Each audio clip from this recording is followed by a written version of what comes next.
Autolite and its 98,000 dealers bring you Mr. Peter Lawford in tonight's presentation of Suspense.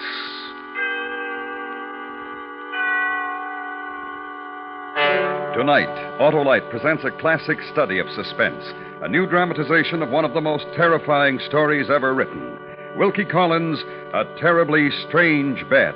Our star, Mr. Peter Lawford.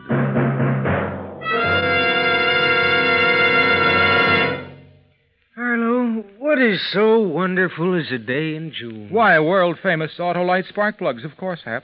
What? I said world-famous Autolite spark plugs are tops, Hap, because they're ignition-engineered, designed and built by ignition experts to give the best performance money can buy. That's why Autolite spark plugs are specified as original equipment on many leading makes of our finest cars, trucks, and tractors. But what do spark plugs have to do with June? Why, Hap, June is the perfect time to get your car tuned up, to get the spark plugs checked for summer driving.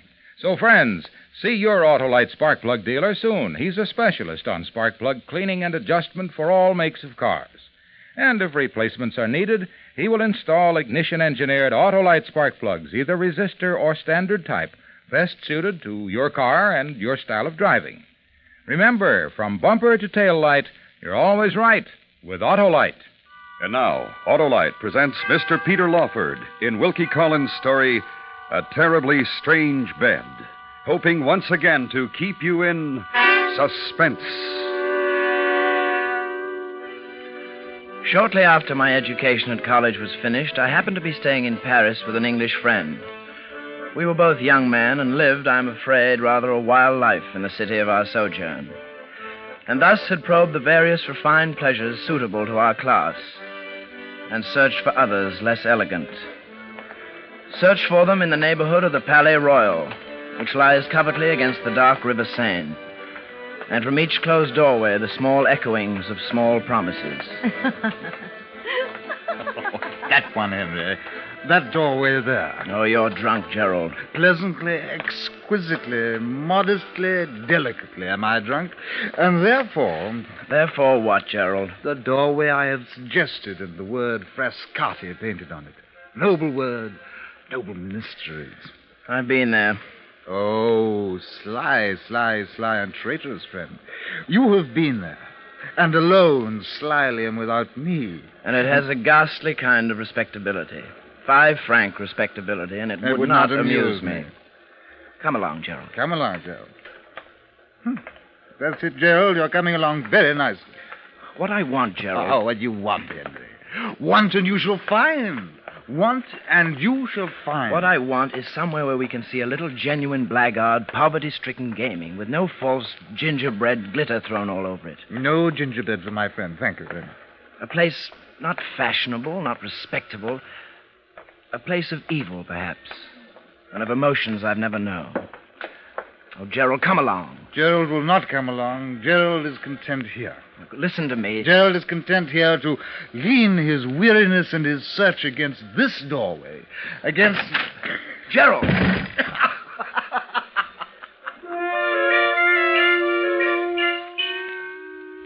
The door had flung open behind him, and Gerald had fallen flat on his back. And for a while laughed, then with my help got up. And Gerald laughed no longer. For the room, the gaming room, was tragedy. Mute, weird tragedy. And the quiet in the room, horrible. And the people of the room, a thin, haggard, long-haired young man whose sunken eyes fiercely watched the turning up of the cards and never spoke. The flabby, fat-faced, perspiring player who registered on a pasteboard how often black won and how often red, and never spoke. The dirty, wrinkled old man with the vulture eyes and the darn greatcoat who had lost his last sou and still looked on desperately, and never spoke. The voice of the croupier. Red and black. Make your bets. Red and black. The voice of the croupier, dull, thick in the atmosphere of the room. We had entered on a laugh, but the spectacle before us was something to weep over. I'd found it. The pleasure I searched. I'd found it. Henry. Yeah? Your eyes. The look in them. Yes? It's what you wanted, isn't it? The place of evil and of emotions you'd never... I want to play. Of course you do. Come then. Red and black, make your bets. Red and black, your bets. Red and black, your bets. 1,000 francs on black.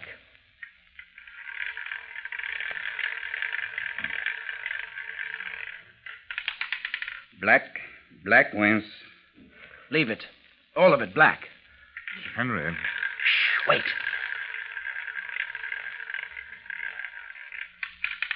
Black wins. Leave it. All of it black. Henry. Yes. This is a passion deal. No, not a passion. Idle amusement. Yes, only amusement. Wait. Black. All of it. All of it red. This time red. Oh, not passion, then. Intoxication, perhaps. Yes, intoxication. As I have never known it, intoxication. Yes. Which has become. Red wins. All of it red. And 10,000 more. Oh, it has become passion. Which has become passion. Red wins. Now, the black croupier.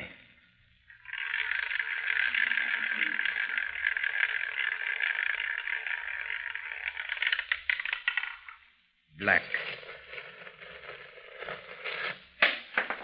Oh, permit me, sir. Permit me to restore to their proper place the 2 coins which were dropped. There, in their proper place. 1,000 francs.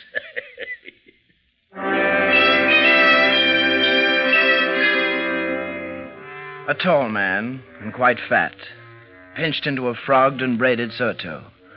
A man of goggling, bloodshot eyes, mangy mustaches, and a broken nose. And the dirtiest pair of hands I ever saw. Yet in the mad excitement, his look, his hands, held no repelling influence on me. For now, in the mad excitement, in the reckless triumph, I was ready to accept even such as he. What wonderful luck is yours, sir. I pledge you my word of honor as an old soldier. In the course of my long experience in this sort of thing, never but never have I seen such luck as yours. Thank you. Go on, sir. Boldly, handsomely, break the bank. I assure you, sir, I have every intention. Do it then, sir. Go on, break the bank. Oh, my gallant English comrade, boldly break the bank. All of it. Black.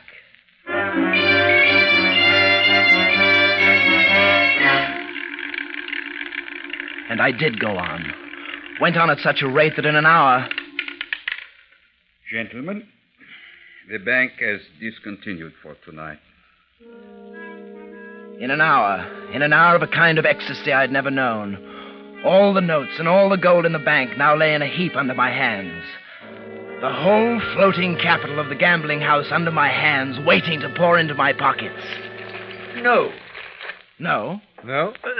No, not in your pockets, sir. For no breeches pockets were ever sewed could hold such heavy winnings. Well, then how... May I take your pocket handkerchief, sir? Thank you. Tie it up, sir. Tie it up in your handkerchief, as we used to tie up a bit of dinner in the army. Shovel it in. Now then, sir. 2 tight double knots each way, with your permission. And the money's safe. Thank you. Feel it, sir. Hard and round as a cannonball. Feel it. Champagne, sir. I will buy you champagne. No, thank you. Well, for your friend, then. For Henry's friend, then. Amiable, gracious Englishman. Champagne! Champagne for the friend, the conqueror of the bank, and for me. Come, sirs, to my table. I am Fabian Nero, gallant sirs. And you? Henry Calder. And this is my friend, Gerald Titchener. Henry, Gerald, Fabian. Lovely. Henry, Gerald. Thank you. Henry and Gerald. Fabian. We are friends, aren't we? To have touched your sleeves, to have you seated here beside me. This old soldier's heart will burst. My eyes will weep. My hands will... the champagne. A toast, gentlemen. A toast to... Not for me, please. Oh, of course not for you. Gerald and I, then. You and Gerald, Fabian. A toast to the goddess Fortune, who embraced tonight our Henry, and smiled secretly upon him, and nestled very close. The goddess Fortune, gentlemen, An English cheer! Hurrah, hurrah, hurrah! Hurrah, hurrah, hurrah! Ah. Hurrah, hurrah, hurrah! Hurrah, hurrah, hurrah! Fabian, quickly enough. Gerald, you were tipsy before. Now you'll... Henry, not to permit the golden blood of France to flow through the veins of this vivacious Englishman, and Gerald, your friend. Oh, shame, Henry, shame. Drink, Gerald. Toast to France, to the present company, to the croupier. And the croupier's wife. And the croupier's daughter. The croupier's daughters. And to ladies elsewhere. And to ladies... I should like coffee, Fabian. Coffee? Coffee. For me and for Gerald. For our intoxication... Well, coffee it shall be. Coffee.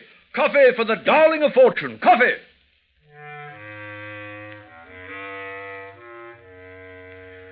The word pronounced by Fabian Nero seemed to have a magical effect on the company present. They suddenly had lost interest and all rose to depart. Probably they had expected to profit by my intoxication, by the proffering of champagne. But finding I would have none of it, had now abandoned all hope of thriving pleasantly on my winnings. Whatever their motive might be, at any rate they went away in a body. And the silence of before was now deeper than ever.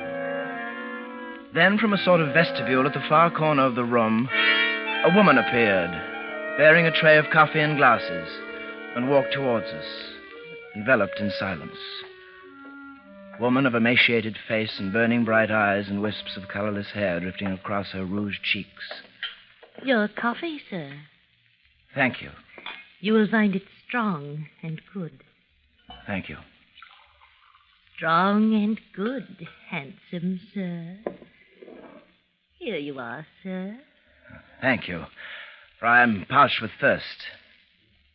And it was kind of you and of Fabian, and gracious and generous. How wise you are, Henry, to drink this coffee of Millie's, the coffee of Millie Prudhomme. Millie Prudhomme. Divine Millie. Beautiful Millie Prudhomme. Oh, handsome sir. Will you have coffee? No. Champagne, Millie. To drink your beauty. How wiser than your friend, Gerald, to drink coffee and rid yourself of your little amiable exaltation of spirits before you think of going home. And you must, my good and gracious friend, for with all that money... Good and gracious friend. With all that money to take home tonight, it is a sacred duty to yourself to have your wits about you.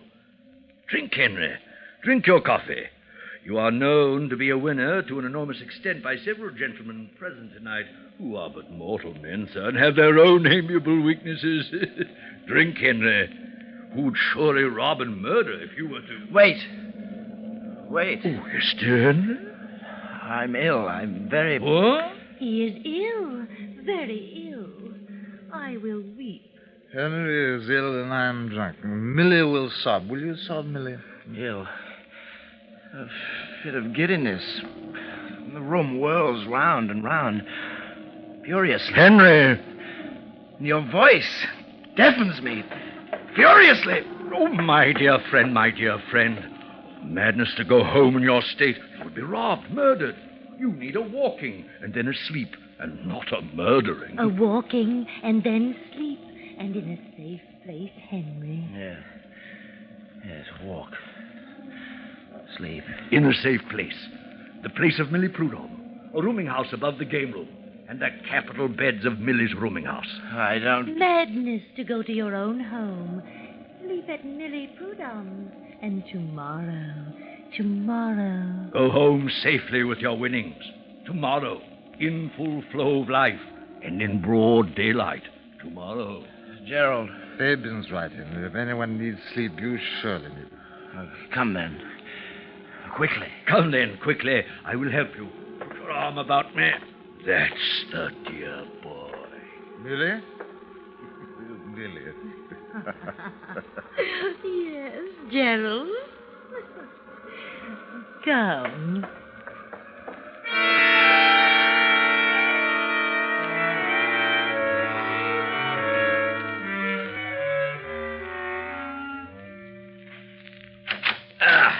Sure, Henry. Here. The choicest room of Millie Prudhomme. The capital bed there. And the tasteful furnishing. And the deep sleep to be had. And the safe one. Till tomorrow, Henry.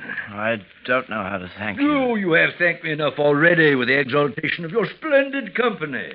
And that I could have been of some small service to your small malady. Oh, Millie. Well, let me go, Gerald. Oh, handsome, sir. Oh, come, Millie. Henry wants his sleep. Oh, the wine, Millie. The wine. Oh, Henry, Oh, Henry. Millie Prudhomme, she...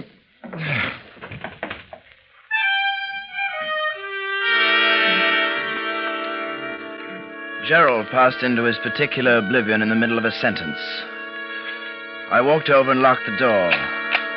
Then I took my money, my winnings wrapped in a handkerchief, and placed beneath the pillow of my bed. I lay down. My senses still swam, and I looked up at the heavily brocaded canopy, and it seemed to move. Somehow to move. And for an instant I thought, this was a terribly strange bed.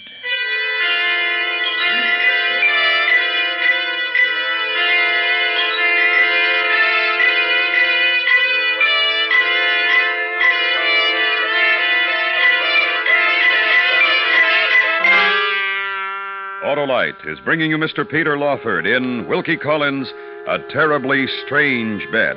Tonight's presentation in radio's outstanding theater of thrills, Suspense.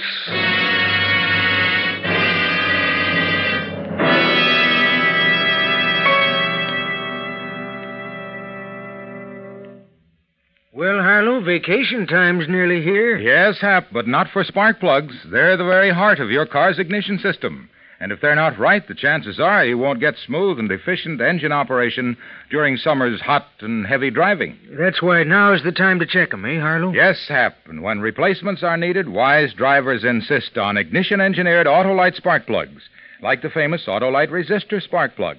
That's the amazing double-life spark plug that gives top performance for twice as long as ordinary spark plugs. And the Autolite resistor is only one of a complete line of Autolite spark plugs designed for every use. Right, Harlow? Right, Hap. So, friends, see your Autolite spark plug dealer tomorrow for a spark plug checkup.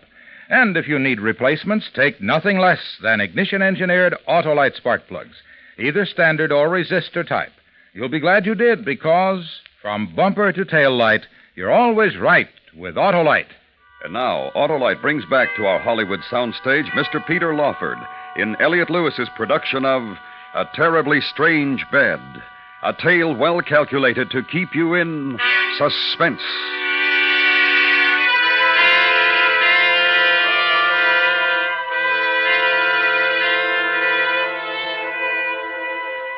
I could not sleep. Restlessness took me over, and I got out of bed. There was the dim, quiet flicker of a single candle, and next to it, a washstand. I plunged my face into the water. There was a single chair, and I sat down and tried to compose myself.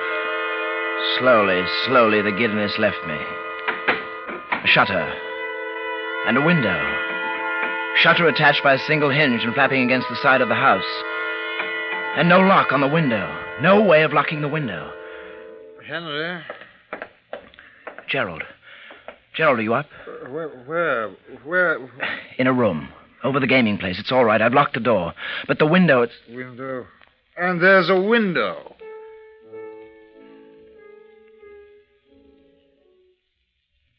Listen.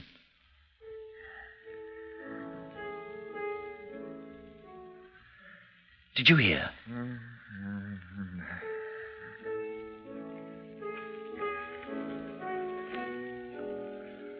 I was wide awake, and every one of my senses seemed to be preternaturally sharpened.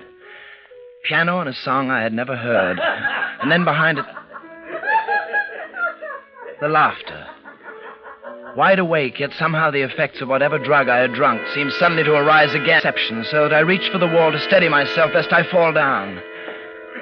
Leaned against the wall for support. The jollity of the evening, Mildred, and the youth from England. Oh, dear Millie, dear Millie, dear Millie. So it is.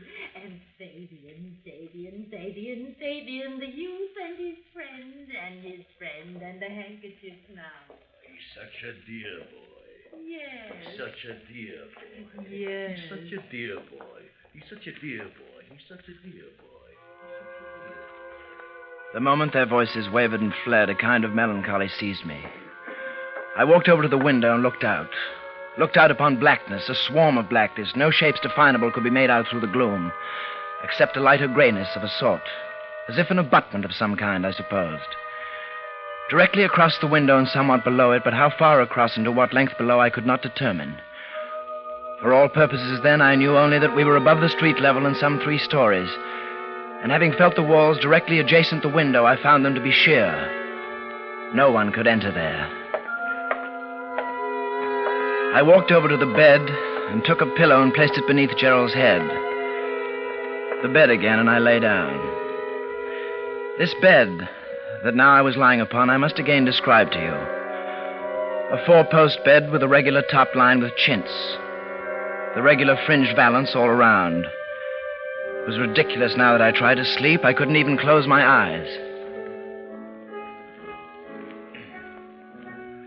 I resolved then to beguile the tedium of my wakefulness by making inventory of every article of furniture I could see. Window, washstand, chest, chair, dressing table, picture. Upon the wall opposite the bed, a picture. A fellow in a high Spanish hat crowned with a plume of towering feathers.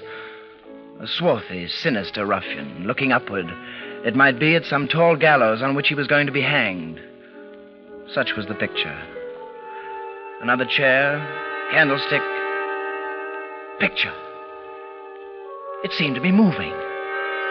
The hat had been pulled over the eyes, and there, the hat itself was gone. The hat was gone, the plumes,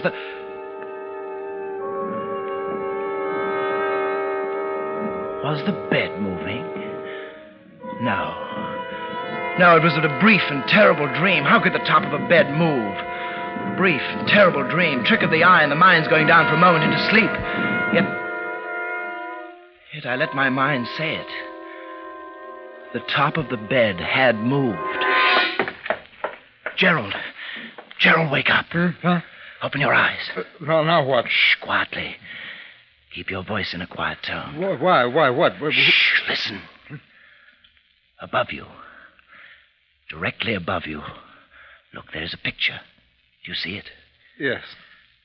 A minute ago, the man was wearing a hat. He was wearing a hat. Now he is not.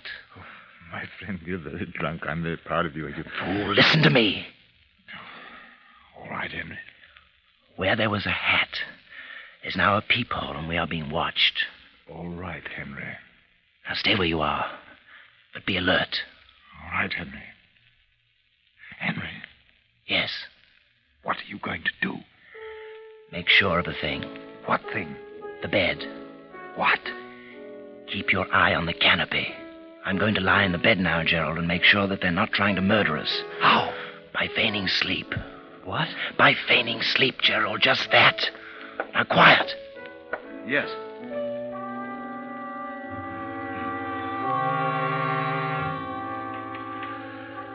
Now, I am constitutionally anything but timid. I have been on more than one occasion in peril of my life, and I have not lost my self-possession for an instant. But when the conviction settled on my mind that the bed top was actually moving, it loosed a feeling within me, foreign, laced through with terror. So I lay there, motionless, speechless, breathless. The candle spent went out, but the moonlight still brightened the room. I lay there.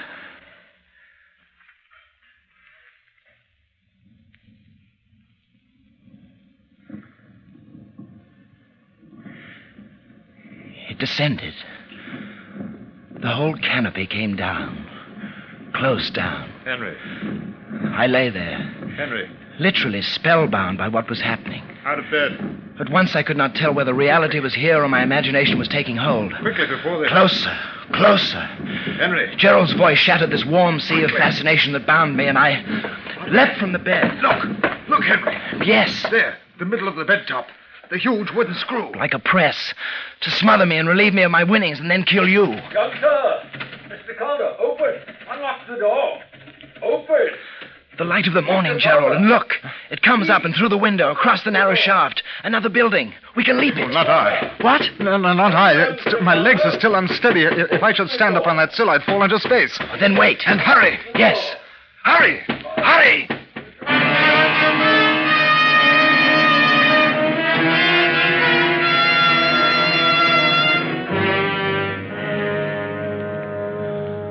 The rest of my story is soon told. From the building next door, I reached the ground and sought police. With them, I returned. And Mr. Fabian was seized, as was Mrs. Prudhomme. The police congratulated me on my good fortune and Gerald's on his, and told us that they would probably never know how many people had been smothered in this diabolical bed.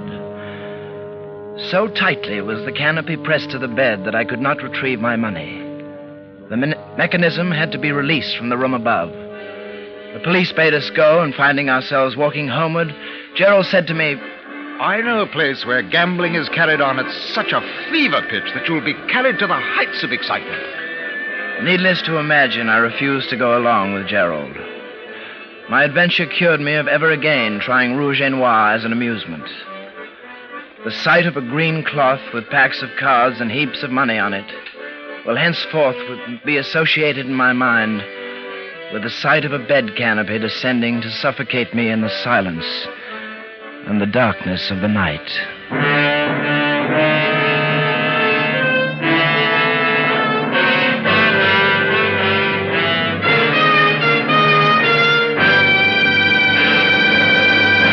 Suspense, presented by Autolite. Tonight's star, Mr. Peter Lawford.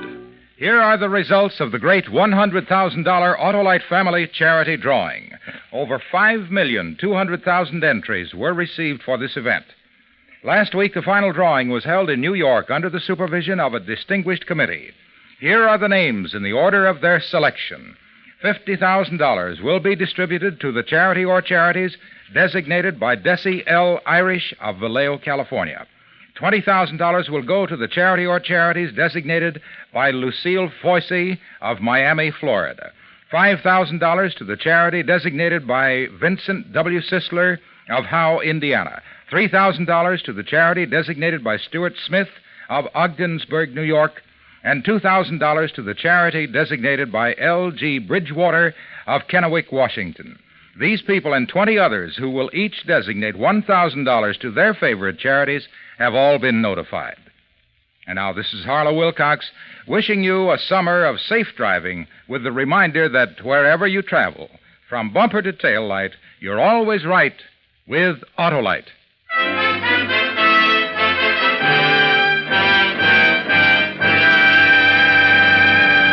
Next Tuesday night, June 15th, we will continue with a new series of suspense programs. At that time and through the summer, we hope that you will join us and that we will be able each Tuesday night to keep you in suspense.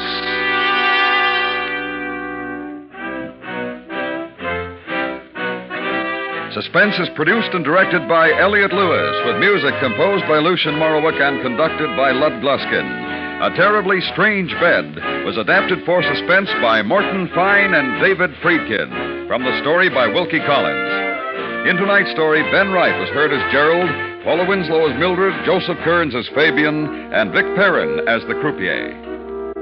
Peter Lawford may currently be seen co-starring in the Columbia picture It Should Happen to You. And remember, Suspense continues on Tuesday nights beginning next week, at which time we will present The Earth is Made of Glass. You can buy Autolite standard or resistor-type spark plugs, Autolite Stay Full batteries, and Autolite original service parts at your neighborhood Autolite dealers. Switch to Autolite. Good night. This is the CBS Radio Network.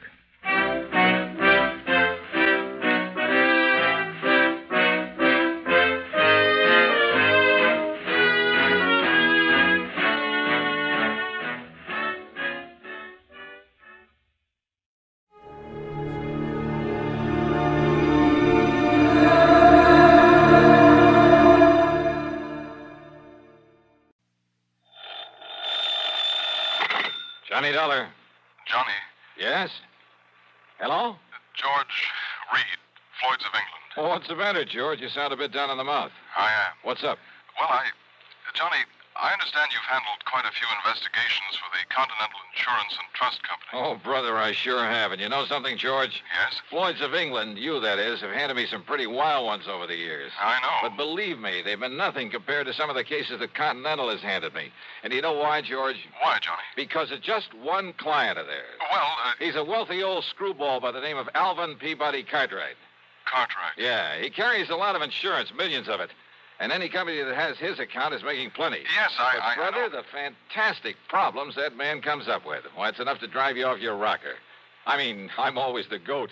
Yeah, I handled one crazy investigation for him only 3 or 4 weeks ago. So I understand. They told Continental that if they sent somebody else around, he'd leave them flat. Johnny... Actually, I suppose I shouldn't complain. Some of the biggest fees I've ever got have come out of his pocket. And you know something? Yes, Johnny?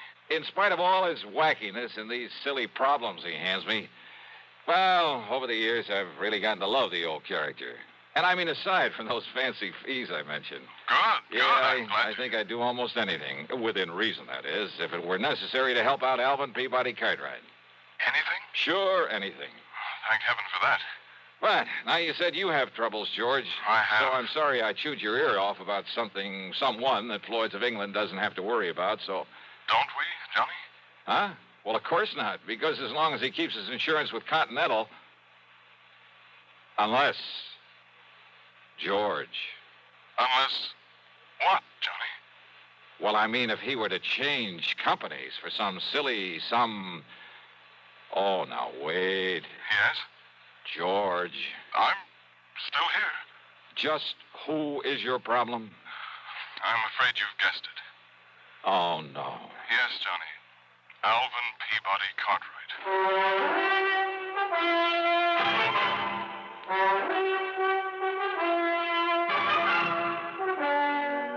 CBS Radio brings you Bob Bailey in the exciting adventures of the man with the action-packed expense account, America's fabulous freelance insurance investigator. Yours truly, Johnny Dollar.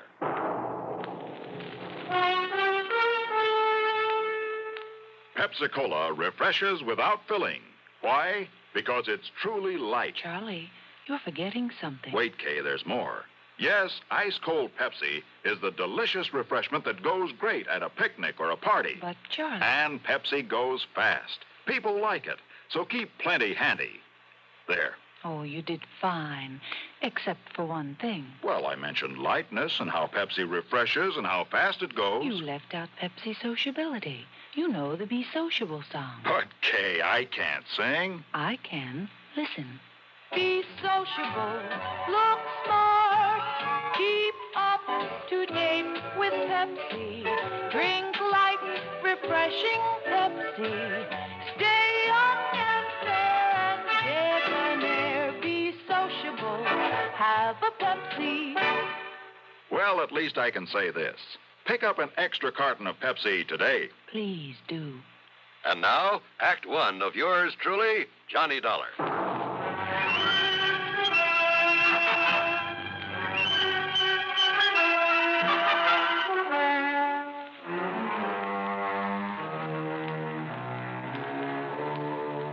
Expense account submitted by Special Investigator Johnny Dollar to Floyd's of England, North American Office, Hartford, Connecticut. Following is an account of expenses incurred during my investigation of the Alvin's Alfred matter.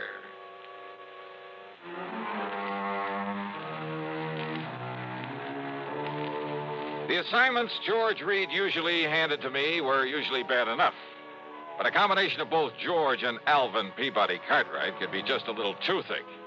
Anyhow, expense account item one, $1 for a cab to his office. Now look, George, don't tell me Cartwright has shifted all his insurance over here to Floyd's of England. Sit down, Johnny, please. Sure. Well?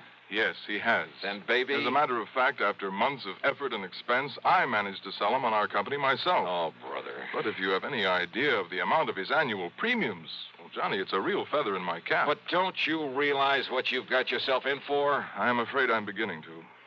So, Johnny, if you can get him off my neck... Cartwright? Twice in 1 month? Don't bank on it. But tell me all anyhow. Well, it's really my own fault. So anxious to get his business. And if you know how much that man spends on premiums every year... Yeah, you said that. Now get to the point. And I suppose I should have been more thorough, but...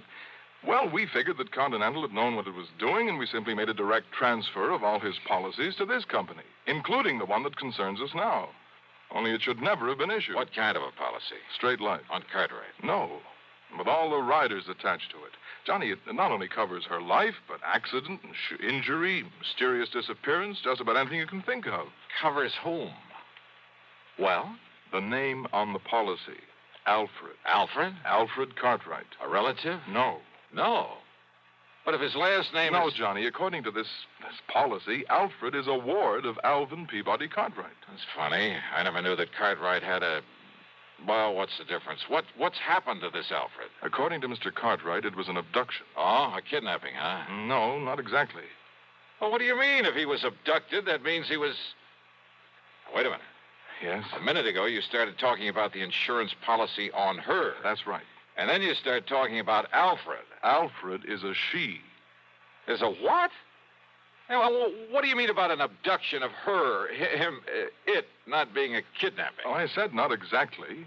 But Alfred was abducted. Yes. Oh, look, would you start making some sense about this? I wish I could. And if this sort of thing is typical of Cartwright... Come on, George. If Alfred was abducted but wasn't kidnapped, well, okay, what happened? Well, you see, Johnny, Alfred... A female. A female. Well? Alfred happens to be a dog. Okay, so what's the difference? If she's been abducted, she's... A dog? Yes. Oh, no.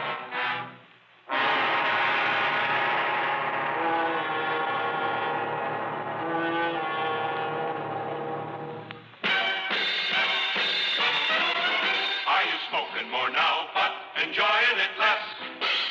Have a real cigarette, have a Camel. The best tobacco makes the very best smoke. Have a real cigarette, have a Camel. Are you looking for flavor and mildness? Have a real cigarette, have a Camel. The best tobacco makes the very best smoke. Have a real cigarette, a real cigarette, a real cigarette, have a Camel. Again, for the 11th straight year, Camel outsold every other cigarette, filter, king size, and regular. The best tobacco makes the best smoke. So if you're smoking more now but enjoying it less, change to Camels. Get more real satisfaction every time. Start to really enjoy smoking again. Have a real cigarette, a real cigarette, a real cigarette, have a Camel. And now, Act Two of yours truly, Johnny Dollar, and the Alvin's Alfred matter.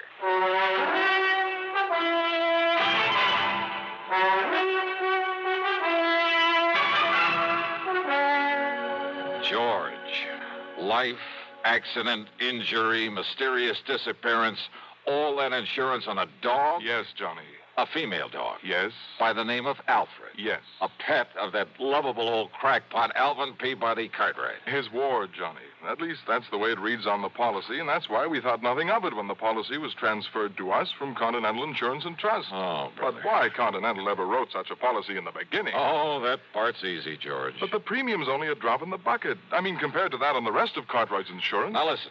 If they'd refused to write this complicated policy on his dog, they'd have lost all his business. Well, they have now, to us. And, Georgie, you can lose it just as fast unless you try to do something about this disappearance of that pooch. Unless you do something about it, Johnny. You've got to find Alfred and return her to him. So will you drive on over to Lakewood and talk to Mr. Cartwright, see what you can do? So help me, George. And, Johnny, I promise we'll not question a single item on your expense account, no matter what it is. Oh? As for a nice big extra fee, well, you name it. Well, will you do it? Okay, George, on one condition. Yes? That you keep this thing under your hat. I mean, after all, if the word ever got out that Johnny Dollar was chasing around the countryside looking for a dog napper... Johnny, I promise. I cross my heart and hope to die. What a business. With no limit on the expense account, I should have hired a Rolls, complete with liveried chauffeur. But instead, item 2 was $4.20 for a tank full of gas for my own car. Within the hour, I was pounding on the front door of the Cartwright home over in Lakewood.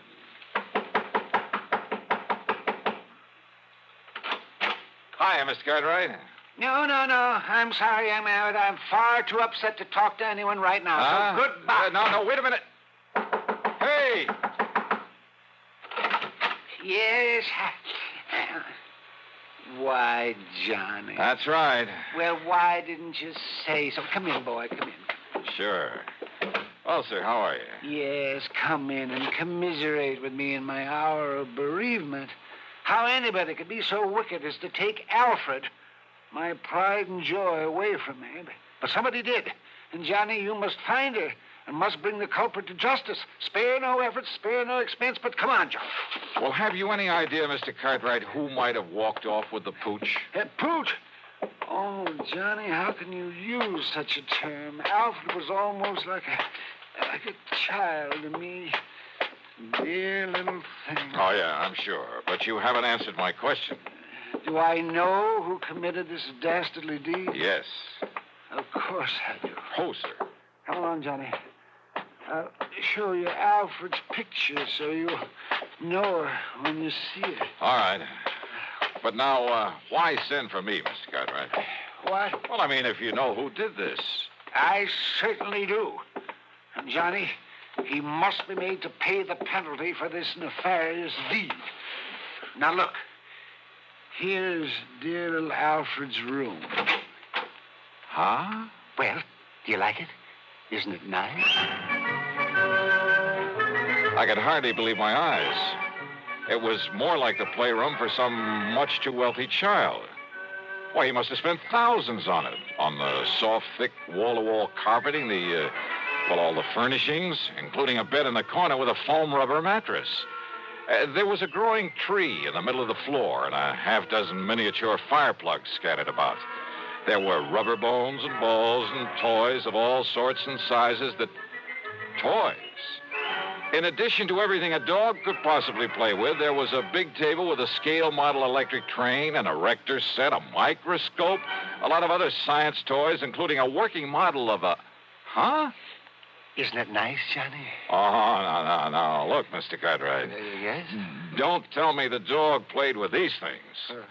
What thing? Well, this toy seismograph. Toy? What are you talking about? That really works. See? See how the recording needle gave a jump on the roll of tape on it? It runs for a week. Keeps perfect time. Oh, well, sure. So the dog could tell when there's been an earthquake somewhere. Is that it? Well, no. I may as well admit, Johnny, that some of these things are mine. Yours? Yes. When I was a child, the only toys I had were the ones my poor mother could make with her own hands. And I always said that if I ever had the money, I'd make up for it.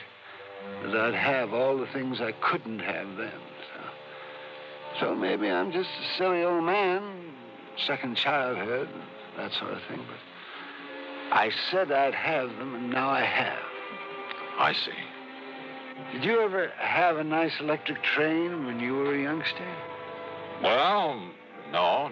My folks couldn't afford it. Yes, but I bet you wanted one, didn't you? Oh, sure I did. Doesn't every... Yes, and after you'd grown up, I bet you spent as much time looking at them in the store windows as any kid. All the time wishing you dared to buy one. Just to have it. You think it's all a joke, Johnny? Joke, Mr. Cartwright?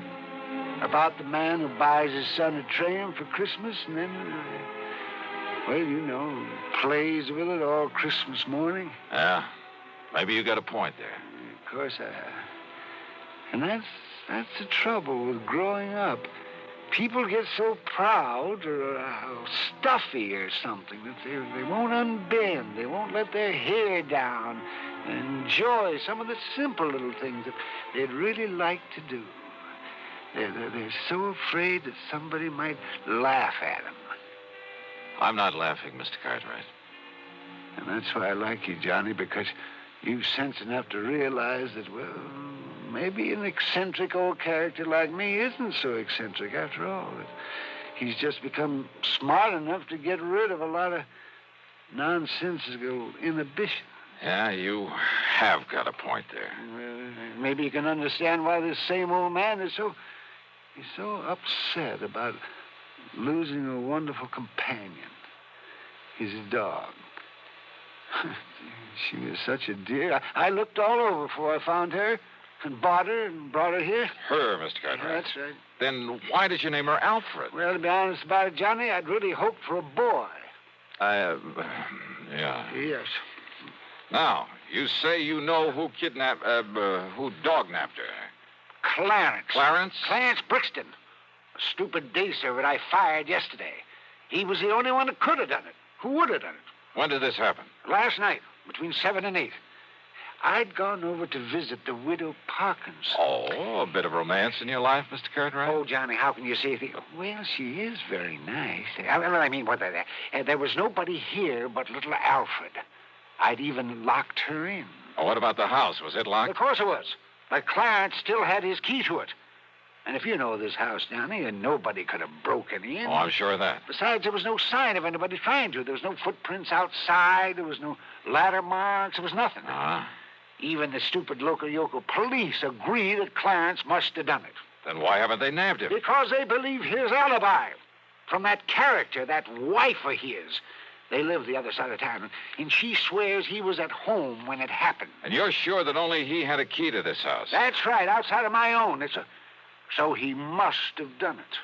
Only the dumb police won't do anything because of his so-called alibi. And we got to break that alibi. That's right. But how? How, Johnny? Well, I got a crazy idea. Huh? Well, I thought I was the only one who got Just, let me take a real close look at one of these toys in here. One of these toys? Yeah, that's right. It's a long chance, Mr. Cartwright. But let's see what happens.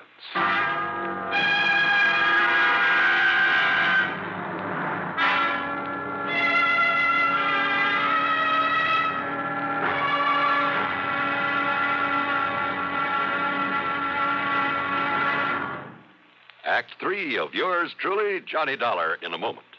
Welcome, recording star Mel Torme. It's terrible trying to sing with a bad cold. So I always take 4-way cold tablets to relieve cold miseries fast. Good idea. Tests of all the leading cold tablets proved 4-way fastest acting. 4-way starts in minutes to relieve muscular pains, headache, reduce fever, calm upset stomach, also overcomes irregularity. When you catch cold, try my way. Take 4-way cold tablets. The fast way to relieve cold distress and feel better quickly. 4-way, only 29 cents. Now, here's a word about another fine product of Grove Laboratories. Had dandruff for years? Now get rid of it in 3 minutes with Fitch Dandruff Remover Shampoo. 3 minutes with Fitch regularly is guaranteed to keep unsightly dandruff away forever. Apply Fitch before wetting hair. Rub in 1 minute. Add water, lather 1 minute. Then rinse 1 minute. Every trace of dandruff goes down the drain. 3 minutes with Fitch. Embarrassing dandruff's gone. Fitch can also leave hair up to 35% brighter. Get Fitch Dandruff Remover Shampoo today. And now, Act 3 of yours truly, Johnny Dollar.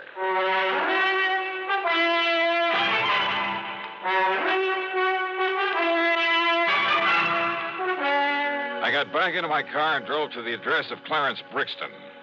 I hoped he was as stupid as Cartwright seemed to think.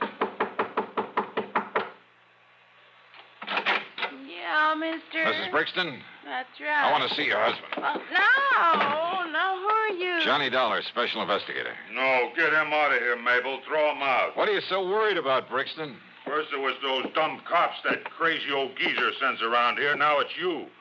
Well, me, I'm full up to hear all this yakking about me taking that mangy little hound of his and that snapping, yipping little female. What you done to my Clarence? Them sharp teeth of hern. You show him your hand, Clarence. Yeah, forget it, Mabel, and shut up. You get these marks when you were hauling Alfred out of that playroom against her will? Huh? Now listen. A little dog, you said. Oh, not much bigger than Clarence's hand. Poisonous looking. Oh, then you've seen it, Mrs. Brixton. Well, no. Now, Clarence told me about it. Yeah, sure, I told her. I see. Well, what do you see?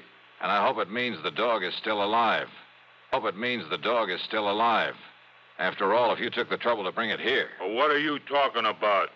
You trying to say I stole the dog off of him? So maybe nobody did, wise guy. Oh, what do you mean by that? Ask me, that lousy pooch got out of there on her own free will, just to get away from that crazy Cartwright like anybody in her right mind. Oh, out of a locked room in a locked house? Sure. Cartwright always left the window open so she could sleep good.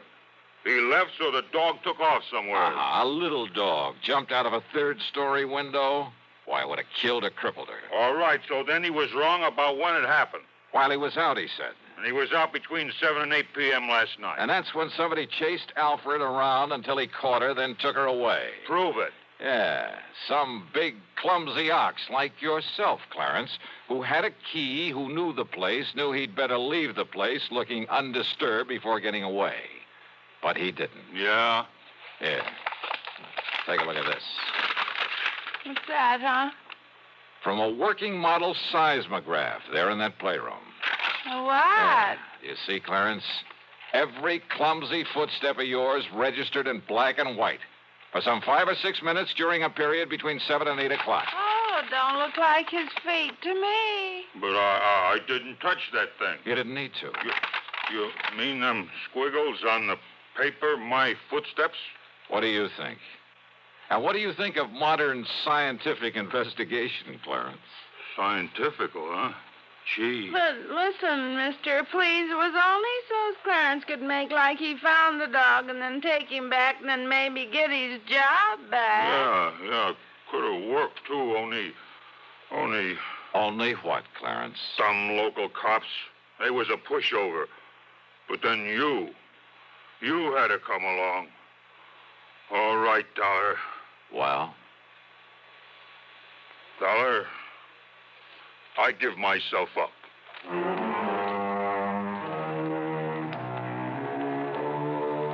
Oh, sure. Modern scientific investigation. But he fell for it. And Mabel brought the dog up from the cellar, and she was kind of a mangy little pooch. The dog, I mean. But she meant the difference between keeping or losing Cartwright's insurance account. Which reminds me, you can forget the expense account. Cartwright did well by me, as usual. And he'll probably break down and take Clarence back. Oh, well. Yours truly, Johnny Dollar.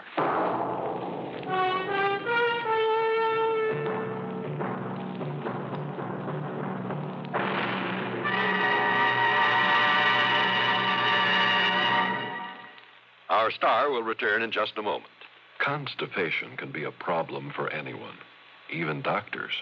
And when constipation occurs, it's interesting to see just what doctors consider important about a laxative they might use or recommend. Well, a majority of the doctors we heard from had this to say. A laxative should be effective, gentle, as close to natural acting as possible, and a medicine that can be used with complete confidence. Now, X-Lax has been popular with many doctors and millions of people over the years because chocolated X-Lax is effective. Overnight, it helps you toward your normal regularity. X-Lax is gentle. Next morning, it gives you the closest thing to natural action. And that's why many doctors and millions of people use X-Lax with complete confidence. X-Lax, the laxative that helps you toward your normal regularity gently, overnight. Is X-Lax in your medicine cabinet?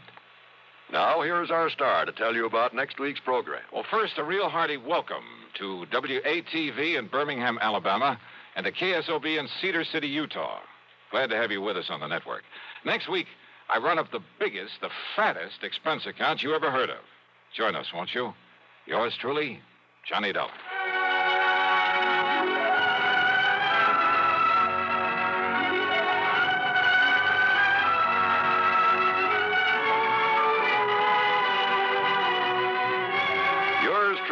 Johnny Dollar, starring Bob Bailey, originates in Hollywood and is written, produced, and directed by Jack Johnstone. Heard in our cast were Virginia Gregg, G. Stanley Jones, Howard McNear, and Frank Gerstle. Be sure to join us next week, same time and station, for another exciting story of yours truly, Johnny Dollar.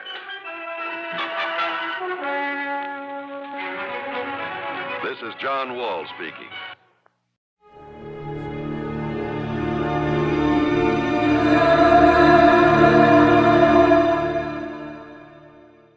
Time now for Johnny Dollar. I have your call to Universal Adjustment Bureau in Hartford. Oh, thank you, operator. Hello. Pat McCracken. Johnny Dollar, Pat. Oh, Johnny, I've been trying to reach you. Yeah, I'm in Sarasota, Florida. Oh? Been down here the better part of a week and just thought I'd check to see... Johnny, I'm glad you called. Can you grab a plane out to the West Coast? Don't see why not. Good. Your contact will be Arthur at Western Maritime and Property, office in Beverly Hills. Got it. What's it all about, Pat? Piracy, according to him. What was that? You heard me. Now, for a second there, I thought you said piracy. Maybe you'd better go out there and see him, huh? Yeah, but I still don't believe it.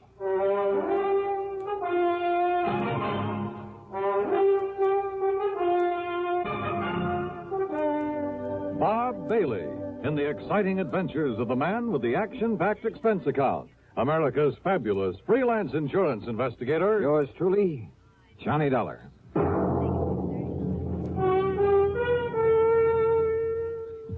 Welcome, William Bendix. Nobody can act up to par with a nasty cold. I check my cold distress the fast way, with 4-way cold tablets. Yes, tests of 4 leading cold tablets proved 4-way fastest acting of all. Amazing 4-way starts in minutes to relieve aches, pains, headache, reduce fever, calm upset stomach, also overcomes irregularity. 4-way's the fast way to relieve those cold miseries. Then you feel better quickly. 4-way cold tablets, only 29 and 59 cents. Now, a word about another fine product of Grove Laboratories. Does dandruff dull your hair, leave scalp itchy? Get Fitch Dandruff Remover Shampoo and get rid of unsightly dandruff in 3 minutes. 3 minutes with Fitch regularly is guaranteed to keep embarrassing dandruff away forever. Apply Fitch before wetting hair, rub in 1 minute. Add water, lather 1 minute. Rinse 1 minute. Every trace of dandruff goes down the drain. 3 minutes with Fitch, unsightly dandruff's gone. Fitch can also leave your hair up to 35% brighter. Fitch Dandruff Remover Shampoo. And now, Act 1 of yours truly, Johnny Dollar.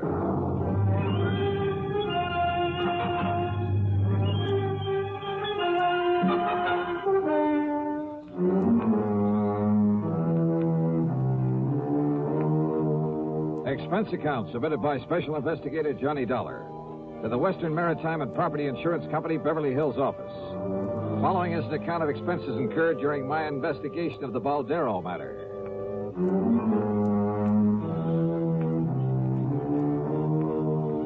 Expense account item 1, $146.85 plane ticket to Los Angeles.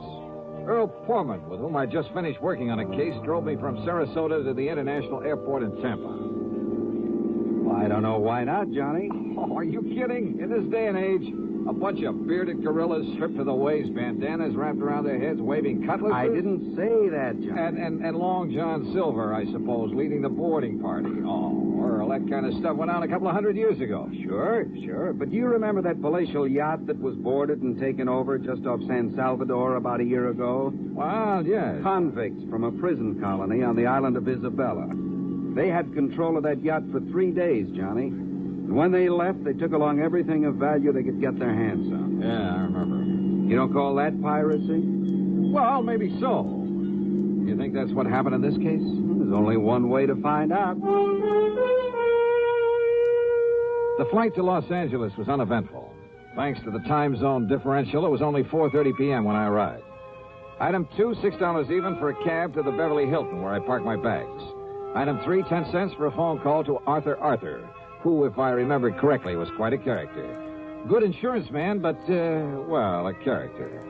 Item 4, 75 cents for a cab to his office on Wilshire Boulevard. Yes, it all happened somewhere off the coast of Mexico. Mr. Baldstein and his party were just cruising around. They were just taking life easy. Baldeston is the owner of the yacht? H.B. Baldeston. Oh, he's a big stockbroker. He lives here in Beverly Hills at 3124 North Roxbury Drive. And what's the name of his yacht? The Baldero. Oh, it is a tremendous thing, John. It's over 100 feet from stem to stern. Wow. It's 100 Where is it now? feet long. Arthur, where does he keep it now? Where does he keep it? Oh, at his dock. He's down there in Balboa. Oh, you know where Balboa is. Yes, I know. Oh, one of the nicest places by the ocean in all of California. Yes. Now, Johnny, if I ever wanted to retire, that would who be were the guests on board? Well, let me see. His wife, of course, and Mr. and Mrs. Gerald Hooper, and young Richard Spidel, and Lee Woolway. Just cruising around, huh? Yes, but they'd planned to sail on up to San Francisco for that big charity ball up there on the 30th. Oh. That's why they all had their finest clothes and most expensive jewelry with them. Oh? Yes, sir. $394,000 worth of jewelry. Stolen. Oh. Yes, plus a few other things, too. Mostly silverware, things like that. Actually, it was reported to me by one of the guests on the yacht. These pirates simply pulled alongside in the middle of the night, held them at gunpoint, took the stuff, and left. That's right. There were two of them. Oh, my, they must have been horrid fellas. Just where off the coast of Mexico did this happen? Well, I'm not quite sure. Mr. Baldeston was, he was kind of vague about where it happened. You know, he's kind of vague. Maybe I better talk to him. Yes, by all means, Johnny. Yeah. Art, I'll see you later. Item 5, $50 deposit on a rental car. I drove to the Baldeston's home on North Roxbury. It was a tremendous place in one of the most wealthy parts of Beverly Hills. A snazzy-looking sports car was parked in the broad driveway, and as I walked up to the front door, another car, a big sedan, pulled in the drive. A heavy-set, well-dressed, rather nice-looking man of about 50 got out of it and came over to me. Are you looking for someone, young man? Well, I believe this is the Baldeston residence. That's right. And I'm Harry Baldeston. Oh, well, my name is Dollar, Mr. Baldeston. Johnny Dollar? The insurance investigator that Mr. Arthur sent for? That's right, sir. Well, come in. We'll have a cocktail or two. I understand it's that time of day, and I'm sure you won't object. Not a bit. Good. And I'll tell you all about the unfortunate affair aboard the Baldero. Happened just night before last, you know. So I understand. But I'm not quite clear as to just exactly where you were when it happened. Down off the Mexican coast, Dollar. Sit down. Thanks. Yes, it took us nearly 12 hours to get back to Balboa. And at 11 knots, well, you can figure it out for yourself. Mary Lee.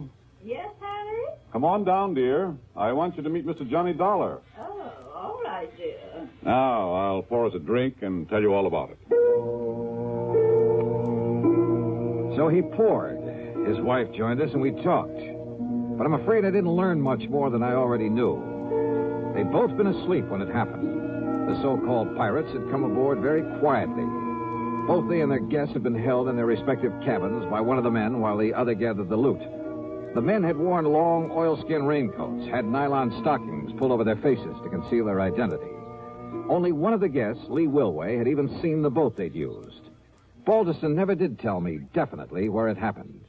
And the more I listened, the more suspicious I got. Yeah, suspicious of him. Act 2 of yours truly, Johnny Dollar, in a moment. There goes a treasure car. There goes another. And another. And one of them may be your car. Yes, folks, you may have a Fram treasure hunt filter in your car worth $1,000 and not even know it. A Fram filter worth 1,000 silver dollars. A filter change is important to today's cars, so important that Fram Corporation, in conjunction with its silver anniversary, is paying $60,000 in cash to get you to check your filters now. Last year, 10,000 secretly numbered Fram filters were distributed all over the United States and installed in cars during regular servicing. These filters are worth from $1 to $1,000. You may have one in your car and not even know it. A Fram filter worth 1,000 silver dollars. Check your oil filter and air filter now. If there's a specially numbered Fram filter in your car, you will win up to 1,000 silver dollars, and your dealer will win the same amount. Get in on Fram's big silver treasure hunt. Check your car filters now. And now, Act 2 of yours truly, Johnny Dollar and the Baldero matter.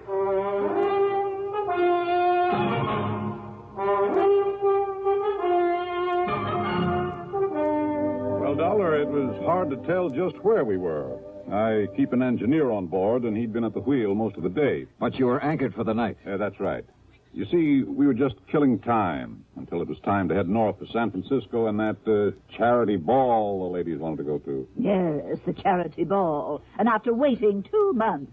Now I suppose we'll just have to forget it with all our jewelry gone. Didn't you check your position to find your way back to Balboa? Just headed east, then followed the shoreline. You say that one of your guests... Incidentally, I want to check with them. Oh, by all means. I'll give you their addresses. Yes, there may have been details that we've forgotten, overlooked.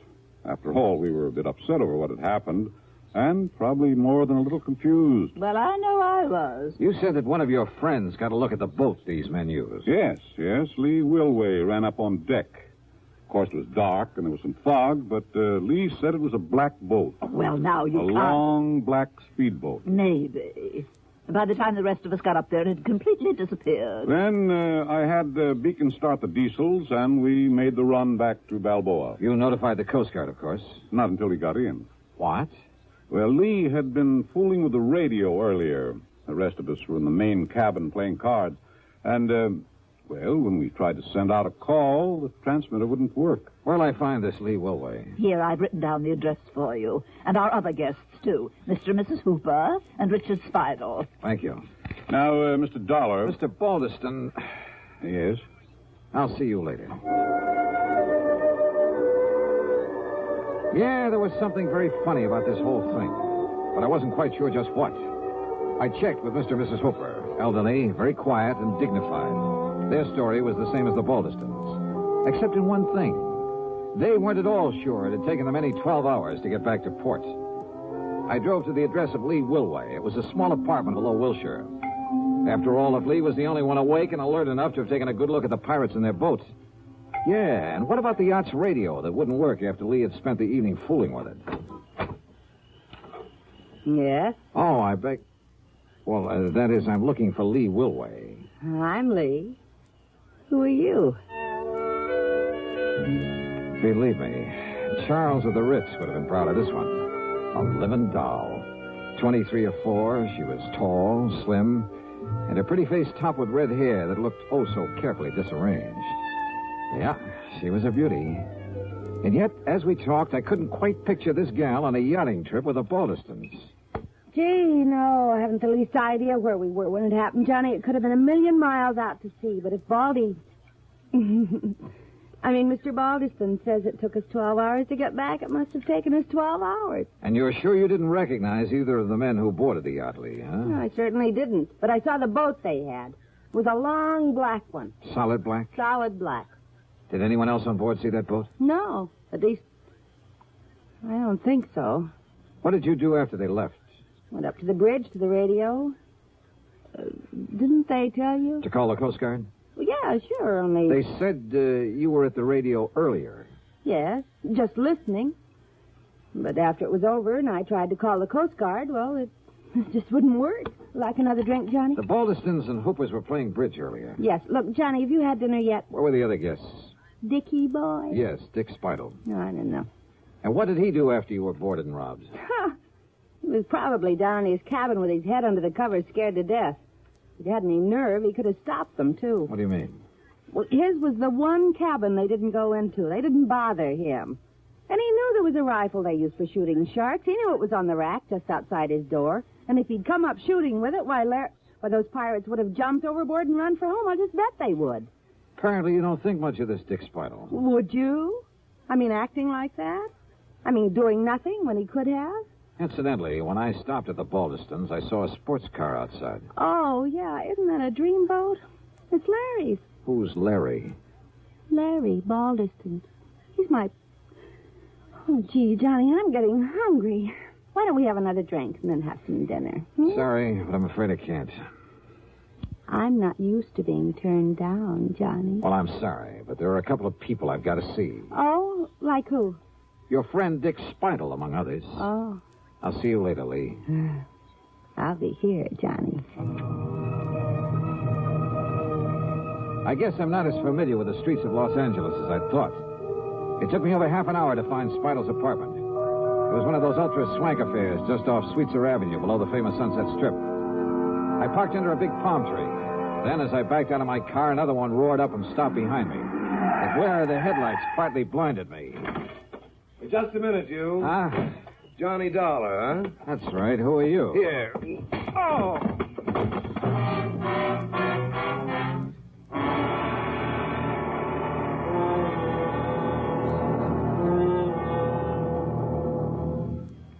Act 3 of yours truly, Johnny Dollar, in a moment. Ever have trouble sleeping nights because of acid indigestion, heartburn, or gas? Then remember, for acid indigestion, nothing but Tums works so fast to make you feel so good so long. Tums work fast. Get rid of the burning excess acids that won't let you sleep. In a matter of seconds, you begin to feel better, and Tums Relief stays with you. You relax, go to sleep pleasantly, because Tums bring complete relief. Get rid of burning excess stomach acids completely. Nothing but Tums works so fast to make you feel so good so long. So when acid indigestion keeps you awake, take Tums. Keep a handy roll of Tums on the night table within easy reach. And remember, there's no mixing or fixing with Tums. You don't even need to get out of bed. Get the very best. Get Tums, 10 cents. 3-roll pack, a quarter. Or get the new 6-roll pack with free metal carrier, only 49 cents. Always carry Tums, T-U-M-S. Keep your tummy under Tums control. And now, Act 3 of yours truly, Johnny Dollar. The headlights of my attacker's car had partly blinded me, but I'd seen enough of it to know it was the same one I'd seen at the home of Mr. Balderston. Yeah, his son Larry's.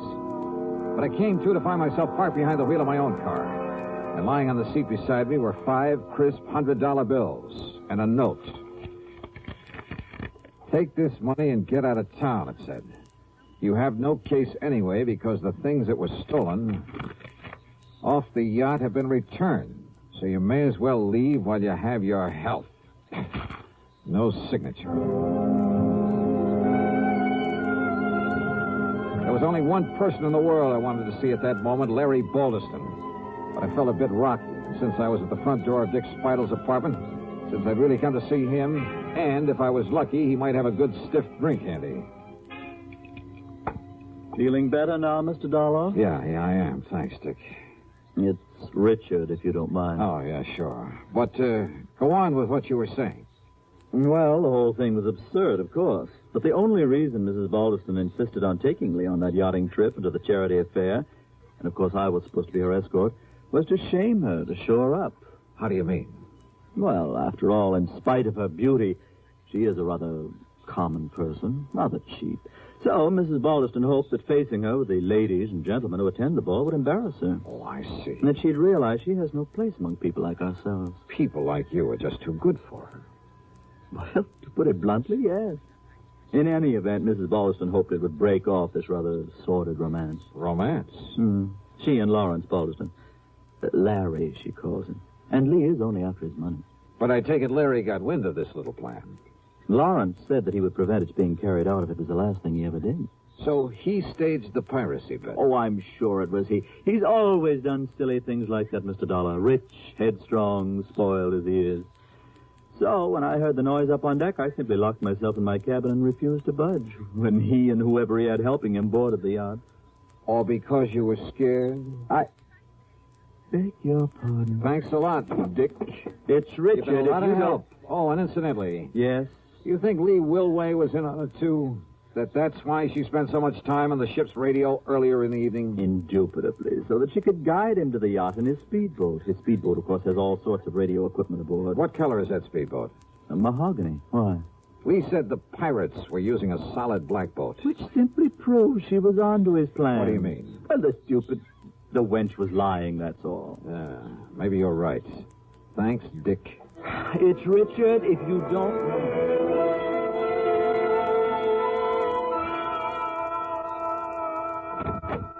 Oh, Mr. Dollar, do come in. Thank you, Mrs. Balderston. My husband's on the telephone talking to the engineer of our yacht down in Balboa. Oh. And what do you think has happened? I think I can guess. That's fine. Just stay on watch, and I'll be back down there to pick those things up in the morning. Goodbye. It's true, Mary Lee. Oh, splendid. Whoever took them from us returned everything to the boat. Everything is... Oh, Mr. Dollar.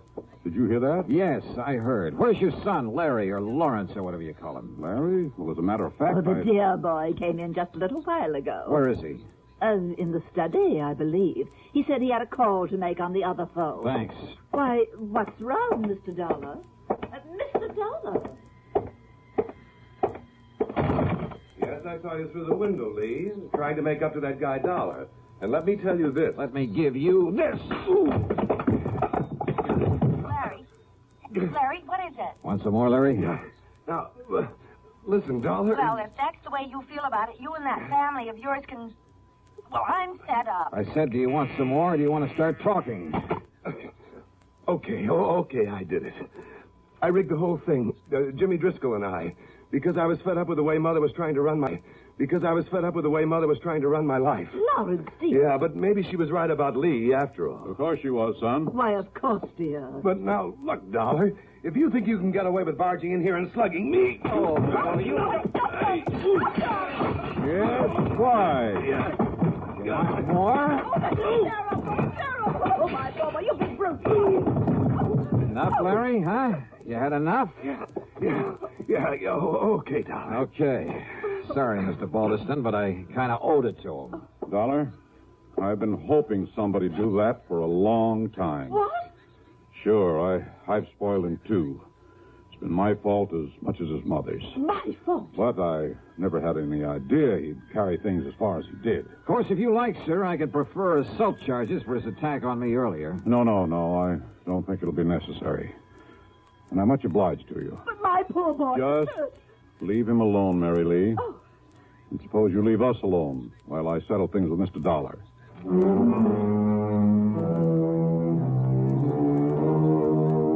Fee on this case? Forget it. The $500 that Larry mistakenly tried to bribe me with, plus a nice fat check for Mr. Baldeston. Well, much as the thought of it hurts me, let's forget the expense account, too. Okay? Okay. Yours truly, Johnny Dollar.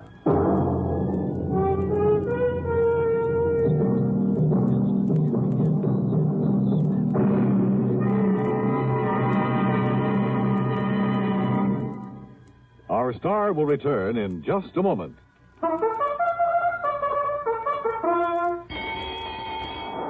Hey, who's gonna win the Thoroughbred Kentucky Club's Thoroughbred? Who's gonna win that horse and make it pay? Lots of money, well, Kentucky Club. Pipe Tobacco has to find the winner. So the horse is here, the time is near. Get your entry blank today.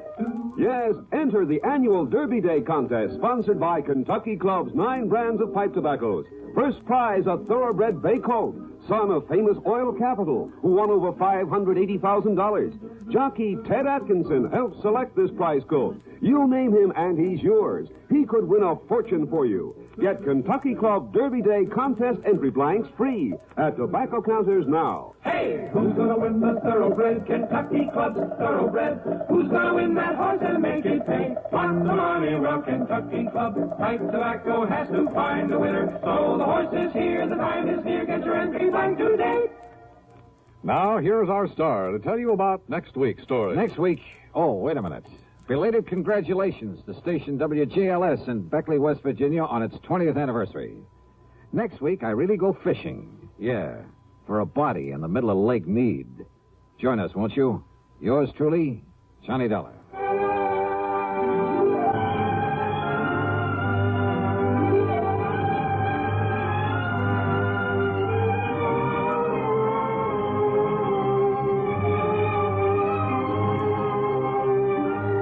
Truly, Johnny Dollar, starring Bob Bailey, originates in Hollywood and is written, produced, and directed by Jack Johnstone.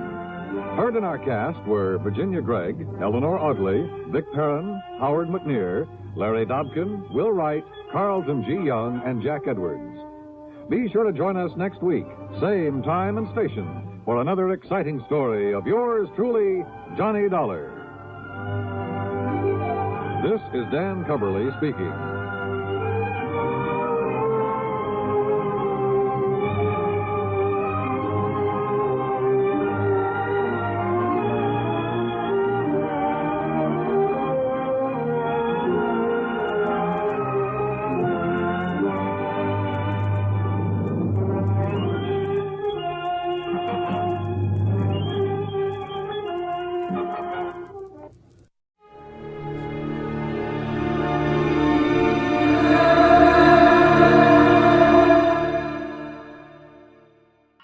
Autolite and its 96,000 dealers present Suspense.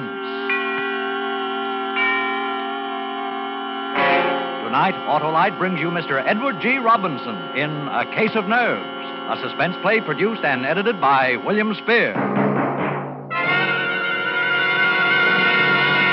Say, Hap, where'd you get that medal? Won it at the carnival last night, Harlow. Shot 10 clay pigeons out of 10. Well, that's real firing, Hap. Sure as an Autolite spark plug. Guess I qualify as an expert, eh, Wilcox? Well, Hap, the clay pigeon field is a bit limited. But take Autolite engineers. You see, they design and build Autolite spark plugs to work as a team with the coil, distributor, and all the other important parts of the ignition system. That means Autolite spark plugs are ignition engineered by experts, and they're world famous for quality and dependability. I guess that's why Autolite spark plugs are unexcelled in quick starting, smooth performance, and gas mileage. Right, and these same Autolite engineers developed the famous Autolite resistor spark plug, one of the greatest advances in spark plug design for automotive use in the past 20 years. So, friends, see your friendly Autolite spark plug dealer tomorrow. Have him replace worn-out spark plugs with ignition-engineered Autolite spark plugs.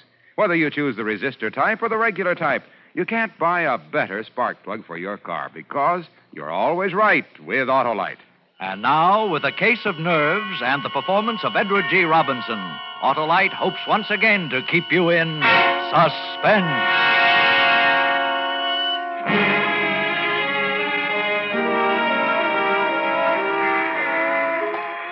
I got off the train in Toledo and walked through the station to the street.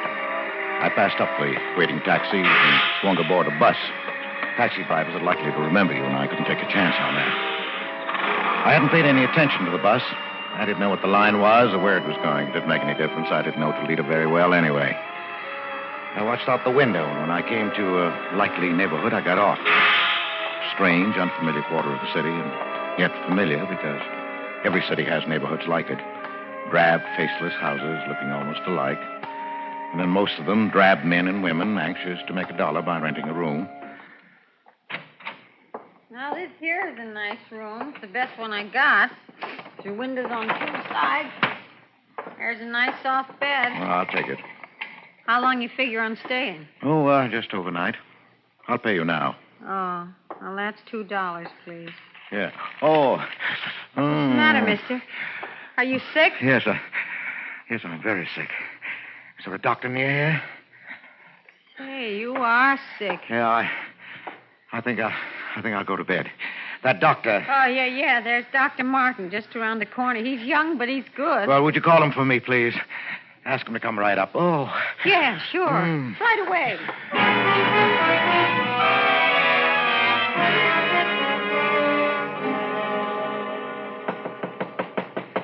Come in. I'm Dr. Martin. You're Mr. My name is Wentworth, Doctor. James Wentworth. Oh, yes. I just got into town. I'm afraid I'm in for my old trouble again. Oh, what's that, Mr. Wentworth? Trigeminal neuralgia. Ah. I had bad attacks before. Just where is the pain? Here. And here. Oh, yes. Now, if you'll... No, don't touch it. It's like a red-hot iron, even the draft of air. I know. Really, you should have that nerve operated. Yes, I'm going to have it down when I get home. Oh, and where's that? Cleveland. Cleveland. I know a lot of men there. Who's your doctor? Dr. Fletcher. Lawrence Fletcher. No, Andrew. Andrew R. Fletcher. I don't recall him. But he's waiting to clear up a heart condition before he operates. Oh, yes, very sound. Now, how did this attack come on? Oh, the way they always do. I was shaving, and I touched a nerve with the razor. Oh, yes, the trigger point. It's very typical. Well, that doesn't help me when that nerve starts jumping. When will you be back in Cleveland? About 3 days. I'll give you a prescription. This is morphine, quarter grain. You've taken it before? Yes, that's the only thing that gives me any relief. Well, then I don't have to tell you about it. I'll drop this off at the drugstore and have them send it up. Well, thank you, Doctor. Tell him to hurry. And I'd better give you a shot right now. You know, Doctor, I think the pain isn't so bad now. I don't like to take more than I have to. Oh, well, if you're sure you can get along. Well, yes, I can make out all right. I'll hold the tablets until later.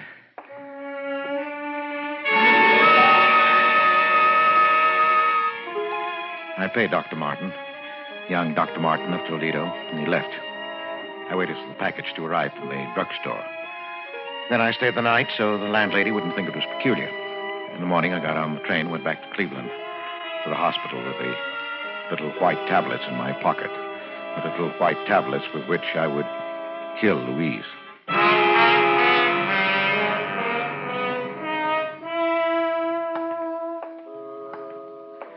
It had been so simple to deceive the young, impressionable doctor. So simple to counterfeit the symptoms that I'd seen Louise react to for 4 years now. It would keep her in bed for 4 years more. Great. For 20. I'd live with the tic douloureux, a painful nerve so long. Too long indeed. Dr. Bantua had to come every day now. The nurse had to be on hand day and night to combat Louise's attacks, to quiet the raging nerve with morphine. Yes, but not for long. In my pocket were the little white tablets that would bring her peace. I went into the hospital kitchen. Oh, hello, Mr. Baker. Oh, hello, Nellie. I'd like to bring Mrs. Baker a milk. Of course. I just give it a touch of the fire to take the chill out. I've missed you. Been away, I hear, Mr. Baker. Yes, I had to go out of town. And you ask me it's a good thing. For you, I mean. You needed a change. The hospital day after day was telling on you. Oh, I don't think so. Yes, it was. I could see. You're a good man, Mr. Baker. Believe me, it's like a saint you're bearing your trials. Not like some others I could mention. Well, isn't the milk ready, Nellie? It is. There we are. Spoonful of sugar. Just the way Mrs. Baker likes it. Well, thank you, Nellie. And give Mrs. Baker my regards. Yes, I'll do that, Nellie. Now, it was just a matter of stepping into an alcove on the way to Louise's room, dropping the white tablets into the warm milk. The sugar would mask the bitter taste. Oh, here. An ideal spot. Mr. Baker. Huh? Oh, nurse. Did I startle you? I didn't mean to. No, of course not. Oh, bringing Mrs. Baker a milk, I see. Well, I'm going up there myself. May I keep you company? Yes, of course. Nurse White walked beside me to Louise's room. My chance for the night was gone. Another night of pain for Louise. I felt the sudden anger of the nurse. And a moment later, I realized how unreasonable it was.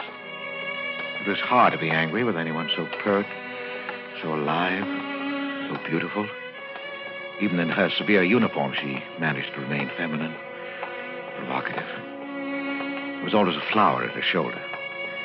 Today, it was a sprig of flowering dogwood. And her quiet, unprofessional perfume was an exciting tingle in my nostrils.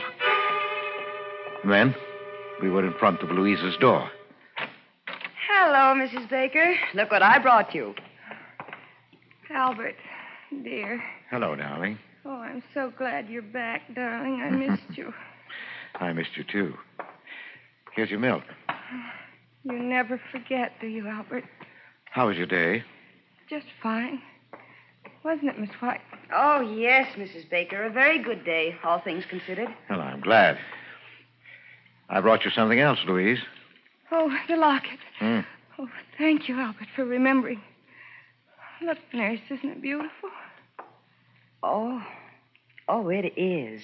It's an old piece, isn't it? It belonged to my mother. I had to hunt all over the house for it. Whatever gave you the sudden notion you wanted it anyway? I don't know. I've had a feeling I'll be joining Mother soon. Oh, Louise, please don't talk that way. Now, Mrs. Baker, you're going to be up on your feet before you know it. And that's almost enough talking tonight, Mr. Baker. No. Mrs. Baker, do you want me to leave a tablet for you? Yes, thank you, dear. Here you are. I hope you don't need to take it. Well, good night. Good night, Miss White. The tablet. You've been taking it every night? Well, I try not to. But lately, the pain... Yes, I know. Oh, Albert, dear, you deserve something better than this. Please, dear. Now, your nose to the grindstone to pay for the doctors and nurses. Oh, don't worry. A little handball at the club, and then this room. Yes, but you're going to get better, dear. You must believe the doctor. That's what Pauline says. Pauline? The nurse. Oh, yes, of course. Oh, is she looking out for you all right? She's a dear. And very pretty, don't you think? Pretty? Yes, I suppose so. I hadn't noticed. I used to be pretty. You used to embarrass me sometimes, the way you looked at me. But you're still beautiful, Louise. You'll always be. I'm sorry, dear.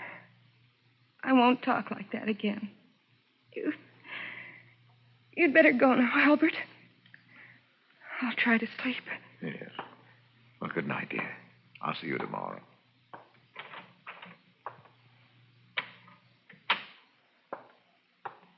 Mr. Baker. Oh.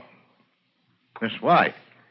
I thought you'd gone. I wanted to talk to you, Mr. Baker. Yes? It's about Mrs. Baker. She worries me. Her mental state is very low.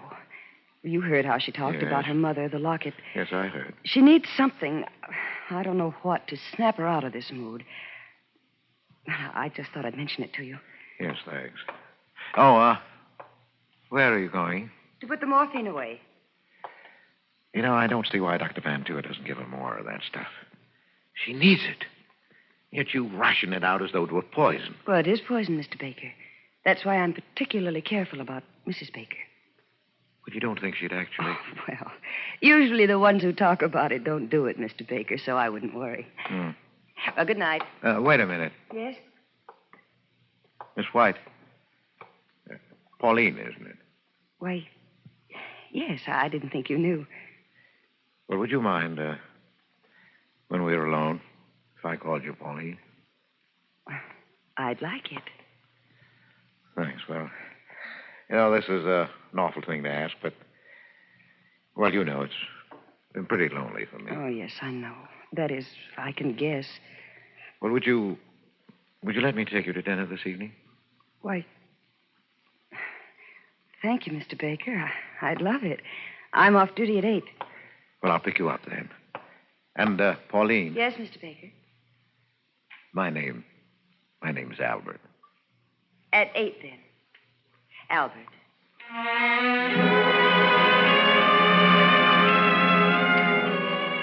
My heart sang. She was perfect. Everything was perfect. I had my poison. I had my witnesses. Louise had said just the right things in their presence, talking about her locket, making her veiled hints at suicide. How beautifully everything fell into place. I started toward the lobby door when I heard my name. Oh, Baker. I say, Baker. Oh, Dr. Van Tour. How are you? Oh, fine, fine. Say, I want you to meet someone. This is Dr. Martin of Toledo. I looked at him, at the man who stepped forward to shake hands with me, and my mouth went dry. This was Dr. Martin of Toledo who had given me my murder prescription. The eager, bumptious young man who stood there now looking straight into my eyes and saying, Hello. How's that bad nerve of yours?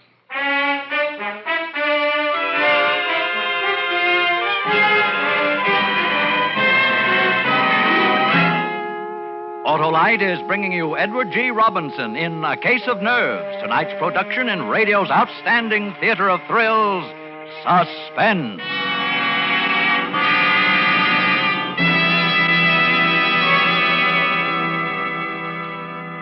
Say, Harlowe, I had my fortune told at the carnival, too. Oh, that's so. What'd the gypsy see in the crystal ball, huh? Well, he said I would soon consult with an expert about... Ignition-engineered Autolite spark plugs? Yeah. Well, they're built by experts because Autolite engineers are the experts who design and build complete ignition systems used as original factory equipment on many makes of America's finest cars. So naturally, they engineer Autolite spark plugs to work as a team with the coil, distributor, and all the other important parts of the ignition system. You mean, of course, they know how to build ignition-engineered Autolite spark plugs that can't be beat for quick starting, smooth performance, and gas mileage. Precisely. And it was these same Autolite engineers who developed the famous Autolite resistor spark plug, one of the greatest advances in spark plug design for automotive use in the past 20 years. Oh, that gypsy had nothing on you, Wilcox. Well, friends, see your friendly Autolite dealer tomorrow. Have him replace worn-out spark plugs with world-famous ignition-engineered Autolite spark plugs. Whether you choose the resistor type or the regular type, you can't buy better spark plugs for your car because you're always right with Autolite. And now, Autolite brings back to our Hollywood soundstage our star, Edward G. Robinson, in A Case of Nerves, a tale well calculated to keep you in suspense. I was caught flat-footed. I couldn't answer, couldn't even turn and hide. Dr. Martin stared at me a minute, unbelievingly, and then his jaw hardened. After a long time, he put out his hand. Because there was nothing else to do, I took it. Oh, this is Mr. Baker, Doctor. It's his wife who has this trigeminal condition. His wife, eh? Well, yes, of course. You didn't think I meant Mr. Baker, did you? He's as strong as an ox. Yes, I can see that. No. I ran into Dr. Martin in the doctor's lounge, Baker. He was telling me about a case he just saw in Toledo. Was Toledo, wasn't it, Martin? Symptoms were remarkably similar to Mrs. Baker's, remarkably.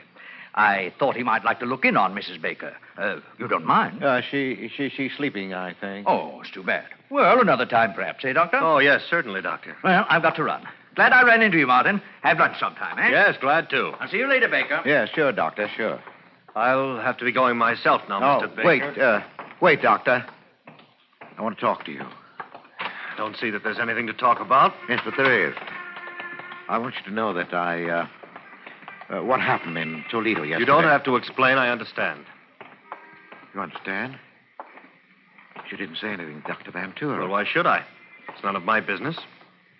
None of your business? Of course. I admit I didn't have you tagged as an addict. Addict? Yes. You don't look like one, and that trick of refusing an immediate shot, well, I've got to hand it to you. You fooled me completely. And using your wife's symptoms. Very clever. I don't doubt you can get a supply whenever you need it with that routine. Oh, no. I assure you. Please, don't bother to lie to me. I guess I ought to thank you for teaching me that trick. It won't work again on this baby, believe me.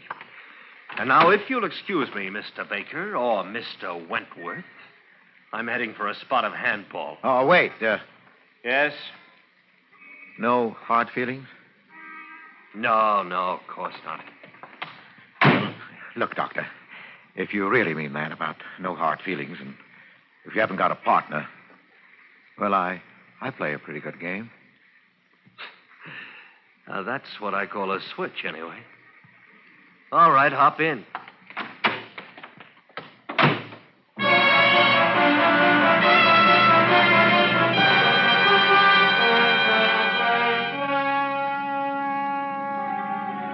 An addict. He took me for an addict, working on any dodge I could to get a supply of dope. Yes, but later, when he heard of Louise's death, he'd remember. I had no idea what I was going to do. I only knew that I couldn't let him go. He drove me over to the athletic club. He wasn't a member, but he held a courtesy card from a Toledo club, and he signed me in as his guest, laughing as James Wentworth. He was a fast man on the court, younger, too. I'd have had a hard time keeping up with him in any circumstances, but as it was, he beat me easily. I could think of only one thing, that he was dangerous. Dangerous, and I had to get rid of him somehow. It's a nice backhand you've got there, Baker. Wish I could handle those tough ones half as well. Well, never mind the compliments, Doctor. Just remember the final score and be satisfied. Say, how about a sweat out? They've got a good steam room here. Yeah, sounds good to me. Here, this way, then. Oh, take your towel. Oh, boy, this is hot. Sit on your towel. Yeah, good idea. It was lucky for me you came along. Place is dead today, not a soul here. Well, I enjoyed it. Hot, isn't it? Yeah. Say, Baker, I misjudged you. Sorry. Oh, that's all right. Forget it. You really could do something for your trouble. Yeah? We've got a sanitarium in Toledo that has been having pretty good luck with addiction lately. I scarcely heard him. I only realized that we were alone, clouded in steam, not even visible to any casually curious person looking through the glass square in the door. This was my chance. I'd never get another like it. Take nerve, of course. I picked up my towel. What are you doing? I'm sorry, Martin, but there's no other way.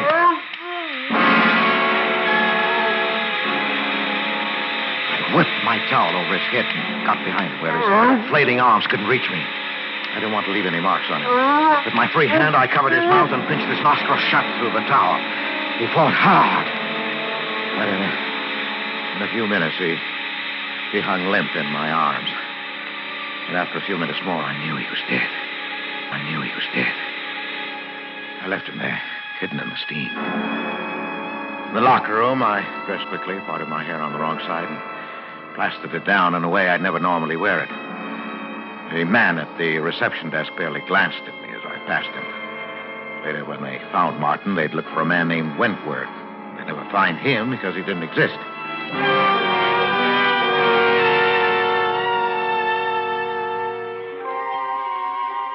It wasn't even that close. The papers reporting Martin's death put the cause down to heart failure brought on by the shock of exercise in the steam room. They didn't mention a companion. wasn't important. And I waited anyway. A week. Waited and watched carefully. Because now not only Louisa's future was at stake, but my own and Pauline's. There's the nurse's quarters, darling. You better not come any nearer. Oh, Pauline, dearest. I know, darling, I know. Oh, you must let go now. I'm late already. No. Albert. No, yes, dear. I'm leaving the hospital. I'm taking a job in Chicago. You know what? Yes. This is hopeless. I can't stand it. Taking care of your wife, smiling at her, seeing the two of you together. But you can't do it. I couldn't live without you. Now that I found you, What do you think this is going to do to me? But I can't. When are you going? I'm giving notice tomorrow. Tomorrow? Oh, my darling. Goodbye. Pauline!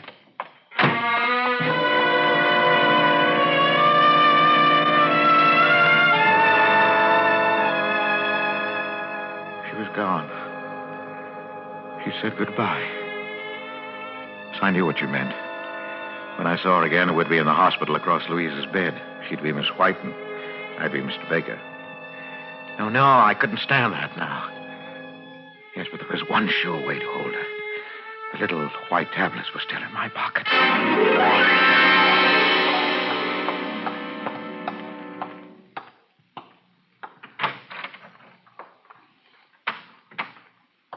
Louise, Albert, dear.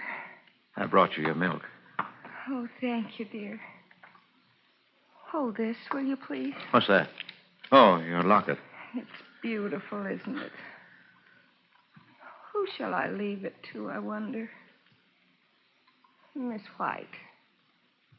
She's a sweet girl. Oh, Louise, now don't talk that way, Louise. You're not going I'd to... like her to have it.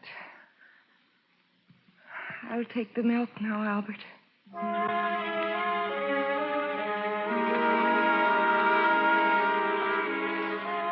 She drank it. I had to clench my jaws to keep from crying out. She smiled and held out the empty glass to me. And it was over. I went home and talked sleeplessly, waiting for the inevitable. Hello? Yes? Yes? No. No, I'll be right over.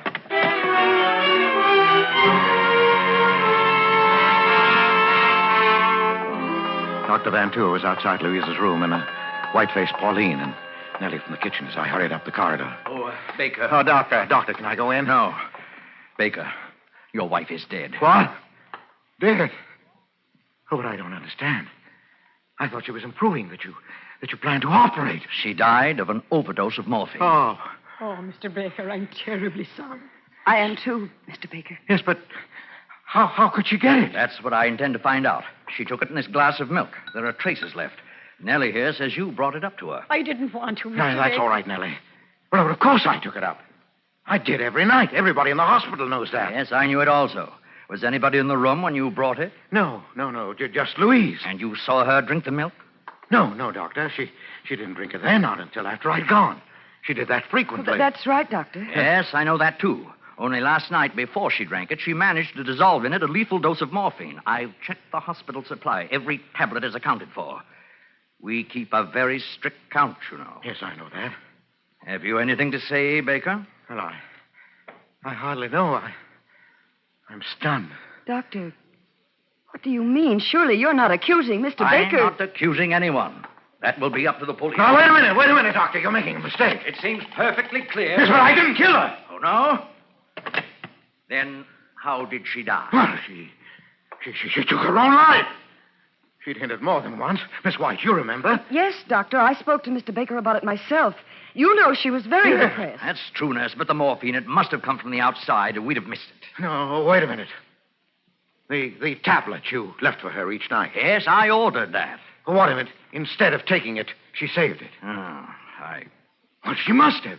It's the only way it could have happened. Well, that's it, Doctor. It must be.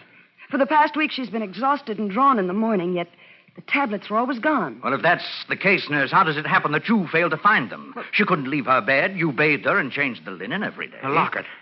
The locket? Yes. Yes, of course. You remember Miss White? She made such a point of asking me to bring it to her. And then the way she talked about joining her mother. Yes, I do. I do remember. She wanted you to have the locket, Pauline. It was her last wish. Now, where is it? I have it here. It's clutched in her hand. Let's...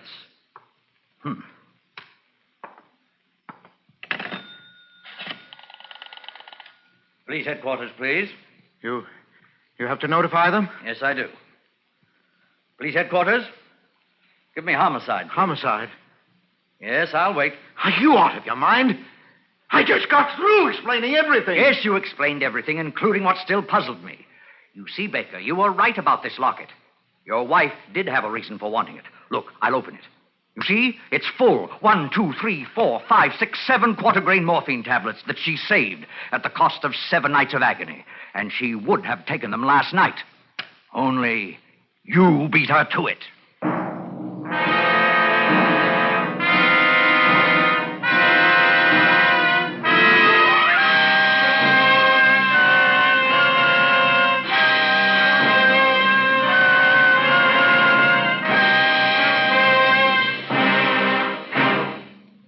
Suspense, presented by Autolite. Tonight's star, Mr. Edward G. Robinson.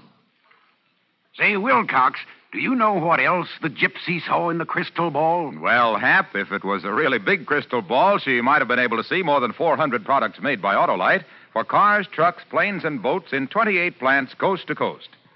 These include complete electrical systems used as original equipment on many makes of America's finest cars. Generators, coils, distributors, voltage regulators, wire and cable, starting motors, electric windshield wipers. All engineered to fit together perfectly, work together perfectly, because they're a perfect team. So, friends, if your Autolite-equipped car needs replacement parts, ask for and insist on Autolite original factory parts at your neighborhood service station, car dealer, garage, or repair shop. Remember, you're always right with Autolite.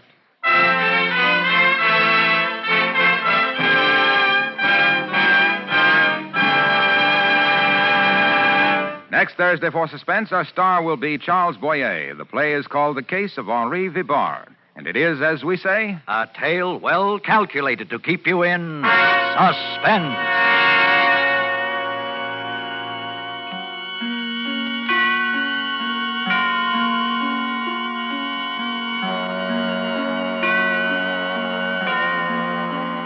Tonight's suspense play was produced and edited by William Spear and directed by Norman MacDonald. Music for Suspense is composed by Lucien Moraweck and conducted by Lud Bluskin. A Case of Nerves is an original play written for radio by Lawrence Goldman. Edward G. Robinson may soon be seen in My Daughter Joy, an Alexander Korda production for London Films. In the coming weeks, you will hear such stars as Broderick Crawford, Jack Carson, and Kathy and Elliot Lewis. Don't forget, next Thursday, same time, Autolite will present Suspense, starring Charles Boyer.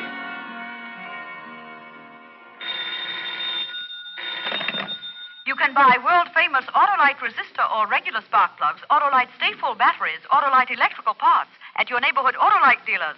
Switch to Autolite. Good night. Autolite, sponsor of Suspense, is proud to acknowledge receipt of the National Safety Council's Public Interest Award for exceptional contribution to highway safety. This is the second consecutive year that Suspense and its sponsors have been so honored. This is CBS, the Columbia Broadcasting System.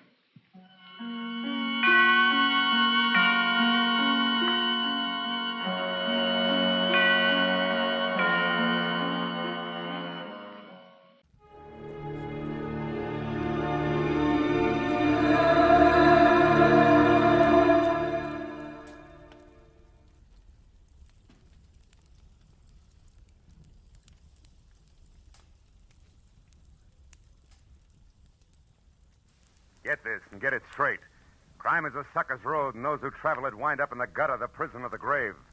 The trail started in Montana with a bum with 2 names rushing away from his lady love, and led fast into L.A., past a southerner from Canada, a worried wool dealer, and a chorus girl with a .45. When it finally stopped at murder in the park, the tramp was still in a hurry. From the pen of Raymond Chandler, outstanding author of crime fiction, comes his most famous character in The Adventures of Philip Marlowe.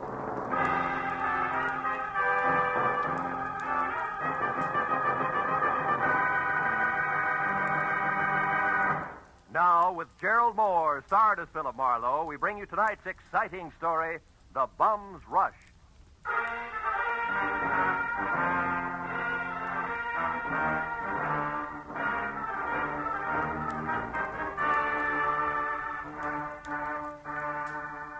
You know, there comes a time in everyone's life when a relative wants a favor. But this was a particularly nice relative. In fact, a great old gal. She'd written my name and address in the center, and her name, Jessie Gavins, Eagles Rock, Montana, in the upper left corner of the envelope. The stamp totaled away a mail special, and the letter inside started off like one of those, I was wrong, you've got to find him for me, you've got to type. But it didn't wind up that way. Clipped to the letter was a $100 check, and under that, a not-too-good snapshot of a bald man holding a rake, who wouldn't have been helped any by better photography. 10 minutes later, at exactly 8 p.m., my long-distance call was put through, and the voice that belonged to Aunt Jessie was snapping at me from Eagles Rock, Montana, like the end of a whip. Certainly I wrote it. How many Jessie Gavinses do you think there are in Eagles Rock? Philip, I want you to find Jonathan Miter and see if he's all right. Yeah, you said that in your letter. Jonathan Miter is my fiancé. Aunt Jessie. Oh, I know what you're thinking, young man, but I'm 51 and he's 55, and there's nothing wrong with the September song if the harmony's close enough. Yeah, I hope my harmony's that good when I'm 55. Why are you worried, honey? Because he left here last week on some kind of a big deal. It's a secret. That's all he'd tell me, and I haven't heard a word from him since. I see. Well, tell me, what sort of a deal would it be? I mean, what business? He's not in any business.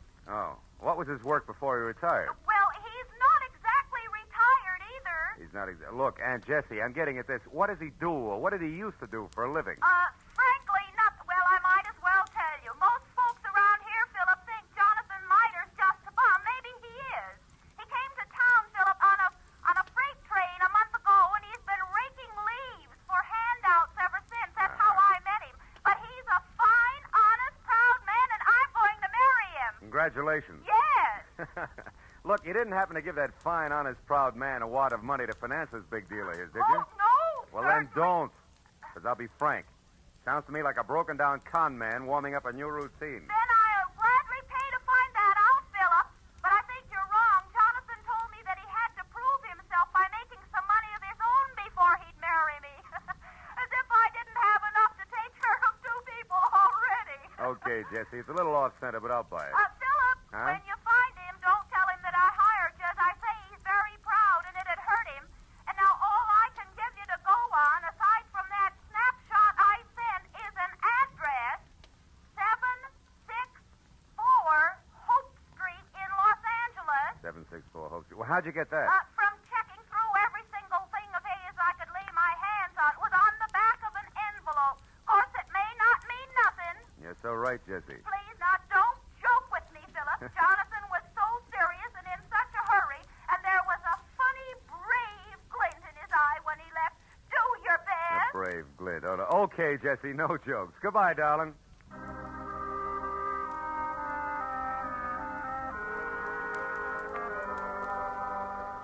I felt a little sorry for my Aunt Jessie Gavins because the concept of a knight of the road rushing off on a secret quest to prove himself worthy of marriage held up like a celluloid shovel. And it got no help when I pulled to a stop in front of 764 Hope Street. It was a cramped combination warehouse and office of corrugated iron and glass brick, respectively, with a shy red and black sign reading Hirsch Woolens over a door that looked like... Well, it looked like it handled about as much business recently as a repair shop for spinning wheels. It was half open, however, so I went in just in time to catch the last round of what must have been a healthy spat going on behind a frosted glass door marked private. Well, I'll tell you something, Mr. Eldenhurst. Keep your eyes more on wool and less on nylon, and you'll be better off. All right, all right. Heaven's sake, Martha, this is no time to quibble. We've got more important things to do. Unless, of course, you want to keep that chorus job at the Plume forever. Well? Okay. You just watch your step. Goodbye, Eldon. Stand aside, stupid. This is a hallway, not an art gallery. Yeah, there's a petty girl if ever I've seen one. Well, what do you want? Oh, Mr. Hirsch. Yes? Yeah, well, I'm Ned Johnson. I'm looking for a job. What kind? Oh, salesman. Wool's my line. I see. And how long have you been waiting out here? Oh, I just stepped in. Come inside. Thanks. Sit down. Now, what is your specialty? Woolens, worsteds, or felts? Well, I've handled them all. We confine ourselves largely to a very high-grade merino woolen, Mr. Johnson, Ned Johnson. I've worked with merino. Well, and what about the others? Lester, perhaps? Lincoln? Oh, sure. Lester, Lincoln. Certainly, I find it all a fascinating business. So do I. A very romantic background. Yeah. By the way, what do you think of Lanatal as against merino? Lanatal. Well, not good. No, you see, I've watched the Lanatals from the range right through shearing and on up to weaving. It just doesn't compare. What's the matter? What are you really after? I slipped, huh? You fell on your face. Lanatal is synthetic wool made from milk. Now, who are you? Okay. I'm from the Sequoia Credit Association. We're investigating you. Just a periodic routine thing. It's strictly confidential. Get out of here and stay out if I ever catch you. All right, take it easy. I was clumsy, that's all. Don't start a riot about it. Look, you pry into my affairs Quite again. a temper you got there. Better watch it, Hirsch. It'll get you in trouble. So long.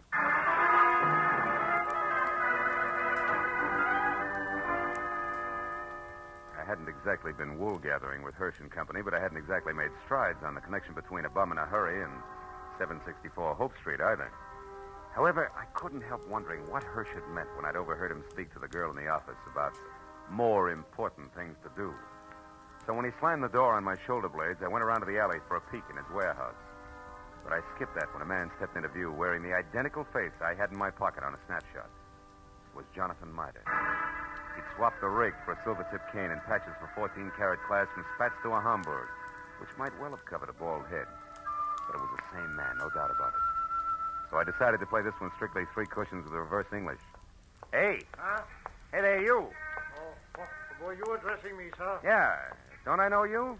Oh, sure I do. Points east, huh? You're mistaken, my man. I haven't been east in 30 years. Oh, come on, friend. I'd know you anyway. You're good old Jonathan Mitre. Sir, I am Ross J. Crowley of Canada, and I have never had the dubious pleasure of your acquaintanceship until this very moment. Ross J. Crowley of Canada, huh? Mm-hmm. Okay, Mitre, that's the way you want it. What are you doing around the wool business? Setting it up for a fleecing or just pulling us over somebody's eyes? My good man, you've obviously confused me with someone else. Now, pack off, mechanized fella. I'm in a hurry. Now, wait a minute, Pop. Wait a minute. Let's get this straight first. Your name's not Crowley. Why are you using it? My Godfrey, sir, you're trying my patience. Stand aside. Come on, let's have it. Oh, very well, if you insist. Here it is. Look out. Hey, come back here, you old goat. Why don't you look out? Why, you awkward roughneck. Why don't you look where you're going? I was, but I couldn't get around all three of you. Three? What do you mean? You and your 2 big feet. If you can't keep those gunboats out of people's way by yourself, hire a pilot. Oh, by now my boy's so far ahead I couldn't catch him if he stopped for lunch. Thanks to you. Goodbye. Went as far as the corner anyway, but I'd been right the first time. Jonathan Mitre, alias Ross J. Crowley of Canada, was long gone, and I had no idea where. This left me with one slim, lovely lead, a lady named Marcia. If I'd eavesdropped correctly, she would shortly be making with the legs in the chorus of the Plume Theater restaurant. It was 7:30 when I entered the platinum-plated tourist trap on Hollywood Boulevard that featured small portions of bad food under glass and large helpings of good skin under lights. Cost me $10 and a fast ad lib backstage, but it would have been worse out front, so when the chorus high kicked its way out into the wings, I nailed Marcia as she went by. She narrowed a half a pound of mascara at me and let a footlight smile drop, which left very little else. Yeah, my name's Marcia. What do you want? Make it snappy. I gotta change. Change what? Your hairdo? This won't take a minute, baby.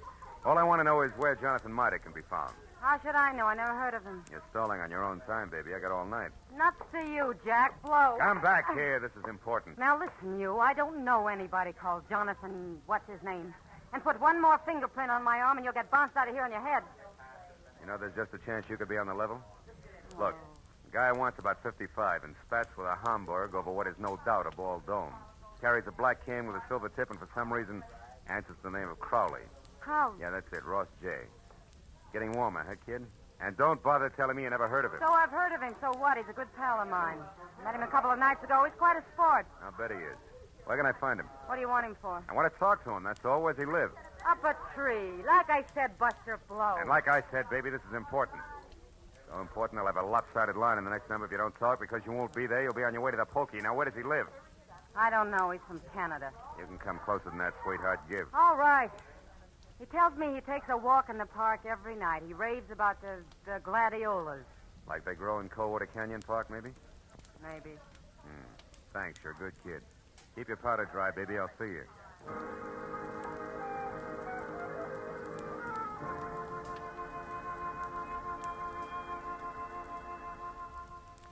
That park looked deserted when a half hour later I drove by it to the far end, turned down a side street, and stopped. But as I started in on foot, I saw him, Spats, Homburg, Kane, and Alias, ambling slowly away from me along a back path. I started after him quietly, and when he got near a corner, I was close enough to hail him, and then grab. But I didn't get the chance. Stand still and keep your mouth shut. I turned slowly. It was the gentleman with the big feet, and he wasn't much uglier, just a little flabbier than the automatic wrapped up in his fist. You seem to be falling over my feet every time I turn around. I noticed that. But I figured the first time was coincidence. What do you figure now? That our gay dog, Mr. Crowley, who just turned that corner there, is wagging two tails. But you hold the gavel, Chairman. And don't you forget it either. So he gave you the name Crowley, did he? Mm-hmm. Why, you think he's got another one? Stop that. We both know he's lying. What I don't know is why he took that name or why you're interested. It's a hobby. I collect old geezers with more than one name. You're going to handle hard, huh? You won't tell me? Well, I don't know your angle either. We might work out a trade, huh? No. I'm not wasting any more time either. He's not going to get away from me again. And that means you'd better stay right here. Oh! He piled me up on the ground with a stomach full of pain. I saw him run down the path. When I got back to my feet, he was taking the corner. I just started after him when it came. I froze and listened. There was nothing more to hear. I walked softly as far as the corner. He was face down, the toes of his oversized shoes digging into the grass, and the gun he hadn't time to use spilled a few inches away from his clenched, dead hand. And across the park and rushing for Coldwater Canyon Road as fast as his feet could go was a bum with two names and a Hamburg hat.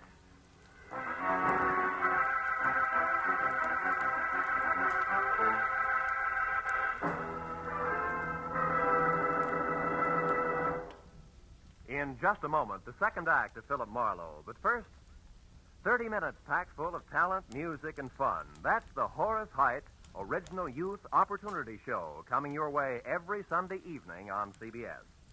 Yes, this fall, you'll hear them all on CBS. A galaxy of stars. And one of the brightest is genial Horace Heidt, who keeps the fun rolling with one hand and with the other pushes open the door to opportunity. Gives a talented youngster his big break toward fame and fortune in show business. Remember, Sunday night, it's Horace Heidt and his original Youth Opportunity Program. Listen every Sunday, starting this Sunday, over most of these same CBS stations. Tune in this fall for the shows that you love best of all. Listen carefully. Here's the address. It's CBS. Now, with our star, Gerald Moore, we return to the second act of Philip Marlowe and tonight's story, The Bum's Rush.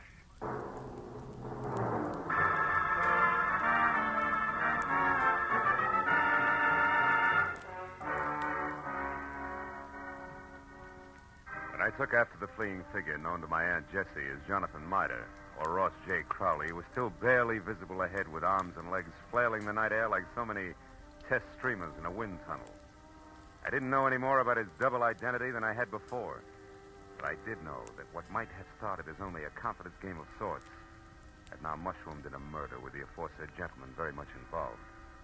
And a moment later, when I saw him, breathless and afraid, duck into a sagging, deserted wooden shack that showed a single red light and was labeled Department of Parks, Fire Equipment Private, I figured the right time and place had come to talk it all over. When I finally carefully stepped inside and announced both myself and 38 in hand in definite stentorian tones, he agreed wholeheartedly. All right. I'll come out just as you say, sir, with my hands up. After all, I've no reason to hide. Other than murder, no. What murder? That noise I heard, that's what it was. Somebody was shot. No, somebody was run over by a bullet rolling downhill at a terrific rate of speed. Now shut up and turn around, Pop. Hands still high. Time we got cautious. Are you searching for a gun on me, sir? Young man, you must be out of your mind. First, you insist that I'm a Mr. Mitre. Well, somebody I never heard of. And you're convinced that I'm a murderer. I don't understand you. There. No gun? Now, you satisfied? No, intrigued. Where'd you throw it? I didn't. I never had one. Anything else? Yeah, the name Crowley, Ross J. Why do you use it? Because it's mine. And that young man is a very common custom. Now, do you mind if I leave? I do. Now, look, old-timer. I'm only going to be nice about this for a little while because, first of all, there's a fresh corpse outside, and where I stand, you could be responsible for it. And second of all... Second of all, there's my angle, where I fit, who I work for, facts, and I don't want to reveal them unless I have to. Now, from the top. You and the dead guy, the connection, what is it? I haven't the slightest idea what you're talking about. You haven't, huh? Okay, Pop, we play it straight all the way. Now, listen. My name's Philip Marlowe. I'm a private detective, and I know when it's time to blow a whistle. Don't move, Marlowe, or you never will again. Oh, fine. Marcia. That's right, Marcia. And all loaded down with a nasty old 45 automatic that makes her look and feel very unladylike. Drop it, Marlowe. Come on. That's better. Now, Mr. Crowley, without waiting for Marlowe to apologize, go on. Go, but where... To the hotel. It's important, so hurry. Oh, yes, very well. I won't waste a second. The key. You won't need the key. Somebody's waiting for you. Goodbye, Mr. Crowley. Goodbye. I hope I never meet you again, Mr. Maitland. Good night. It's cute, isn't he? Uh-huh, darling. The moment's unimportant. Right now, you're my only concern, Marlowe. Oh, that's nice, Marcia. It's cozy, just the three of us. You and that giant U.S. pistol, caliber 45. Say, baby, that's not your gun, is it? No. You feel slighted? Oh, no, sweet. Happy. Stay back, Marlowe. Why? I'll shoot. Oh, no, you won't. You I can't. warn you, Marlowe. No. You see, baby, Take another step, of the you're three through. safety devices I on that mean- army gun, that doohickey Marlowe, there on I'm the gonna side is one. It won't Stay work back. unless it's in the Go forward on, position. You big jerk. Let go of me. When school's out, I will. Now, the first question, teacher. Come on, You and let go. Grandpa, alias Jonathan Mite, also alias Ross J. Crowley. What's the game you two are playing? I don't know. Where does Hirsch fit in? Oh. Come on, it's getting late. The I don't star pupil wants an answer. He's anxious to get to the head of the class. Talk. What is it? I don't remember, and I won't, so don't bother getting masculine or polishing apples, pupil. When I forget for a long, long time. Is that clear? Yeah, it is. And since I can't wait, since I want to go out and play, Come we'll on, put you in come here on. for safekeeping. Yeah. Hey, honey, you don't mind if I go through your bag, do you? I didn't think you would. Oh, here's a key that says at what room I'll find the team of Crowley and Miter. Oh, my, such a temper. After I picked up my .38, which the lady, who no longer sounded like one, had made me drop, and to check the hotel key that read Villa 12, Wilshire Gardens, Beverly Hills, I ran outside and back toward my car in what I figured should be a big hurry. But when I was halfway there, I had a premonition that speed was not to be. A premonition that was a head dressed in blue, carrying a club, wearing a badge, and leaning on my right front fender. And it wasn't until I was next to him that I quit worrying about a long, involved delay. Because the officer on hand, one Kurt Lemley, was an old and I hope still good friend. Well, hiya, Phil. Been waiting here for you since I called in about that body up there. Some kid heard the shot. Oh. So you had once pegged this all alone and very suspicious-looking car. Yeah, surprised it was yours. I'm disappointed. I'd hoped the name of the owner's tag was going to be Raleigh Newcomb. Hey, wait a minute. You know his name? Don't you? No.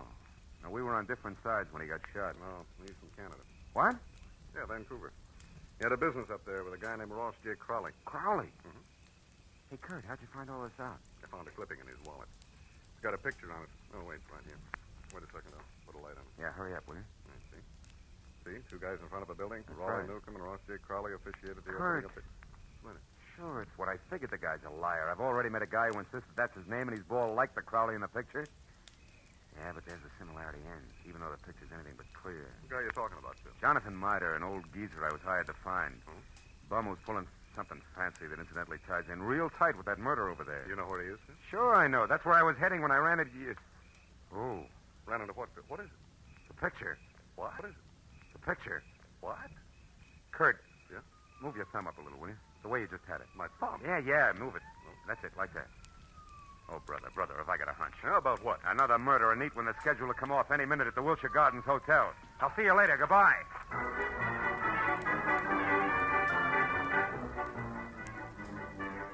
At best, it was 10 screeching stop-and-go minutes from Coldwater Canyon Park across Beverly Hills to the Wilshire Gardens Hotel on the boulevard of the same name.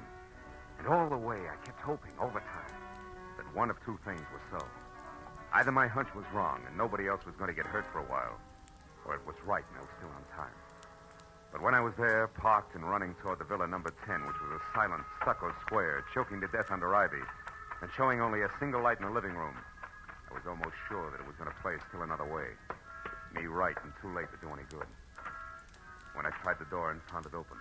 And inside saw at once the letter propped up against a lamp on an end table that I'd been afraid I'd find. There was no longer any doubt. And even as I crossed the room, I knew that I was going to read a suicide note addressed to the police, telling them that the undersigned Ross J. Crowley had taken his own life, as well as that of the partner he'd been stealing from, Raleigh Newcomb, who had currently been pursuing him. But I didn't know until I reached for the letter to make sure that I'd figured right was the last line, just before the signature. It read, "Also, rather than face the humility of being dragged through the courts for killing Newcomb, they have taken the life of a man who would have caught me. A private detective named Philip Marlowe." You did well, Marlowe. What? Especially when it's your own obituary. No, don't move. Well, Mr. Hirsch, huh? Or do I call you Crowley now? Doesn't matter, Marlowe. Suit yourself. What does matter is that you're not quite the boy genius you think you are. Meaning what? Meaning Marcia. You talk to her at the Plumes, then she talks to me. Between the two of us, we've maneuvered you around just like we wanted to, so we could include you in our plans. In other words, Marlowe, when Marcia sent Maida here from the park, we knew you'd follow. Marcia's reliable. Yeah, all year round, I'll bet. Okay, Crowley, so the one with two heads isn't Jonathan Maida, it's you. You is Eldon Hirsch here in L.A. Is Ross J. Crowley, Newcomb's partner up in Canada. A crooked partner, Crowley, who, when he knew he was going to be caught, decided to kill himself, but with another guy's body. Jonathan Maida, so it wouldn't hurt. Exactly. Also, Marlowe, nobody will bother to look past what will pass as Crowley's buddy for the murderer of Newcomb, who I didn't expect on the scene. I think you'll admit it's all accounted for in that letter there in Crowley's, my handwriting. Bravo, you skipped nothing. Now, what about me? Yes, you. You must go before Jonathan Maida, you know. Otherwise, the coroner might find something wrong with the sequence of death. So it's you first, then Maida. Who no doubt is unconscious in the bedroom right now? No, Mr. Marlowe, who no doubt is standing right here listening carefully. Maida, you crazy fool. Stay where you are. No, Mr. Crowley, I won't. That way I die. This way, at least I have a chance. Yo, Crowley! My shoulder. Maida, you all right? Yeah, I think so. Just wing.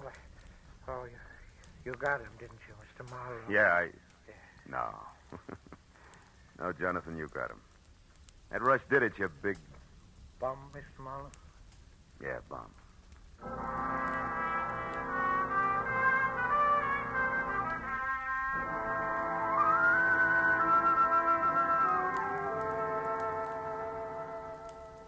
It was 2 long hours of first aid for Jonathan. Arrest on the charge of murder for both Crowley and the accomplice before and after the fact, Martha. And questions and answers in triplicate for the police before Maida and I were finally alone and back in my office waiting for a call we put through to, of course, Eagles Rock, Montana. But even then, the gentleman vagabond couldn't quite get over things. Then, in other words, Mr. Marlowe, this Crowley, who introduced himself to me as Hirsch, had his fiendish plan already formulated. And on one of his trips down from Canada, saw me when his train stopped at Eagles Rock. I was raking leaves around the depot. And he saw me, and he hired me on the spot because he needed someone to fit the part of his corpse. That's it. And you'll admit you were well qualified for the job, alone in the world. Except for Jesse, Which you didn't happen to mention.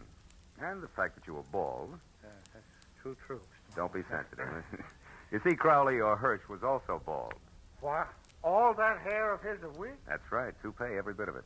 And incidentally, you see, the reason I caught on to things, Johnny, a policeman found a newspaper picture of Newcomb and Crowley in Newcomb's wallet. Which told you that I couldn't be Crowley. That's right. It also told me more. When the policeman accidentally put his thumb over the bald part of Crowley's head, it gave me a different picture. Then I only paid attention to what I could see, features blurred though they were. Which then you were Hirsch's. Uh-huh. Yeah, wait a minute. I know. Hello. Mr. Philip Marlowe, please. This is Marlowe speaking. On your call to Miss Jessie Gabbins in Eagles Rock, Montana. One moment, please, sir. Here, take it, Jonathan. Me? Yeah, go ahead, speak. All right. Hello, Jessie. Jessica. This is Johnny. Yeah, Cuddles. Yeah, it's me, all right. I'm in Los Angeles with Mr. Marlowe. Cuddles, you don't have to shout so loud, you know. She's clean up there at the Eagles I know, but Rock. she can hear you. Just talk. Jessica, you guess what happened now? I'll tell you. Yeah. A man hired me to work for him. To pose impersonator of Mr. Ross J. Crowley, because he said he had to be free to investigate some crooked people who would try and contact me. Yeah. And since he offered good money right on the spot there, Jessica, I took the job. I thought you'd be proud of me making extra money. No, wait a minute, Jessica. Mr. Marlowe, I better cut this short, hadn't I? It's long distance. It's cost money. Don't worry about it, Johnny. There's no hurry. Take your time. Oh, Jessica. Now, what this man really wanted, you there, Jessica? Was to use me as a corpse. That's right, a body. No, I feel fine. You see, he was going to put his rings on me, another identification, to knock me unconscious and get me to the river.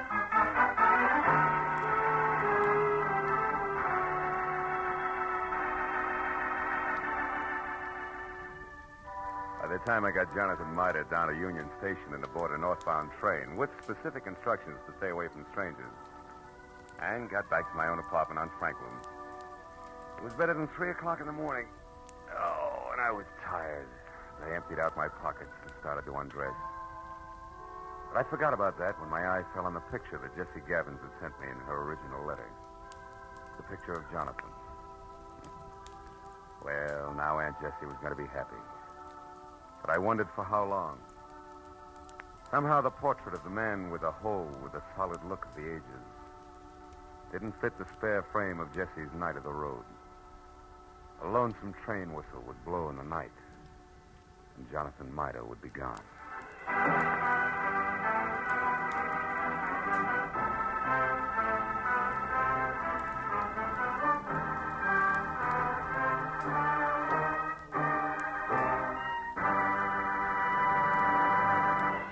The Adventures of Philip Marlowe star Gerald Moore and are produced and directed by Norman MacDonald. Script is by Mel Donnelly, Robert Mitchell, and Gene Levitt. Featured in the cast were Georgia Ellis, Hans Conrad, Ann Morrison, Herb Butterfield, Wilms Herbert, and Bill Boucher. The special music is composed and conducted by Richard Arant. Be sure and be with us again next week when Philip Marlowe says... The lady tourist was a school teacher out after glamour, and she got it. But only after she learned that in Hollywood, the 3 R's could be reading, done in a dark room, writing found in a dead man's pocket, and arithmetic that added up to murder, times 2.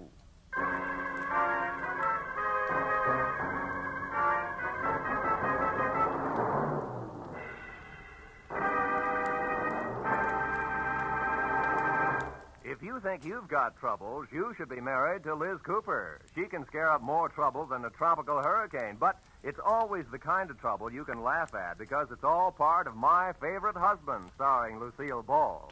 My Favorite Husband is part of CBS's great laugh lineup for Friday night. You won't want to miss a single minute of My Favorite Husband. And you'll want to be around, too, to hear the Goldbergs, Leave It to Joan, and Breakfast with Burroughs. They'll all be broadcast on Friday nights over most of these CBS stations starting next Friday. This is Roy Rowan speaking. Now, stay tuned for Gangbusters, which follows immediately over most of these same stations.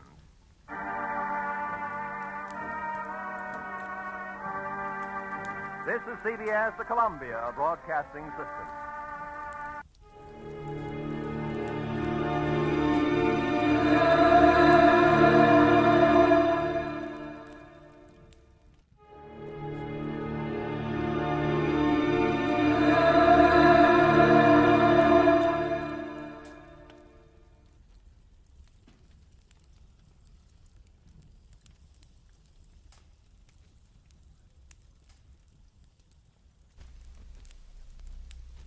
Get this and get it straight. Crime is a sucker's road, and those who travel it wind up in the gutter, the prison, or the grave. This time, a platinum wristwatch, a body on a lonely strip of beach, and a case of heart failure in a Beverly Hills garage, all added up to blackmail, 25 years old. And a killer who would never be caught. It happened like this. From the pen of Raymond Chandler, outstanding author of crime fiction, comes his most famous character in The Adventures of Philip Marlowe.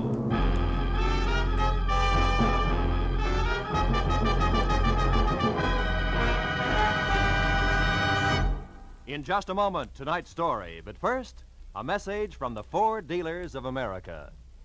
The whole country's talking about the great 1950 Ford.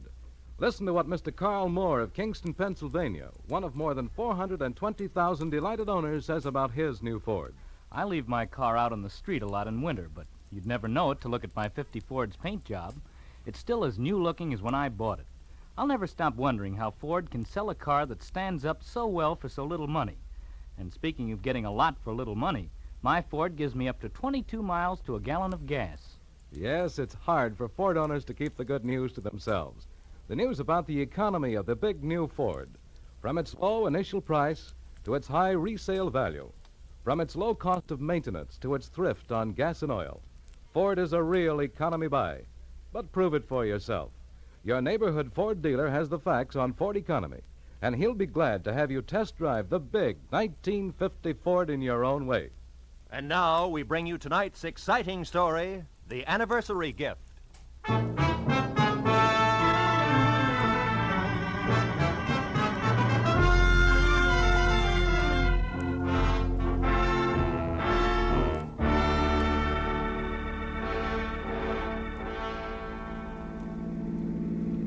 Turn left at the next corner, cabby. Okay.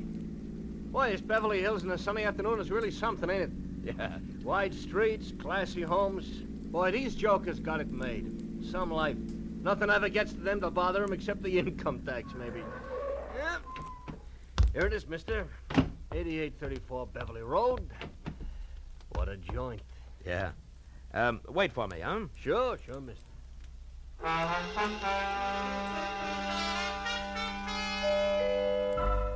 The door was answered by a girl of about 16, a tall, slender girl with dark eyes, too deep for her years. Oh, come in, won't you? I believe Dad's expecting you. She led me across a living room as dignified as the lobby of a bank to a door that she opened. If you'll wait here in the library, I'll tell Dad you've come. The library of Stanley Towner, my new client, was as somber as his living room, except for one thing. Over a fireplace that half filled one wall was a life-size portrait of a woman. A most beautiful woman. Could have been a painting of what the girl who had just left would look like in another 25 years. I was still staring at the picture when Stanley Towner came in. That's a portrait of Margaret, my wife. We lost her 1 week ago today. I'm sorry, Mr. Towner. Well, we'd been expecting it for over a year. The doctors had warned us, but even when you're braced for a blow like that, Yes, I know what you mean. It was her heart, Marlowe. She was coming home from a shopping trip in Westwood last Tuesday evening when it happened. She had her own car and was just pulling into the garage here when the attack seized her. Catherine, my daughter, and I both heard her car hit the garage wall. We ran out and found her. The doctor did everything possible. But Wednesday morning, she was dead. I'm sorry. It's all right, Mr. Towner. I must tell you all this because the reason I called you here has to do with Margaret's death. I don't understand. I've got to get Margaret's watch back. A what? A watch? Yes, a wristwatch. It's, well, I'll try to explain. I loved my wife very deeply, Marlowe. Now that I've lost her, the most important thing in the world to me is the preservation of her memory. Can you understand that? Well, it's natural that you'd cling to things that remind you of her, Mr. Towner. Now, what about the watch? It's lost. Somewhere in Camino Beach. You know where that is? Yes, a few miles below Redondo. Yes, that's right. Well, the day Margaret died, I had taken her watch with me to have it repaired. I went down the coast on some business, and on the way back, I stopped at Camino Beach for lunch. A place called the Trade Winds. You had the watch with you when you went in? Yes, in my overcoat pocket. I came out and got in my car and was halfway back to my office before I realized it was gone. I've got to get it back, Marlowe. How much is it worth? In cash, about $500, but to me, now, it's worth 20 times that. What's the watch like? It's a Baroness, platinum, and set with emeralds. Mm-hmm. I gave it to Margaret on our 20th wedding anniversary. There's an inscription on the back to Margaret from Stanley with eternal love. I know that watch is somewhere in Camino Beach. Can you find it and bring it back here to me? There's nothing more you can tell me? Unfortunately, that's all there is. I'll do my best, but I can't guarantee a thing.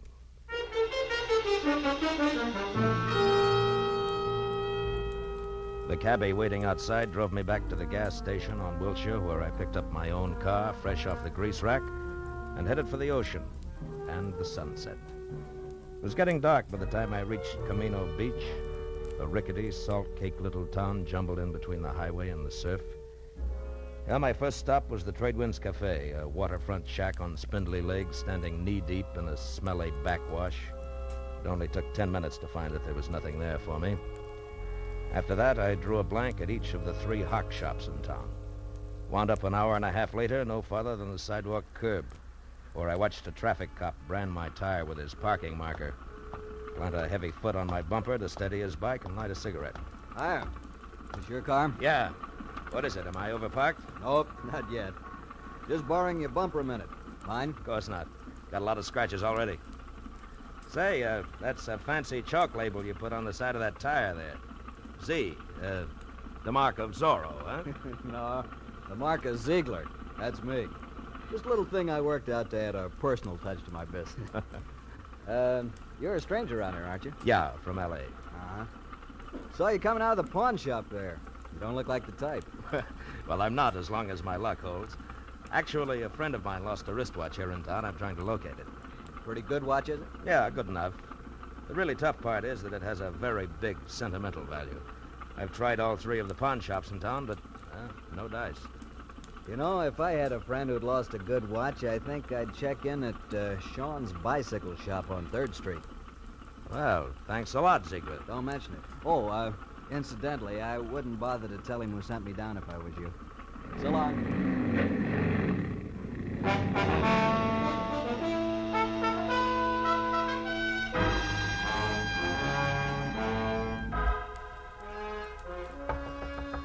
Hello. Hello, anybody there? Hello, Sean? What do you want? I'm closed for the night. I'm, interested in a lady's wristwatch, Mr. Sean. How do you know? And just how does that bring you to a bicycle shop? Look, we both know your offense, so let's not waste time on that. The Well. watch I'm after is platinum set with emeralds and has an inscription on the back. To Margaret from Stanley with eternal love. A bright sentiment, I'm sure. Have you seen the watch? No. Look, Sean, either I beat your tongue as limber as a St. Bernard's ears, or you accept this $20 in exchange for some straight information. Peacefully. Now take your choice and take it fast. $20. Kind of a choice is that? But I don't have the watch buckle. But you have seen it. Oh, yes. 5-6 days ago, a fella brought that watch in here, wanted to know what it was worth. I said 500. He laughed in my face. Who was this guy? You mentioned something about $20. Oh, yes. Here. All right, now give. Yeah, that's better. His name is Chip Menashe. In summers, he works in the concessions in the pier. In winters, he's nothing more than a beachcomber. Lives in a little room out on the pier behind the shooting gallery, and that bucko is your $20 worth. It had better be, Shane, or I'll be back for my change.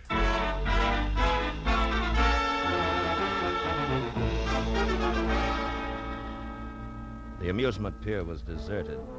When I finally found the one-room shack tacked on behind the shooting gallery, it was dark and quiet. I knocked once, got no answer. So I pushed a wad of rags out of a broken pane of glass in the door, reached inside, and unsnapped the lock and went in. With a light from the one naked overhead bulb, I started through the room. On a packing crate that passed for a dresser, I found a week-old newspaper clipping that said the body of one Leon Stice of Camino had been found on an isolated beach Wednesday morning, shot in the chest. No apparent reason. Stice was survived by his wife, Nancy, of 320 Front Street. I got real busy wondering why a bum like Chip Menashe saved old newspaper clippings of murder stories when a noise outside turned me toward the open door. What are you doing in my place? You weren't home, so I came in to wait. You a cop or something? No, I'm no cop, Menashe. The name's Marlowe. Maybe we can do business. Sit down. I don't get you. I, collect old watches. A mutual friend sent me, Menashe. Yeah? I'm interested in ladies' watches, particularly. Maybe something in platinum with emeralds. Okay, Pally, what's the proposition? Nothing until I see the merchandise. Now, how about putting it on display, huh? I can't hear you, Pally. Ah, come on now. Where's the watch? Don't rush me, mister. Don't rush me. It'll get you nowhere. All right. Make me a proposition. 10 grand? 10,000? Uh-huh. You must be out of your mind. Yeah, we'll see who's out of their minds. That's a very valuable watch. Maybe you better get out of here and add it all up again. Yeah, maybe I'd better at that. But, Menashe, don't go away, because I'll be back. I won't go away. I know when I'm sitting on top of the pile.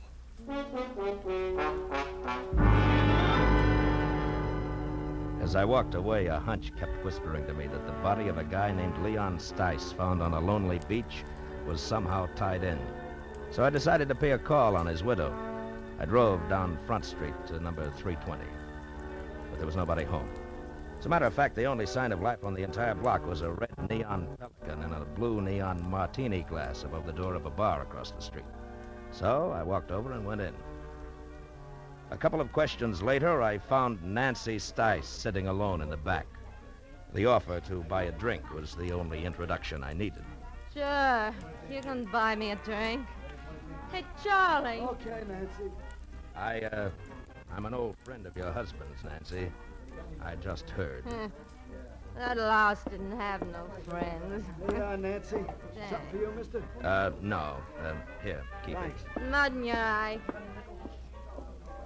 Nah. I got nothing against Leon Stice. Except 25 years of living with him in a Camino Beach rat hole on nothing. That's all. Any idea why he was killed? For the role he was carrying. After what you just said, that makes no sense. That's the way it was. And I didn't get one red cent of it. It was all gone when they found him. Did you tell the cops he had money on him? Nah. I hate cops. Yeah, sure. Where did Leon get this dough? He told me he ran into an old acquaintance who was staking him. Some guy named Martin Vogel who used to live here in Camino Beach years ago. Martin Vogel was staking him? To what? Leon said him and Vogel was going in business together. The cash was in advance. Oh, sure. He was going to be such a big shot. What kind of business, Nancy? Just between you and me, the only business that crummy mind of his would work on was blackmail. Take it from me. And now, how about another drink for his grief-stricken widow, huh? I'll, leave a buck on the bar on my way out.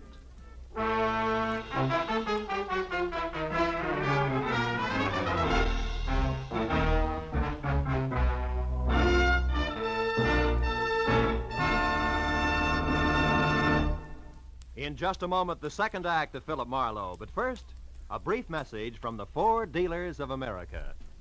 From coast to coast, Ford owners agree the big new Ford brings you more for your money. More in comfort, more in performance, and more in economy. But only through personal experience can you appreciate the restful ease of Ford's famous midship ride and the luxurious comfort of Ford's non-sag foam rubber cushion front seat.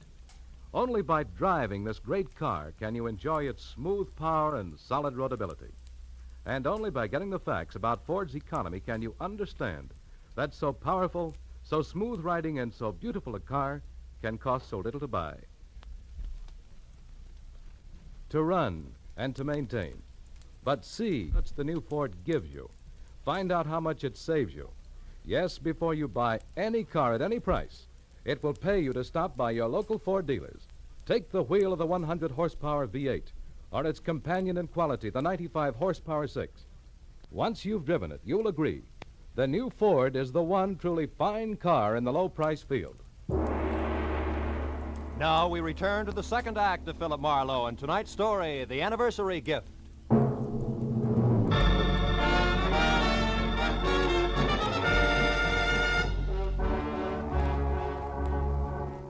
I left the Pelican Club, got into my car, and started for the local law on the chance that I could learn something more about the new question mark I'd picked up named Martin Vogel.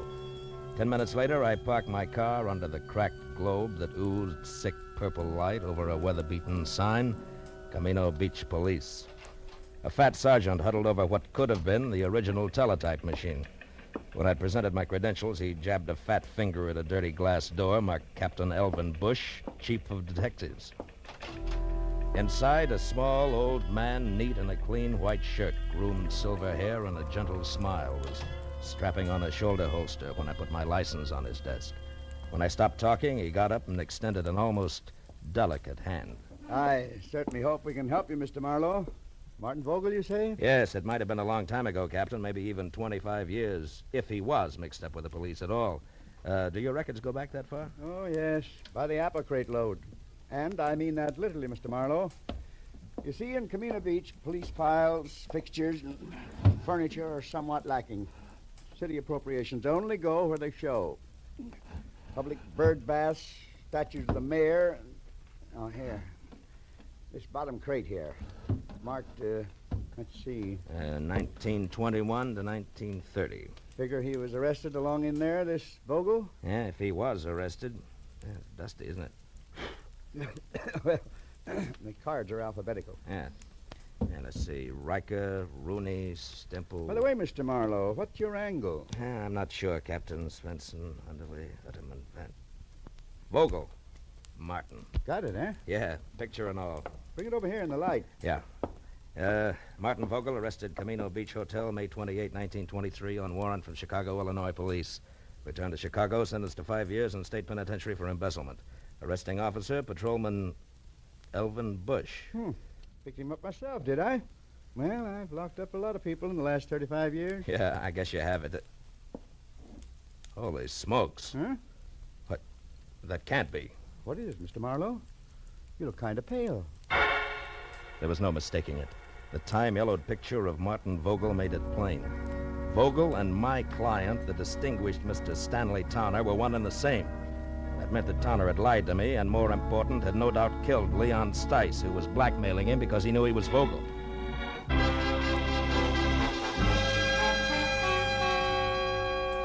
I left Captain Bush piled into my car and pointed it back for the amusement pier, where one way or another I was going to get Chip Menashe to fill in a few remaining blanks for me.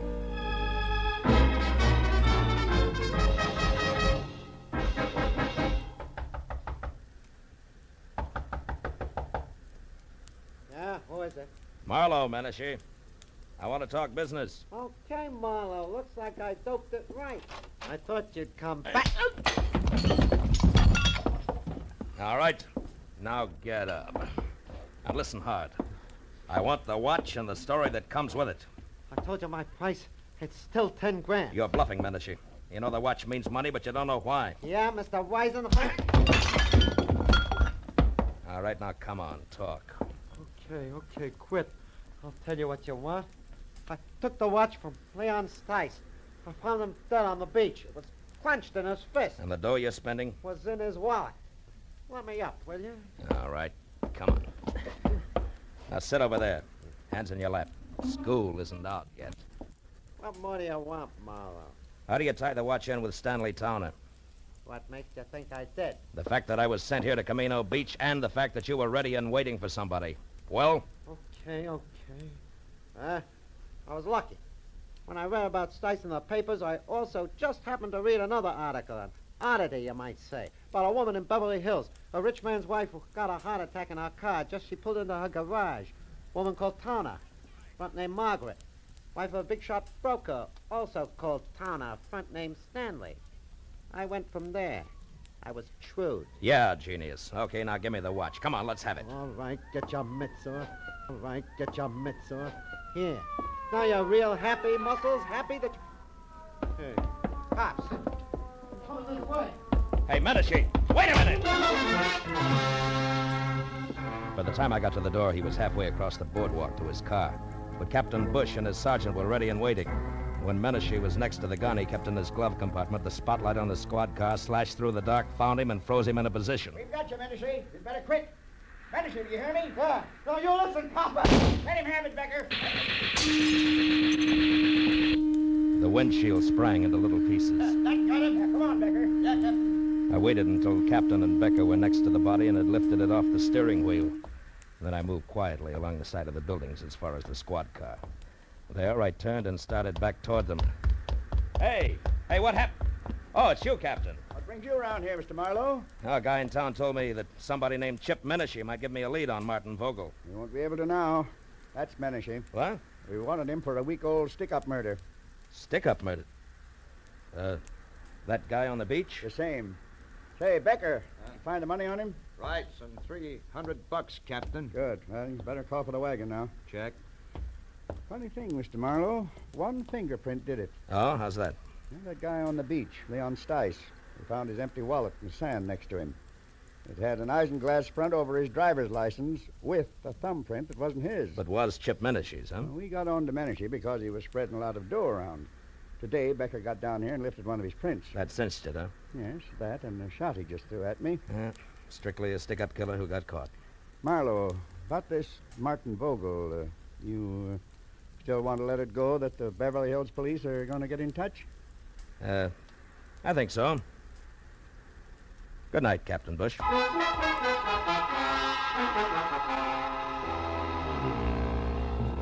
The ride back to Beverly Hills was an uncomfortable hour and a half, cold and empty.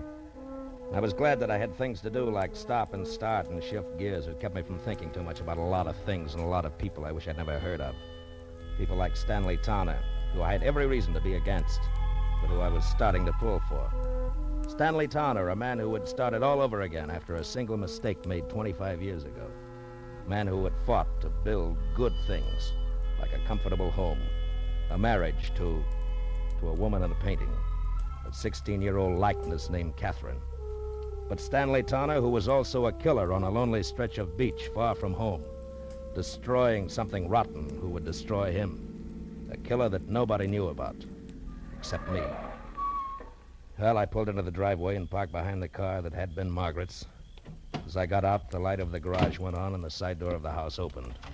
I felt almost wrong dropping my hand around the .38 in my side pocket. Good evening, Mr. Marlowe. You have the watch? Yeah. I had quite a tussle getting hold of it. I imagined you would. Menashe's dead, Mr. Towner. Menashe?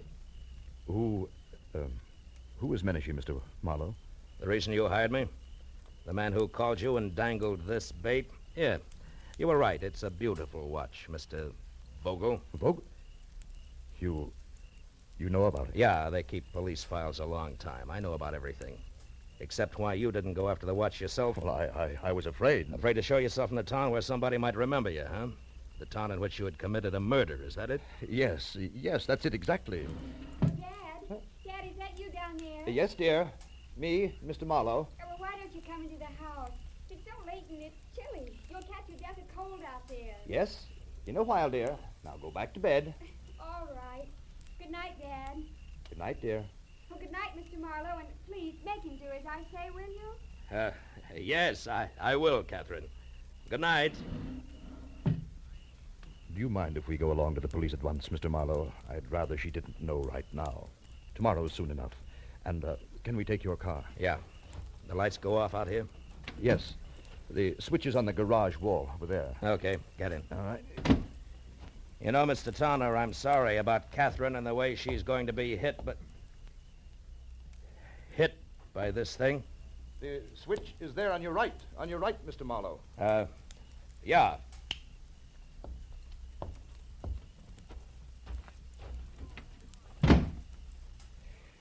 It was a very nice house. Mm-hmm. Mr. Towner, you certainly loved Margaret a lot, didn't you?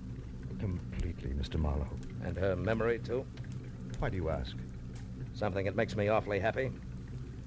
Mr. Towner, you didn't kill Leon Stice. Marlowe, what are you saying? That you never lost your wife's watch at Camino Beach. You never had it. She lost it herself. Lost it when she struggled with Leon Stice just before she killed him for your sake. For you and Catherine and everything you've worked for. No, Marlowe, no. Yes, Margaret had a bad heart. She knew she didn't have long to live. Also, she knew that Stice was blackmailing you. It figures, Towner. And what also figures is that you'd rather pay for a murder that you didn't commit than to have Margaret's name soiled. Yes, I would, and I will, because you can't prove any of this. Correction, Mr. Towner, I can. With your wife's car there in the garage, the car in which she died on what you said was her return from Westwood. Which it was? No, not according to a funny little chalk mark I just saw on one tire, it wasn't. A little white Z that a policeman named Ziegler in Camino Beach makes to check on parking time. And we can go on from there. Your confession won't mean a thing. But, Marlowe, it must... No, I guess it won't. I guess you can't hide the truth very often, can you? No. Only once in a great while. And then, strangely enough, only when it seems like the right thing to do. What do you mean? Why did you stop the motor? There's one thing I haven't told you yet. The way things worked out in Camino Beach, Mr. Tanner. The police there think that Menashe killed Leon Stice, and they're happy that way. They never heard of you or your wife. And I don't see why they should. No. Yes. I mean that nobody really knows the whole story. Nobody except you, Marlowe. Nobody, Mr. Tanner. Good night. Thank you, Mr. Marlowe. Good night.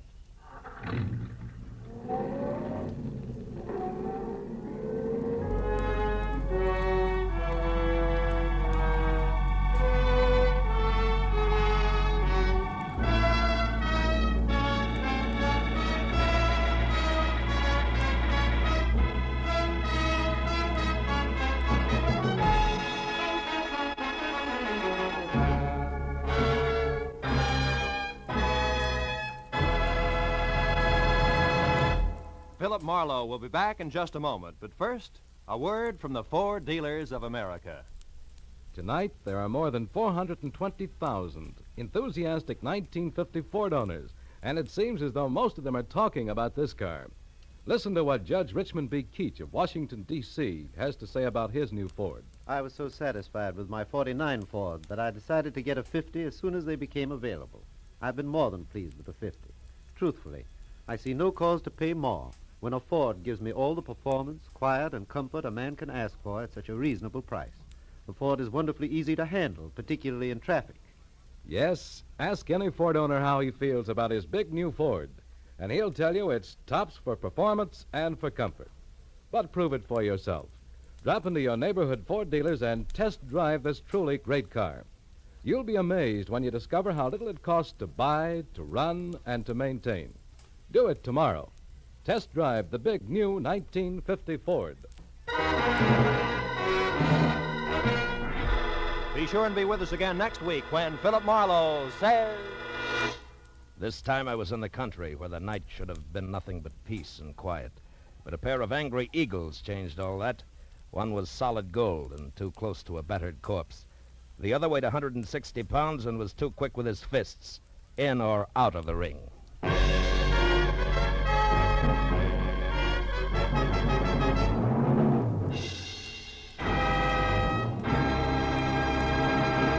The Adventures of Philip Marlowe, bringing you Raymond Chandler's most famous character, tonight starred Bill Conrad, are produced and directed by Norman McDonnell, and are written for radio by Robert Mitchell and Gene Levitt. Featured in the cast were Sammy Hill, John Daner, Gene Bates, Ralph Moody, Larry Dobkin, Harry Bartell, and Edgar Barrier. The special music is composed and conducted by Richard Orant. This is Roy Rowan speaking for CBS, the Columbia Broadcasting System.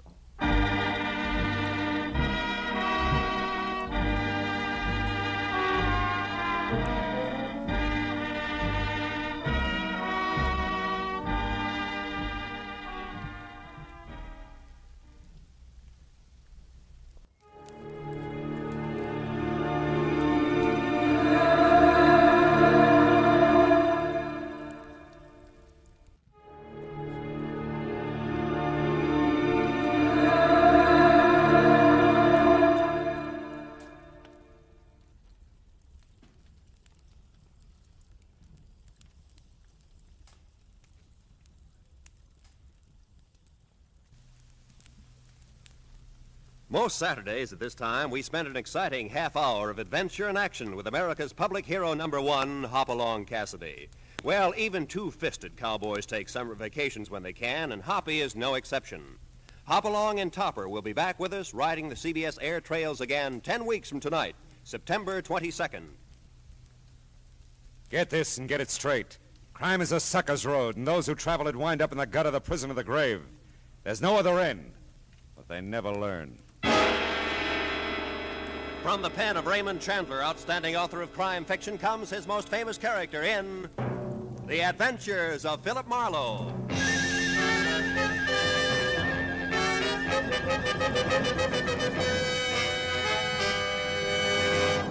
Now, Now, with Gerald Moore, starred as Philip Marlowe, we bring you tonight's exciting story, The Dear Dead Days.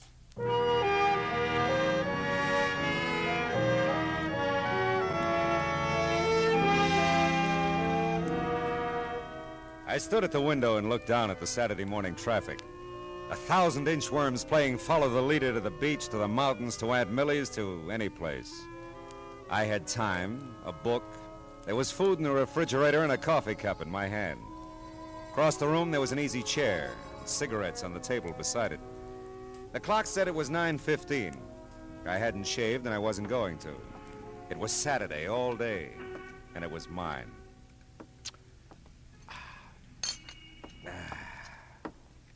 Now let's see, where was I? Oh, yeah, here it is. She was the most breathtaking thing he'd ever seen.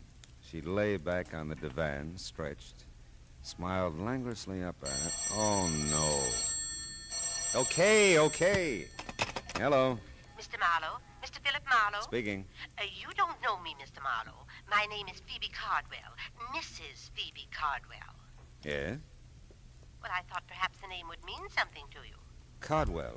No, I'm afraid not. Oh, well, no matter. You do help people, don't you? I mean, if someone is missing, you find them. Well, sometimes, Mrs. Cardwell. It all depends. Have you checked the police? Oh, no, my dear, no, I wouldn't think of that. Oh? You see, it's Stevens, my chauffeur. Oh, well, now, I mustn't mislead you. Strictly speaking, he is not my chauffeur. But strictly speaking, he is missing. Yes, at least he seems to be, and I don't trust phones entirely, Mr. Marlowe. I couldn't even have called you except Matilda went to her friend's, and I do need your help. Yeah, I see. If Well, you could come out right away. It's most important to me. I live in Venice, Mr. Marlowe. If you drive down Sepulveda to Washington Boulevard...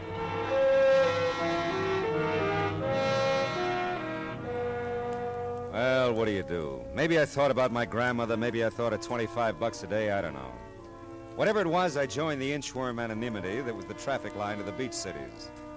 Now, Venice is not a spot to which I normally gravitate, but there was something in Mrs. Phoebe Cardwell's distinguished old voice that told me this was not a Saturday for normalcy.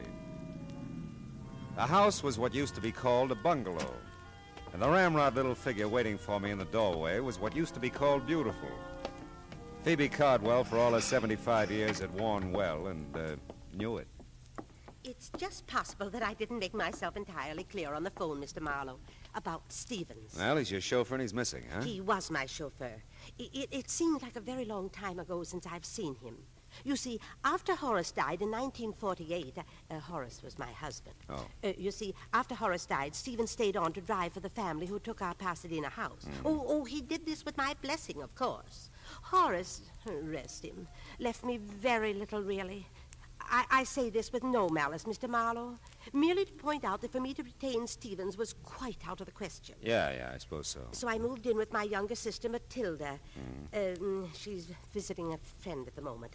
I wouldn't want Matilda to share my concern over Stevens, and I'm sure you'll respect that. Oh, of course, Mrs. Cardwell. Thank you. Now, look, so far as you know, is Stephen still driving for the family who took your house? Oh, I'm sure he is. He must be. It's just that, well, on Thursdays, his day off, he always brought the limousine over to take me for rides and run my little errands. Oh, understand now. The Brants are fully aware of this. That's the family he works for. Who have my home in Pasadena.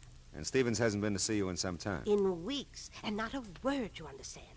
I find it difficult to tell you precisely how I feel about this, Mr. Marlowe. Stevens is like a son to me. Perhaps he's ill or troubled. Oh, I'd want to know that. I might be able to help. You phoned, I suppose? Oh, I'm embarrassed to say how many times. But no answer, none at all. I've a writing desk in my room, Mr. Marlowe. I'll write the Pasadena address and phone number for you. My number, too. Oh, I shan't be a moment now. I'd seen the ring when I first sat down opposite her. First because it was big, almost massive, on a tiny right hand.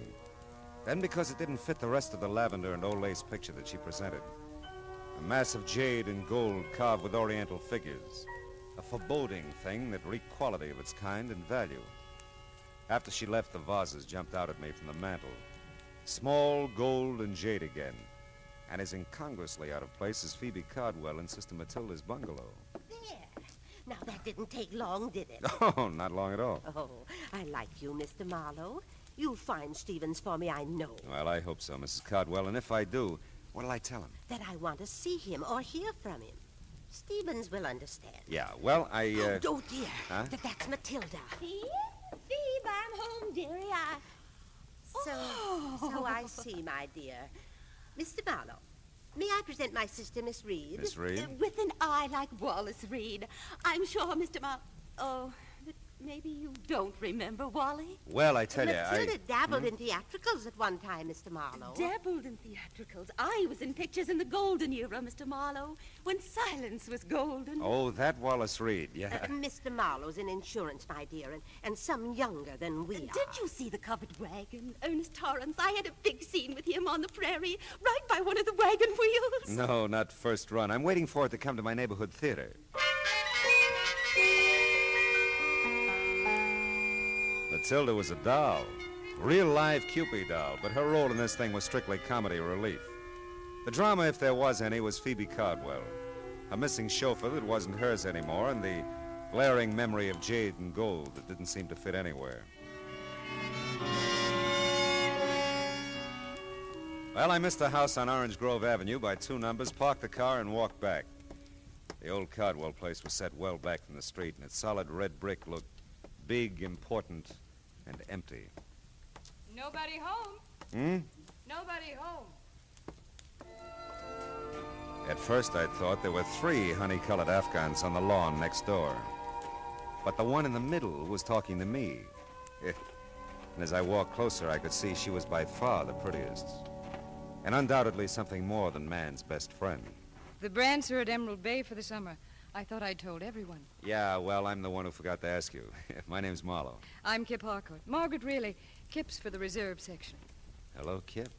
I've never seen you before. Yeah, well, believe me, I'm sorry. I believe you, Marlowe. Yeah, I got a first name. I like Marlowe. Oh. Forget about the Brants. Come on and play on this side of the hedge. I don't know the Pasadena rules. Same as Texas. Oh. Looks like we're going to have to move over. I'll give Stevens a raise for this. Thought you said nobody was home. Stevens doesn't count. He does with me. Don't move. I want to remember you like this always. You'll be back, Marlowe? This you know. Hey, Stevens. Stevens, wait a minute. I'd like to see you. Yes, sir? I'd like to talk to you about Mrs. Caldwell. Is something wrong, sir? Oh, no. She's fine. I'm Philip Marlowe, Stevens. Is there someplace we can have a visit? We're upstairs over the garage in my quarters, sir. Come along. Mrs. Caldwell isn't ailing, she said. Oh, no, looked fine when I left it less than an hour ago. Oh, I'm glad to hear that. Yeah, here we are. Come inside, sir. Hey, nice place you've got here, Stevens. It's a bit stuffy in here, I'm afraid. I've been closed up a few days. Oh. Yeah, now. Sit down, sir. Thanks. Say, Stevens, Mrs. Caldwell misses you, and you can drop the sir with me. Marlowe will do, huh? Well, I'll try, sir, Mr. Marlowe. But a habit of 20 years or so, you know. Sure. Now, Mrs. Caldwell misses me? Is that what you've come to tell me? Well, that's about all she told me, Stevens. I understand you skipped a few of your regular Thursday visits with her, and, well, she's concerned about you. Well, I must say that's generous of her. Of course, it's not been a few visits at all, Mr. Marlowe. I've missed the last 2 Thursdays, and for a quite legitimate reason. My employers, the Brants, have opened their Emerald Bay place. Yeah, so Kip told me. The Miss Harcourt, I mean. Mrs. Harcourt, sir. Oh, really? That's too bad. Is it, sir? Yeah. Well, look, Mrs. Caldwell seems like a nice old lady. You know what you mean to her. It's not just you she misses, you understand? It's a way of life, something she was part of and enjoyed. Status, I think they call it. You know, it can be pretty important, Stephen. I understand that, sir. Sure you do. You'll give her a break, I know. Call her now that you're back in town. You know, keep in touch, huh? Yes, Oh, excuse me. Sure. Don't leave, sir, please. There's something I'd like to ask you. Stevens seemed like a right guy. Anyway, I was wondering about Kip, Mrs. Harcourt. I had her figured all right, but not for married. I dismissed it to the back of my mind and started casing Stevens' little palace. It was nice enough in the brown to gray motif, neat, tidy, like Stevens, except for a bunch of packing boxes grouped in the corner behind the divan. And on top of them, 3 items that stopped me cold. A large bowl, a smaller one, and a long oblong box. All a mass of jade and gold carved with oriental figures. You admire Oriental art, Mr. Marlowe? Not especially. Do you, Stevens? Not especially, sir. You said you'd like to ask me something. Yes, and if I may, sir, I'd appreciate a straight answer. All my answers are straight, Stevens. It's my questions that get tricky. I'll remember that, sir. Are you certain you've told me everything Mrs. Cardwell said about me? Very certain. Does it strike you as odd, sir, that she'd hire a man of your particular capabilities to deliver the simple message that she misses me? Matter of fact, it does, Stevens. Strikes me as very odd.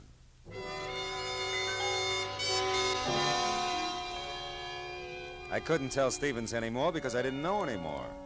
It was my turn to ask questions, but I didn't have any yet.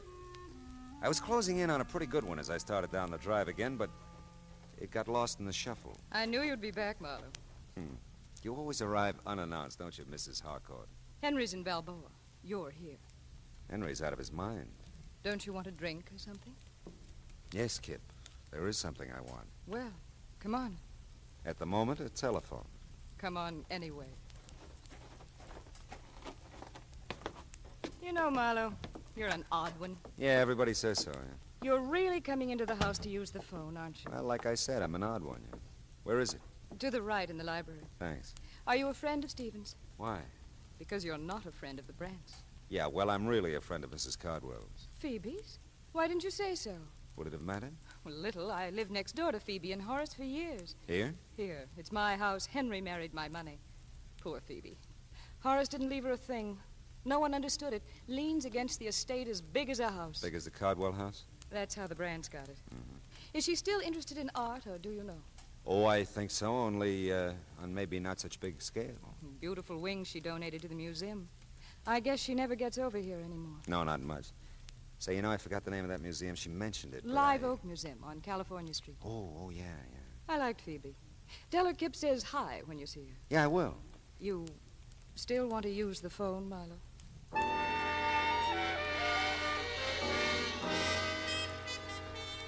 I used the phone. I called Phoebe Cardwell, explained Stephen's absence, and gave her Kip's best.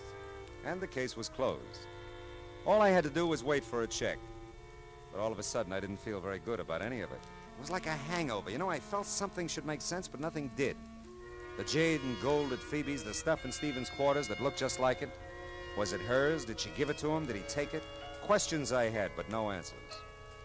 I stood there at the window in Kip's library and watched the car pull to a stop in front of the old Cardwell place. Watched the thick little man get out and start to walk up the gravel driveway. I wasn't sure until he walked right past the library window. Then I knew I had the beginnings of all the answers. The thick little man was Fritzy Ott, one of the better fencers around town. And he was on his way to see Stevens. A minute later, Kip told me of empty servants' quarters over her garage. Another minute later, and I was there. The two garages weren't 6 feet apart. And there was lots to hear if you listened. I listened. But look, Stevie boy, you don't have it all. That's not quite the point now. Can you dispose of it? I don't know. Two things, Stevie boy. One, collection's a tough defense. Real tough. Two, this isn't the whole deal. I don't understand. This isn't the whole deal. Some pieces missing. I've seen pictures of the Cinco collection. Some pieces are missing here. 2 vases and a ring, to be exact. Yeah, you're right. You got them? Well, not exactly. I might be able to get them. Look, I'm trying to tell you, Stevie boy. One, I'm not even sure I can fence the whole collection. But two, I ain't got a prayer of doing it if it's incomplete. Are you with me there? Do you understand that? Yes, I understand it. It might take time to obtain the other pieces. Then you better spend some time, Stevie boy, or we got no arrangement whatsoever. I tell you, I'll nose around, see what's the best deal I can get, providing you deliver the full treatment. You see what you can do about getting it, and we'll meet here tomorrow at noon. But I really don't think it. Oh, never mind. I've got to have the money. All right, tomorrow at noon. You didn't have to hang any signs on it. It was all there, or most of it was. The Cinco collection meant very little to me, but it meant money to Stevens and Fritzy Ott. I had an idea it meant something else again to Phoebe Cardwell. And I had another idea. The Live Oak Museum on California Street and the wing that Phoebe had donated to it. I couldn't risk the delay of a Texas rules bout with Kip, so I skirted the house and ran through the dusk to my car.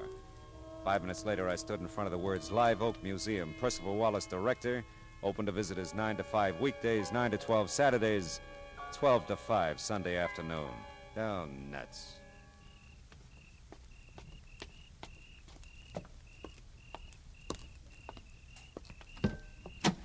Not interested in art, eh, Mr. Marlowe?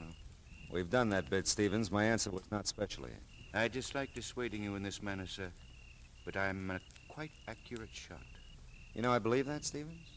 If I can't persuade you with this warning, I'll not hesitate to use this gun. I'll not hesitate at all, sir.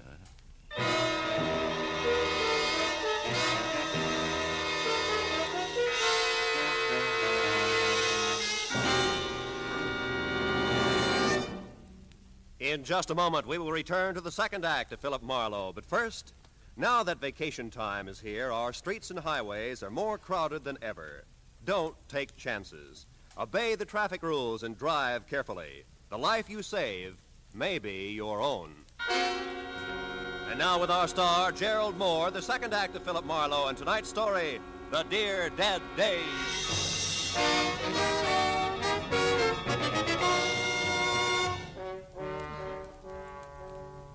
Stevens had a dominant personality for a chauffeur.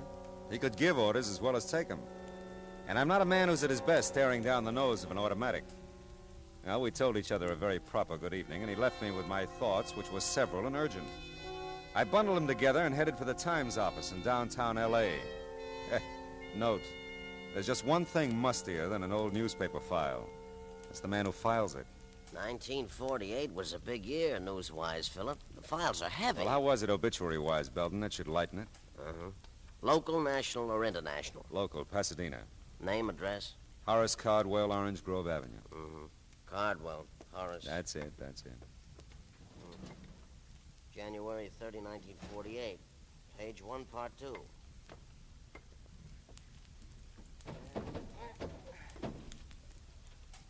That's a good spot, page 1, part 2. Best local obit spot in the paper. Oh, I'll bet Horace was proud like anything. Let's see here. Gandhi. Oh, here it is. Mr. Cardwell is survived by his wife, Phoebe Reed Cardwell, at home. Period. Nothing. Hey, Belden, you got one for her? Her? Phoebe Cardwell. When'd she go? She hasn't. She's somebody? She's somebody. Cardwell, Mrs. Horace, parenthesis, Phoebe Reed, close parenthesis, Triad Belden. All right. She could be more. She'll never make part 2, page 1 at this rate. Yeah, that's too bad, but read it anyway, huh? Born Waterloo, Iowa, June 7th, 1876. She's Gemini, Philip. That's wonderful. Will you just read? Oh, yeah. Okay. Married Horace Cardwell, so-and-so. Moved to California. She was so-and-so. Oh, chairman of Art and Culture Committee, Live Oak Museum, Pasadena. That's it. Go ahead. Traveled extensively all over the world. Brought back many valuable paintings and objects d'art. Yeah, it's reasonable. To the museum. Most famous of which is Sing Woo collection of jade. And, well, that's about it, Philip. I love you, Belden. Thanks.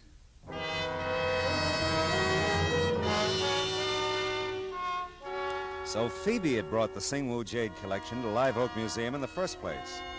Now she had some of it, Stevens had more. And Fritzy Ott was even now nosing around for a taker. Where did that leave the museum? Nowhere, so far as I knew. Except closed till noon tomorrow, Sunday. And noon tomorrow, Sunday, would be too late. Fritzy and Stevens would be together by that time. Note, Percival Wallace is a quiet little man who doesn't like to talk to private eyes about museum business at home or anywhere. The museum has operated for 30 years, Mr. Marlowe, and not one shred of notoriety. Not one shred. Well, I think we can keep the record clean, Mr. Wallace. All I want to know is when the Sing Woo collection was stolen from the museum. I didn't say it was stolen. I said we no longer had it. Okay, you no longer have it. How long have you no longer had it? It was since Christmas week, 1947. Would you notify the police? Certainly not. Why? Mr. Marlowe, I've tried to tell you, not one shred of notoriety in 30 years. Yeah, but it's a valuable collection and it's missing. The board of directors did subscribe to a reward, Mr. Marlowe. Only a fraction of the Sing Woo's real worth, of course. A mere $20,000. But, of course, this was done very quietly. Very quietly. So quietly, nobody knows about it. All right, tell me, did Mrs. Cardwell contribute to the reward? I don't recall. And you wouldn't say if she did. Thanks, Mr. Wallace. You're just downright bully.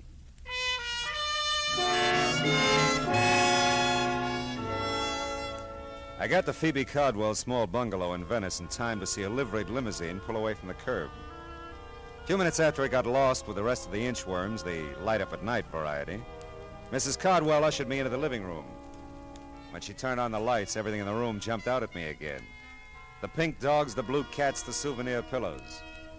But the most notable things in the room were the jade and gold vases that were gone from the mantel, and the jade and gold ring that was missing from Phoebe Cardwell's old hand. This is delightful, Mr. Marlowe. Genuinely delightful. Yeah, well, I was afraid it might be a little too late to call. Oh, ordinarily, yes. Oh, but not tonight. Why, you just missed him, Stevens. He came back and took me for a drive.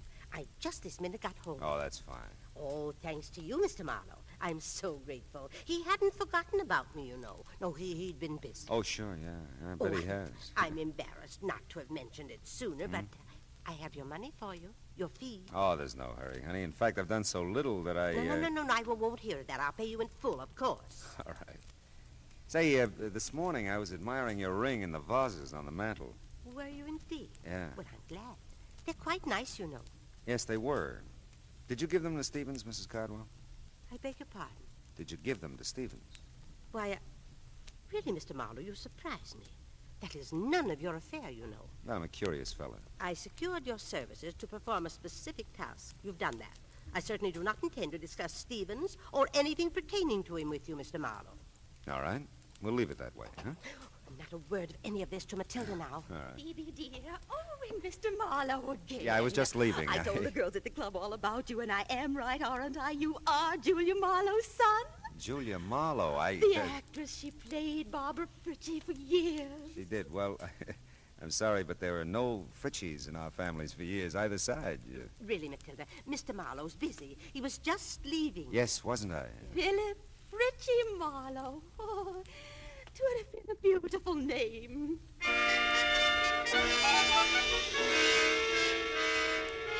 The lights in Kip Harcourt's house were off when I got back to Pasadena. Those in Stevens' quarters above the garage were still on. It was better that way. I wasn't worried about Stevens' automatic anymore. There was a very good chance he wouldn't use it. Hey, Stevens, it's Marlowe. Open up. Apparently, I didn't make myself clear, Mr. Marlowe, sir. If you still want to try your aim when I finish talking, I'll be a willing target. Come in, sir. It's almost midnight. You're meeting Fritzie at noon tomorrow. We're going to have to work fast. I warned you to stay out of it, Mr. Marlowe. Now, listen, Stevens, hear this. I know about a lot of it, and I got some good guesses on the rest. Let's make a deal. I'll tell you what I know and what I guess. If I'm right, you can get in touch with Fritzie tonight. And if you're wrong? Well, if I'm wrong, one of us deserves to be killed. Go ahead, sir. Okay. Horace Cardwell was a wealthy man, a very wealthy man. He was a good businessman, and he loved his wife very much. That's right, sir. When he died, there was almost no money.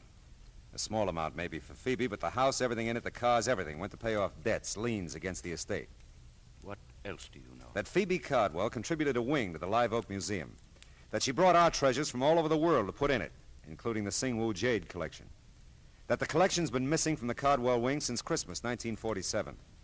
Horace died of a cerebral hemorrhage in January 1948. And nobody wants to talk about who took the collection. Least of all, the people at the Live Oak Museum. And, what do you guess from all this, sir? That a man, even a very wealthy man, can run out of money. Especially if he has a wife who's a wonderful woman, but with an eye and a hand for expensive art treasures. Phoebe's sick, Stevens. Kleptomania is an illness. I know, sir. It's been such a well-guarded secret. It took all Mr. Horace had to pay for the things she took. People to watch her, keep track of her. You know her, sir. He couldn't bear to get help for her, psychiatric help. Now, she needs money, just to live on. She has so little, and... You love her very much, don't you? Yes. Yes, I do. Well, she can't have too many more years, Stevens, and $20,000 is a lot of money. $20,000, Mr. Marlowe? Now, look, Stevens. You've called it a well-guarded secret. Believe me, it was, and it is. Even those of you who've been protecting Phoebe all these years haven't leveled with each other. How she moved the collection out of there, I'll never know, but the museum's had a $20,000 reward for its return for several years. Right. I didn't know that, sir. I know you didn't. And it suddenly dawns on me that Phoebe's been handing you the Singwu collection bit by bit, ever since she, came by it. Maybe an appreciation for your years of faithful service, huh? Well, she said it might come in handy, sir, if I ever needed money. If I needed money, Mr. Marlowe. Yeah, I know, Stevens. Hey, you got a conflict tomorrow. You can't be here meeting Fritzy and be at the Live Oak Museum when it opens at noon, too. Well, I'll call Fritzy. Tell him our arrangement is off. And Stevens, can't you just see Percival Wallace's face tomorrow when he eyes the Singwoo collection again?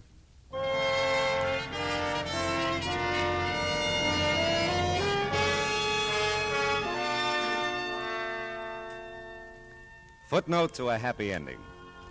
By 12:30 Sunday afternoon, the museum had the collection, Stevens had a certified check for $20,000, and we had an understanding that Phoebe Cardwell would suddenly discover that Horace had left her some money after all. $20,000 in a checking account that had somehow been overlooked till now. Oh, well, the rest of Sunday was all mine. And I stood at my window and looked down on 1,000 inchworms playing Follow the Leader. Back from the beach, the mountains, from Aunt Millie's, from anywhere. All kinds of people. Nice people. Not so nice people.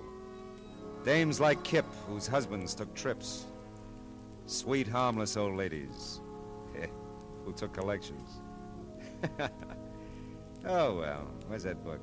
Oh, yeah. Now, where was I? Oh, yeah, here it is. She was the most breathtaking thing he'd ever seen. She lay back on the divan, stretched, and smiled languorously up at him.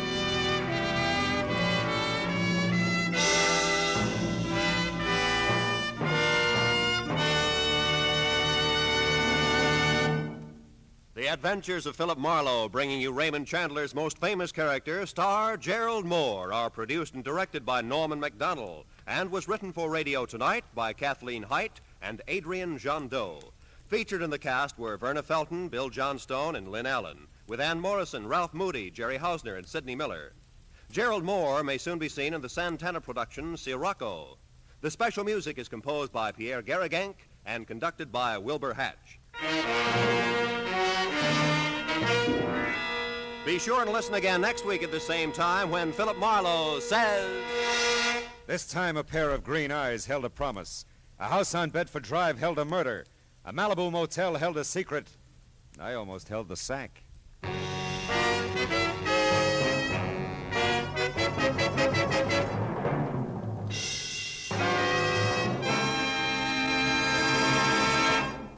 Songbird Evelyn Knight, a favorite CBS singing star, helps out vocally on The Mario Lanza Show tomorrow evening on most of these same CBS stations. Stay tuned now for Gangbusters, which follows immediately over most of these same CBS stations. Roy Rowan speaking. This is CBS. Hear Horace Hyde every Sunday night, the Columbia Broadcasting System.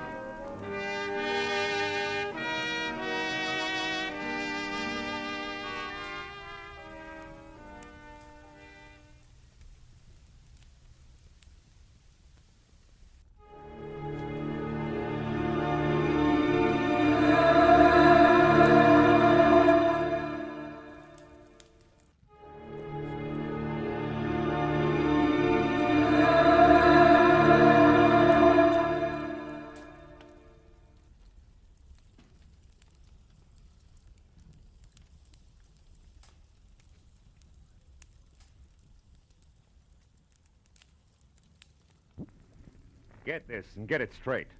Crime is a sucker's road, and those who travel it wind up in the gutter, the prison, or the grave. There's no other end, but they never learn.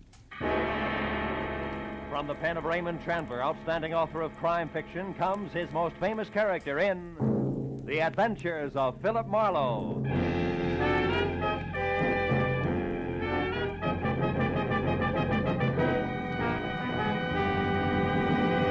Now, with Gerald Moore, starred as Philip Marlowe, we bring you tonight's exciting story, The Uneasy Head.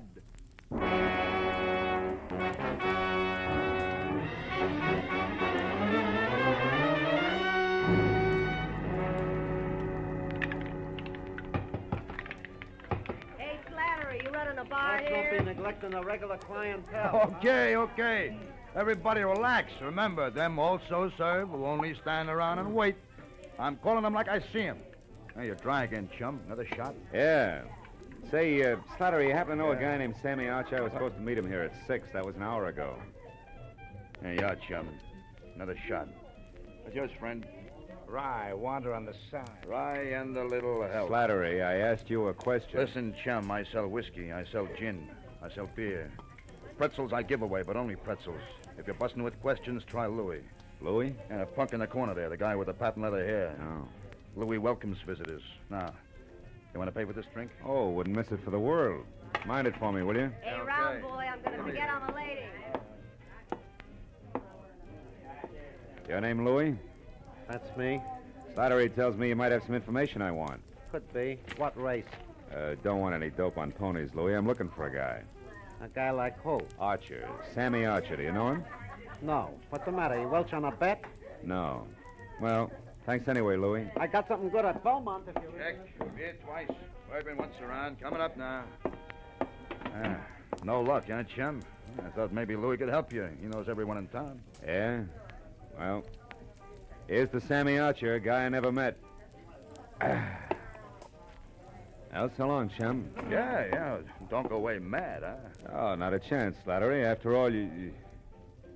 Hey, what kind of scotch was that? Tastes like boiled cabbage heads.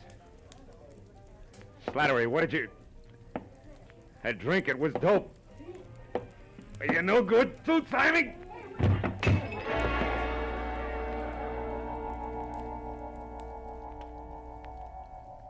For a long time, 100 years maybe, I felt good. The temple was beautiful. Chinese beautiful. Everywhere lacquered woodwork that had the deep bottomless luster of a pigeon blood ruby, and 1,000 shelves filled with 10,000 smiling ivory Buddhas, and a lovely streamlined dancing girl, beaming in a white silk mandarin robe waiting my pleasure. But then suddenly the 100 years ran out. The lacquered woodwork was a bar, the Buddha's lines of whiskey bottles, a white silk mandarin gown and apron, the lovely dancing girl, Slattery.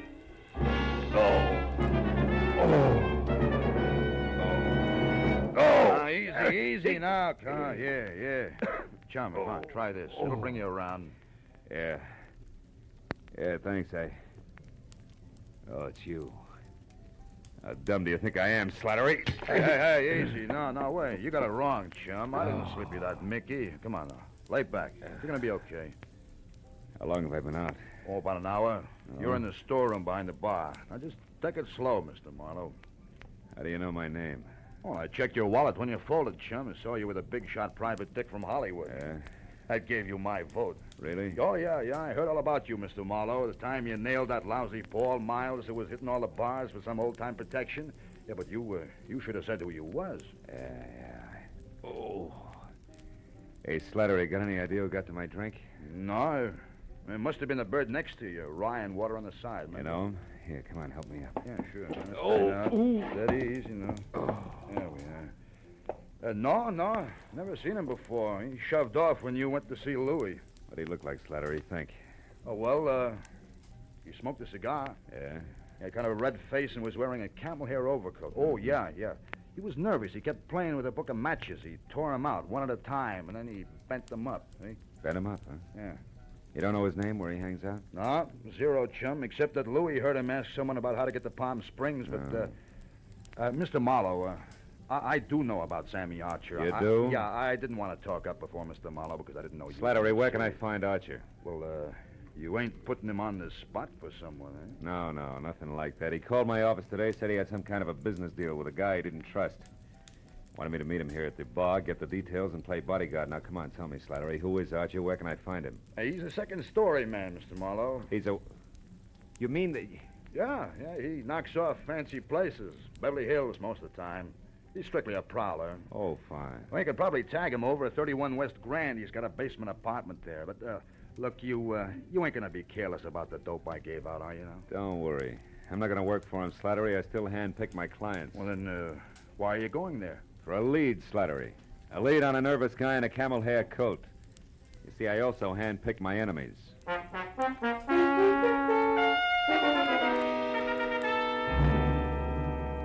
31 West Grand Avenue was a dirty stone tenement propped up by a dirty stone stoop. A cracked pavement led to the basement apartment, which showed a fuzzy slice of yellow light, where the door was cracked open inches. So when I knocked, I was ready for almost anything, just as long as it was on the see-me side. But I didn't expect it to come from overhead. You're wasting your time, big boy. When Sammy leaves his door open, you shouldn't bother knocking. You mean he's out? No, I mean he's in. And he's got the blind staggers. I know. I heard him falling over the furniture. But go ahead. See for yourself. If you'll pardon appearances. The big slob.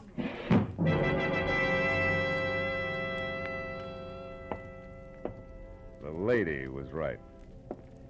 A tinny radio led me to the basement room, where I found the two scarred wicker chairs and a single end table on hand turned over. Drawers open and overflowing pieces of discarded clothing everywhere. And in the middle of all that, sprawled along the edge of a threadbare couch that was weak in the springs, Sammy Archer. He was facing me, eyes closed, and wearing a faded blue bathrobe 2 sizes too big for him. And next to one hand that rested on the floor was an empty gin bottle sitting on a clipping torn out of a fashion magazine. On one side, an ad for a Bendix automatic washer. On the other, a picture of a diamond tiara, a jeweled crown, which the caption said belonged to Mrs. Bessie Dunsmuir of Palm Springs, California's most celebrated hostess. Well, it was a good time to awaken mine host by shaking well. Hey, Sammy. Archer, come on, pull yourself together.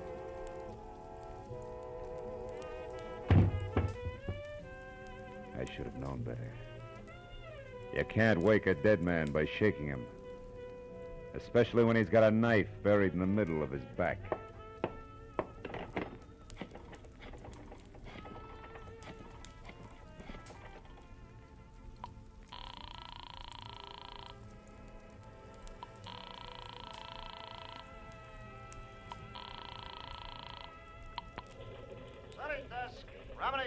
Bill Marlowe, Remini. Hiya, Phil. Tribune got time for a few questions? Oh, we're up to our ears with the Dunsmuir story.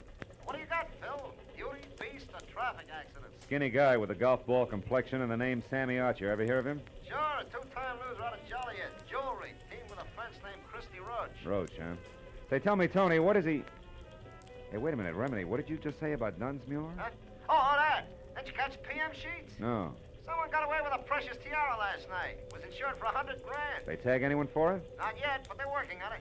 Seems that a gardener left her Palm Springs lash up the same time as a crown of diamonds. Gardner, huh? Yeah, was working under a phony name. Well, this Christy Roach, what's he look like? Oh, big red face, wears a cigar front and center. Thanks. Now I'm really getting someplace. That means what, Phil? 2 feet from the corpse, Remini, there's a textbook on gardening. Corpse? What corpse? Where are you, Marlowe? 31 West Grand Avenue, where somebody stabbed Sammy Archer to death. Now listen, Remini, if you sit on this a while, I think I may be able to wrap it all up for you after a quick trip to Palm Springs. Why not use us or the law? What's your angle, Phil? A very personal one, kid. Like what? Like a Mickey that shredded the lining of my stomach. I don't like that kind of treatment. It's bad for the ego. Yeah, I'll call you later. Goodbye.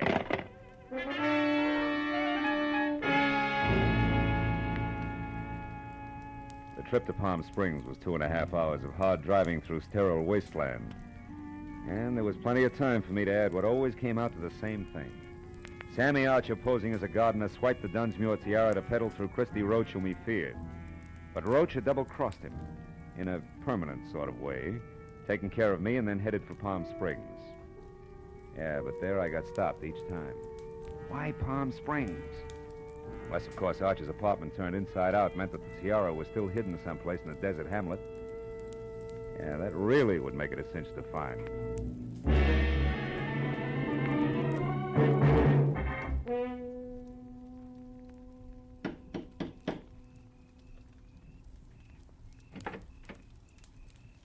Yes, sir? I'd like to see Mrs. Bessie Dunsmuir, please. My name is Philip Marlowe. Police or gentlemen of the press are no longer welcome. Good evening, sir. Steady, Jeeves. I have information about the tiara. Now tell that to your mistress, or you'll only be able to look down that long nose through one eye. This way, sir, if you please.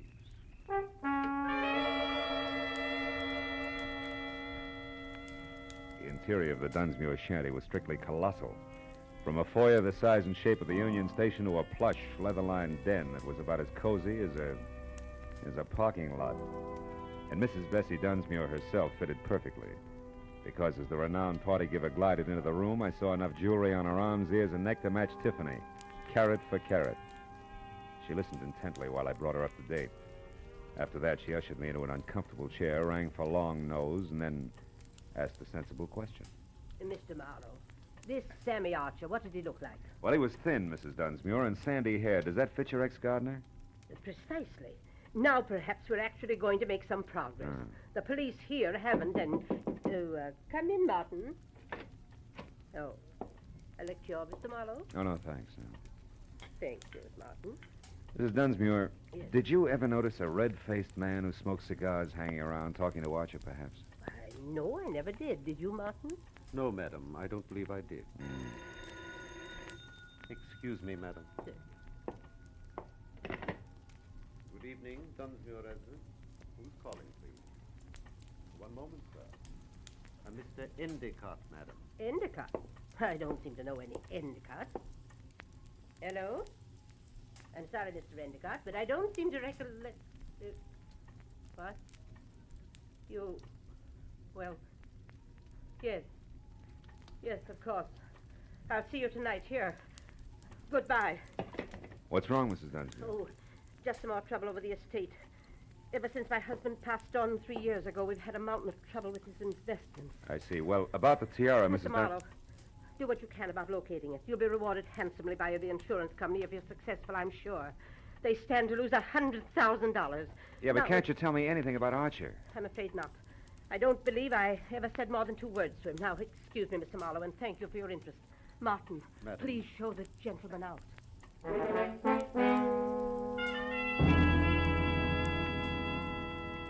Outside, I chalked the Dunsmuir interview off at face value. Proof positive that Sammy Archer and the sticky-fingered ex-gardener were one and the same. Then I headed for town on the first public phone, which was at a mobile gas station. There I swapped a $10 bill for a pocket full of quarters and started calling people back in L.A. who might know more about Christy Roach and the kind of connections he could have in Palm Springs. But after 4 near misses, I quit and stepped aside to let a big man with a beefy face that belonged on an English bulldog take his turn. However, he had other ideas, and he pointed them out bluntly with a shiny automatic. I wonder if you could help me, Sonny. I'm looking for a diamond tiara. You gotta be kidding. I wear a fedora besides Hold that... it right there. I have news for you, Sonny. While you were gabbing into the tube there, the station attendant left, closed shop, went into the bar next door. Out of earshot. So? So we're alone. And that means I'm going to do very little. Stay right there, Marlowe. Well. Christy Roach. Red-faced, cigar and all. Glad to see you. Shut up. Come on, we're getting out of here. Without our buddy there? Don't worry about him, Marlowe. He'll keep that way. Maybe a lot longer than you will.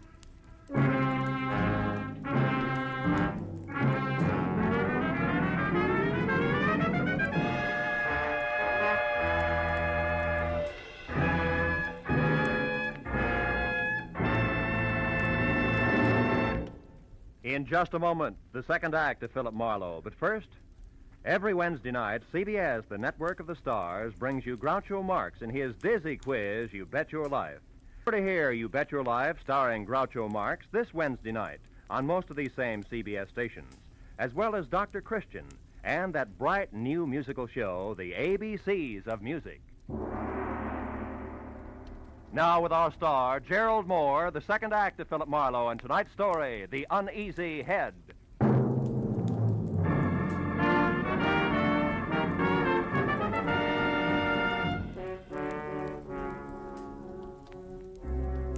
the way Christy Roach had brought his gun barrel down on the bulldog's scalp, I knew he meant it when he jammed the same gun into the small of my back and marched me to my car. He didn't relax until we were driving down a dark side street toward the center of town. Well, kid, you jumped right out of the frying pan into the fire. You should have taken that first hint I tossed you. The Mickey? Yeah, that was real cute. But it was too subtle, Christy. I didn't really peg you till I found Sammy Archer. Oh? It's too bad about Sammy. That was more or less of a mistake. Oh, sure. You only intended to carve your initials. The knife slipped. No slips, kid. At the time, I thought Sammy had tried to pull a fast one on me, but I found out later he was just stupid. He had a great thing, and he was just too dumb to see it. As for you, turn east the first chance you get, and don't run any stop signs, you understand? Where are we going? Oh, no place in particular, just so it's nice and quiet. You know, you don't know when to quit, Marlowe, so now you're just one of the loose ends I've got to tuck in before I clean up my business here. Take it easy on the corners. You told me to turn east the first chance I also told you to mind your manners. Busting my wrist isn't going to help my driving much. It'll be worse the next time. I've got a lot of ground to cover yet tonight, and I want it smooth. That's too bad. Because there's a bump coming up fast. Right now, we picked up a tail. Huh? Take a look. Cops. Yeah, cops. Call it, laughing boy. You're the skipper. Do we race them out of town, or do I pull over? Pull over. I don't know what the beef is, but play it straight, kid, because if it comes to shooting, you'll be the first to drop.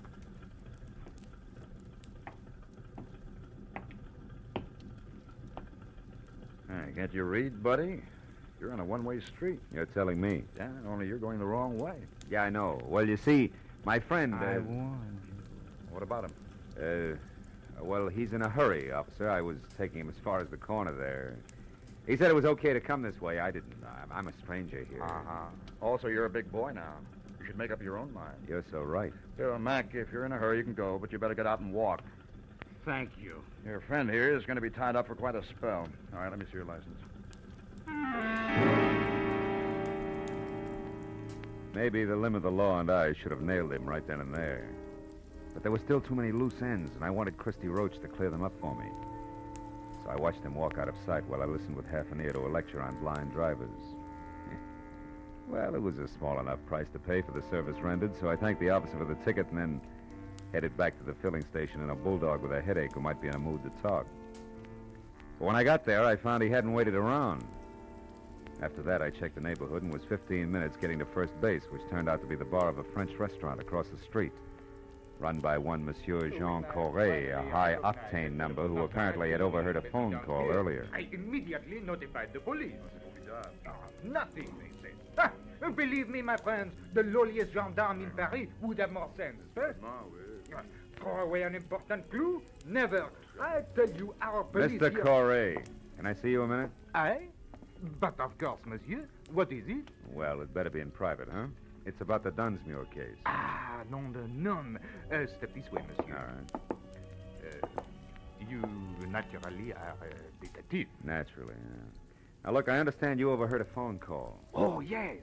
About an hour ago.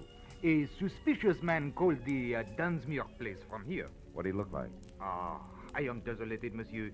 I do not know. You said it was an important clue. I assume it was important. In a case as big as this, anything may be important. The smallest... Yeah, you made your point. Go ahead. Bien. He made an appointment. I only overheard, monsieur. The telephone is back this way in the alcove out of sight. Bien, I was passing by right here when I heard the man ask for the Dunsmuir residence. He talked to his party and made an appointment. I couldn't hear where or when, so I went on about my business. But suddenly, a memory exploded like a bomb in my head. Bessie Dunsmuir, the owner of the stolen tiara. I rushed like this, monsieur, to the phone. Oh, pardon, madame. But he was gone, monsieur. I called the police at once. The rest I can fill in. Now, tell me something else, Mr. Corret. Did you happen to notice a man with a cut on his head around here a while ago? A cut? Yeah. Why, yes. One who looked as ugly as Satan himself. I saw such a one in the washroom. Ah, you mean you suspect? Well, not exactly, no, but he's connected. Where can I find him? You ask me, monsieur. He was sick. I tried to help him, but he refused and left. You've no idea where he went? No. But wherever it was, I'll wager he was too wobbly to get there, monsieur. All right, in that case, I better make a quick call and The telephone set. Yeah. Permettez-moi, monsieur. Bessie Dunsmuir hasn't had a new husband for 2 whole years, Madame. my dear. I can't imagine how she keeps up that elaborate front of hers. Why, do you know You. that... what?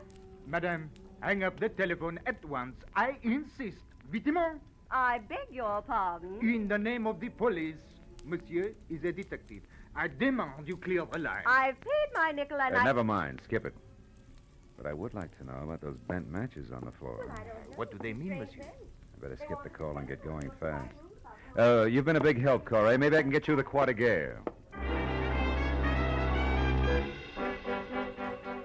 The bent matches that littered the floor under the phone meant that the man who had made an appointment to meet with Bessie Dunsmuir had been the fence, Christy Roach. And to top it off, she'd lied about it. Didn't make any sense. But I added it to the rest of the question marks and made a beeline for Bessie's mansion. I parked a block away from the place, walked back, and let myself in through an iron gate at the side. And wound up in front of a car, half hidden in a clump of hibiscus bushes. A man was leaning in the open door with a match in his hand, reading the registration on the steering post. It was the bulldog I'd seen first at the gas station. When he saw me, his hand dived under his jacket for a gun, but I was on him before he could get it out. Oh, my head. You're due for another dose of the same, Buster, unless I get some fast answers. The time for games is over, and even a private detective can run out of patience. You're a private dick. Yeah. You... I don't get it. This car here belongs to the guy who helped you. Fence. Christy Roach. And if he's inside, I got... Roach didn't help me, and you've got to do nothing till I find out about you. Who are you? Temple. Fred Temple. Abilene Insurance Company. Oh, no. We're covering the missing tiara. Only something's haywire. An insurance investigator? Yeah, yep. I'm not gonna make it, fella. My head, you better get in there and stop. When he passed out, he sagged against me like a sack of wet wash. I stretched him out on the grass, and after one look, knew there was nothing more I could do. I went over to the house and quietly tried locked doors all the way around until I came to an open one in the butler's quarters. A bed lamp was on, so I braced myself for another meeting with Martin. When he came to the door, he was in his nightshirt. As soon as enough of his chin was showing, I swung! It was a distinct pleasure. I stepped over him and went through his rooms and on up the long hall of the main part of the house. I finally located Bessie in the leather-lined den. She was alone, but judging from the rate she was burning up the jittery cigarette in her hand, she expected trouble at any moment. Marlowe, how did you get in here?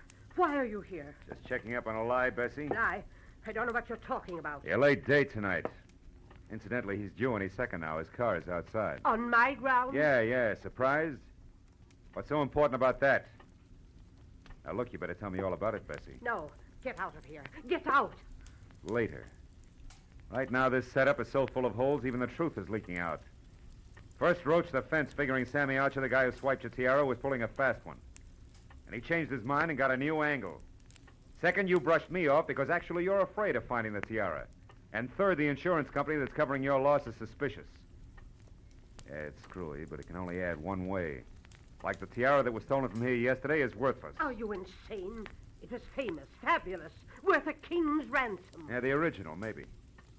Not the cheap duplicate. I may be fuzzy on the details, but the big picture's easy. You dismantled the original and sold it probably quite a while ago. But not before you made a duplicate to keep up appearances so gossips wouldn't know you were going broke. Also, you kept up the insurance on it for the same reason. And the duplicate was stolen. People knew you'd been robbed, so you were forced to claim the insurance, but you knew that if the fake was recovered legally, you'd be prosecuted by the insurance company and disgraced. Sure, Christy Roach knows that, too. He's coming here for blackmail, isn't he? Why else? Come on, Bessie, you might as well... You might as well... Might as well what? What are you looking at? A cigar butt there on the floor. Oh. It's burned a hole in your rug. What happened to make Roach drop a cigar, Bessie? Where is he? I don't know what you're... Stay away from that desk. I mean it, Bessie. Next time it's for keeps. Now stay back. Where is he? In the closet there. I didn't know what else to do. You were right about the blackmail. About everything. I had to kill him. He'd have wrecked my life. No. Just your way of life. That was top-heavy anyway. I guess so. But I thought I had to have it that way. Well, at least I'll give them all a big laugh on the way out. Bessie Dunsmuir's a great entertainer.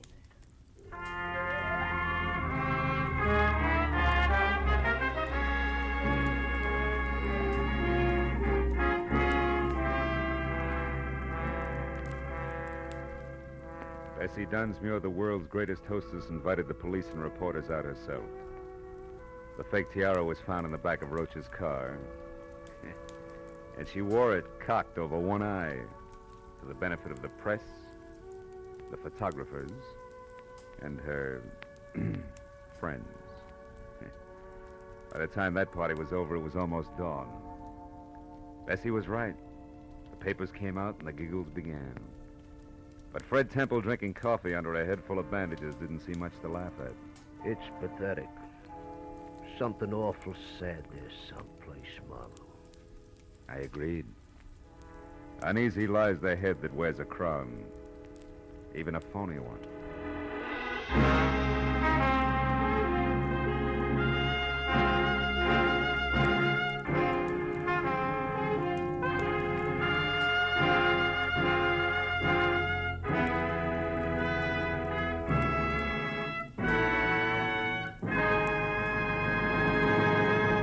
The Adventures of Philip Marlowe, bringing you Raymond Chandler's most famous character, star Gerald Moore, are produced and directed by Norman MacDonald and are written for radio by Robert Mitchell and Gene Levitt. Featured in the cast were Verna Felton, Wally Mayer, Lou Krugman, Ben Wright, John Daner, Edgar Barrier, and Charlotte Lawrence. The special music is composed and conducted by Richard Orant. Now, a special announcement for Philip Marlowe fans. Next week, Philip Marlowe will be heard Wednesday night at 10 p.m. Eastern Daylight Savings Time. Be sure and be with us again next week on Wednesday evening when Philip Marlowe says... This time there was an innocent aboard, a noisy corpse and a quiet killer. But before I knew which was which, I'd mixed with all three, while going 70 miles an hour.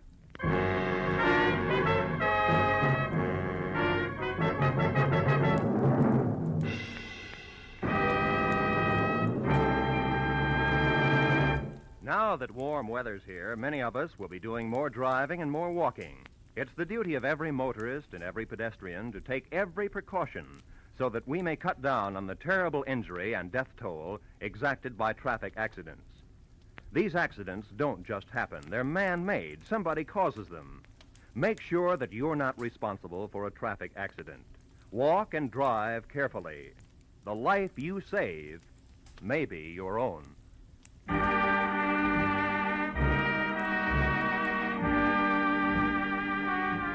This is CBS, where Philip Marlowe will come to you on Wednesday night, the Columbia Broadcasting System.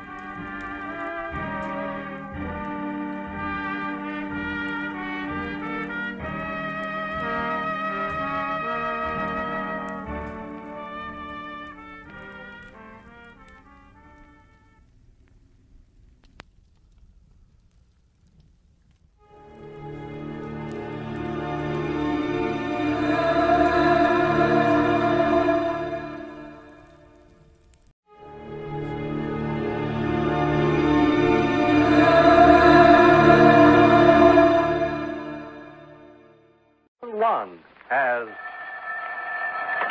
Johnny Dollar. Dave Hopkins, Johnny. Camden Life and Fidelity. Got a German visa? Oh, I sleep with it under my pillow, Davy. Huh? If you want, Berlin, your next port of call. Want it?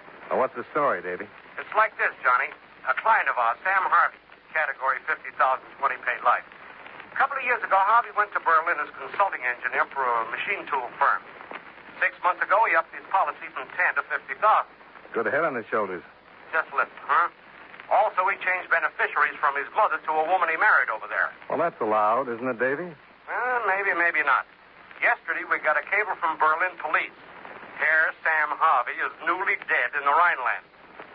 Well, Johnny? Okay, Dave, you named it. Berlin.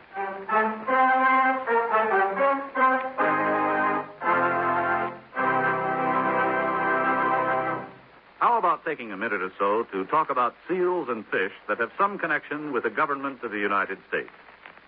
Now, that isn't as strange as it sounds. You take the matter of seals, for example. There are two types of seals that are the responsibility of the Secretary of State. First, there's the Great Seal of the United States, which is stamped on all official documents. The Secretary of State makes sure it's always on hand when it's needed. The other kind of seals he takes care of are the ones that swim in the ocean, since it's up to the Secretary to work out agreements with representatives of other countries and let them know how many seals can be caught in what is called international waters and when. The Secretary of State works out similar deals for the catching of fish and lobsters because these agreements are actually treaties. Before they can be put into effect, they have to be approved by 2/3 of the Senate. As a matter of fact, any time our government wants to work out a deal with a foreign country on trade, mutual assistance, fish, seals, or lobsters, it's done by treaty.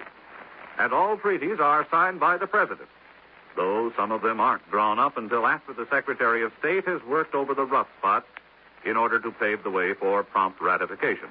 So, just remember, the Secretary of State is a mighty important wheel in the machinery of your United States government.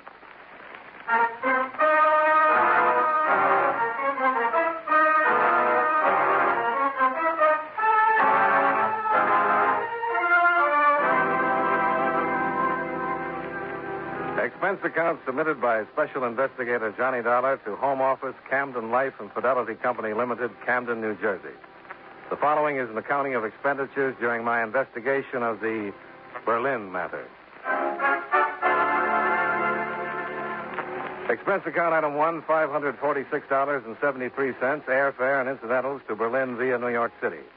Item 2, $3.10, cab fare, Tempelhof Airport, American Zone, to the Waldenstern Hotel, where I registered, sent my luggage to my room, then went on to the red granite pile called Police Headquarters on the Wilhelmstrasse. Here, a sub-lieutenant saw my credentials, listened to my story, and ushered me to the proper Oberlieutenant. Meissner, Wilhelm Meissner. I'm Johnny Dollar. And you wish to know of the death of Sam Harvey, no? Everything you can tell me. So, last Tuesday, the body of Herr Harvey was found in the harbor there. Papers he carried made possible his identification, and his being an American national, therefore proper authorities were notified, as well as proper information on proper forms, as well as... Can I see these forms, Lieutenant? Of course.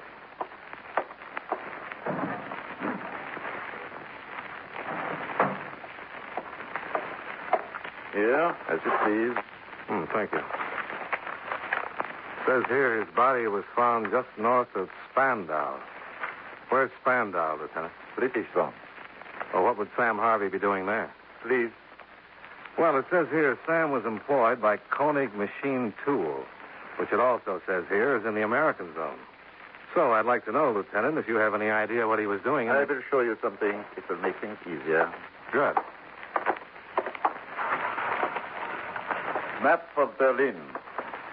French zone, British zone, American, Russian. Uh-huh. And here is Spandau, on the harbor there. Above it, north, French zone. So? My guess is your Sam Harvey died somewhere in the French zone, was thrown into the harbor river, which currents carried him down to here, to the harbor there, where he was found.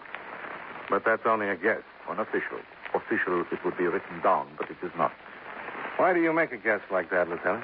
You see, here, the suburb Eagle in the French zone, it is trackless. What does that mean? Rough. Tough. Now, Sam Harvey is certainly not the first man who was dumped into the harbor river. Dumped? Dump means murdered and pushed, Lieutenant. Murdered and pushed. Okay. What else? You see here, on the file, positive identification made by Paul Turner. Who is Paul Turner? A friend of Herr Harvey. He claimed the body and buried it. Also, he took it upon himself to notify Herr Harvey's wife. Why does it say wife? Nowhere, but I recall Herr Turner said Frau Harvey was in Vienna and that he would inform her of the death of her husband. No, I think that's real friendly, don't you? Please. Never mind. Well, thanks, Lieutenant. Can I do something for you in return? A beer or something?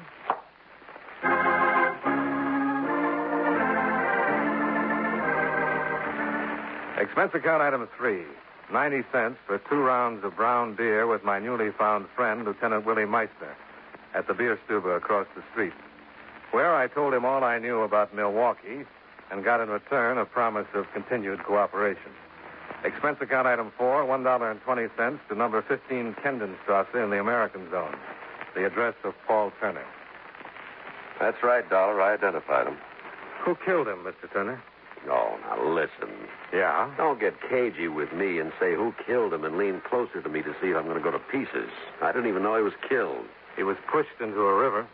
Listen, there was a beer festival up in the French zone last week. Tegel, a suburb. So you can figure it. Sam got drunk and fell in the river? Not pushed? That's the way I read it. Did he ever say anything to you about all that insurance he carried? No. Carried a lot, huh? First it was 10, then a while back he upped it to 50,000? That's right. Well, she's worth it. Who? Paul's wife? Worth every nickel of it. Which comes to a question. Oh, you mean, where is she? I mean, where is she? She'll be here. Her husband's been dead for 4 days. Well, she's in Vienna. Well, it must take all of 3 hours flying time to get here from Vienna. Listen, Dollar, I'm going to tell you something. Don't ask questions with raised eyebrows, like everybody's lying or covering up. A guy named Sam Harvey died, and there's been a lot of tears on account of it, so gentle your way around. Huh? Make the questions come out polite. You know, I'm going to try that. Good. What are you doing here in Berlin? I have a civilian job with the Army. I interpret. Oh? How do you like it? Nice. See how we can get along if we try? How come Paul's wife hasn't showed up for 4 days? I have a wire here. Wait a minute. I'll read it to you. Illness gone. Arrived Tempelhof Airport this evening. 18 hours. Elsa. Let me see it. You read German, Johnny? No. Are you going to meet her? Right. Sure be glad to have you along, Johnny. Be nice. Fine.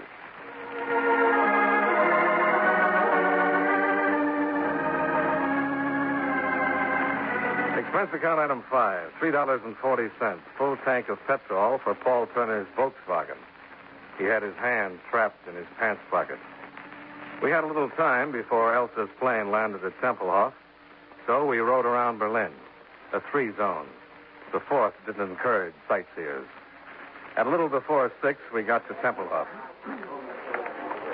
Flug 39 vom Prag, Budapest und Wien, Passagiere ungefähr Ausgang 3.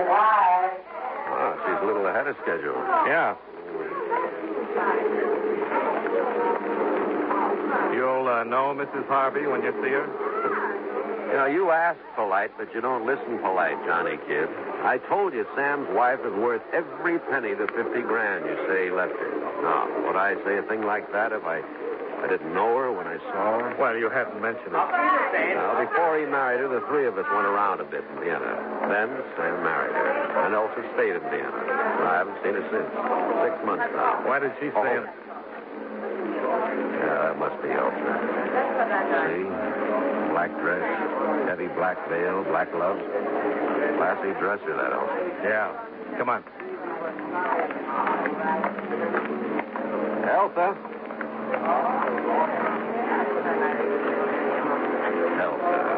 Bitte? Paul Turner, Elsa. Don't you remember? Oh, this veil, it is so... I will lift it. Oh, hello, Paul. It's been a long time since we were together, Elsa. A long time. I'm sorry about you, my husband's close friend, his dear friend, Paul. Mrs. Harvey? Bitte? I'd like to introduce myself. I'm Johnny Dollar, insurance investigator. Bitte? Insurance investigator means that I was sent here to investigate your husband's death for my company. Well, it means he's got $50,000 for you, Elsa, but first he's got to ask. Please, Paul, let the gentleman speak. I'll have to ask you where you were when your husband died. In Vienna. Why did you live in Vienna, Mrs. Harvey, and your husband in Berlin? I have work in Vienna. Work I cannot leave. With the Refugee Commission. Sam had his work here. We lived there as we wanted and as we needed. You are finished, Mr. Bello? Well, no, I'm not quite finished. Paul, please. You finish, Dollar, for now. Come on, Elsa. I'll get you through customs.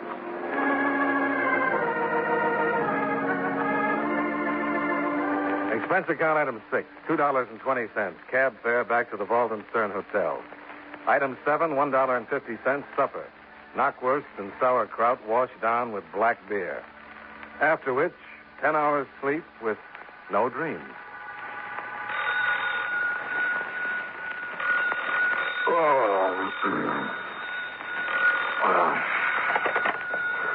Dollar? Yeah, Johnny Dollar? Sir? Oh, yeah, this is Johnny Dollar. Good morning. Here is Dolomite, sir. Oh, good morning, Willie. Goodbye, Willie. Oh, do not wish me farewell, Herr Dollar. Well, all right, Willie. You want to chat? Yeah, I would like it. However, this is official, or else I would apologize for awakening you. I have just received word from the police in the British Zone. About what? About a barge. A barge? Yes, a barge. The river barge Liebfrau on the harbor there. The touches pier 12 of Spandau. You will come. Wait a minute, Willie. I'd like to... Official car will be outside your hotel. You will awake, dress, and come.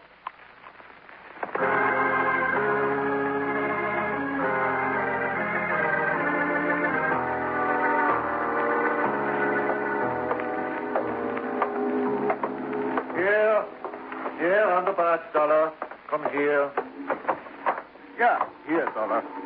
Well, only yesterday it was Willie and Johnny. What's happened? Come here, please, to the pilot's cabin. In, Herr Dollar. Wow. Who's he? The man who is dead, with a bullet in the nape of his neck? Yeah, that one.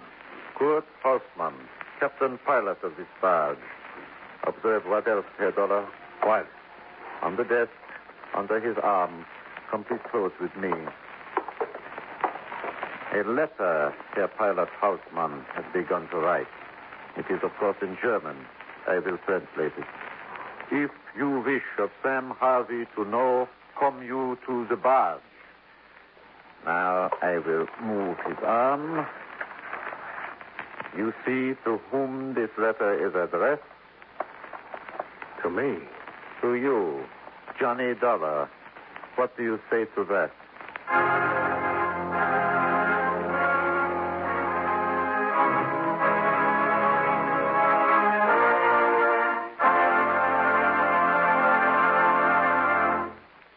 You know, many great men have attained the highest office in our land, the presidency of the United States. Can you guess the name of this man? He was the second vice president to become president. The son of a poor family, he was indentured to a clothmaker as apprentice at 15. And when he was 19, he bought his freedom for $30. As a congressman from New York in 1837, he opposed the entrance of Texas as a slave territory. During his administration, the country was strongly pro-slavery. And as a protest, Harriet Beecher Stowe wrote Uncle Tom's Cabin. The anti-slavery group in his party strongly resented his signing a bill which penalized anyone who refused to return runaway slaves to their rightful owners. If you don't have his name by now, here's one more clue. His administration saw California's entrance into the Union. Who was he? Millard Fillmore, 13th President of the United States. His life is part of your American heritage. And now, with our star, John Lund, we bring you the second act of Yours Truly, Johnny Dollar.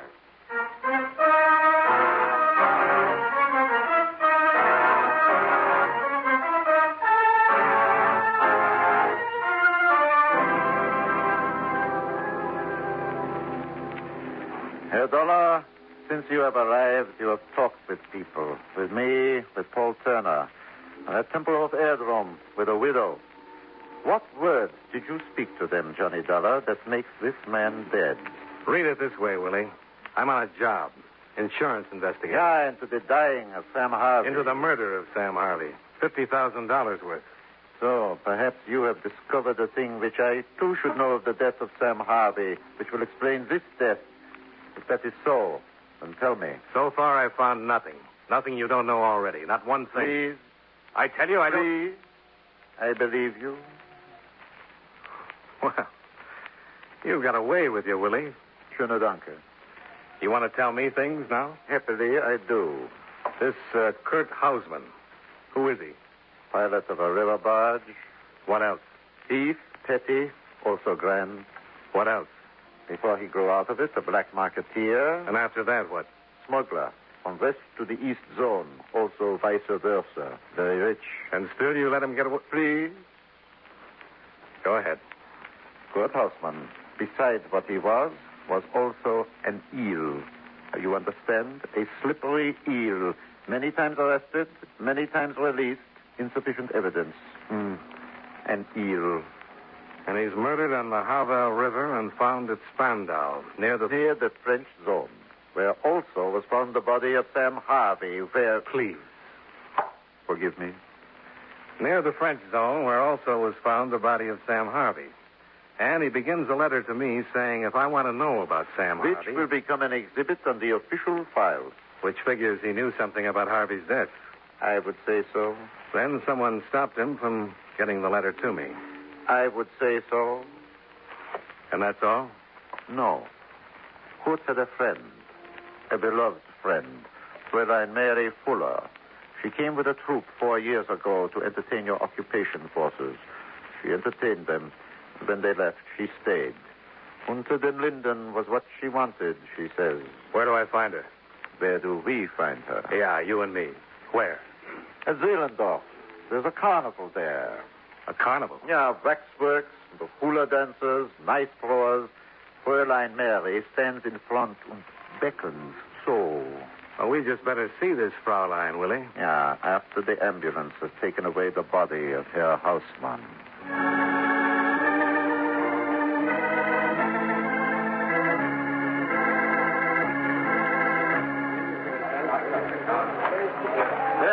There she is.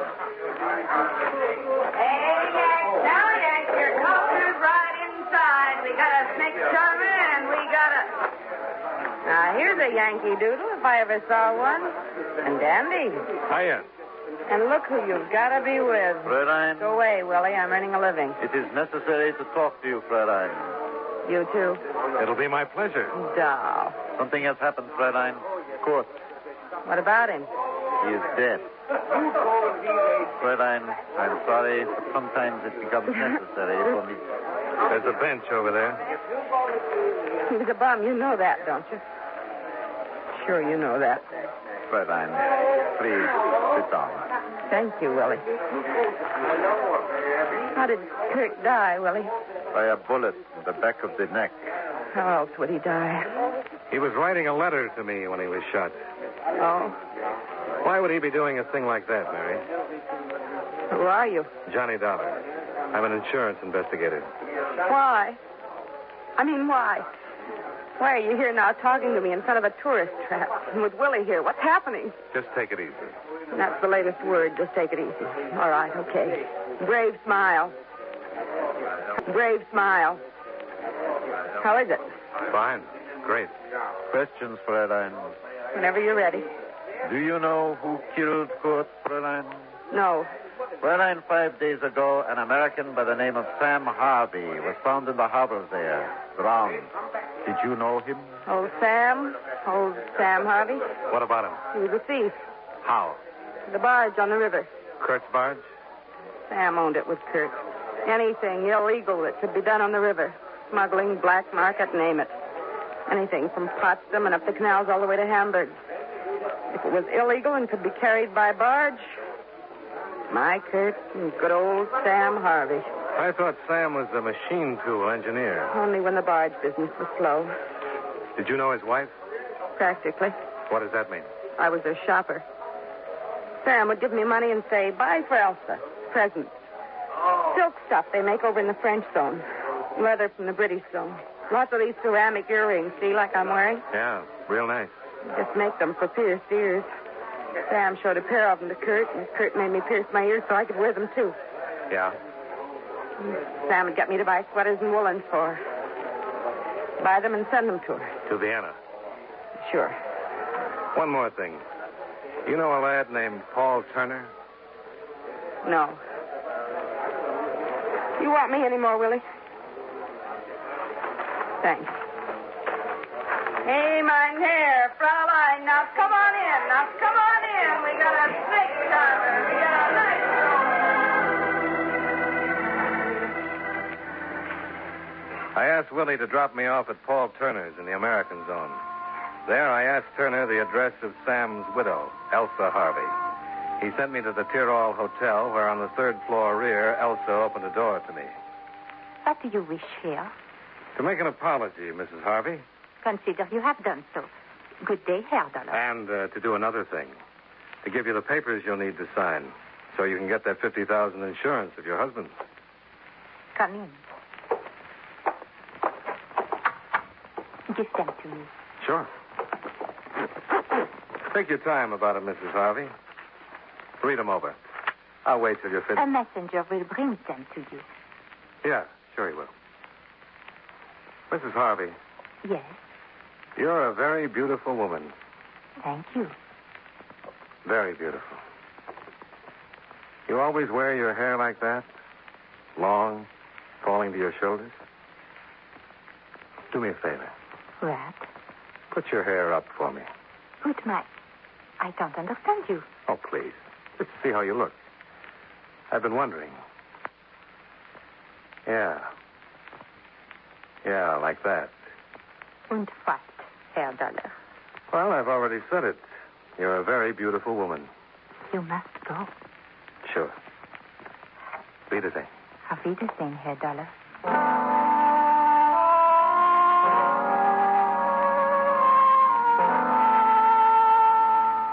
Expense account item 8, $1.30. Cab fare to the small carnival in Zehlendorf. And a girl who stood there and dared people to come in. To ask her for an address, I guess she must know. She'd sent so many presents to it.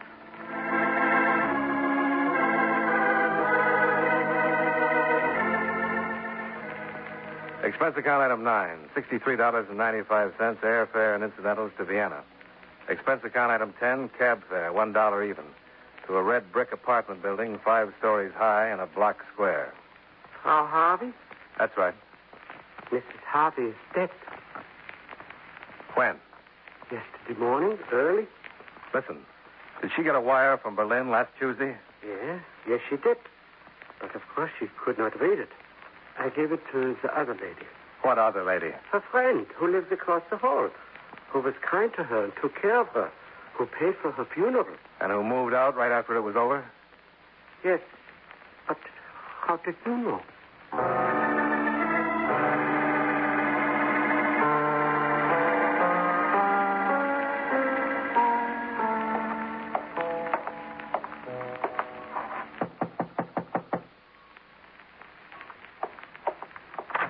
Yeah. Oh. The widow Harvey inside, Paul? Uh-huh. You answer her door for her now?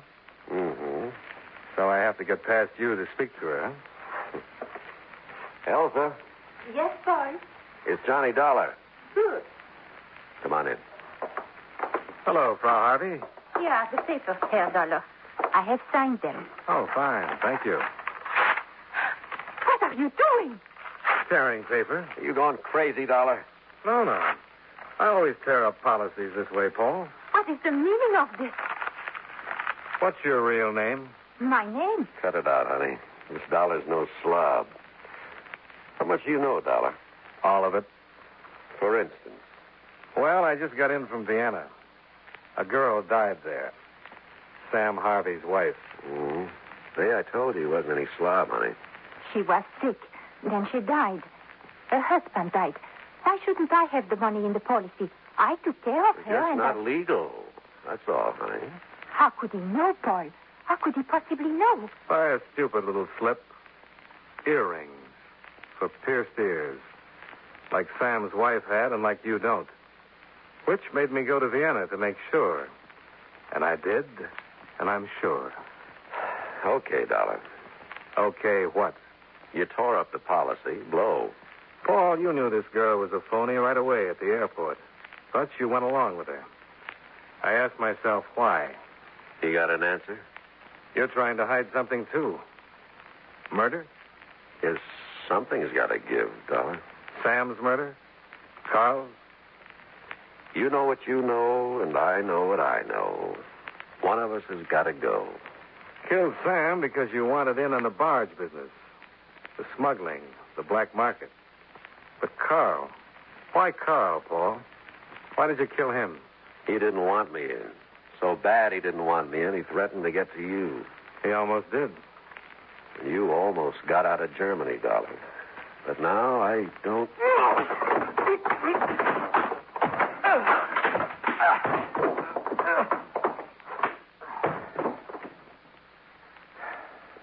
Mr. Dollar, Yeah? I hurt no one. I took care of her when she was sick. Even when she died, I paid to bury her. I took a chance, and I lost Mr. Dollar. Who can say I harmed anyone? And in Vienna, it's not very pleasant. It's... Oh, please. It's not for me to say. It's for another fellow. Name of Willie. Nice man. Very nice.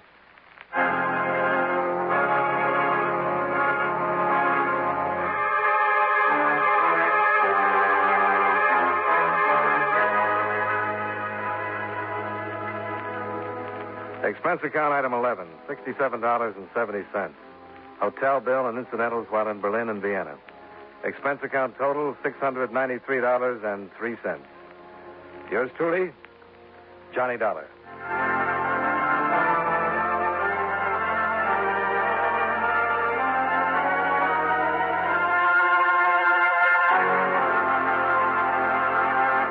Yours truly, Johnny Dollar, stars John Lund in the title role and was written by Morton Fine and David Friedkin with music by Eddie Dunstetter. Featured in tonight's cast were Benny Rubin, Edgar Barrier, Jerry Gaylor, Hal March, and Virginia Gray. Yours truly, Johnny Dollar, is produced and directed by Jaime Del Valle. This is Charles Lyon, inviting you to join us again next week at the same time when, from Hollywood, John Lund returns as... Yours truly, Johnny Dollar.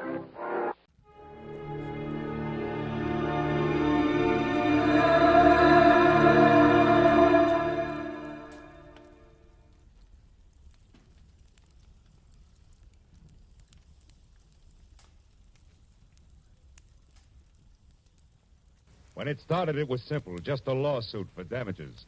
But before it was over, it was far from simple, and the damages were murder. All because of a red-headed woman, a ghostwriter with ambition, and a match that burned with a bright green flame. From the pen of Raymond Chandler, outstanding author of crime fiction, comes his most famous character as CBS presents The Adventures of Philip Marlowe.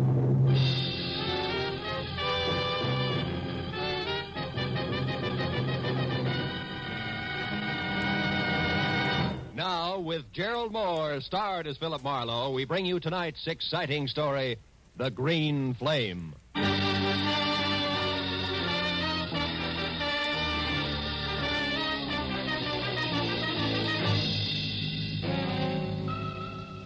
It had been the kind of early start, late finish crowded in between day that had made breakfast coffee, lunch a ham sandwich on the run, and dinner nothing. So by the time it finally ended, it was pushing 9 o'clock. And I was both a little tired and a lot hungry. All of which made the feast I could imagine spread out in front of me over an emerald green tablecloth something better than good enough to eat. Blue Point oysters on a half shell, a Caesar salad, veal scallopini topped with mushrooms the size of silver dollars. Oh, I was ready for it. Yes, well, the oysters once again became a blue ashtray. The scallopini a notebook. The green cloth underneath all, my desk blotter. Hello, Marlowe speaking. Dodie Whitmore, Marlowe. Ever hear of me? I have. I've also heard you own half a dozen screen magazines, a local radio station, and a daily published for the motion picture industry called the Hollywood Trades. Is that covered? Not quite. Today I acquired something else. A libel suit for $100,000 that was just slapped against the trades by a has-been actor named Bradford Colby, which, Marlowe, is the reason I'm calling you. Oh? So drop whatever you're doing, boy, and get over here to the Whitmore building. Whitmore building? We're on El Centro near Gower, and closed. Tomorrow's Sunday, no addition. Figures. When the night watchman lets you in, turn left, keep walking till you get to an office numbered 116. You got that? Yeah, 116. But if you don't mind, Miss Whitmore, I'd like to do something. I'd like to eat first. Make it coffee and a ham sandwich at the outside and get over here fast. Coffee. Look, Miss Whitmore, I'm starving. Marlowe, how much do you get a day? 25 in expenses. Why? I'm willing to pay $100 drive, and you keep track of the expenses. Now what do you say, boy? Boy says coffee and a ham sandwich will leave him stuffed. Goodbye, Miss Whitmire.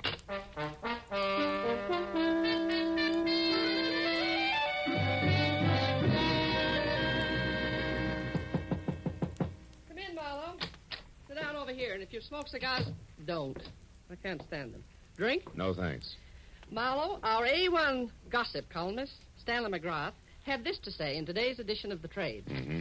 The sometimes actor Bradford Colby won't call it quits. When refused a part by an independent producer who's short on funds, Colby offered to hawk all and come up with $20,000 if the producer would change his mind. The producer wouldn't. End of quote. And beginning of noise from Colby, huh? Yes, a clamor that we can only silence by proving that McGrath, what he said, is true, which shouldn't be impossible because Max was a thorough man and never heard of the word rumor. Wait a minute. What do you mean was a thorough man? He died of a stroke, Marlowe, at 5 this morning en route to the hospital, age 61. His column, as usual, arrived here yesterday afternoon in the mail. He always wrote from his home, which is a junk-filled cracker box up on North Bronson. And now you're being sued by Colby for damages, huh?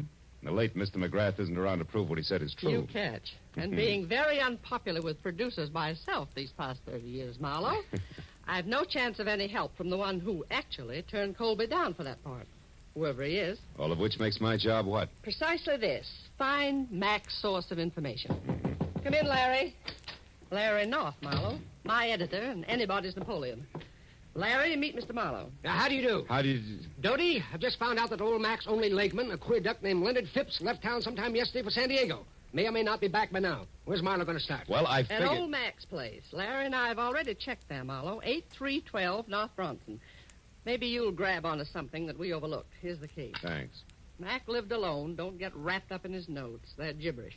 And remember, my lawyers are sure that we lose this case if we can't prove what Mac said was the truth. Well, yeah, Call as soon as you get a lead, and if I'm out, Larry will be in his office next door. And, Marlowe, don't waste any time. There's a lot at stake, boy.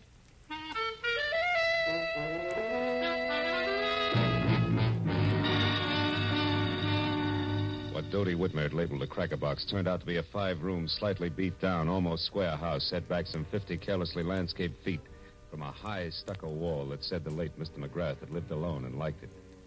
And when I entered and went to his study where I turned on a desk lamp, I saw what my client had meant by junk. There were the odds and ends that a man collects in a lifetime.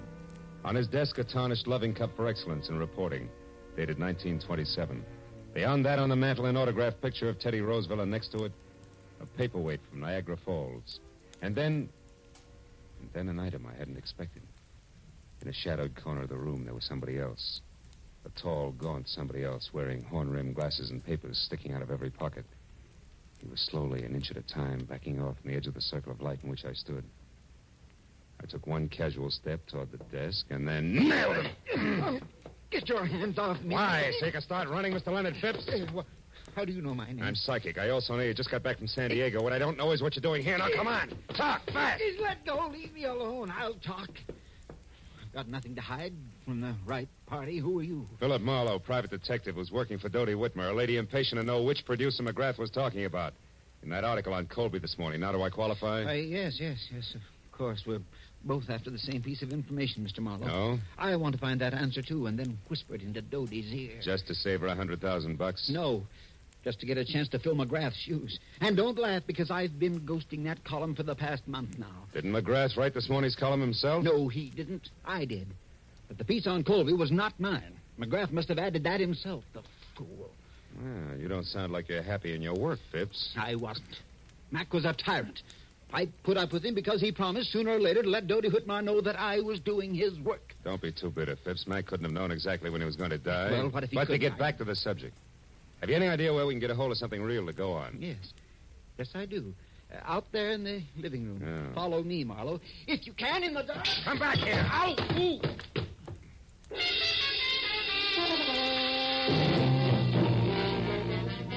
By the time I got to my feet, Phipps was gone. I found another lamp in the dark, turned it on, and started for the telephone. But then I stopped. In the center of the floor, where it must have fallen when the leg man made his wild break, was a wrinkled piece of paper. When I picked it up and turned it over, I was suddenly glad that Mr. Phipps had gotten away because, in his hurry to leave, he had dropped his checkoff list for Operation Bradford Colby. There were a half a dozen producers crossed off above the notation Max Place, but below that, and not yet discounted, was a name I'd never heard before. Sherry Sheldon. At that, I called Dodie Whitmer, gave her a quick rundown on what had happened with Phipps, and then tossed the name Sherry Sheldon in. She talked it over with Larry North before she answered. But when she did, I knew that finally we were all getting someplace. Marlowe, this is good. Larry tells me that Sherry Sheldon is the ex-Mrs. Bradford Colby. Oh? And better than that, a redhead with temperament to match. That kind'll talk. Mm-hmm. Any idea where this item lives? Yes, a bungalow on Cherimoya, 5800. 5800, huh? Larry says it's a quiet, dead-end street, but not to let that throw you. Because from what he's heard about the lady herself, she's very much alive. So play it smart, boy. You're probably in the big time now. Good luck.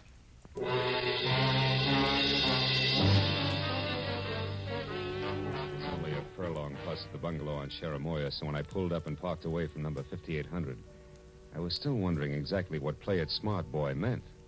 And the lady in question was known far and wide as a shock of red hair capping so much dynamite.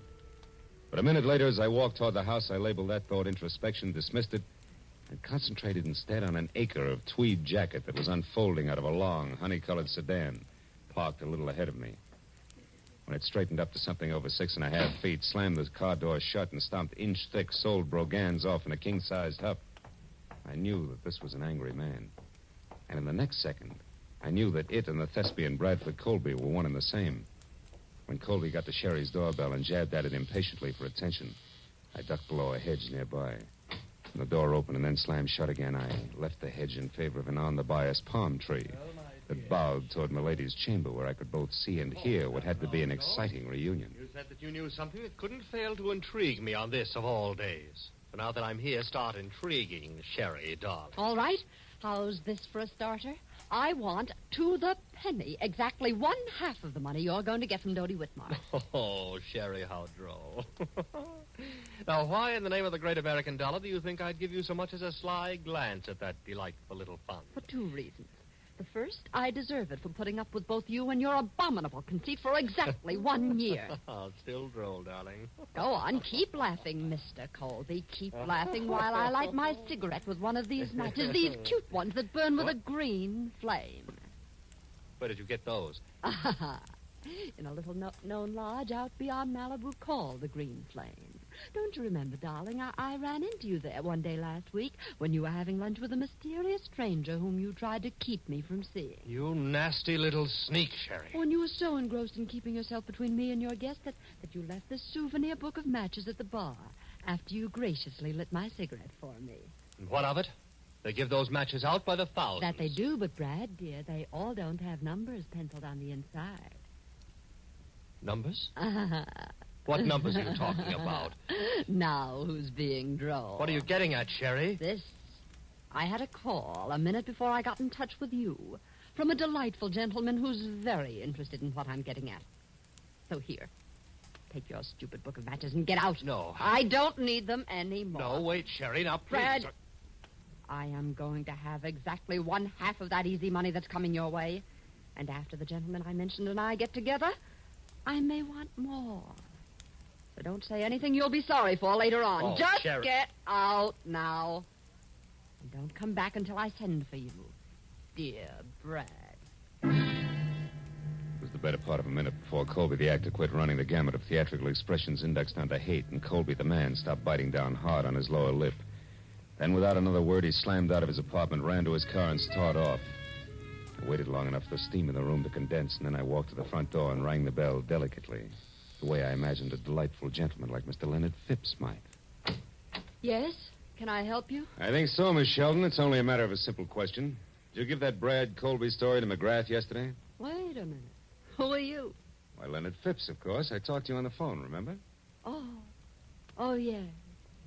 It was only half an hour ago, Mr. Phipps, and yet in those 30 minutes, it's surprising how your voice has gone from tenor right down to bass. Good night, Dad. Not so fast, baby. It's out on my shoe shine. All right. Come in. I'll tell you what you want to know. I did give that story to McGrath. I did it for revenge. I hate Colby. Uh-huh. And when your revenge boomeranged and the X came out 100,000 ahead of you, you decided to cut back in. Is that it? Yeah, Wait a minute. You've been listening. How else would you know all this about Brad and me? Same way I know you're a liar about giving McGrath that story. You're in, honey, is strictly something different like a book of matches that burn with a green flame, an accidental meeting at the lodge of the same name. Let's take it from there. Huh? Yes, why don't you? Right outside where both you and it belong. Good night, mister. Marlowe, Philip Marlowe, Sherry. But tell me, why the hurry? Anxious to powder your nose before Mr. Phipps arrives? Frankly, Philip, I'm anxious to do just about anything that doesn't involve talking to... What is it? Somebody's hit. Come on. He's over there near the curb. The car didn't stop, Marlowe. No, and that scream sounded pretty bad. Oh, he's dead, isn't he, Marlowe? Yeah. That can mean only one thing to you, baby. To me? Why, who is it? Your late date, Sherry. One Mr. Leonard Phipps.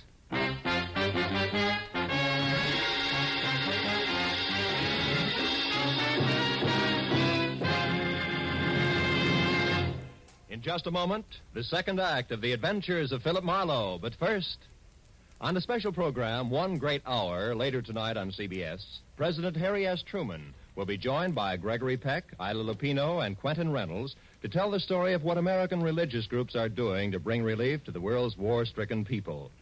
Be sure to hear One Great Hour tonight at 10 o'clock Eastern Standard Time over most of these same CBS network stations. Now, with our star, Gerald Moore, we return to the second act of Philip Marlowe and tonight's story, The Green Flame.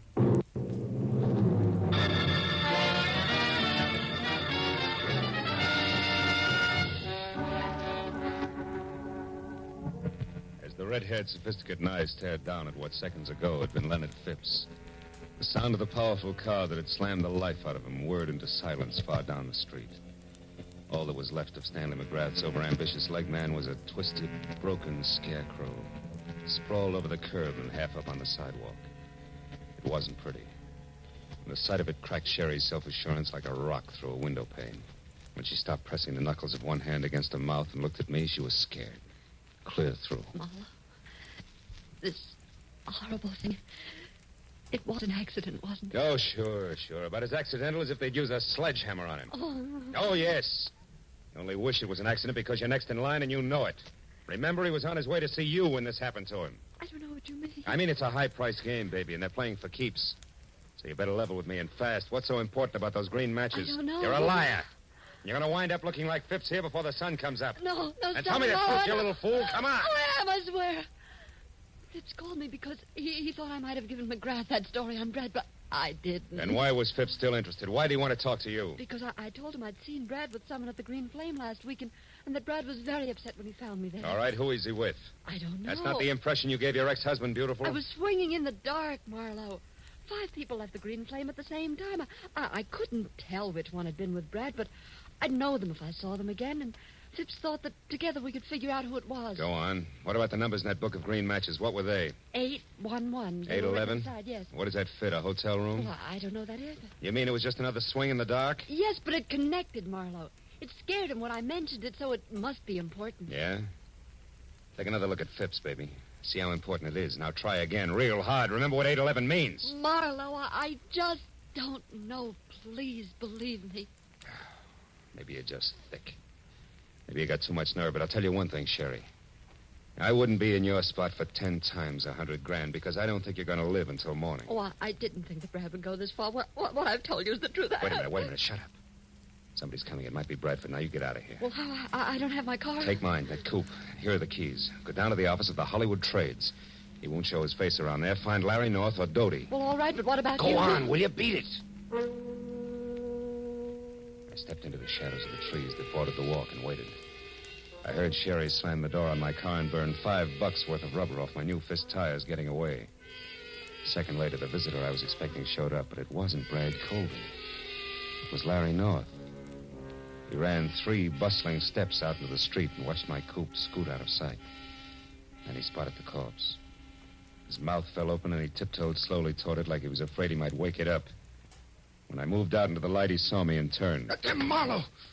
Do you know about this? Who is it? It's Leonard Phipps. Phipps? McGrath's leg man? Yeah. Driver didn't so much as look back. What a stinking break. Phipps in a hit-and-run accident at a time like this. Look, you jump to your conclusions, North, and I'll jump to mine. Eh? What do you mean? Phipps knew something fishy about that item in McGrath's column. And Sherry Sheldon knew something fishy about Colby. So from where I stand, Colby couldn't afford to let them get together. No accident? That's a daring observation, Marlowe. For $100,000, I know plenty of guys who do a thing like this every day in the week. You can buy a lot of distance with that kind of money. Hey, you're right, of course. What exactly does the Sheldon girl know? Did you find out? Only partly. Bradford's mixed up with someone else on this deal. Sherry doesn't know who, but if we can get the other tie-in, she'll be able to identify that person on sight. Yeah. Well, did she have anything else? Number 811 in the book of matches. Mean anything? 811?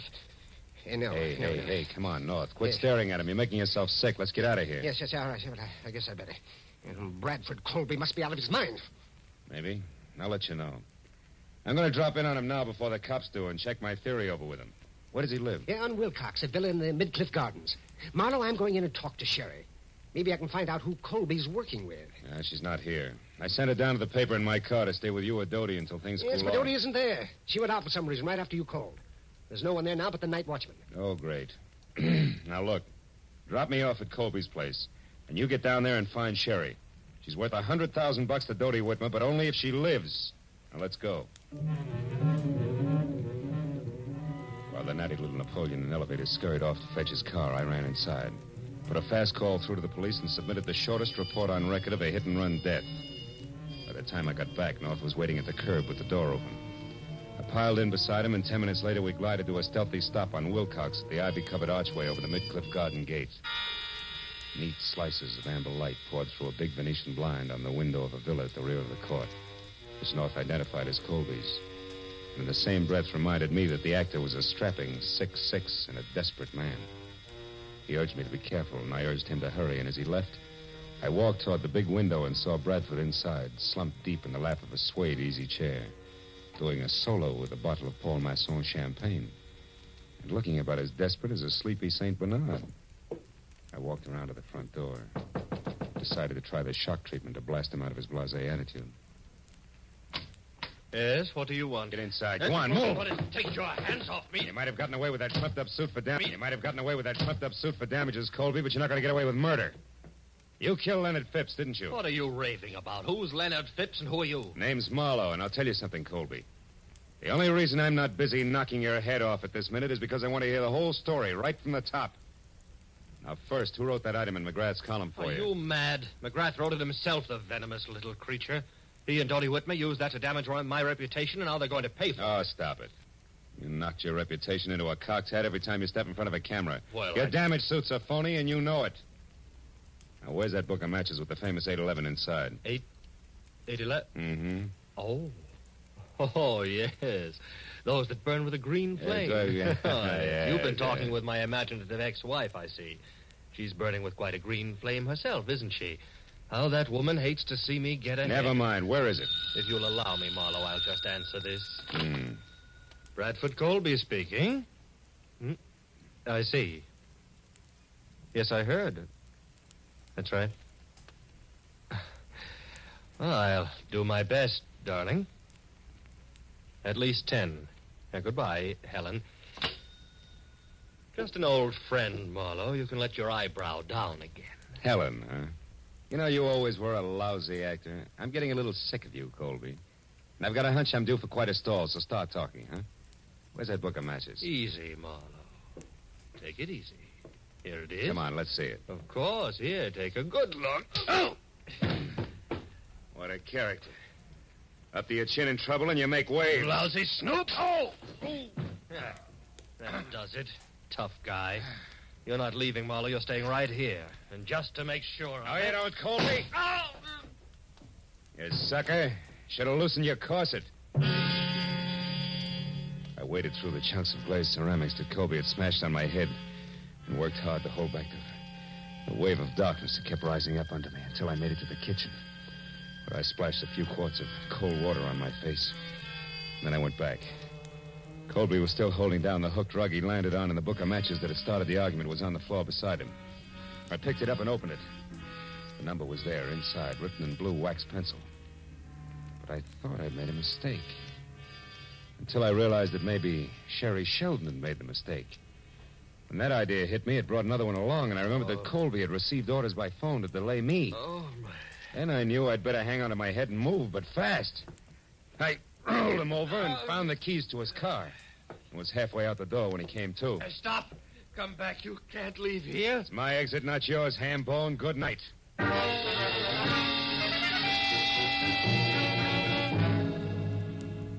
It took all of 5 minutes to get from Wilcox to El Centro in Colby's long, honey-colored sedan.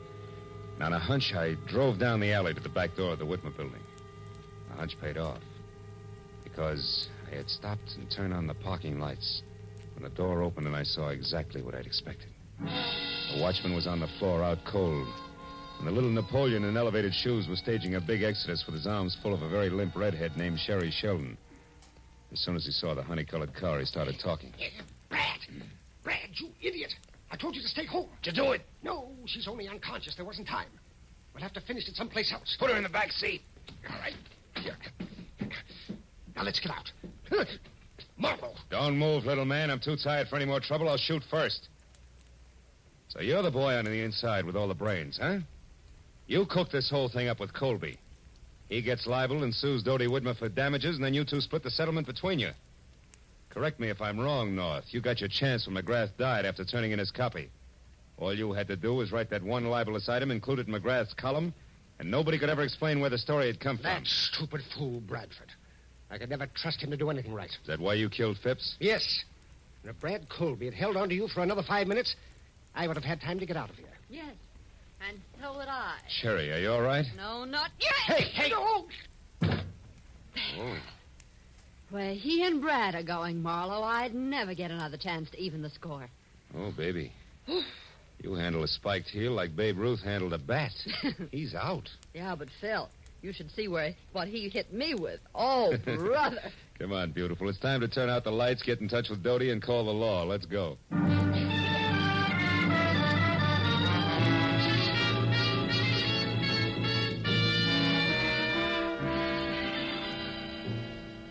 Well, let's go, Sergeant. Yes, Inspector. Thank you, Miss McMahon. Good night. Good night. Well, I'm glad those cops and their cigars are gone. Here, kids, help yourselves. You both look like you need it. This you can say again. How I need it. Marlowe, you could have slid me through the hole in the lifesaver when you said my own editor, Larry North, was it. Yeah, it gave me a jolt, too, Dodie. Yeah, and me. The hard way. But, Phil, I am sorry about that mistake I made. I could have saved us some trouble. What mistake is this? Well, you see, honey, we knew that whoever was working with Colby had written down a number for him in a book of matches. Sherry here thought it was 811. But when I saw it, it was upside down from that, so it came out 118. 118? Mm-hmm. Why, that's Larry's office number and phone extension. Check. Yours is 116, and his was right next door. I remembered. So 118 was it. That, coupled with the fact that it was written in blue pencil, which is standard equipment for all editors, gave me the tip. Honest now, Phil. Hmm? Did you figure that out, or was it luck?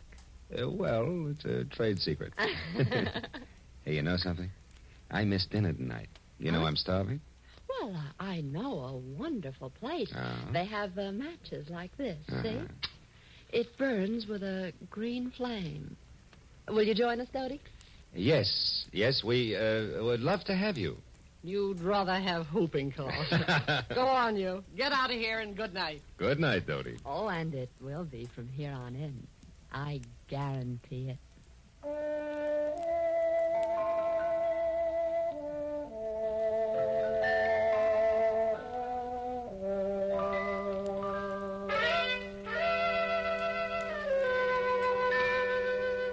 A wonderful supper was waiting for us at the Green Flame restaurant. It was all arranged by a call from Dodie. And it waited until it got cold because we didn't show up to eat it. There was something about the moonlight glinting on the ocean, and a certain stillness in the morning air that made food seem somehow unimportant. So when I finally dropped Sherry off at her place on Cherimoya, went home to my apartment on Franklin, it was either very late or very early, depending on the viewpoint. There was just one lonely sardine and a cold baked potato in the refrigerator. So I ate it. Then I sat down on my bed to light my last cigarette. But I wasn't disappointed when the match flared into an ordinary yellow flame.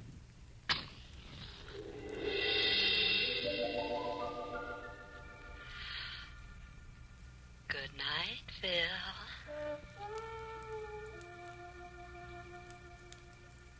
Happy Marlowe.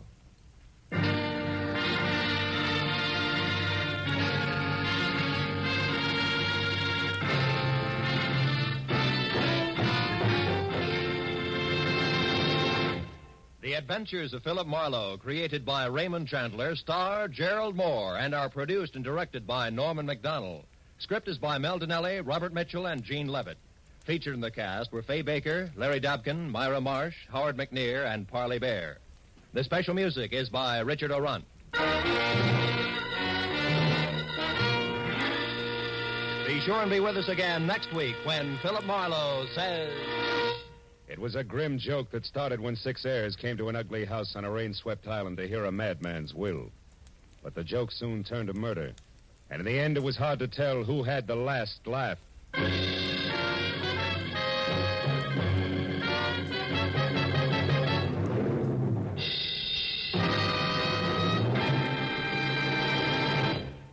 Tomorrow night, Helen Hayes stars in the famous comedy The Farmer Takes a Wife on CBS's Electric Theater. And Eve Arden stars as America's favorite schoolmistress, our Miss Brooks. You'll delight in the expert comedy of these two great feminine stars when the Electric Theater and our Miss Brooks come your way tomorrow night over most of these same CBS network stations. This is Roy Rowan speaking. Now, stay tuned for Gangbusters, which follows immediately over most of these same stations.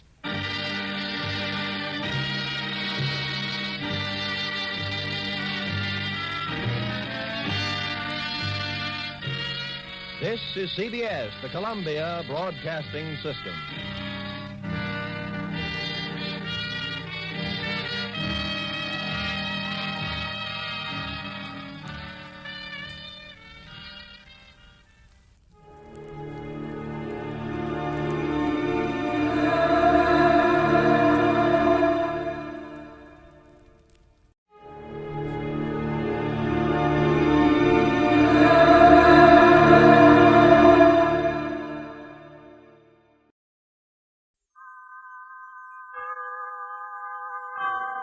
Autolite and its 98,000 dealers bring you Mr. Richard Widmark in tonight's presentation of Suspense.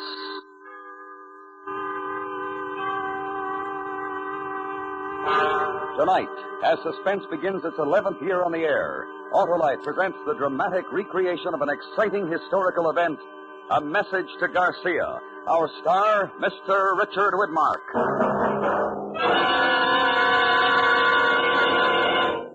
Hello, Harlow. How was your vacation? Ah, swell, Hap, and I never had to fill my battery once. Hey, you must have an Autolite stay full, Harlow. Ah, you know it, Hap. The famous battery that needs water only 3 times a year in normal car use. Yeah, and how are you feeling, Harlow? As alive and alert as an Autolite Stay Full, the battery that's full of pep and ready to work in a wink. Fiberglass retaining mats protect every positive plate to reduce shedding and flaking and give the Autolite Stay Full longer life, as proved by tests conducted according to accepted life cycle standards. And where did you vacation, Harlow? Why, at my Autolite battery dealers, of course. He's an expert on servicing all makes of batteries. To quickly locate him, call Western Union by number and ask for Operator 25. I'll gladly tell you the name of your nearest Autolite battery dealer, where you can get an Autolite Stay Full, the battery that needs water only 3 times a year in normal car use. And remember, from bumper to tail light, you're always right with Autolite.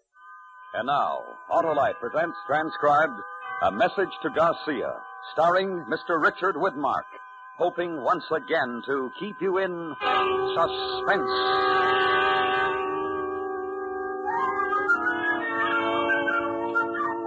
In 1898, down Havana way, the battleship Maine in the harbor did lay. One February night there was a terrible boom. 260 sailor boys met their doom. The Spaniards said, we are not to blame. The Americans cried, remember the Maine. The insults flew very thick and fast, till obviously the peace couldn't last. On the island of Jamaica were some brave Cuban men, so Lieutenant Andrew Rowan was sent to see them. Once upon a time, long ago, Lieutenant Andrew Rowan went to see them.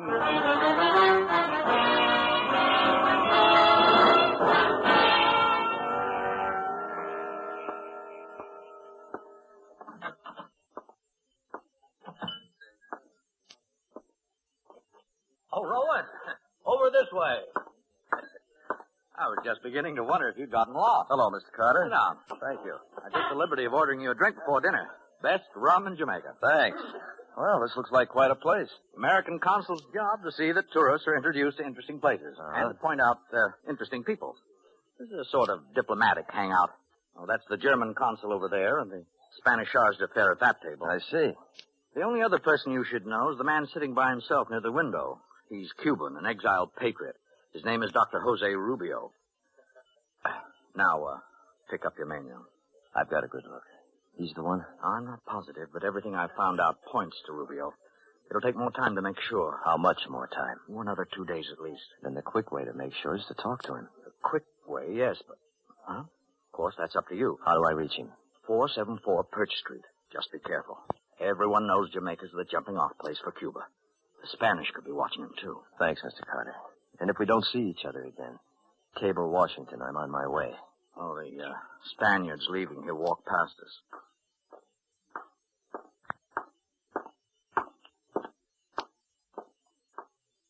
I guess he liked his dinner. He looked quite satisfied. Maybe he's had good news. He's usually a poker face. Anyway, I hope he gets heartburn.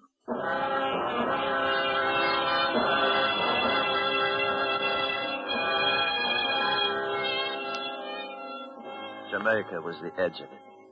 My desk in the War Department back in Washington seemed 1,000,000 miles away. It had taken 2 days to sift through the Cubans in Jamaica and come up with Dr. Rubio. When it got dark, I left my tourist hotel and I went to Perch Street. I hadn't had time to feel scared. I knew my orders weren't simple, but it began to catch up to me now.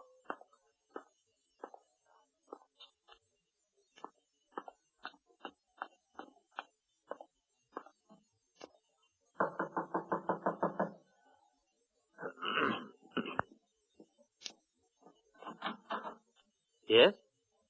Dr. Jose Rubio? Yes? My name is Rowan, sir. American? Yes, sir. May I, speak to you? Privately? Won't you come in? I hope you will pardon this clutter of papers about the room. My work habits are not the tidiest. You're alone? Can we be overheard? Overheard? No. Good. These are my credentials. Andrew Rowan, Lieutenant, United States Infantry. I've been sent here to contact you. I have information that you work for the freedom of Cuba, that you maintain certain relations with the Cuban guerrilla forces fighting the Spanish. General Garcia's forces. Lieutenant Rowan, I am a doctor of philosophy. Jamaica is a British possession. The British frown on such activities. Yes, I understand, sir, but this is urgent. Is there a way a man could be sent to Cuba? To General Garcia? If such a thing were possible, why would it be so urgent? Well, I'll say it plainly, Doctor. We've got to know the strength of the Spanish, what supplies General Garcia needs, and if he'll cooperate with an American army of invasion. Invasion? Yes, sir. A declaration of war between the United States and Spain is very close. When? A week, 10 days. The information General Garcia has will govern the whole strategy of our Army and Navy.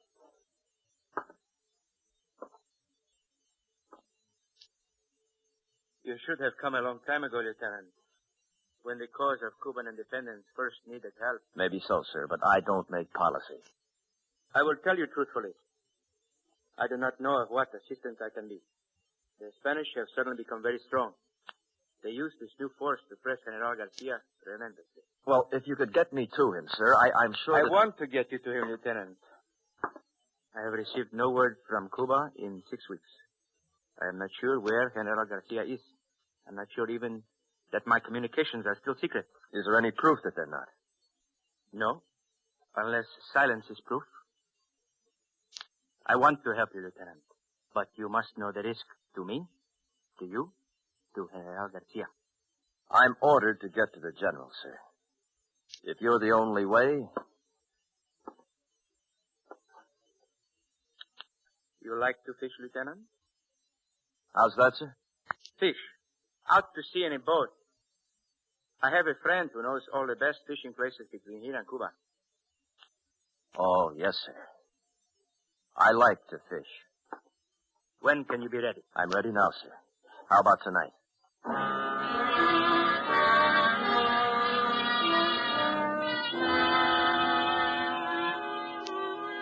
It takes 36 hours for a fishing boat to cross to Cuba. I burned my identification papers and we left the house. The night was warm. There was a moon and the streets were empty. We walked toward the waterfront and Dr. Rubio told me all he could. The place you will land is called Gran Rincon. Just into the jungle is a house. Perhaps I make difficulties in my own mind, but since I have no word... The Spanish know this place? That is the reasonable assumption, I'm afraid. Well, back in Washington, they told me it wouldn't be easy. 6 weeks ago, it would have been a simple matter.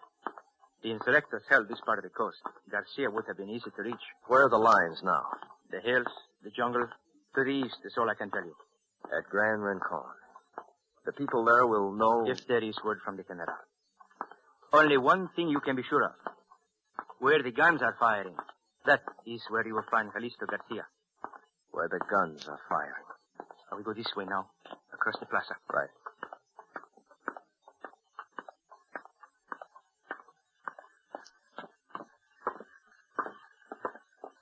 The third fishing boat. That is my friend. Even if you couldn't see it, you could smell it. Servacio! Servacio! I'm here. West.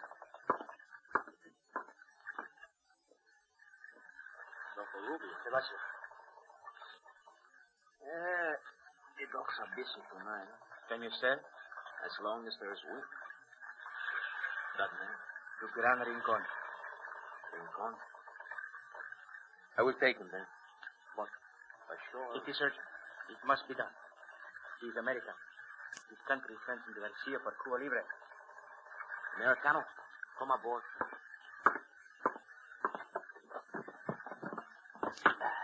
Thanks. Goodbye, Lieutenant. And success. This is my first trip to Cuba, Doctor. I'll have beginner's luck.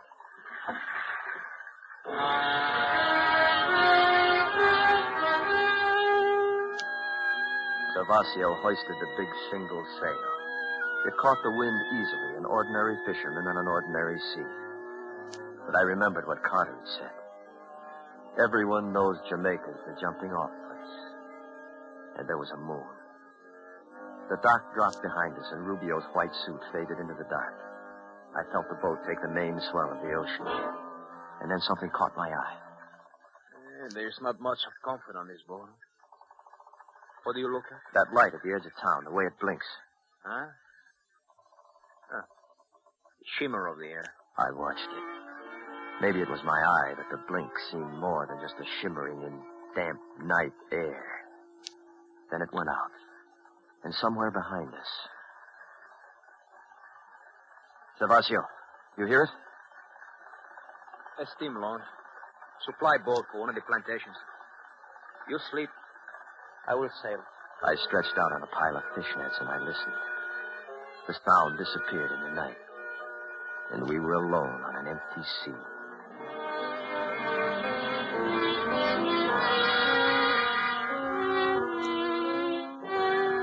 The morning of the second day, Cuba began to grow on the horizon. By late afternoon, we were close inshore, sailing eastward. I watched the jungle. It looked cool and comfortable. There was no sign of war. Americano. What is it, Servacio? Watch this sail. I come about now.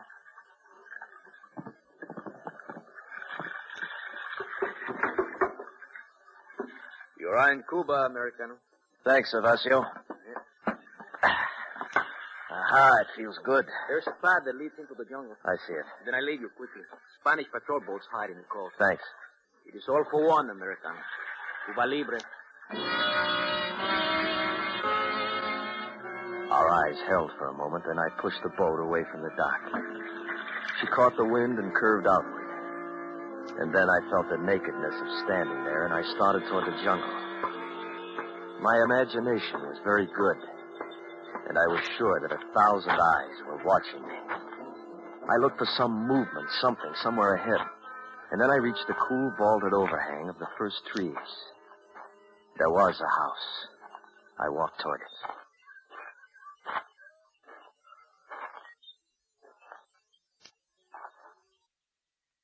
Hello?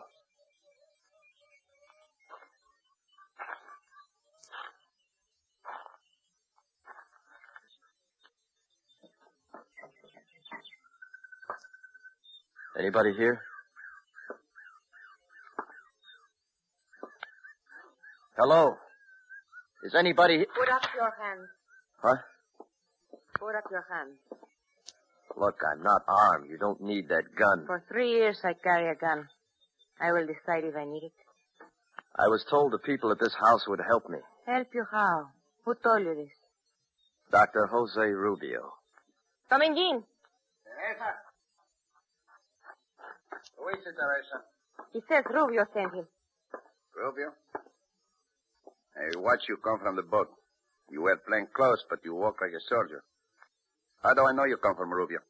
If you'll let me put my hands down, maybe I could prove it. Teresa. Do it slowly, soldier. Now, here, look.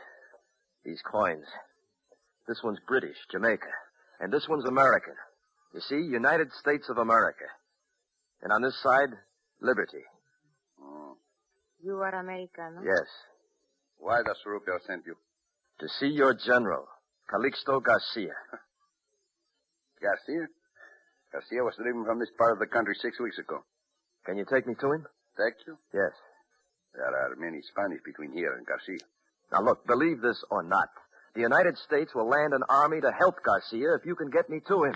You know nothing of this kind of war. Well, I'm here to learn, to help you. But I can't help unless I get to Garcia as quickly as possible. We would need horses. Oh, don't me, Jean. This man needs the help. Cuba needs the help. Good. Where do we get horses? The Spanish have them all. We take from the Spanish. I go with you. You? I do not stay here alone. Well, yes, but I can't. Well, what I mean is that Because I am a woman? You know nothing of this kind of war.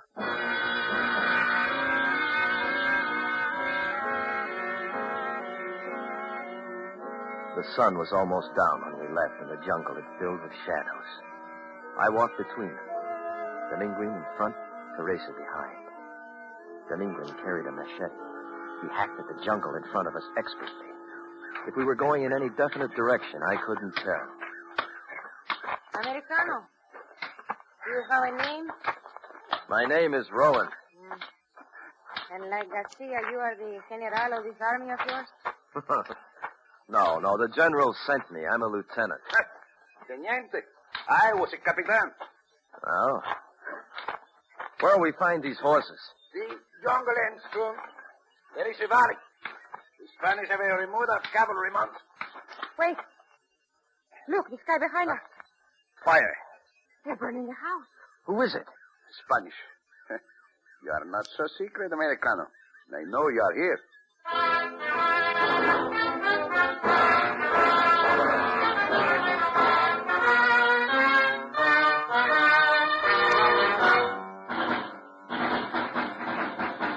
Autolite is bringing you Mr. Richard Widmark in A Message to Garcia. Tonight's presentation in radio's outstanding theater of thrills, Suspense.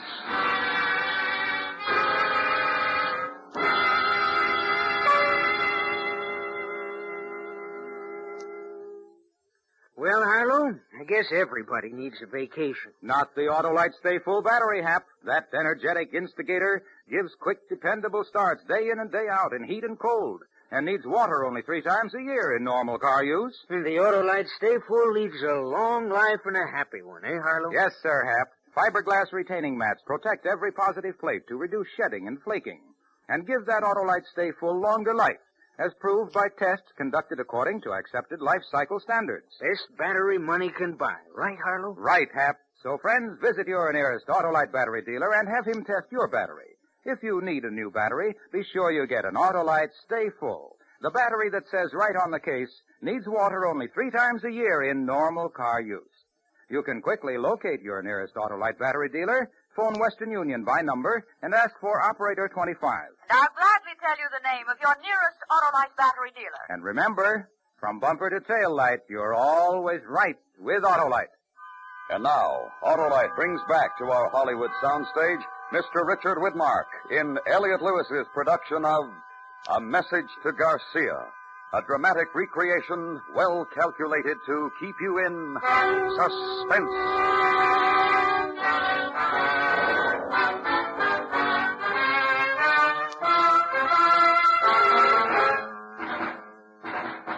Who is it? Spanish. This way.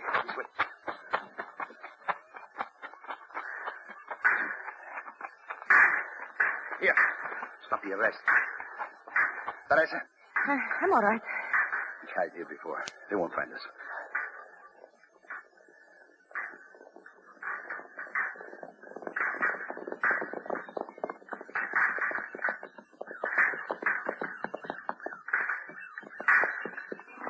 No están aquí. Mejor regresar a la casita.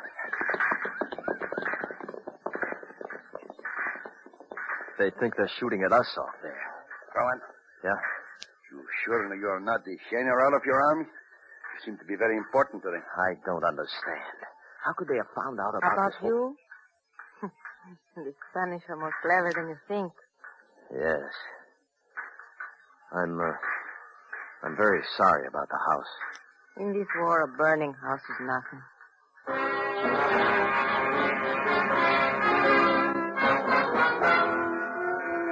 We waited there as the sun set. It was the first contact with Spanish war. They knew I was in Cuba. They were looking for me, and they were strong. What safety there was would be in the night. Finally, the shadows combined into a velvet black curtain. Dominguez listened to the sounds in the jungle and said it was safe to go. We left the jungle in another mile and came out in the valley. Then we walked along a dirt road until Dominguez stopped. There was the smell of horses in the damp night air. I knew this just through those trees.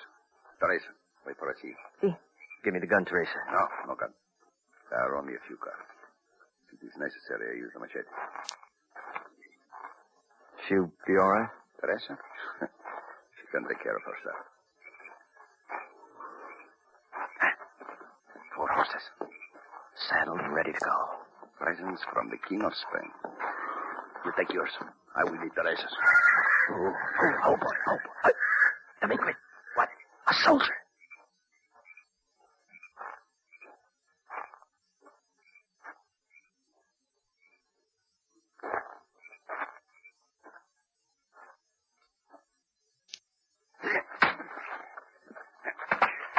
Here.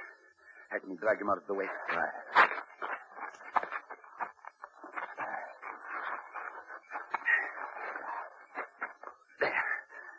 While you wait, get the horses. Yes. You learn about the war? Yes, I learned. Easy, boy. Easy.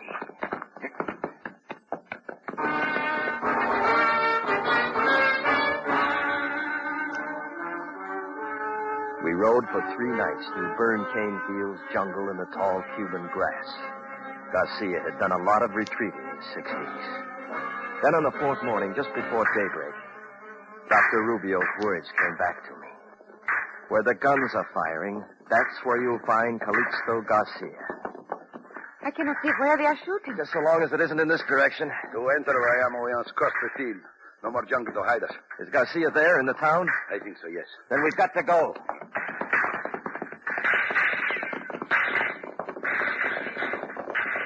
We bent low and raced for the town. And as soon as we rode into the open, the Spaniards saw us. Little puffs of dirt kicked up all around us. I felt as if the town would never get close. And then finally... Ha-ha! We make it. Welcome to Miami. You people! Hello. You crazy? You never should have made it across that field. Well, we didn't have much choice. I want to see General Garcia. You want to fight, I will give you guns. This man is Americano. He is sent by his generals to see ours. Americano. All right, Americano. Now come with me.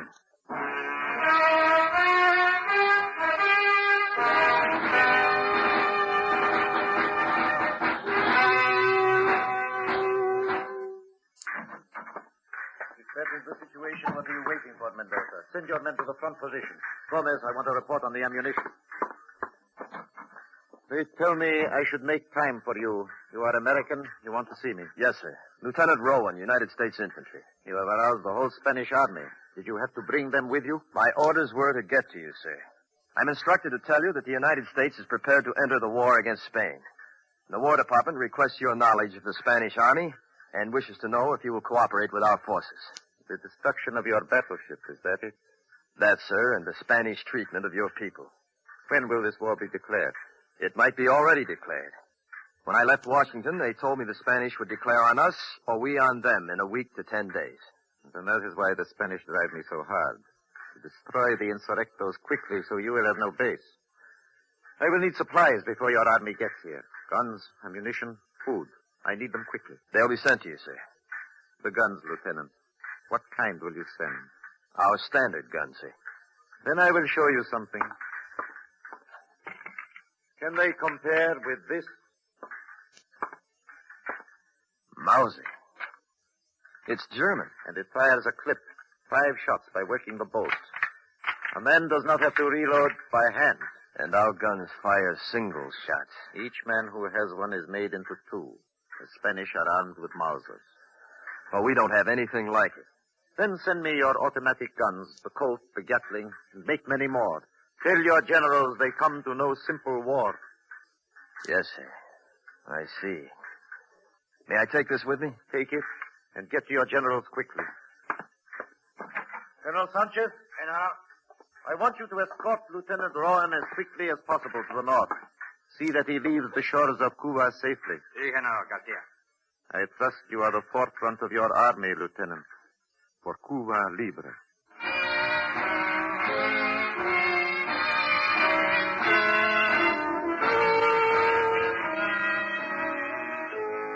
Colonel Sanchez took me to food.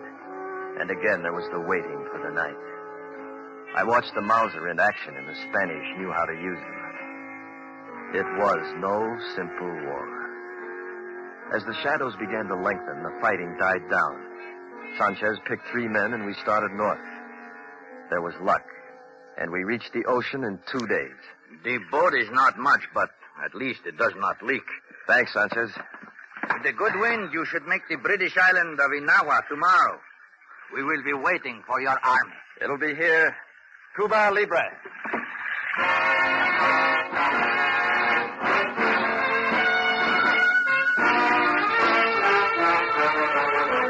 The winds were fair as he sailed all night. The sea was friendly to the Cuban flight. He reached Inahoa safe and sound, and was soon on another boat homeward bound. The generals were told what he had to say, and it all brought the victory of Cuba Libre.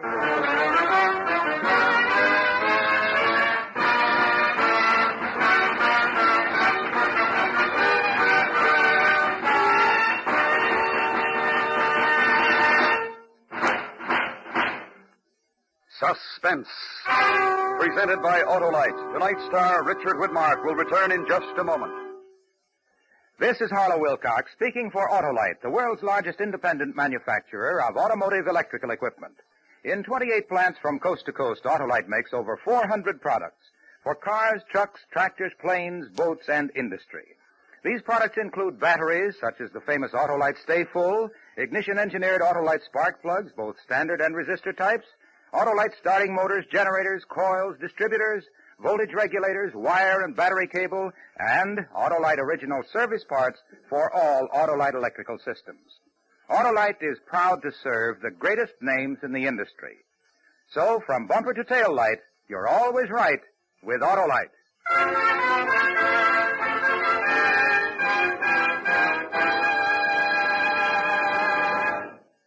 And now I'd like to present Richard Widmark and our producer-director, Elliot Lewis. Thank you, Harlow. Dick, I'm happy to inform you that for the 2nd consecutive year, you've been voted Autolite's Golden Mike Award for the best male performance of the year on Suspense. Congratulations, and here, this is for you. Thanks very much, Elliot. That's a very handsome trophy. And now, if I may, I'd like to tell your audience that next week, the First Lady of Suspense, Agnes Moorehead, will star in a very special show called The Empty Chair. It salutes the American Automobile Association and its wonderful traffic safety program. I highly recommend that all of you listen next week to Suspense.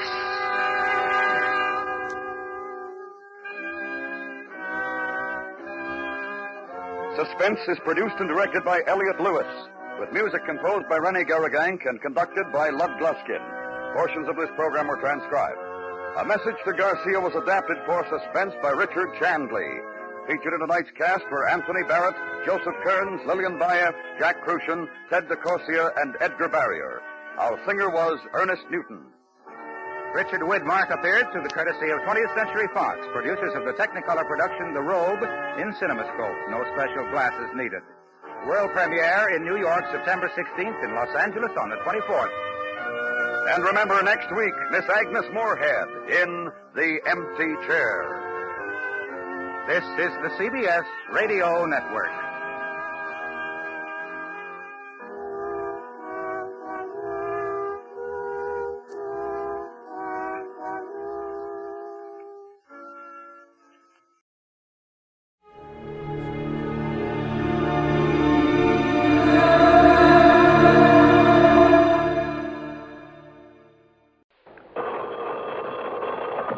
Johnny Dollar. Johnny, this is Don Regal at Worldwide Mutual. Oh, sure, Don. Out in Chicago. No, guess again.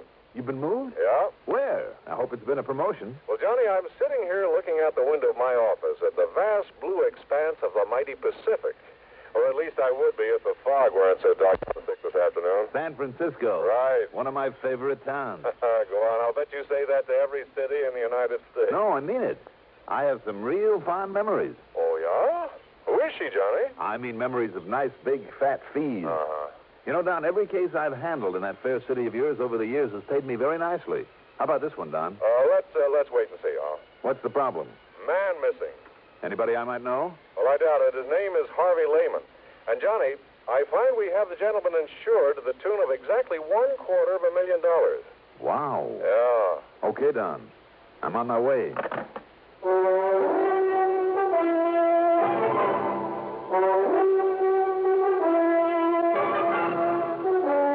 CBS Radio Network brings you Mandel Kramer in the exciting adventures of the man with the action-packed expense account.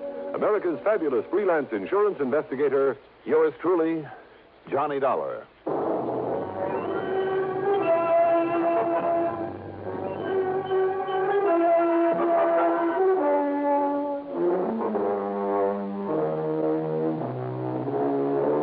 Expense account submitted by Special Investigator Johnny Dollar to the Worldwide Mutual Insurance Company San Francisco office. Following is an account of expenses incurred during my investigation of the buyer and the seller matter.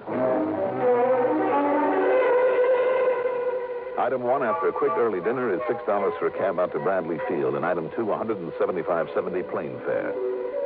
It was quite late by the time we sat down at San Francisco International Airport, so item 3 is another $6 for a taxi into the Huntington Hotel, high on famous Nob Hill, where from my window I could look out over Telegraph Hill and Chinatown, Fisherman's Wharf, the Embarcadero, and other familiar spots of this wonderful, colorful city. First thing in the morning, I dropped in on Don Regal at his office right near station KCBS that carries these reports of mine on CBS Radio every week.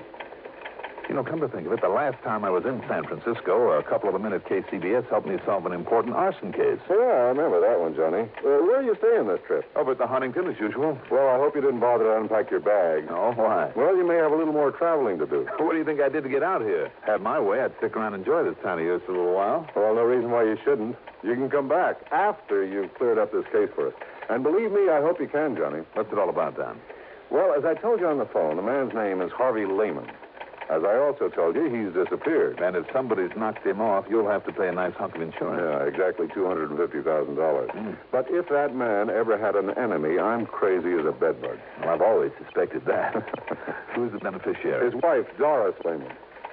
They've been getting along all right? No, to be honest with you. Uh-oh, here we go again. Oh, no, wait a minute, Johnny. Don't start jumping to any fancy conclusions. Why not? That's a lot of money. Yeah, sure it is. But Harvey Lehman is only 48, 49. All right, so why wait around for him to grow old and die before collecting on him? No, Johnny. What I mean is that he has a good business going and will be worth a lot more over the years than any hunk of insurance is now. Even 250 G's? Even that. Even if it means putting up with him over the years? Well, any putting up with it, Johnny, I'd say is on his part. How do you mean? Well, Lehman's a real solid, hard-working citizen who's so completely straight and decent that, well, he's the sort that other folks often take advantage of, especially his wife. Yeah? Domineering? She's overpowering. And while he's working, she's spending, and not on him or his house, anything like that, mind you, but on her own selfish self. Well, then you've just opened up possibility number 2. That he's disappeared deliberately to get away from her? Sure. No. Why not? Well, he's simply not the type. And there's a stubborn streak in him, Johnny, and I'm sure he'd keep trying to make a go of it in the hope that she'd get over this extravagance and nagging one day, and... Well, I just don't think he'd give up. I know he wouldn't run away. Maybe. Maybe not. I'm sure of it. How long ago did he disappear? By the way, what sort of business is he in? Well, he's a buyer, Johnny. I guess you'd call him a commission buyer. Oh, buyer of what? Well, antiques, that sort of thing.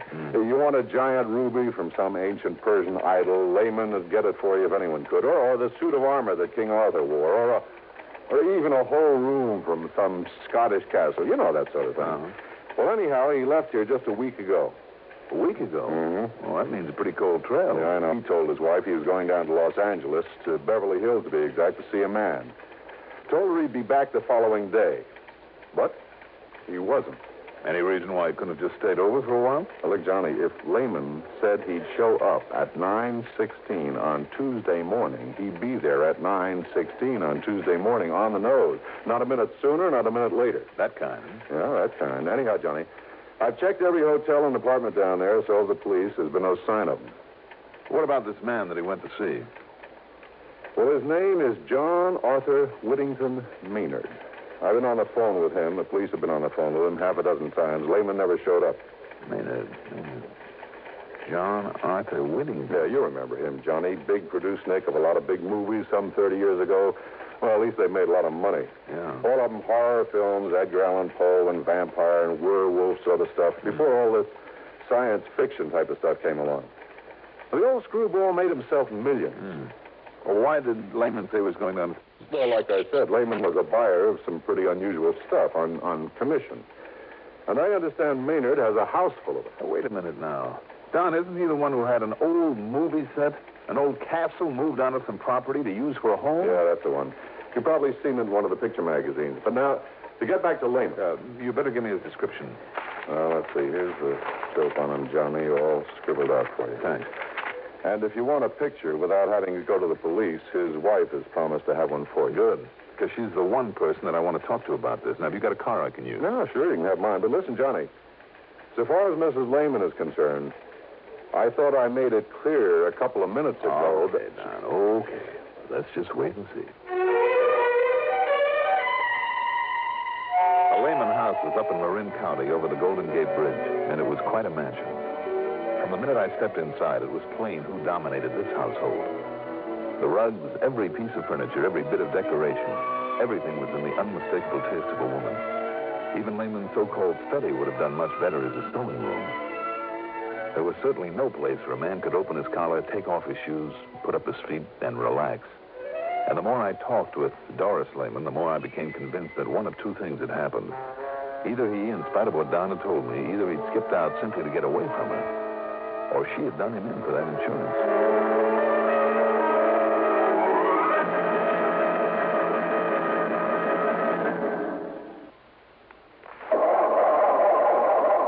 Four cars left out at night, or in unheated garages. Don't ask for trouble, ask for DuPont, Xerox, antifreeze. Wintertime is trouble time for many of us who leave our cars out at night or in unheated garages. So don't ask for trouble. Ask for DuPont Xerox Antifreeze. Xerox outlasts winter. It protects your car against sudden drops in temperature all winter long. It won't boil away, even during a warm spell. And Xerox has an exclusive rust inhibitor, MR8, that protects all engine metals, including aluminum, against rust and corrosion. So, for safe, dependable protection, do as millions of motorists have done for over 20 years. Ask for Xerox Antifreeze. It's made by DuPont.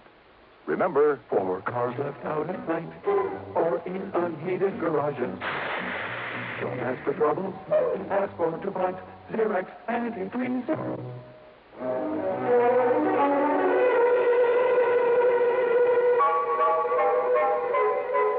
Now, just a minute, young man.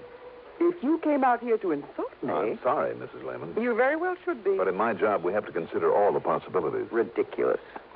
Do you think for 1 minute I'd dirty my hands with such a low act as murder? It's ridiculous. Even for $250,000?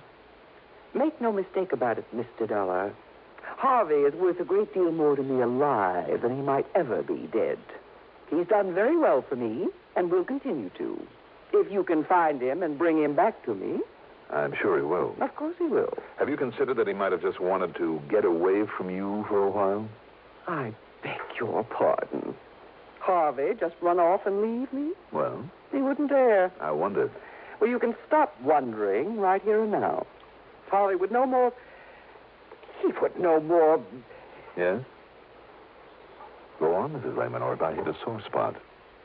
Mr. Dollar, if I thought for 1 minute, if it were possible that you were right... No, I refuse to believe it. And if you have no better theory, I suggest you get out of here and forget the whole thing. If he's to be found, the police can do it. Have they accomplished anything as yet? No. Big, talking, do-nothing men. They haven't accomplished a thing. And those bumbling, movie-struck police down there in Beverly Hills are just as bad. Now, just a minute. It just happens that Beverly Hills is a mighty fine police department. I know. I've worked with them. Then why haven't they found him? That's where Harvey went. Well, how do you know? How do you know that he ever got there? Because he telephoned me from Mr. Maynard's home. If you can call that atrocity a home. He said that's where he was calling from? The night of the morning he left here. Harvey always calls me when he gets to a destination, wherever it is.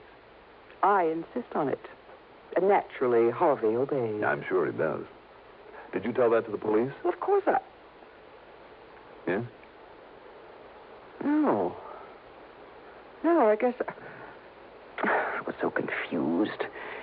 These stupid police annoy me so with their endless questions and insinuations. They're even worse than you are. Thank you very much. What? Don't you realize they're only trying to do a job for you? Well, then why don't they? Why don't they know that Harvey got there? Because you didn't tell them. Why did he go to see Mr. Maynard? To collect some money due for a lot of junk he bought for him. $10,000. Junk? Oh, chunks from some ancient Roman ruin. Artifacts out of the temple of some old pagan god. And a lot of other nonsense that castle is stuffed with. Maynard simply refused to pay. He told Harvey he should feel honored for having been able to contribute to the decoration of that silly place. And that if he didn't stop dunning him, He'd what, Mrs. Lehman? Oh, I don't know. All I know is that he threatened Harvey, and more than once. For simply trying to collect a bill? Well, you don't know that crazy old Maynard. Oh, I guess I don't. Anyhow, I got fed up with it. I told Harvey to go down there and collect that money or else. Why should I tell you this? I don't like you. It's none of your business. So just leave and forget about it. Goodbye, Mr. Dollar.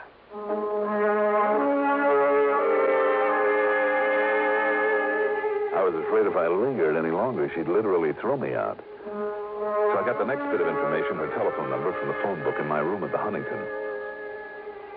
Then I put through a call, not to her, but to an old pal of mine. Under the circumstances, it wouldn't be diplomatic to give his right name, so we'll just call him Brady. Sergeant Brady, the Beverly Hills Police Department. And 15 minutes later, he called me back. Johnny Dollar. Brady, Johnny. Yeah. Well, as you suggested, I snooped the phone company, and yes, there was a call to that Marin County number the same night Lehman should have arrived down here. All right, then, Brady. So maybe old Maynard called to see why he hadn't. He must have known Lehman was planning to come. I don't think so. I don't think Maynard would have called because I don't believe he did know Lehman was heading your way. Oh, you don't, huh? What's more, it was Lehman himself who made that call. No, wait a minute. You're sure of that? Yes. At least that's what I was told by... Yeah, Johnny? Well, maybe I'm not sure. Well, if you're thinking that maybe Lehman did get here and that maybe they had a fight or something, well, Johnny, we thought of that, too. You see, we know that wacky old Maynard pretty well. He's a real nut. And if you don't believe me, just dig up some of those old horror pictures he used to make. Wow. I know what you mean.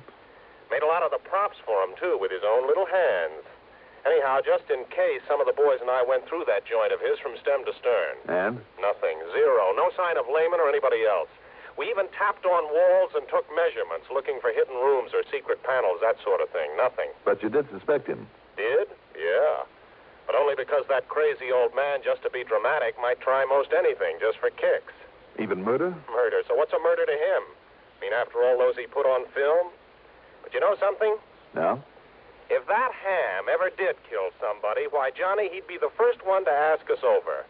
He'd probably lead us right to where he'd hidden the stiff after fixing it so we wouldn't see it. Just to show off. Yeah, sure. That's why we went over the place so carefully. Even poked around in all the old suits of armor that he kept pointing out to us. Brady, how long are you going to be on duty? Well, I'm off in half an hour, but now listen, Johnny, if you think you have some Well, idea... I'm not sure, but maybe I'll run on down there. If so, I'll holler. Yeah, you do that.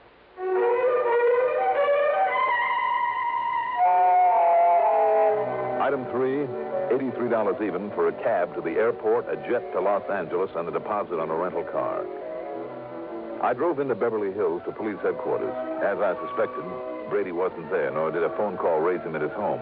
However, the officer on the desk promised to keep trying and gave me some directions, so I took off. After leaving a pleasant residential section, I took a narrow dirt road high up the side of a mountain. I could see all of Beverly Hills and most of Los Angeles spread out below me, and Catalina Island over 20 miles out in the blue Pacific like a jewel, fairly sparkling in the late afternoon sun. I could also see the crummy castle where John Arthur Whittington Maynard lived alone among the tattered glories of his past in the film business.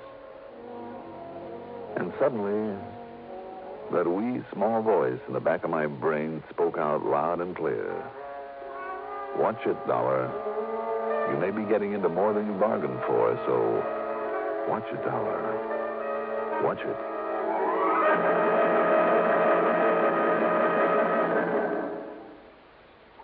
In thousands of communities throughout the nation, this is the time of year when we strive to help our less fortunate neighbors. Not that we don't try to help all year round. It's just that now many health, recreation, and welfare agencies band together in a common fundraising campaign. When you give just once to your United Fund or community chest, you help many people in your city, the sick, the needy, the aged, the serviceman, and veteran. So give the United Way, and please give generously.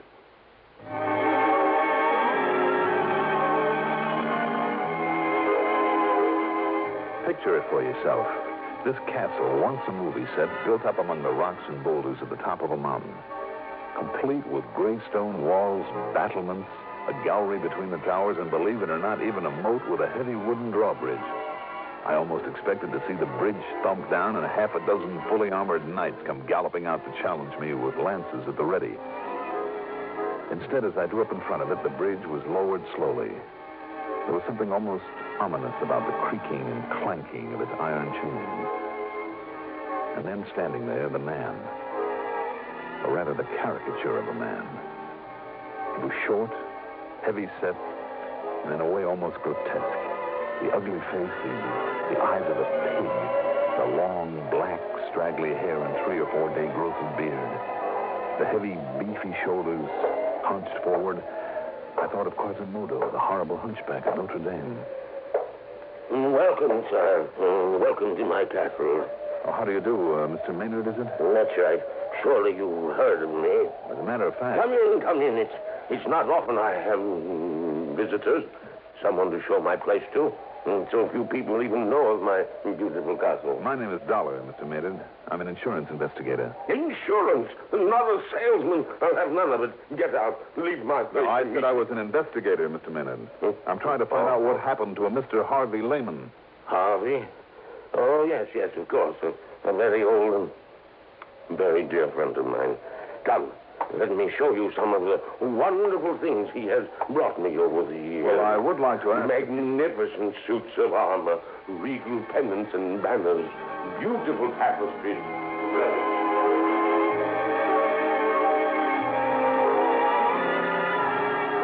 Pinning him down to talk about Harvey Lehman was almost impossible. But I must confess that the trip around that phony castle was interesting, to say the least. Much of what he showed me deserved a place in a museum. Real collector's items. And some of the props from old horror pictures that he's made were just fascinating. Especially down in one of the dank, Dark, dirty dungeons, ancient instruments of torture, the rack, the wheel, the Iron Maiden, a metal boot to be filled with boiling oil. From my pictures, Dollar. From my pictures. Realism, that's what I had in all of them. Because I was the greatest plotter of them all. When it came to mystery and torture and murder. To get back to Mr. Lehman. And can you think of a better place to keep them than down here in this dusty old dungeon, eh? Yes, very fitting. Now, in here. I must show you my wine cellar. There are still a couple of questions, though, that 29 years ago, I laid down the wines in here. Yes, all that time they've been aging in here. Cases and cases of them, rack after rack. Do you see them under the dust and cobwebs? Finest vintages of all. Yes, sure. Now, Mr. Maynard. Yes, 29 years ago, when I retired and moved into this place, I put these wines down here. So you said. You can tell how long by the dust and the cobwebs. Yes, I know. Cobwebs. Yes, I know. Spiders. Here undisturbed for 29 years. One thing more, though, about Mr. Lehman. No, I told you, Mr. Dollar. I know nothing whatsoever about him. When did you see him last? Oh, almost a year ago. You sure about that? Yes, I'm sure. Oh, look here, this case of port. No label. But the finest vintage port. Mr. Maynard? Over here. Do you see them? The sherries. Magnificent sherries. And the longer they lie there, undisturbed, the finer they'll be. You never drink them? Drink them? Such treasures. Drink them indeed. Look at this one. The color of this ancient sherry. Hold it up to the light. There. Do you see? Yes, I'm afraid I do now. What? I see. Realism, you said. Didn't you mean what looks like realism? By the time it was shown on a movie screen? I don't understand, Mr. Dollar. Tell me the truth, Mr. Maynard. These torture machines, for instance, in the other room, and some of that armor upstairs. Some of that armor cost me a fortune because it's genuine. Maybe so, some of it. But how about the rest? You mean you could tell? That it's only imitation? Stuff that was made up for some of your old movies? But I made it myself. I have a skill in such things. I thought it was perfect. It would have fooled me, all right. Well, then I don't understand. Even as the dust down here and the cobwebs fooled the police, too, didn't they? What? When they came around here a few days ago for a look. Now, just a minute. I'll bet by way of showing off, you dragged them down to this wine cellar, too. You were so sure of yourself. Dollar? Phony cobwebs are almost like the real thing. Phony? All the dust. What is it, Maynard? Full as earth that you've scattered around? You don't know what you're talking about. The whole setup would have fooled me royally if you hadn't picked up that bottle of wine and held it up to the light. I'm going to take a look under some of these cases, Mr. No! You leave them alone. Why? Because they cover up something you don't want me to see? No, don't do that. What was the name of that gruesome old picture in which you had a man buried under a cellar floor? I said stop it. If you don't, I'll pull this trigger.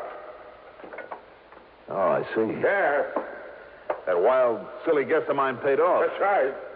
Harvey Lehman is buried under your feet, and you will join him there. Now, put down that gun, Mr. Maynard. Stand back, Dollar. You heard him, Maynard. What? Put it down. The police. I'll kill you. Watch him, Brady.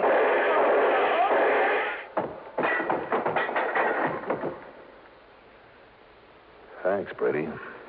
Well, it was a pleasure, Johnny. I'm sure glad you left word for me at headquarters. Oh, believe me, so am I. And he certainly fooled us when the boys and I went through here a couple of days ago. But how did you ever guess? A bottle of wine when he held it up to the light. Well? He said it was fine old sherry, lying around down here for 29 years. So? Sherry? There should have been a sediment in that bottle this thick. Uh-huh. So the age and dust and cobwebs were a fake, huh? And he must have moved the bottles over this spot only recently. That's right. I just took a wild guess. You know the rest. Pretty smart, Johnny. Pretty smart. Needless to say, wild as the whole thing may seem, they found Lehman's body buried there in the cellar. Expense account total, including the trip back to Hartford by way of San Francisco to pick up my clothes, $477.30. Yours truly, Johnny Dollar.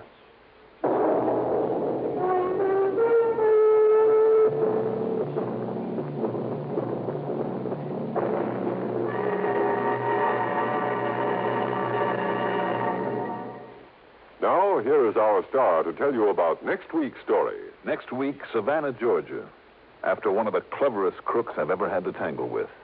Join us, won't you? Yours truly, Johnny Dollar.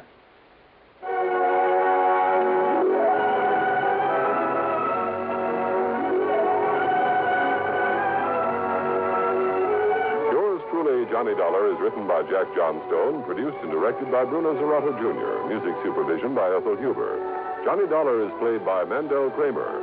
Also featured in our cast were Leon Janney as Maynard, Gertrude Warner as Doris Lehman, William Redfield as Brady, and Carl Frank as Don Riegel. Be sure to join us next week, same time, same station, for another exciting story of yours truly, Johnny Dollar. This is Art Hanna speaking. Don't just stand there. Enjoy the Gary Moore Show weekdays on the CBS Radio Network.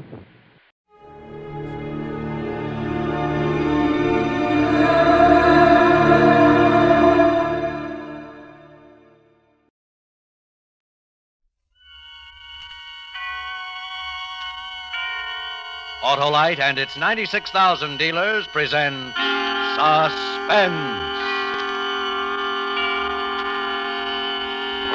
Tonight, Autolite brings you A Killing in Abilene, a suspense play starring Mr. Alan Ladd.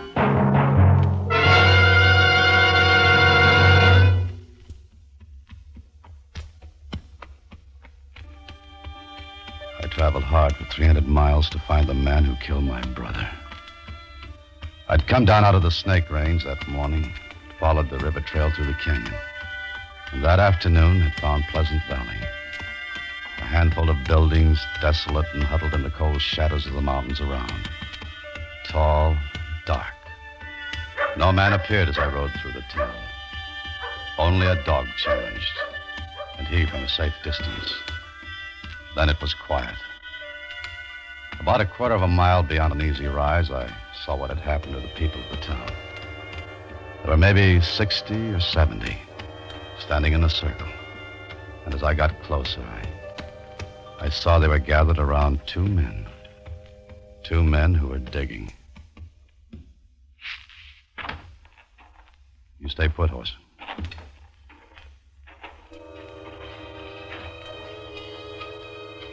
There was a look on the faces of the people standing there.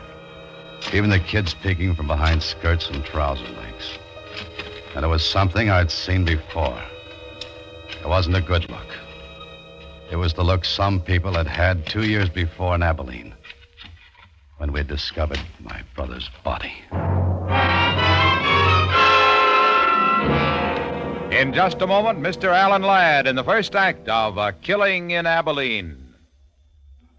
Hi, Harlow. Oh, what do you got there? Christmas present, Hap. You got one already? Yes, sirree, and it's an Autolite Stay Full battery that needs water only 3 times a year in normal car use. Why, my car will really cut a caper over this capable Christmas cheer.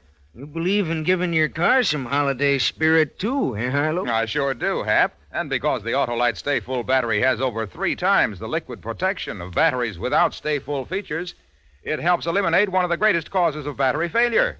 And that's mighty important to the spirit of every car owner. And your gift will last a long, long time, too, Harlow. Right you are, because the Autolite Stay Full battery gives longer life. 70% longer life, in fact, as proved by tests conducted according to SAE minimum life cycle standards. A wise selection, Harlow. Yes, friends, for quick, dependable starting, treat your car to an Autolite Stay Full battery. The battery that needs water only 3 times a year in normal car use.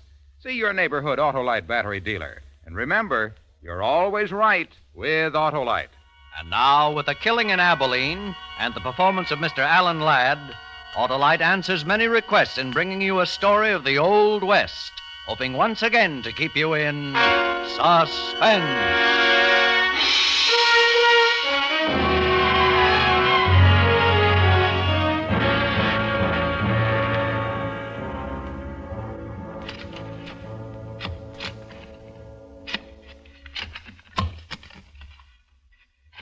Hold up a minute. What's the matter? I hit something.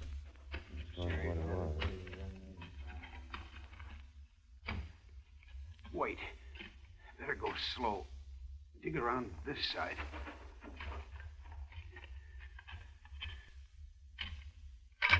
Here, I can't do it anymore. One of you boys take over. I'll do it, Jim. Somebody's got to.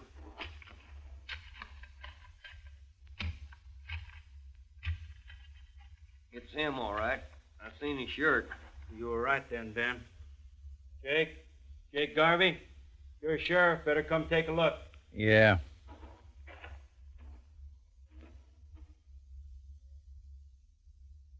That's him. That's Fred Costin, all right.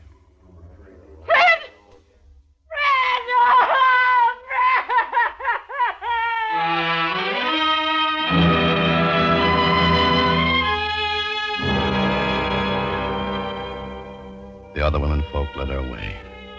The men stayed and pushed in a little closer to the pit and waited there until the job was finished. Then they noticed me. What are you doing here, stranger? Where are you from? You're the sheriff? That's right. Jake Garvey. Amanda's my name, from Abilene. So? I'm looking for a man in these parts. Calls himself Lee Burridge. Who did he say, Sheriff? He said Lee Burridge, Ben. You tell him we'll take care of him. What do you want him for? What's it matter what he wants him for? We know what we want him for. Come on. Now, there ain't going to be no trouble. I'm the law in Pleasant Valley. I'll say what we do. We elected you, Sheriff Jake. We can unelect you. Like Ben said, it was Burridge killed him, and you know it. I've got to talk to you about Burridge, Sheriff. It's important. All right. My office back at the meeting house. We don't need no talk about Burridge. We need to do something about the ugly son. Come down, boys. Let's get on back to town. We'll take her as she comes.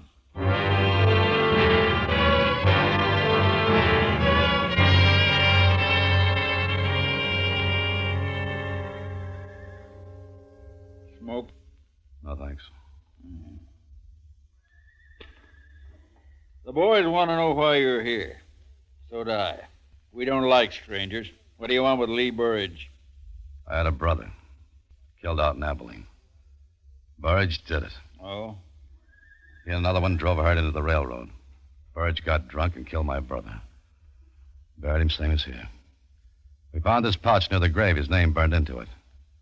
It's taken me 2 years to find him. Now I want to talk to him about it. The boys are pretty sure he killed Fred Costin, too. So am I now. Maybe so. Fred Costin isn't my business. My brother is. And I want to see his killer back in Abilene standing trial.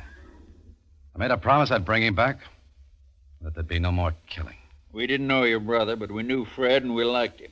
You can help take care of Burridge here if you have a mind to. Try him here, you mean? On both charges? No need for that. Now, what do you mean, take care of him? How did he kill your brother? His head was beat in. He was beat to death. Yeah, same as he did to Fred. Man who'd do a thing like that don't need no trial. Not for you, maybe. But there'll be no more killing in my family. We'll give him a fair trial here in Abilene. But a fair trial. If Burridge done these killings, he's going to pay for it here. I don't go for lynching. We don't call it lynching when we hang a man for murder. If you don't like it, go on back to Abilene. Maybe I'll do that. When I take Lee Burridge out for trial. I don't know what you're trying to do.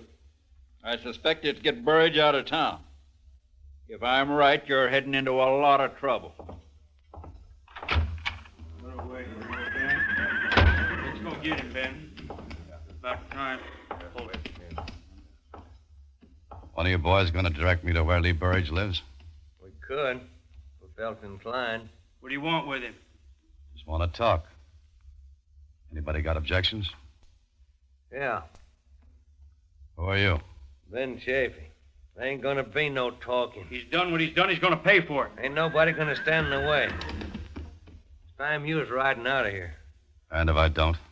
Then I'll help you. Climb off, Ben. We don't need no private wars here. Where does he live? Come on, boy.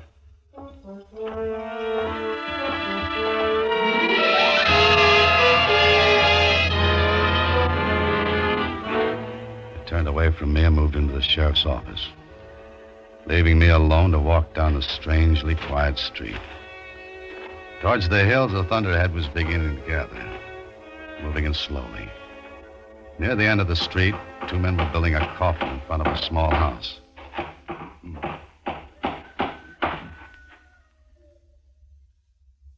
This is where I'll find Mrs. Costin?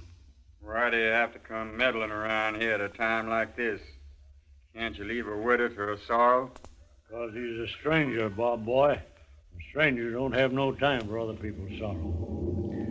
Maybe you're right, old-timer. Maybe they got too many themselves.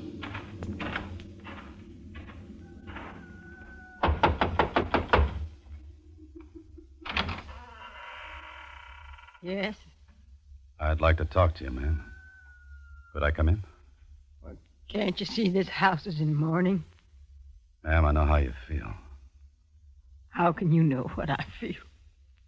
I had a brother once. Killed by this man, Burge. Oh. I'd like you to help me. It was 2 years ago my brother was killed. His wife would like the killer brought back to Abilene for trial. I'd like you to speak to your friends and let me take him away.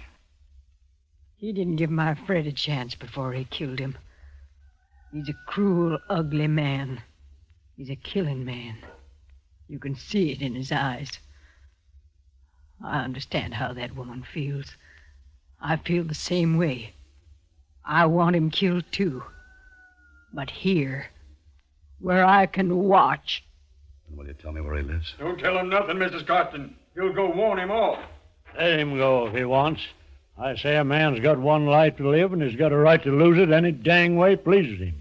I'll tell you where you can find Lee Burge.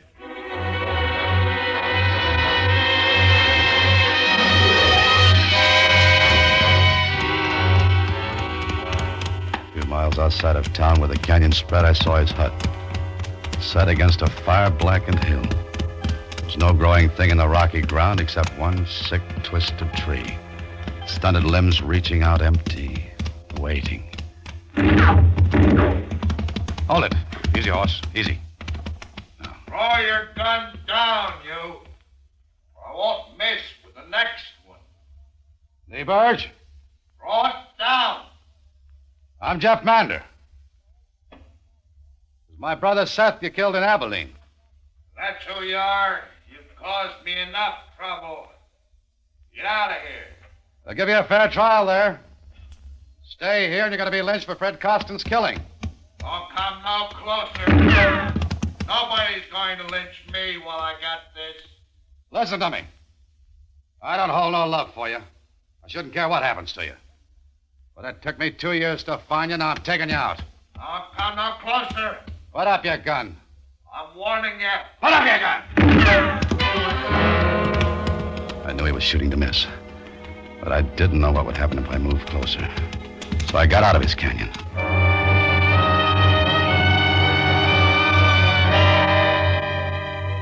It was clouding over heavy when I rode into town again. Maybe an hour and a half after I'd left the sheriff's office. The streets were still empty. But in a couple of the houses, I saw curtains move in windows and shadows duck away as I looked at them. I wondered if the old man had told them I'd gone to see Burge. And if they knew what they planned doing about it.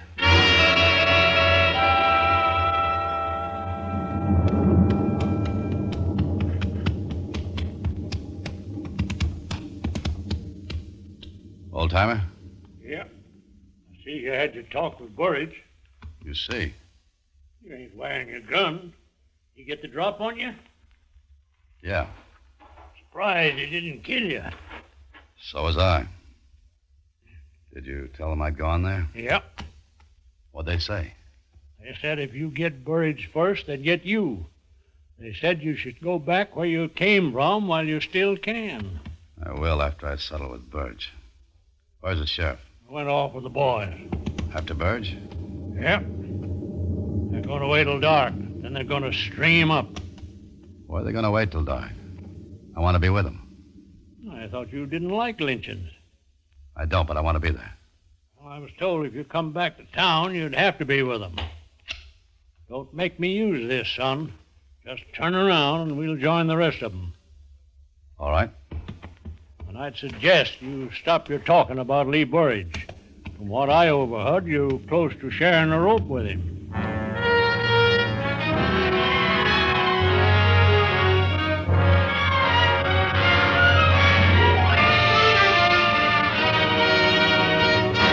Autolite is bringing you Mr. Alan Ladd in A Killing in Abilene.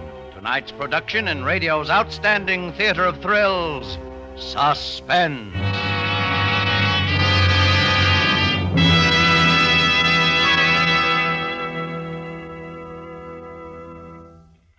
Well, Harlow, only 8 shopping days till Christmas. Well, that doesn't bother me, Hap. I'm giving everybody an Autolite Stay Full battery, the battery that needs water only 3 times a year in normal car use. Even folks without cars? Well, sure. Why should they be denied the pleasure of having that fine, fit, faithful friend that gives 70% longer life? Says who, Harlow? Why, everyone knows the Autolite Stay Full battery gives 70% longer life, and this is proven by tests conducted according to SAE minimum life cycle standards. Sounds mighty powerful. It sure does, and it's because every positive plate in an Autolite Stay Full battery is protected by a fiberglass retaining mat to help reduce shedding and flaking and keep the power-producing materials in place. Go on, Harlow, go on. Well, friends, this Christmas, present your car with a famous Autolite Stay Full battery, a battery that needs water only 3 times a year in normal car use. See your neighborhood Autolite battery dealer tomorrow. And remember, you're always right with Autolite. And now Autolite brings back to our Hollywood soundstage Mr. Alan Ladd in Elliott Lewis's production of A Killing in Abilene, a tale well calculated to keep you in suspense.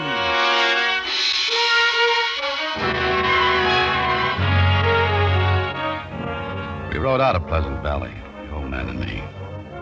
We rode fast without speaking through scattered herds of cattle on the lower rangeland. Rolling in from the east, the black clouds smothered the mountaintops. The old man still held the gun on me. No use winding the horses. Won't be dark for a couple hours yet. Lynching parties get their guts after dark. How come you went with them? Waiting for you. I thought you'd be around. Besides, I seen a lynching once. Too much trouble. Yeah. You still figuring to take Burridge with you to Abilene? I can try. Think that's going to be a mighty daring without a shooting iron? Might be. I'm surprised after 2 years looking for him, you didn't shoot him when you found him. That's not what I come for.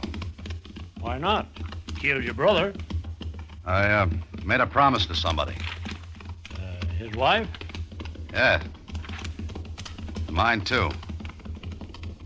What was it between Costin and Burge? Well, I don't know. Nobody's seen much of Burridge in the past couple of years. Ever since Ben told us about how he was a killer. Ugly man. Just ugly mean.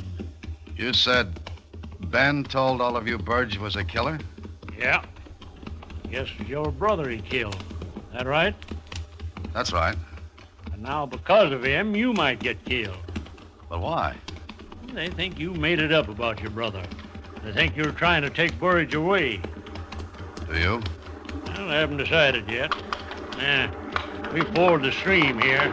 I'll watch your footing.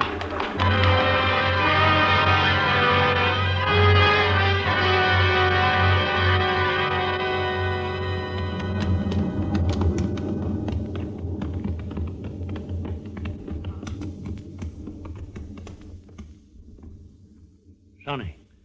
Yeah? They haven't seen you yet. You still got time to get out. You let me go? No. I've come this far, I'll finish it. Well, I always said a man's got one life, and he's got a right to lose it any dang way pleases him.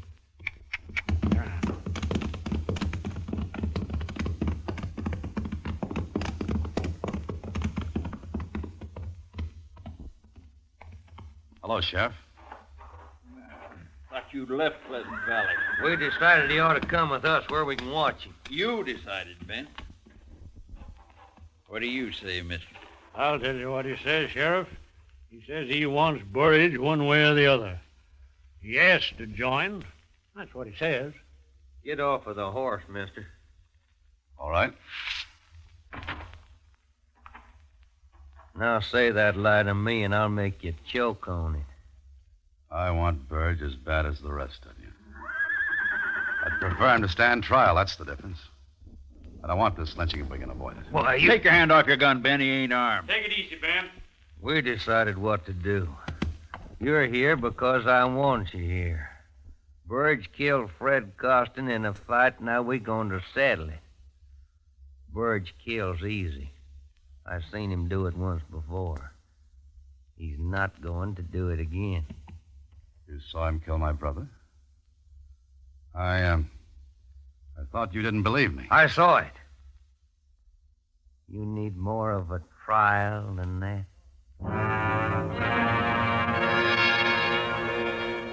I looked at the faces, angry, filled with hate. And I thought of the ugly man up in the canyon in the broken-down shack. I wondered if he knew what was waiting for him a mile or so away.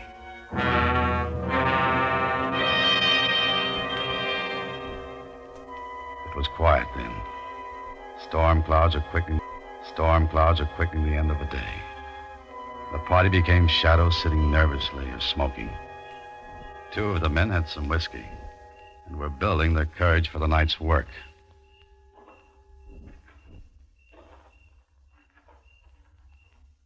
It's nearly dark. I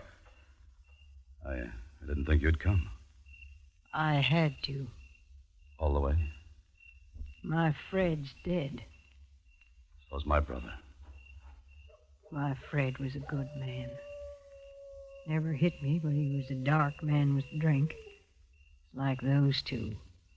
What was it between Burge and him? We lost some chickens. Fred said that man stole them. When he came to town for supplies, Fred and him got to fighting. That man hated him and beat him. Fred was terrible hurt. Afterwards, everybody laughed and made jokes. They laughed at their friend?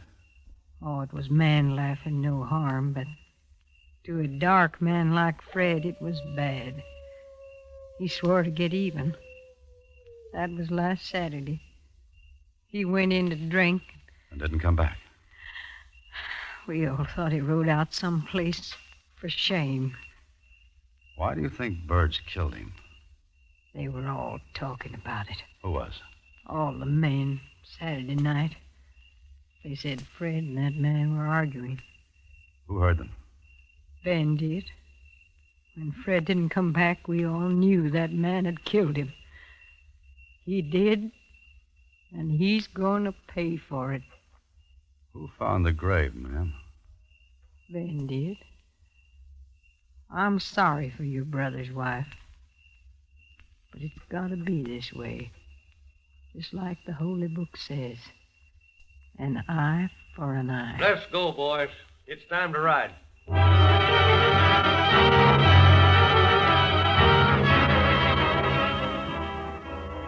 We rode to the widening of the canyon, dismounted, and went the rest of the way to the hut on foot. We took one horse with us.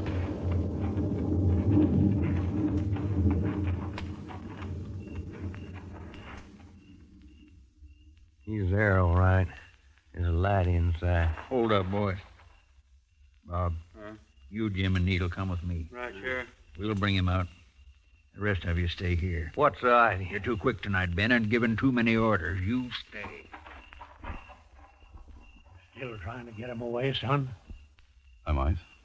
You're like an Indian I knew once.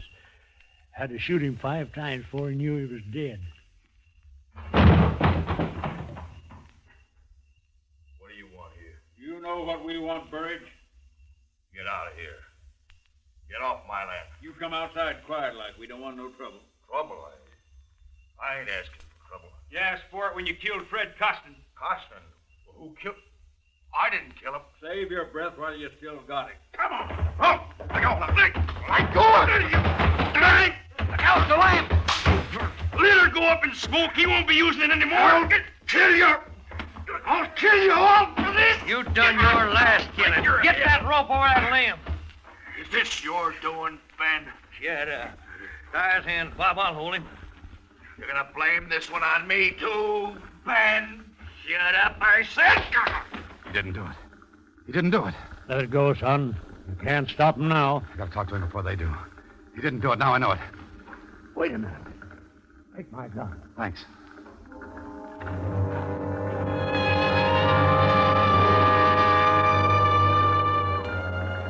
The flames in the shadows flicked over the ugly man's face. The rope was around his neck. He knew he was going to die. As I came near him, I could see in the light there was no fear in his eyes, only hate. He lifted onto a horse. The rope was tightened. He was ready to be lynched. Then he saw me. One request, Sheriff. What, Burridge? Let me talk to him a minute. The stranger here? For a minute. No more talking. Kick that horse out from under him. No, don't, Bob, not yet. Let him talk. Why do you think I killed your brother? They're trying to get away with something, Jake. Shut up, Ben. Let them have their say. Why? We found your pouch near my brother's grave. Your name on it. And tonight Ben told me he saw you do it. I didn't.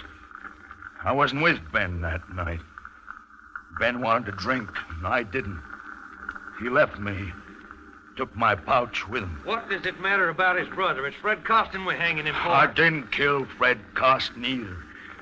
Listen, mister, I didn't kill your brother. He's talked enough. He killed Fred Costin. I told you that. What about it, Burge? I didn't kill Fred Costin. He's a lying skunk. Let's get it over with. I say let him talk. Where'd you get that gun, mister? How did you know where Fred was buried, Ben? How did you know where Fred was buried? Mrs. Costin says you found the grave. How'd you know where it was? Answer him, Ben. You told me where it was, Ben. I saw him burying poor Fred. That's how I knew. If you saw the burial, why didn't you stop Burge then? Wasn't none of my business. But it is now. What made you change your mind so fast? Stay away from that horse, Ben. Get up. Cut him down. You, Bob, cut him down. I think you'll be coming back to Abilene with me, Ben. You think so?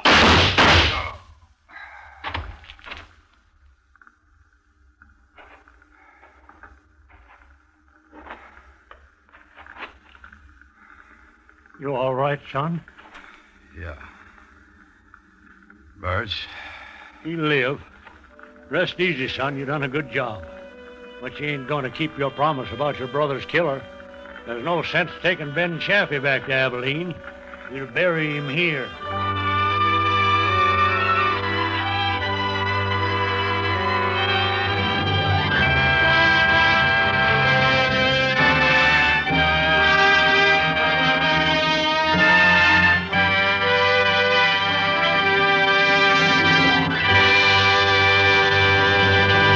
Suspense, presented by Autolite. Tonight's star, Mr. Alan Ladd. Christmas shopping can be fun. It doesn't have to kill one. Give an Autolite Stay Full battery. Only 3 times a year do you fill one. And that's because the Autolite Stay Full battery is the battery that needs water only 3 times a year in normal car use. And it's one of more than 400 products for cars, trucks, planes, and boats made by Autolite in 28 plants coast to coast. These include complete electrical systems used as original equipment on many leading makes of America's finest cars. Electric windshield wipers, starting motors, voltage regulators, coils, distributors, wire and cable, generators, all engineered to fit together perfectly, work together perfectly, because they're a perfect team. So, friends, don't accept electrical parts supposed to be as good. Ask for and insist on original factory parts at your neighborhood service station, car dealer, garage, or repair shop. And because all Autolite parts are original factory parts, you can be sure you're right, because you're always right with Autolite.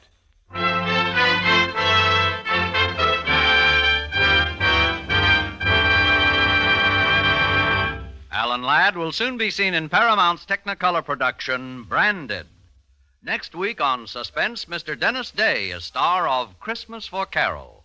And in weeks to come, you will hear such famous stars as Cornel Wilde, Ezio Pinza, and Ginger Rogers, all appearing in tales well calculated to keep you in suspense.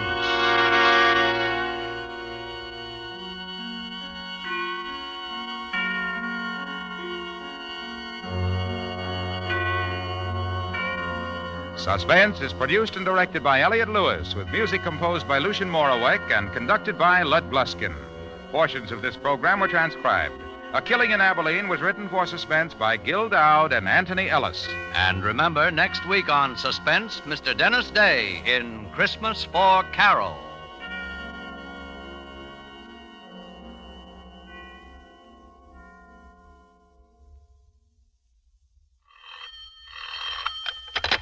You can buy Autolite Stay-Full batteries, Autolite Standard Type, or Resistor Type spark plugs, Autolite electrical parts at your neighborhood Autolite dealers. Switch to Autolite. Good night. Better production means better living. That ideal has given America the world's highest standards of living. Learn how you can help to improve our economic life.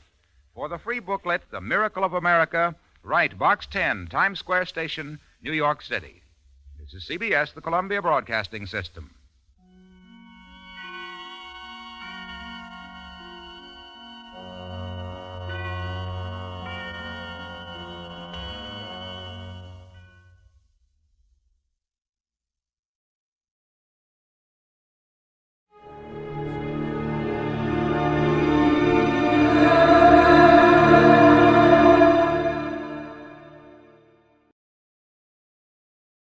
Wrigley's Spearmint Chewing Gum, the refreshing, delicious treat that gives you chewing enjoyment, presents for your listening enjoyment Edmund O'Brien as Johnny Dollar.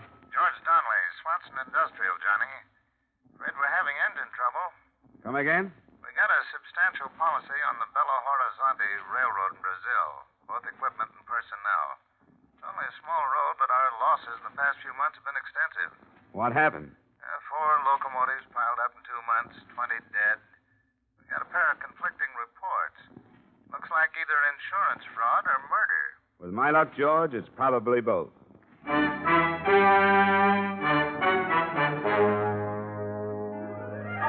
the makers of Wrigley's Spearmint Chewing Gum bring you Edmund O'Brien in another adventure of the man with the action-packed expense account, America's fabulous freelance insurance investigator. Yours truly, Johnny Dollar.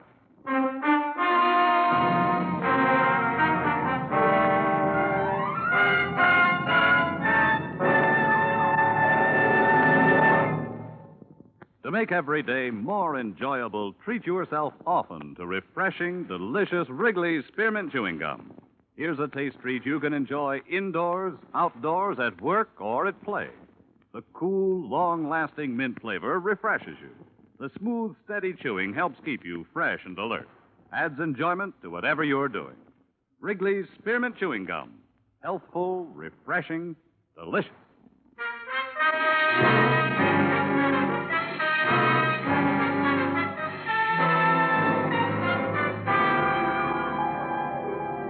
Expense account submitted by Special Investigator Johnny Dollar to Swanson Industrial Insurance Corporation of Hartford. Attention, George Donnelly.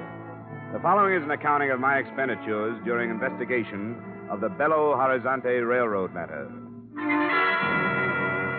Expense account item 1, $500.38, transportation Hartford to New York to Rio de Janeiro. I found the executive offices of the railroad, all right. Avenue Graca Arana, 392. But I didn't find the president, Mr. Benjamin J. Hulley. Reason? They'd taken him to the hospital that afternoon. A nurse at the Santa Maria told me that Benjamin Hulley had left strict orders that the minute I came in, I should be admitted to his room. I found him propped up in a bed. There was the smell of alcohol and boiled milk. Ulcers. Peptic or duodenal, we don't know. Nobody knows. The end product, the acid indigestion. Insurance? You'll have ulcers, too. Probably. It starts with heartburn, then the gnawing pain before meals. Then all of a sudden, you've got them. The disease of the businessman. Hey, maybe we'd better postpone our talk for a while. Now, what's the difference whether I think about it or talk about it? This way, get it out of my system. Otherwise, it eats at me. Consider yourself a treatment. Well, we'll cut it short. I can give you a condensed version. 4 locomotives, 20 dead. Yeah, but what am I giving you this for? You've got reports. 2 of them. One said accidental. The other said equipment had been tampered with. Ridiculous. Accidental. How could it possibly be accidental? 4 in 2 months. Easy, Mr. 4 Holly, in 2 now, months. easy. Listen to the facts. One engine caved in a wooden trestle over the Rio dos Varas. A trestle that had held up for almost a half-century. 2 dead. Only cabin tender, luckily, could have been a freight. Another derailed at Bomb Despacho. 2 more collided off a siding a few miles west of the port of Vittorio. Accidental, my foot. Who sent you the accidental report? Myers, Henry Myers, foreman of the roundhouse at Belo-Horizonte. That stupid, moronic, idiotic, blundering fool? You're going to pop something carrying on like this, Mr. Holly. If you don't calm down, I'm going to get kicked out of here. Don't treat me like a baby. I know what I'm doing. Now, I meant to write a personal letter to Mr. Donnelly thanking him for the checks. They were prompt, very prompt. Your company is to be complimented. We'd rather be informed. Just what kind of a railroad do you run, Mr. Holly? Manganese. Nothing but manganese. A little bauxite, but not enough to cover the bottom of a gondola car. Manganese is our load. And if you ask me, that's the trouble right there. Where? Peter Yaradan. Who's Peter Yaradan? He's beyond description, Mr. Dollar. The greediest, trickiest man I've ever known. I haul manganese for a competitor. At first, he tried to buy me out. I wouldn't sell. Then he used other methods. He spread vicious rumors about Belo-Horizonte Railroad stock being worthless. It almost ruined me. How about the crashes? Isn't there any evidence that someone tampered with the machinery? No, none. Whatever proof might have existed would have been destroyed in the crash. Which is exactly why I suspect Yaradan. Why, with this railroad in his hands, he'd control the entire market down here. Well, I think I've taken up enough of your time, Mr. Holly. Mr. Dollar, I'm an old man. I've worked very hard. I started as an engineer with this railroad 25 years ago. Worked myself up to the presidency. Whatever this road is, I've made it. And I'd be everlastingly grateful if you'd put Yaradan just where he belongs, behind bars. My job is investigation, not prosecution, Mr. Holly. Take my word, Mr. Dollar, it's Yaradan. Well, before I go any further, I'd like to talk to this Myers, the foreman in Belo-Horizonte. Yes, very wise. It's about 400 miles north. I'll have a car and driver waiting for you in the morning.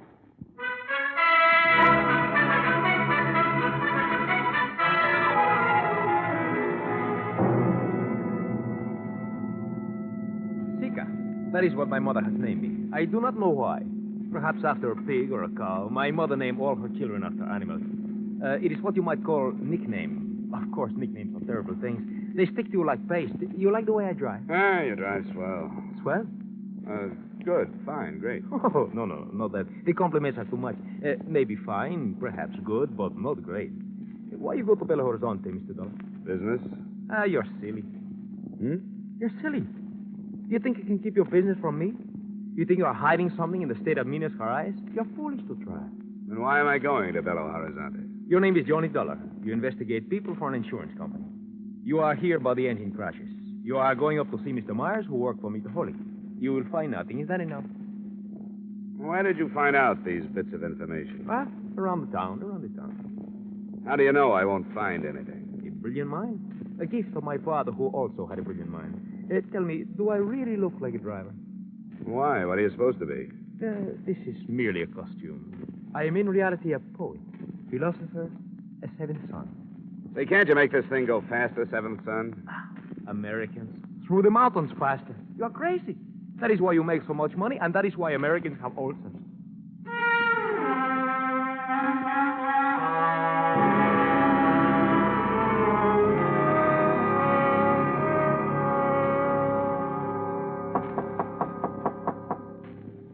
Second. Yeah? My name is Dollar, Mrs. Myers. Yeah. From Hartford, Connecticut, insurance investigator. I'd like to talk to your husband, if I may. He ain't here. When do you expect him? I don't know. Is it about the wreck? That's right. Well, I don't know if it'd be right to ask you or not. Well, it's up to you. I'm not from the police, you know. Yeah, I suppose it'd be all right. Thanks. He's shaving. Oh, I got plenty of time. Saturday Evening Post just coming from the States, if you'd like to see it. Oh, fine. And there's caramels on the table. Never touched the stuff. I'd like you to know, Mr. Dollar. Yeah.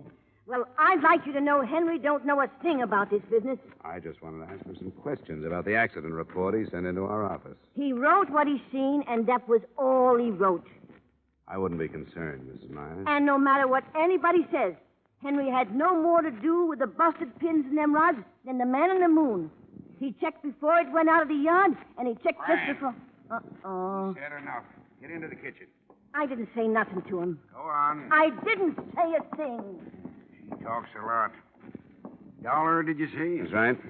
She talks a great deal for a woman her age.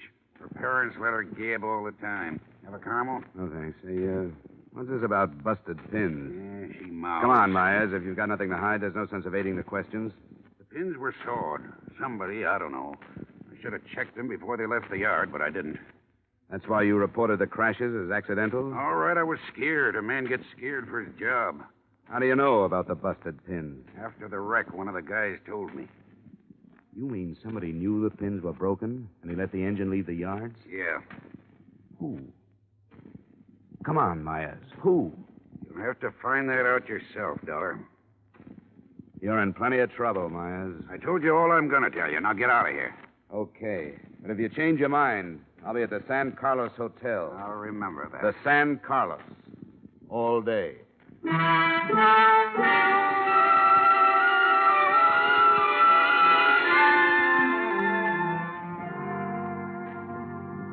If you sit here in your room all day, Mr. Dollar, you do not have the benefit of the sunshine which plays so gently upon the soil. I'm waiting for a call, Seeker.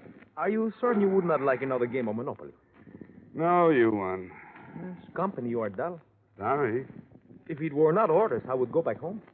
Yeah? If I insulted you, would you fight with me? Oh, too tired. Even if I call you a coward and a thief? Names will never hurt me. Well, if I... Johnny Dollar. This is Henry Myers, Dollar. Be over here in 5 minutes. I'll give you the stuff you want. Don't move, I'll be there. You want Myers? He feels talkative. Come on, let's go.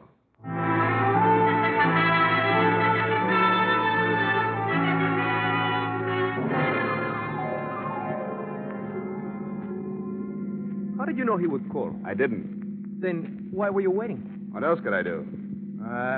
The American mind. Shrewd. Here. Let me over to the next corner. All right. And pick me up in about a quarter of an hour. No. I'll go in with you. All right, come on then. Do not run so fast. Oh, my ain't peeped. Pooped. Pooped, peep. No answer. Look on the floor. Myers. Looks like somebody had an earlier appointment. He's still breathing. Myers. Who did it, Myers? Vita. Go to their Vita. Their... He's dead. What is Belvita? Don't look at me, Seeker. I don't speak the language. Somebody's coming. It's Mrs. Myers. Come on, Seeker. Oh, hello. What you been doing? Talking to Henry? Don't go in there, Mrs. Myers. Why not? I get poison oak or something? It's my house. Don't, Mrs. Myers. It's your husband. What's the matter with him? He's dead. What? Somebody shot him. Let me in there. Mrs. Myers, please. Henry, I knew they'd do it. I knew they'd get him. I knew it. I knew they'd get him. I knew they'd get him. Mrs. Myers. I knew they'd get him. I knew they'd get him. Who, Mrs. Myers? Who would get him? Yaradan. Wish I'd never heard the name. Yaradan.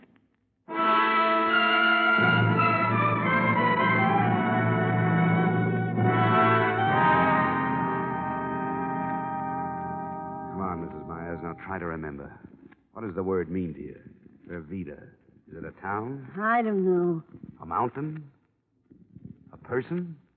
Oh, try, Mrs. Myers. Your husband must have mentioned the word to you sometime. Look, if I remembered, I'd tell you, wouldn't I? Yeah. police probably seek a call about half an hour ago. Come in. Mr. Taylor? Wrong house, Bud. Oh, permit me to refer to my pad. Oh, D-O-L-L-A-R. Dollar? That's right. Oh, good. I was sent to pick you up. Oh, really? By whom? No trouble. I am properly armed. The woman and your driver will also come. Better not argue, Mrs. Myers. He's the same one who killed Henry. He must be. Who's your boss, friend? Yaradan, Mr. Dollar. Peter Yaradan.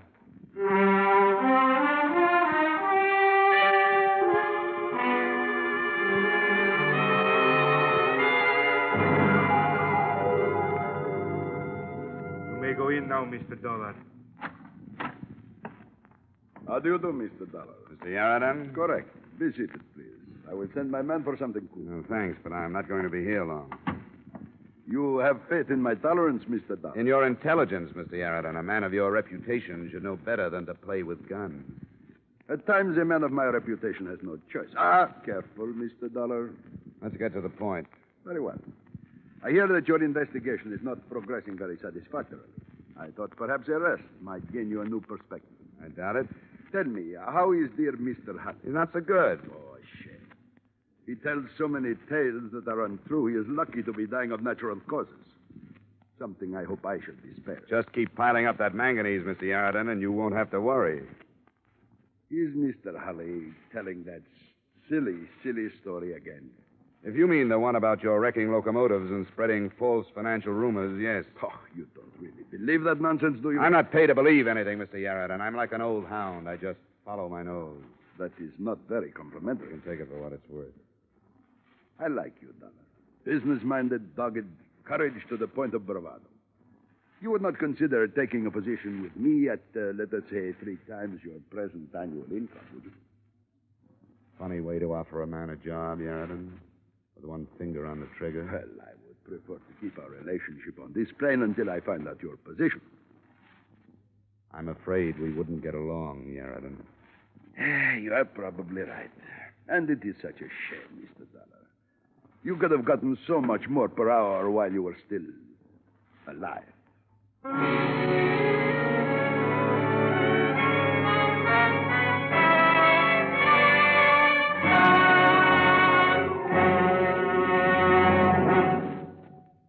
To make every day more enjoyable, treat yourself often to refreshing, delicious Wrigley's Spearmint Chewing Gum. A lively, full-bodied, real mint flavor cools your mouth, moistens your throat, freshens your taste. And the chewing itself gives you a little lift, helps you keep going at your best. So for real chewing enjoyment that's refreshing and long-lasting, always keep Wrigley's Spearmint Chewing Gum handy. Healthful, delicious Wrigley's Spearmint Gum will make every day more enjoyable. And now, with our star, Edmund O'Brien, we return you to the second act of Yours Truly, Johnny Dollar.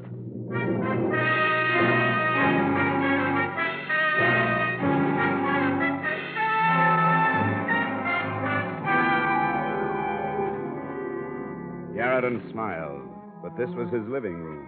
He wouldn't do it here. In that small moment of silence, I tried to see everything within my field of vision without taking my eyes from Yaradan's face.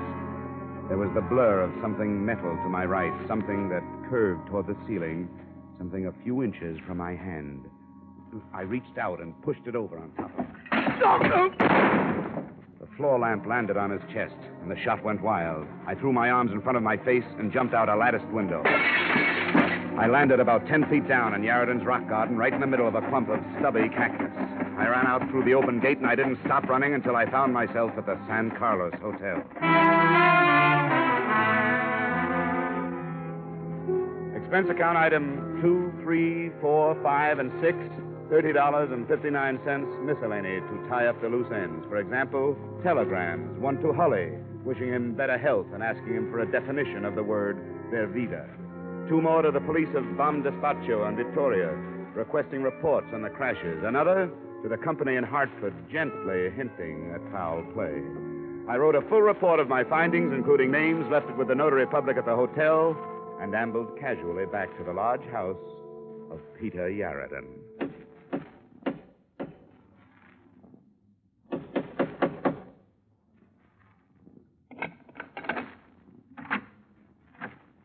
bud. Well, don't just stand there with your teeth showing. Invite me in. Thank you. Now run to the study like a good little boy and tell your boss he has a caller. Hurry up now. Put up your hands, Mr. Dollar. Don't be silly. You don't think I'd come back here without adequate protection? Put that thing away. Come with me.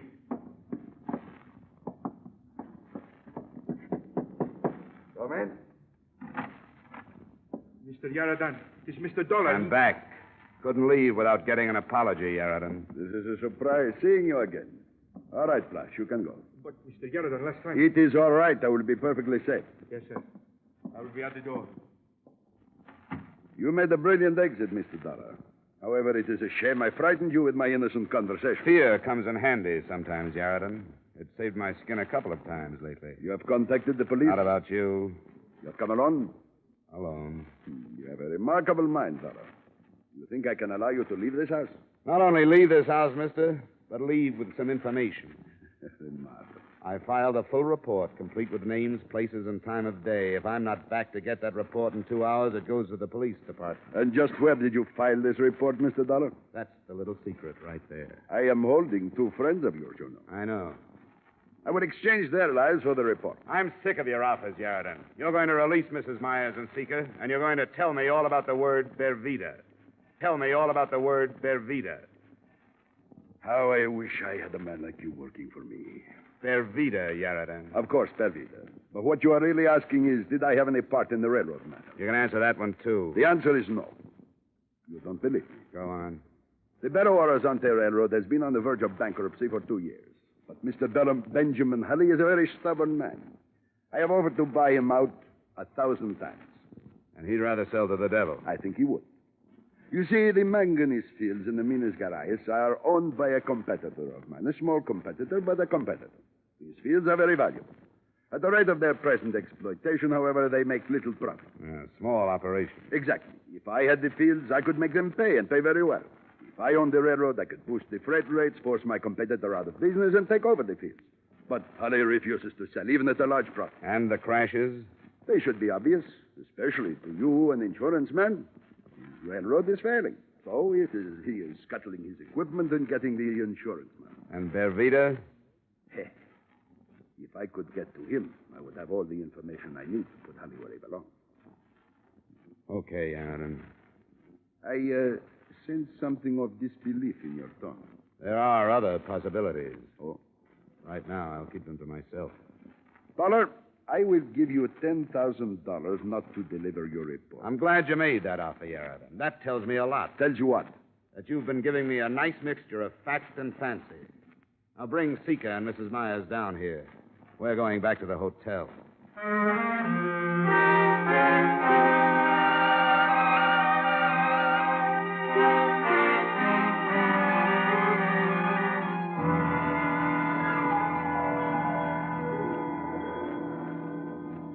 Look, Mrs. Myers, whoever he is, wherever he is, his life's in danger. If you don't trust me, you better find somebody real fast, or Mr. Bervida is going to be dead. Oh, they wouldn't kill him. He's in somebody's way, or Yaradan wouldn't be that interested. All right, all right. There was 20 killed in the 4 crashes, Mr. Dollar. 20 dead, that's right. Yeah, and 1 injured. Ah, a survivor. The only witness. Bervida. Yeah, Bervida. Where is he? Small cabin in the mountains. I'm the only one that knows besides Henry, and Henry's dead. Bervida was fireman on one of the engines that crashed near Victoria. He saw somebody pull the hand switch, so the 2 locomotives was on the same track. The engineer put on the brakes, but not quick enough. Bervida jumped. Thanks, Mrs. Myers. I think I'll have the notary mail that report on Yaradan to Hartford for safekeeping. And, Seeker, my boy, we're going to pay our respects to Mr. Bervida.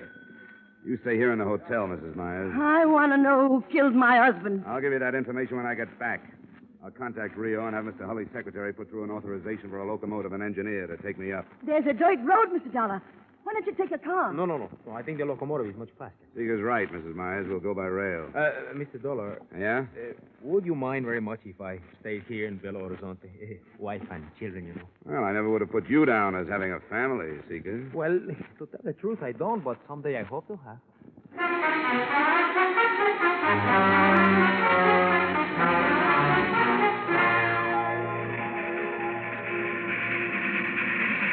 Should be around the next curve. That must be the place. Up ahead.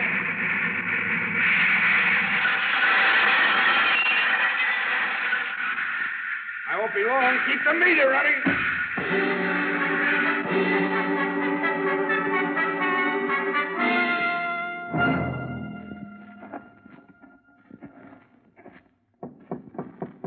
Who is it? My name is Dollar. What you want? I want to talk to you. Come in. Hands up. Stay outside, Seeker. Oh, it's late at night. Wolves, foxes. Stay outside. What you want? I've come all the way up here to ask you a question, Mr. Bervita. I won't answer anybody's questions.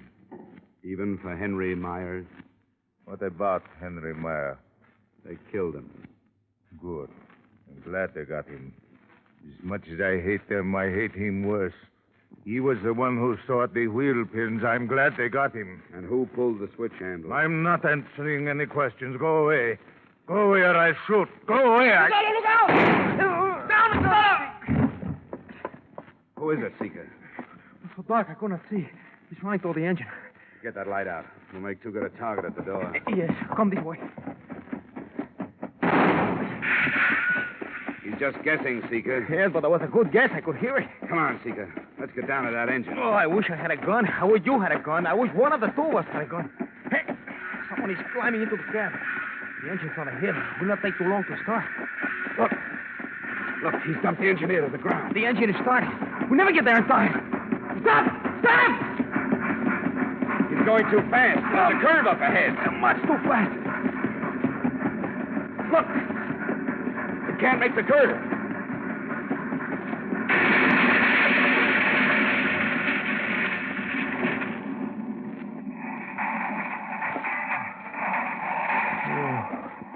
There is. Well, who could it be, Mr. Dollar? Who could it be?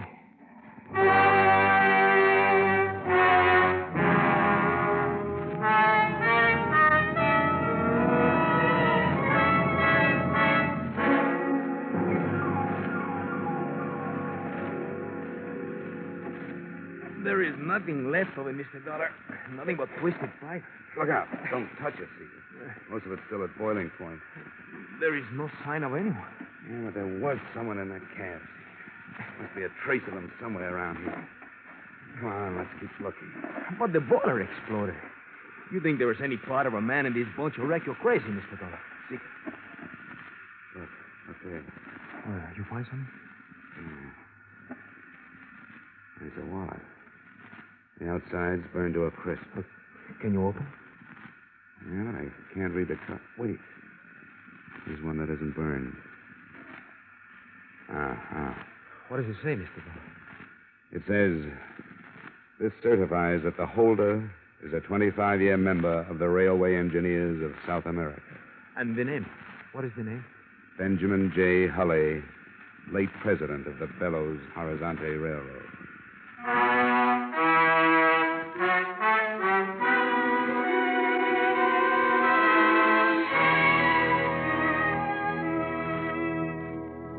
Here's the way it added up. Hulley had come by car. We found it just off the dirt road a mile down from Vervita's shack. The murder of Henry Myers remains an unsolved case. Police assume someone in the employ of Benjamin Hulley pulled the trigger, but I guess they'll never know for sure. Due to my report and public resentment against him, Yarradan was forced to leave the country. The Belo-Horizonte Railroad is now in receivership, but it's still hauling manganese from the interior. I might say this was one case that had me stumped right up to train time. Expense account item 7, same as item 1, $500.38. Transportation to New York and Hartford. Expense account total, $1,492.54. Yours truly, Johnny Dollar.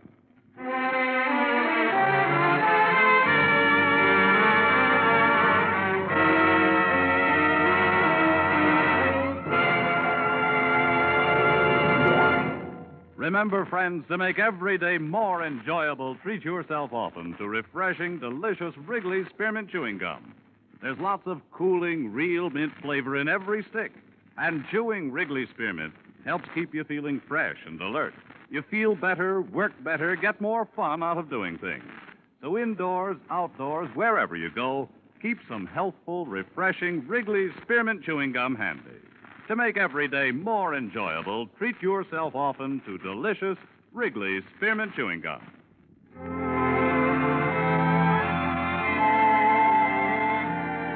Yours truly, Johnny Dollar, brought to you by Wrigley's Spearmint Gum, stars Edmund O'Brien in the title role and is written by Gil Dowd and David Ellis with music composed and conducted by Leap Stevens. Edmund O'Brien can soon be seen starring in the Columbia Pictures production 711 Ocean Drive. Featured in tonight's cast were Bob Griffin, Francis X. Bushman, Anthony Barrett, Martha Wentworth, Joe Duvall, Jack Crucian, and Ted DeCorsia. Yours truly, Johnny Dollar, is produced and directed by Jaime Del Valle.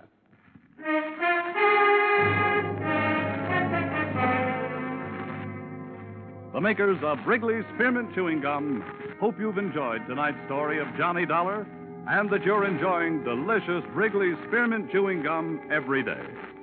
We invite you to join us again next week at the same time when, from Hollywood, Edmund O'Brien returns in another adventure of... Yours truly, Johnny Dollar.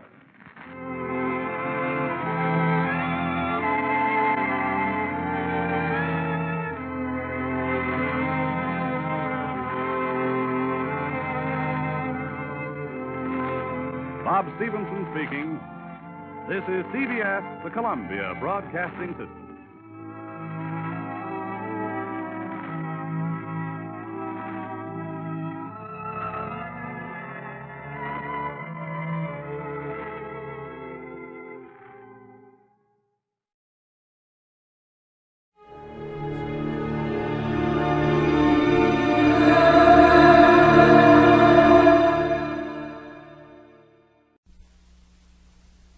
For your listening enjoyment, John Lund as Johnny Dollar. Ben Turner, Johnny. How does your blood pressure react to hobnobbing with nobility? Well, so far, I don't feel a thing. How are you going to? Nothing like the beautiful Baroness Olga Jarvas to provide impact. How much of a jolt has she given you? Around $100,000. Jewels and furs. Stolen from a New York penthouse last night. But get this. 2 marriages ago, the Baroness was a Mrs. Thomas Bentley. Last week, Bentley filed a petition in bankruptcy. His commercial photography outfit's about $100,000 in the red. Well, one coincidence doesn't make a fraudulent claim. If you read the gossip columns at night, Why is that? then you'd know what beautiful Baroness has been seen billing and cooing with what broke ex-husband. Well, it's kind of late to scoop George Fisher now, but I'll try.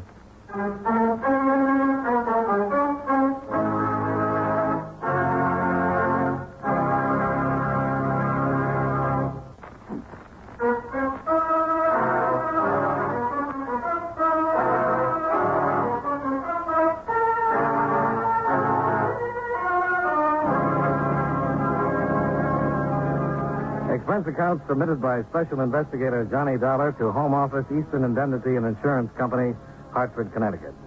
The following is an accounting of expenditures during my investigation of the Bilked Baroness matter. Expense account item 1, $6.35. Gas and oil, sandwich, and coffee between Hartford and New York. The penthouse of the Baroness Olga Jarvas lay atop a 35-story granite and glass apartment hotel on the east side.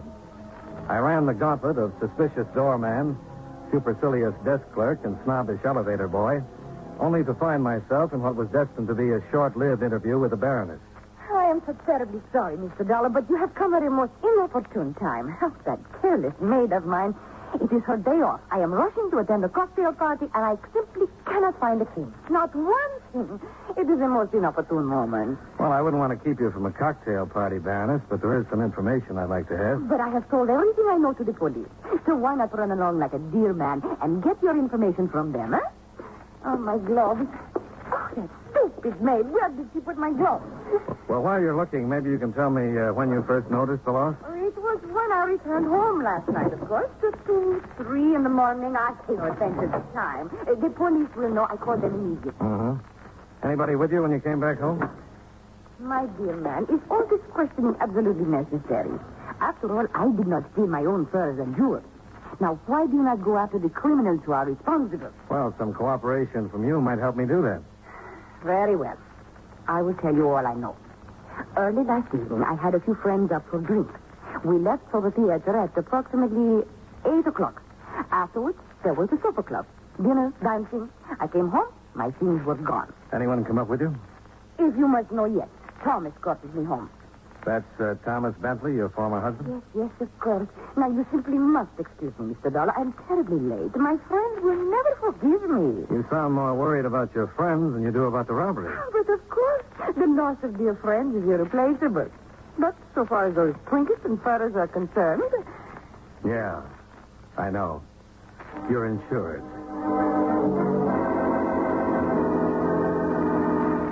Expense account item 2, $15. $5 apiece to the employees I'd met on the way up. But outside of learning that Olga's penthouse was a gathering place for practically every screwball in New York, I came up with nothing. Things turned out a little better over at Center Street, where I met Lieutenant Lewison of robbery, who was in charge of the investigation. Looks like an inside job to me, Dollar. Well, what's the dope on it, Lieutenant? Only 2 doors to the penthouse, front and service. Neither one was forced. Service door bolted and double locked from the inside. So someone got in the front way with a key, huh? Seems reasonable. Outside of the furs and jewels, nothing else in the apartment was touched. Whoever did it knew exactly where to go. No ransacking. The job was well planned and well carried out. You got a list of those who have keys? No, you can't possibly narrow them down. The Baroness hands them out to her friends like tossing confetti at a New Year's party. We checked the obvious ones, maid, hotel employees. Haven't come up with a thing. There were 2 full-length coats, 2 jackets, and a stole among the missing furs. That's right. Well, now, the jewelry might not be too hard to handle, but how did anybody get out with a load of fur like that and not be noticed? I don't think it's possible. Another thing that makes it look like an inside job. The Baroness telling you she had some friends up last night? Yeah, she mentioned it. Didn't happen to mention Vasily Udescu, did she? No. Should she have? He was one of them. The doorman tells us that while the rest of the party came down around 8, Udescu didn't leave till 11:30. Might be interesting to know why, huh? Yeah, particularly in view of the fact he's got a record. Suspected confidence game on a Fifth Avenue jewelry store, suspicion of shoplifting furs, no conviction. Could be we'll close this as soon as we pick him up. Maybe. Why the doubt? You know something we don't? Yeah. I haven't had an easy case in 3 years. And I don't think you've had too many either.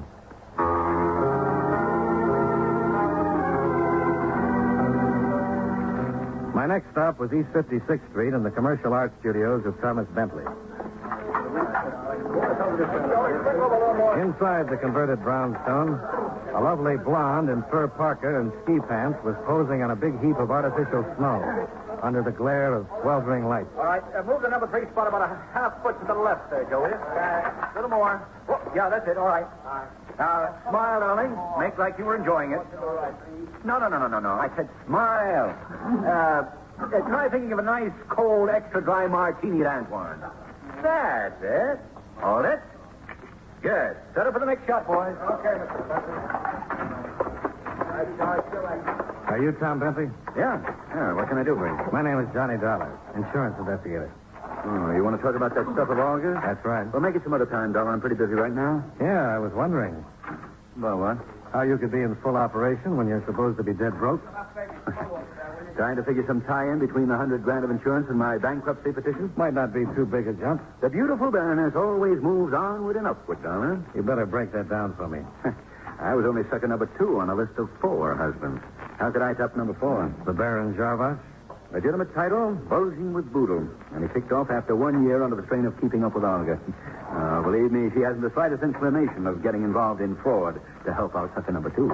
Then how come you're making a play for her again? My motives are purely mercenary. All I want from her is a loan of about $20,000. That would hold off the creditors until I get back on my feet. How are you making out? So far, no dice. Well, your place is open. A deal with the creditors. I draw a measly $100 a week until they get paid off, if they ever do. So, that's my story, Dollar. I know from nothing, believe me. Oh, I'm sorry to bother you, Tom, but Joe says they're ready on the next sit-up. Oh, okay, Harley. I'll be right there. I wanted you to take a look at this leopard skin costume for the jungle shot. Oh, what about it? Well, take a look at the way the thing fits. It's ridiculous. Doesn't give me a chance to really expand my chest. I was thinking if I wore some kind of loincloth instead, it would give you the opportunity to shoot all my muscles in place. I'll think about it, honey. Well, I brought one along with me just in case, Tom. I'll put it on for you. No sense in hiring a 44 chest if you're not going to show it off. And with loincloth, you can show the muscular play of my entire body. Okay, Harley. Tell Joe I'll be in there in a minute. Sure, Tom. And I'll change costumes meanwhile. Model. Good Lord, how do they make them that way? Body of a Hercules and the mind of a second-class ape. Well, I guess we all have our troubles, Mr. Bentley. Thanks for your time. Yeah, sure. It's okay, Dollar. Oh, Dollar. Yeah? Where are you staying in town? At the plaza. Why? Well, I understand insurance companies offer rewards for recovery of stolen property. Something like 20%, isn't it? Sometimes, yeah. And no questions asked? Got something in mind, Mr. Bentley? Just wondering.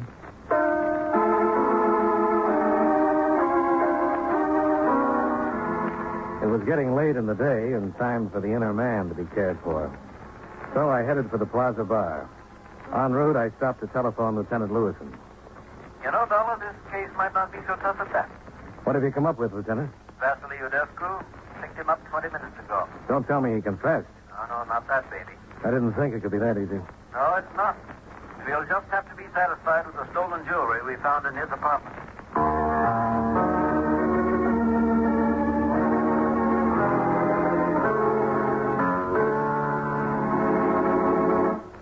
It is an impossibility, a most indignant outrage. Me, Vasily Udescu, being accused like a criminal element. I will sue you before the court for every penny you have. You said that before, Udescu. And I will say it again and again until you have released me. What have you got on him, Lieutenant? Exhibits A and B, Dollar. 1 emerald ring, 1 diamond bracelet. Look familiar? They were covered under August policy, all right. I do not care what is covered by weight. I do not know those things. I do not know how they got into my apartment. And I want to call my attorney. Well, at least I can believe the last part of that. You were at the Baroness's last night, weren't you? And why should I not be? We are the most dear of friends. Well, the rest of the party left for the theater at 8 o'clock. You didn't leave until somewhere around 11:30. 11:30. And this is a criminal act, I presume? No, but it might require a little explanation. So I had seen the play they were going to do. Why should I be bored all over again? I remained there, comfortable, having some drinks until it was time to join them at the Leglon. How'd you get the furs out of the building? I took no furs nowhere out of no building. How about the rest of the jury? I know nothing about you. And I will say no more until I have talked to my attorney. So. Okay, Udescu. This way. In here. Sergeant Ryan will let you make the call.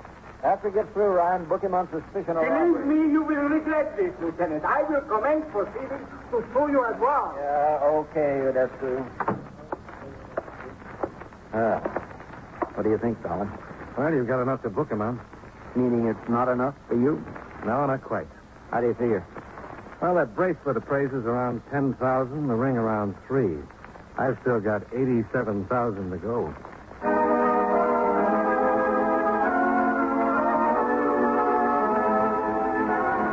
Expense account item 3, $1.50.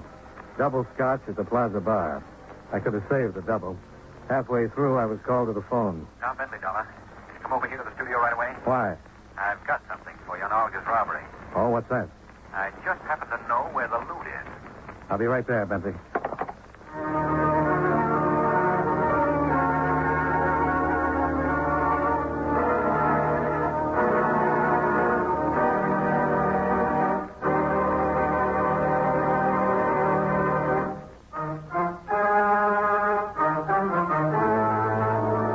And now, with our star, John Lund, we bring you the second act of Yours Truly, Johnny Dollar.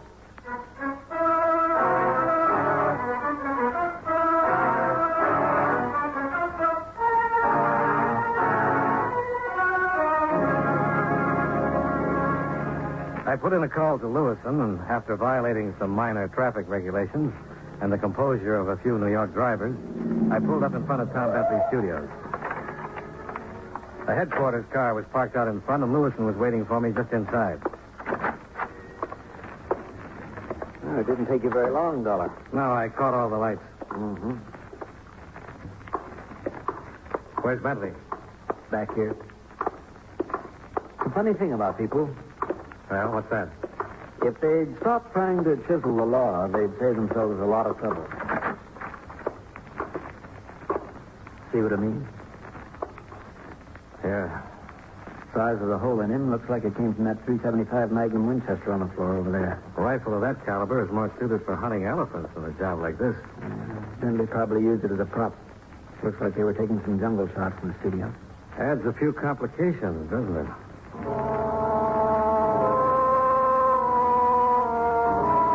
After homicide arrived, Lewison and I went back to headquarters. Baroness Olga Jarvash was there with a cute blonde by the name of Herta Werner. I recognized Herta as the model Tom Bentley had been using in the snow scenes. The Baroness had as little trouble recognizing the ring and bracelet. But of course they are mine, Lieutenant. Most definitely mine. I cannot understand how Vasily could do such a thing. Such a wonderful dancer, such marvelous parties. Oh, that he should do something like this is positively heartbreaking. I have a formal complaint sheet here, Baroness. I'd like you to sign it. But of course I will. Imagine Vasily doing such a thing to me. Turning out to be a common thief this way. Of course I will sign it. Maybe you're being a little hasty about this, Olga. Oh? What makes you say that, Miss Werner? I was just thinking. Lieutenant, you found the bracelet and ring in Vasily's apartment? That's right. I don't suppose they were in that teakwood cabinet in the den, were they? What makes you think that? Olga, remember that party at Vasily's a week or 10 days ago? The crazy one where he got the idea for that taffy pull? How could I forget? It was the best party we've had all season. A simply wonderful one. What are you driving at, Miss Werner? It's simple enough, Lieutenant. If you've ever been to a taffy pull.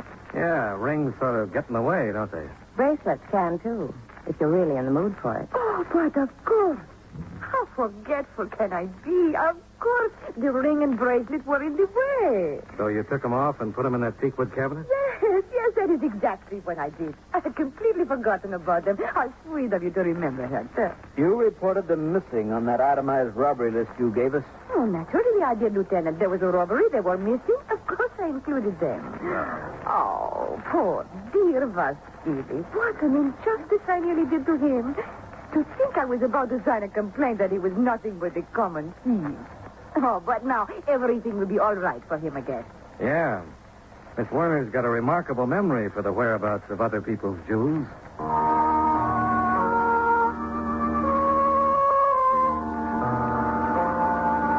The Baroness signed a statement covering the facts about the ring and the bracelet.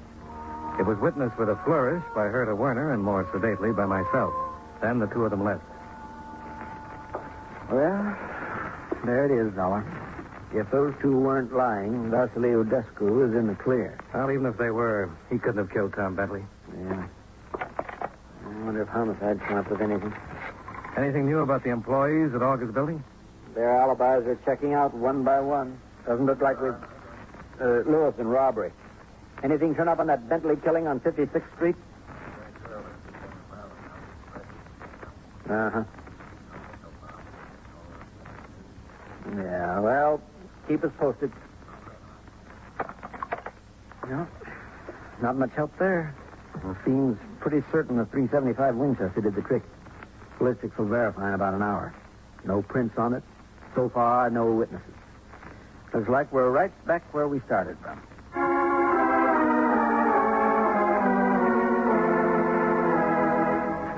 Expense account item 4, $1.45, cab fare. Driving my own car, I knew I'd never have found that little back street on the far side of Greenwich Village.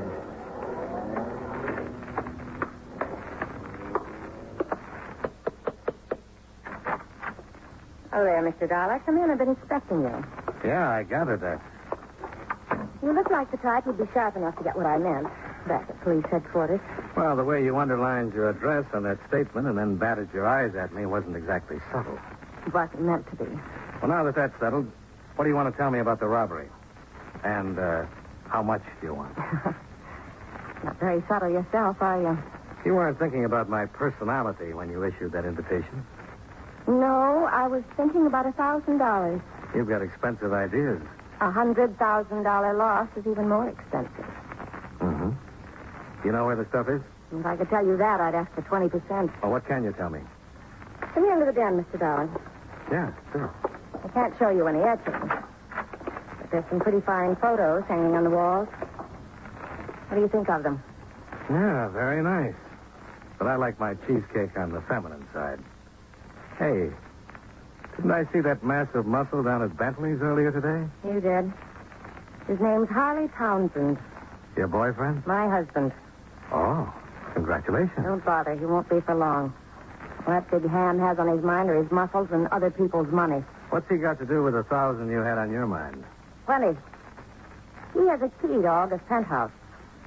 He was with a dinner party last night, only he left like around about 12:30 and came back at 1:30 with Tom Bentley. Starting to add up to 1,000, Mr. Dollar? Not yet. Then try this. Tom Bentley called him around 7 tonight. Harley blew up. Said he wouldn't settle for 10,000 when he could get 50. And Bentley better wait for him and get over there. And he tore out of here fast. And he took some of these cartridges with him. Pretty big caliber. So are the rifles of Harley's they were using at the studio. Where's Harley now? I haven't the slightest idea. You're not telling everything you know. Maybe not, but you can't prove it. And I'm not interested in being booked as an accessory. Sounds reasonable.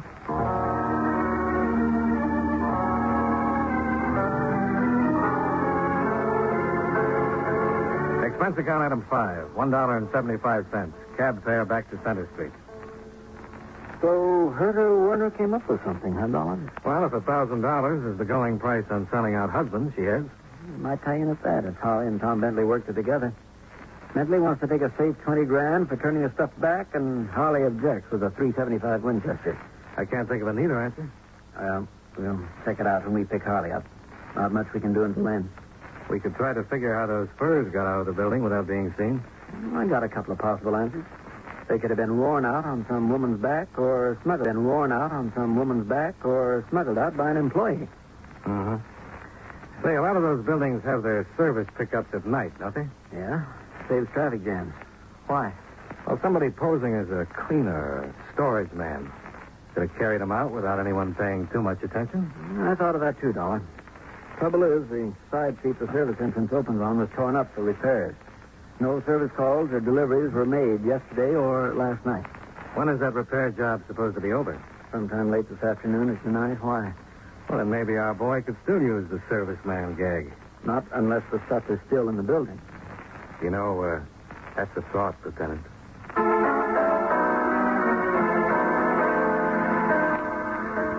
The side street by the Baroness's apartment building might have been under repair yesterday, but there was nothing wrong with it by the time we got there. We went into the service entrance and checked with the night superintendent who was on the door. Yeah, that's right, Lieutenant. Street was fixed about 5 in the afternoon. Been getting regular service calls since then. Do you keep a checklist of those calls? Yeah, sure thing. Right over here. Check 'em in and out. I don't see much sense to it, but we do. Yep, here it is. Anything unusual about any of the tradesmen? Don't know what you call unusual, Lieutenant. A poster came in. 3, 4 florist boys. Always get a lot of them. Some cleaners. Liquor delivered to a couple of apartments. Usual run. Anybody take any packages out? Well, I wouldn't know about that particularly. I don't pay much attention. Coming in and out all the time. Guess maybe the laundryman's going to take something out, though. He usually does. What laundryman is that? New fella. Don't think I ever saw him before. Real big he is. Kind of busting out of uniform. Nice enough fellow, though. Could be Harley. Yeah, sounds like it. What laundry was he from? I don't think I noticed. Just saw he was a new one. Yeah, if you want to know, why don't you ask him? You know where we can find him? Sure. He only checked in maybe 10 minutes ago. Probably down in the basement laundry room right now. The laundry room, lined with wooden storage compartments and cluttered up with washing machines, dryers, and tubs, looks like a mad welter of confusion under the dim night lights.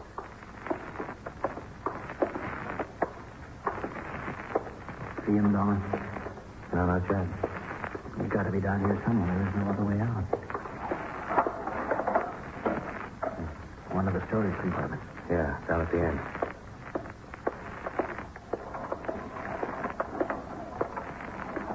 Hey, there he is. It's Harley. Pushing that laundry cart. Yeah.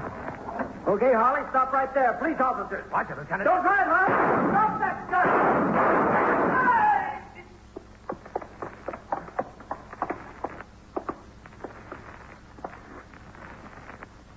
He should have listened, Lieutenant. Yeah.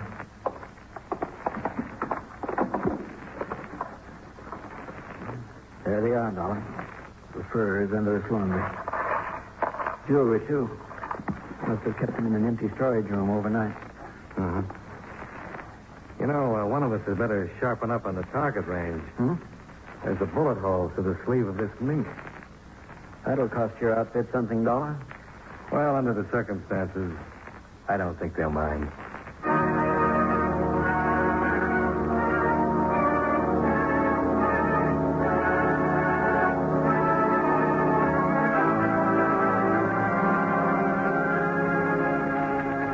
Expense account item 6, $19.30. Hotel bill and miscellaneous. Expense account item 7, $5.10. Gas and oil back to Hartford. Expense account total, $50.45. Yours truly, Johnny Dollar.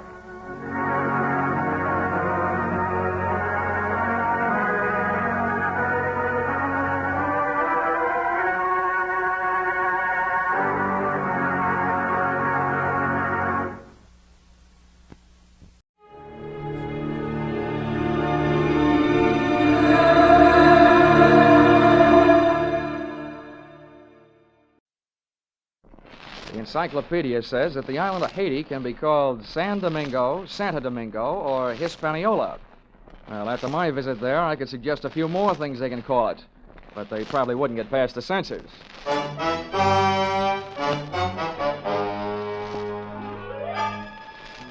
This is another in the adventures of America's fabulous freelance insurance investigator, Johnny Dollar. At insurance investigation, Johnny Dollar is only an expert. At making out his expense account, he's an absolute genius.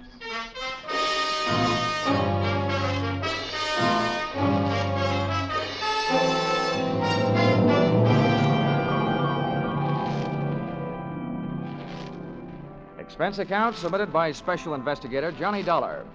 To Home Office, American Federated Life Insurance Company, Hartford, Connecticut. Attention, Harvard Huntington, General Manager. The following is an accounting of my expenditures during my assignment in Port-au-Prince, Haiti. Or, the nights may be black down there, but the magic is blacker. Expense account, item 1, $15 for a pair of tickets to see the show Detective Story at the Hudson Theater, New York, which I never got a chance to use since I was sitting in the living room of your Hartford home promptly at curtain time. I want to thank you for coming out here. Why, that's all right, sir. Sorry to break into your evening like this, but since I have, I'll get right to the point. Fine. Perhaps you've heard of the Gordon family here in Hartford. Well, what I see of the society page is while I'm flipping back to the sports section. But I've noticed the name. Diamond-studded, aren't they? Yes, immensely wealthy. Pillars of society, and surprisingly, quite a proper family. Oh. It is all but one of the sons, Ralph. He's a heavy drinker, complete waster, ne'er-do-well. A blot on the old escutcheon, eh? Yes.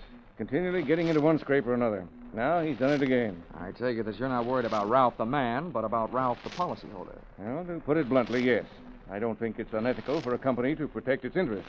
In this case, the policy is in the amount of $150,000. Payable to his death to charity or to his wife if he's married. Oh, it's quite a piece of paper. Yes, to be quite candid, I rue the day it was issued. But the point is this.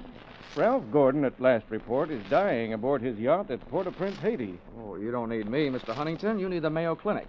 Dollar? Yeah? I hesitate to even mention this in the presence of a sane man, but from everything we can learn, young Gordon is not dying from any known malady. He's dying as a result of a... Well, it's pure nonsense. He's supposed to be dying as the result of a voodoo curse. Now, anyone with any sense... Now, wait a minute. Where'd you get your information? From his older brother, Thomas. He's a doctor. He's down there in Haiti with Ralph.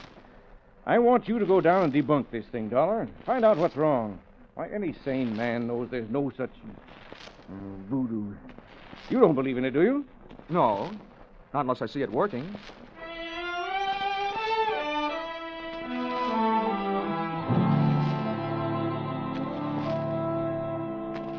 Expense account, item 2, $148.70, Hartford to Port-au-Prince, via airplane.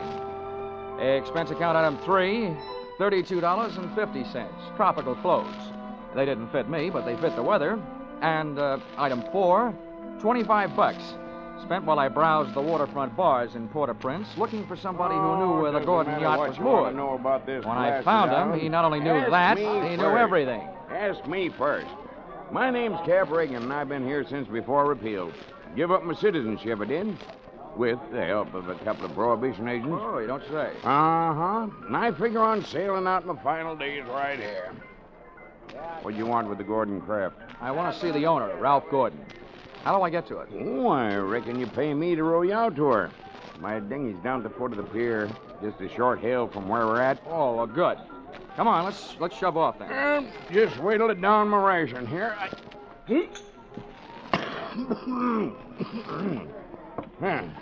That'll put me shipshape. What'd you say you wanted with that schooner? You figuring on buying her? Thanks for the compliment, pal.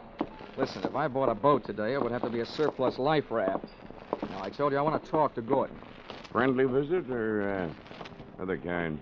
I'm beginning to see how you know so much about this island. Well, never question, never learn. Remember that, Sonny? Yeah. Yeah, this way.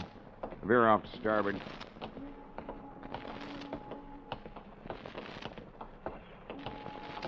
Oh, sure. Never question, never learn. Yeah. Well, I'm an insurance investigator, and a company sent me down here to look things over, including Gordon. Something wrong? I don't know yet. What do you know about him? A jug full, Sonny, a jug full. Stood into the harbor about 2 months back. No sooner dropped his hook than his crew started taking the pier head lead. Everybody jumped but the bosun, for reasons of his own. Why did they leave him? 'Cause he was half seas over all the time. You navigate with sextant, a compass, and parallel rulers, Sonny. Not with a double shot and a water chaser. You get the drift? Yeah, they were afraid to sail with him, huh? Aye, that's the line of it. And if you had ever piled into a reef, you'd feel the same. Yeah, here we are. Oh. That's my dinghy down at the bottom of that ladder. There's Gordon's yacht out there. You see her? Oh, yeah. That tug's passing the stern of her now. Yeah, say. That's a lot of boat. Yeah. She carries a suit of sail like a grain clipper. Wait till you see her close up. She's as dirty as a garbage scow.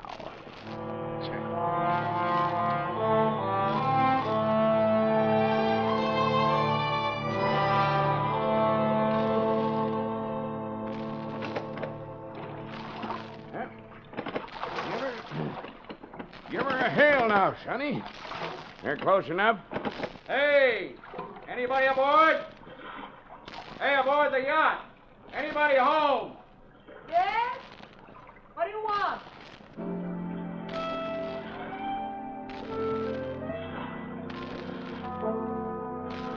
If the ship was dirty, I didn't notice. It may have had good lines, too, but it couldn't have touched what stood at the rail wearing clam diggers, an off-the-shoulder T-shirt, and a Caribbean tan. Oh. There's a rim hull for you. Yeah. That'll be his wife. His wife? Oh. Can I come aboard? Who are you? What do you want? I'm Johnny Cellar from Hartford. I want to talk to Ralph. Oh. Why, yes, then I guess you'll have to come aboard. Here. I'll swing the stern into the ladder. Okay. There you be. Oh. Steady now. Steady. Okay, Cap. You wait for me, huh? Yeah.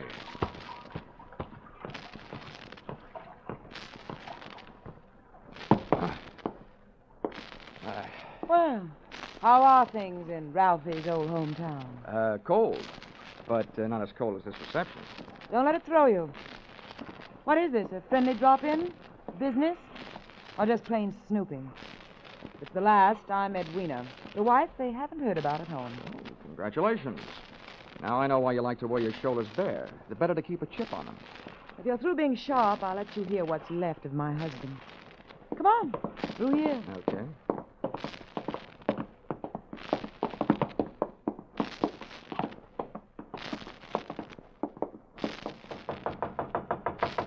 Hey, Ralph. Ralph, you've got a visitor from Hartford. Get away from this cabin, you dirty little gold digger, and take your visitor with you. Wine's all gone. Why don't they send another case of wine? There you are, chum. He's got the door locked. He'll stay that way till he runs out of wine. You heard enough? Yeah. Enough to know how you acquired your charming attitude. Forget it. I walked into it with my eyes wide open. get back out on deck. The light's better for throwing bobs at each other. Yeah, sure. Sounds like fun.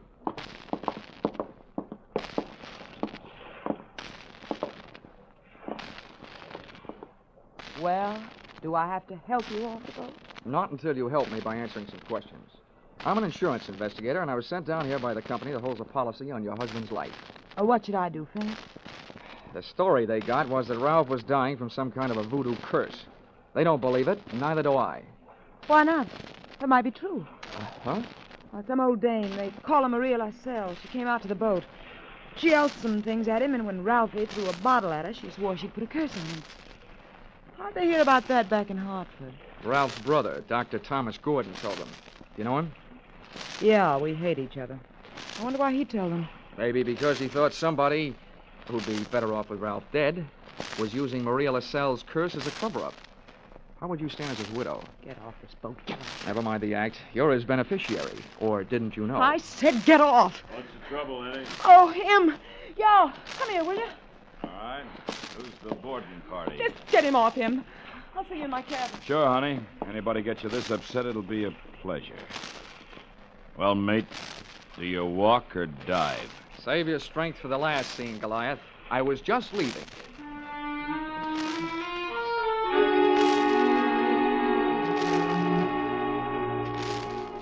Expense account, item 5, $3. Paid to Cap Reagan as water taxi fare.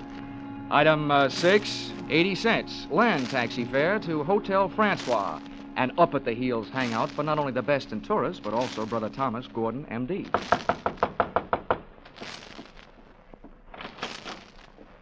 Yes? I'm Johnny Dollar, Dr. Gordon, from Hartford. Oh, yes, Dollar. I've been expecting you. They wired me you were coming down. Come in. Thank you. Well, please make yourself comfortable. Could I offer you something? Nothing but some brotherly advice. Why, certainly. You know, I feel like a stupid fool for not being able to handle this thing myself. So now that you're here, you call on me for anything. Have you seen Ralph? I tried to, but he locked himself in his cabin. Tell me, as a medical man, how do you digest this voodoo curse story? Why, it's ridiculous. Good heavens, this is the 20th century. I do think that science doesn't know everything it would like to know about voodoo and black magic. There are stories supposedly true, but any victim would have to have a highly susceptible mind. Now, I know my brother, Mr. Dollar. His mind is susceptible only to his own whims and fancies. Well, then what's the matter with him? Well, that's it. I don't know. He's drawn within himself. He seems to be searching almost insanely for escape through alcohol. Hasn't anybody thought of putting him on the wagon? It's a horrible idea, but I've heard it works. I don't think this is the time for it. He's suffering mentally and needs release. Well, that leaves us with only one thing to think about. No matter how thin you cut it, it's still voodoo. Well, I'm a man of science, Mr. Dollar. I'd make hypocrisy out of all my knowledge and training if I attacked the problem from that direction. But please, you let me know what you learn.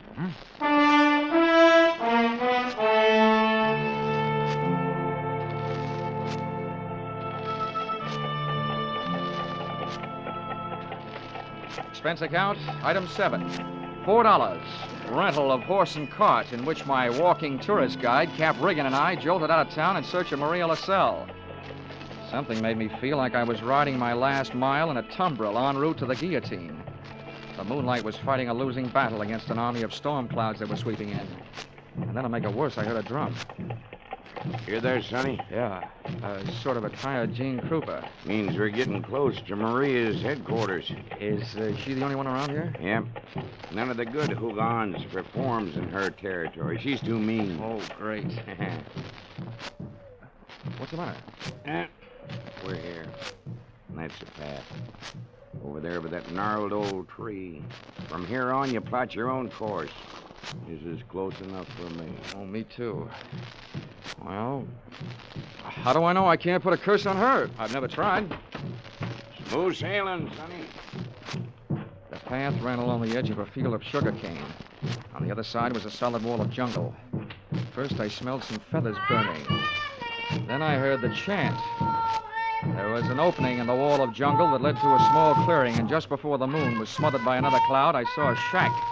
Little clouds of smoke curled out through an open door, and I could see the glow of a fire on the floor inside.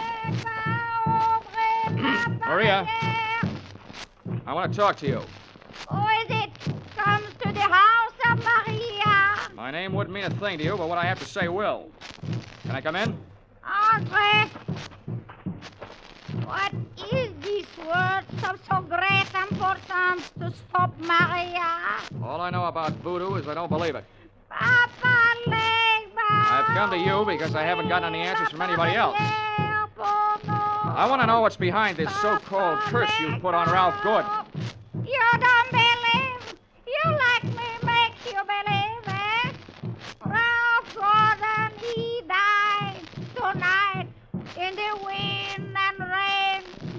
And for you, I have magic now. Look, regard my fire. You will see, you will believe this smoke. Voila! Billy!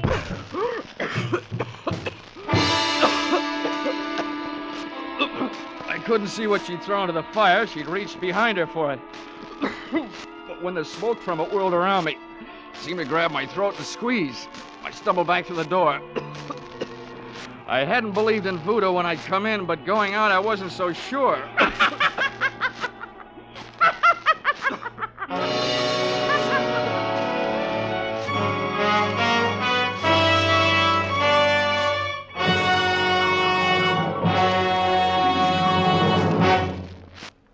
In just a moment, we'll return to the second act of Johnny Dollar. But first, the two Orange Bowl teams, Santa Clara and Kentucky, will be honored by Vaughn Monroe and his CBS Caravan tonight. Vaughn and his great band will play favorite songs of the two Orange Bowl teams. Be sure to hear Vaughn Monroe's Caravan, followed by the Gene Autry Show on most of these same CBS stations tonight and every Saturday night. Now, with our star, Charles Russell, we return to the second act of Yours Truly, Johnny Dollar.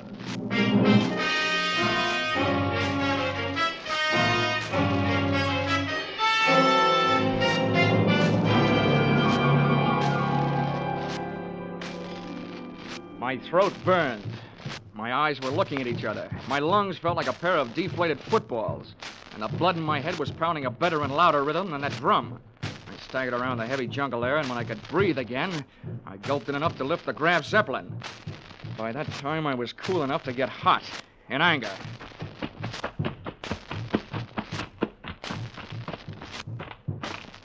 I got back to the shack. Maria had either disappeared into space or flown the coop. The atmosphere was not quite deadly. I crossed over to where she had been squatting. She hadn't left much of what she'd smoked me out with, but she'd left enough to swing things back from the world of black magic into the world of logic. A few shreds of photographic film on the dirt floor. And film, made of cellulose and nitrates, not only takes pictures, it puts out nitric oxide and nitrogen dioxide when it's burned. A combination that would live up to the demands of any gas chamber.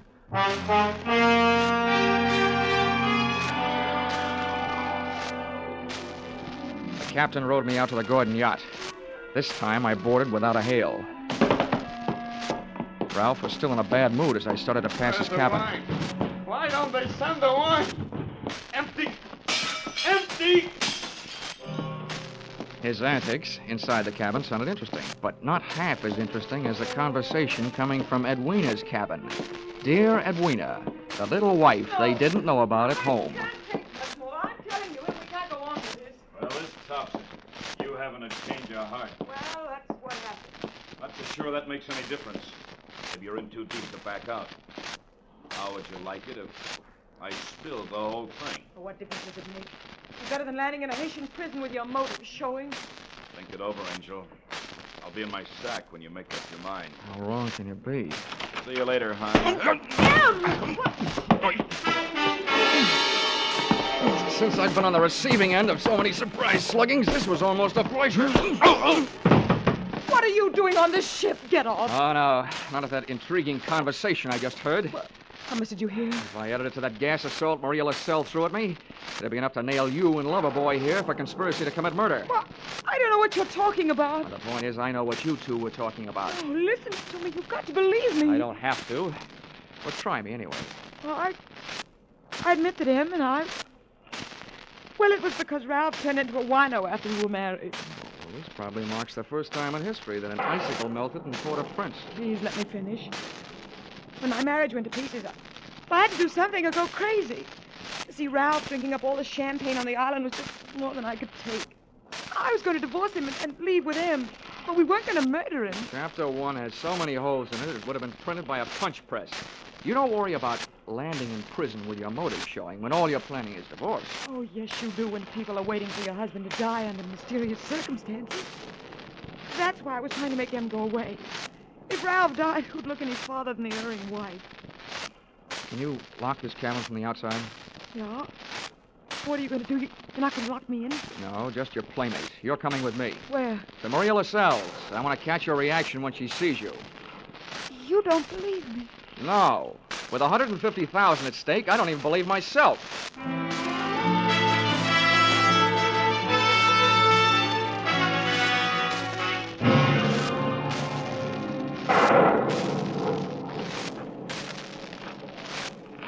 There's her shack.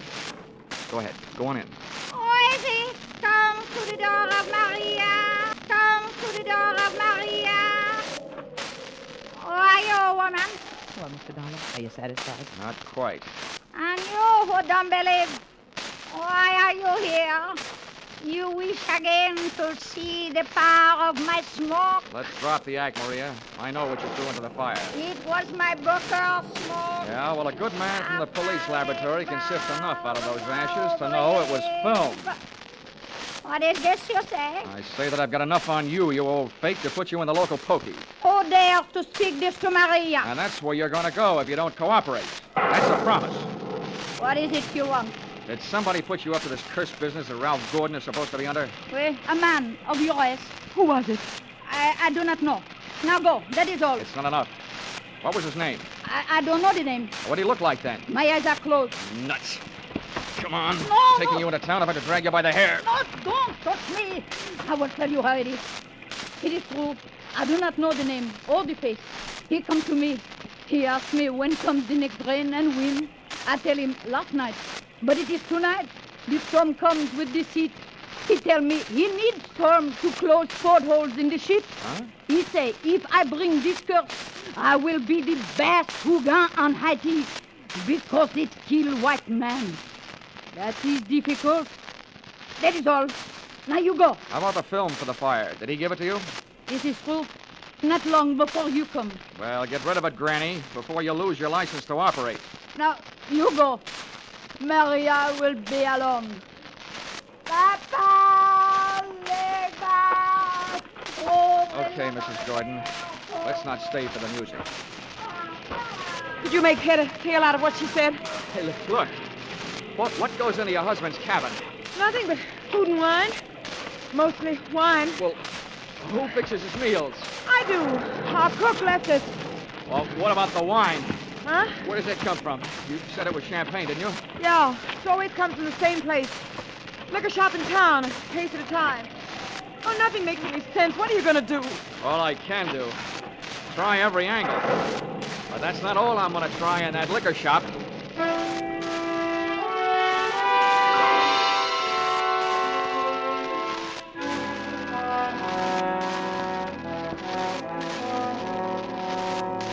Expense account, item 8, $4.50. 2 quarts of rum, the purchase of which helped loosen the tongue of the proprietor who had been supplying Ralph Gordon's champagne. Much wine. A case at a time, packed in dry ice. There is And no the doubt. words that poured out weren't exactly intoxicating, but they sent me staggering to the nearest phone.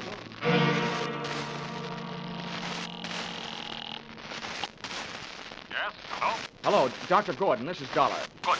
Dollar, I've been wondering a bunch. What have you learned? First, tell me this.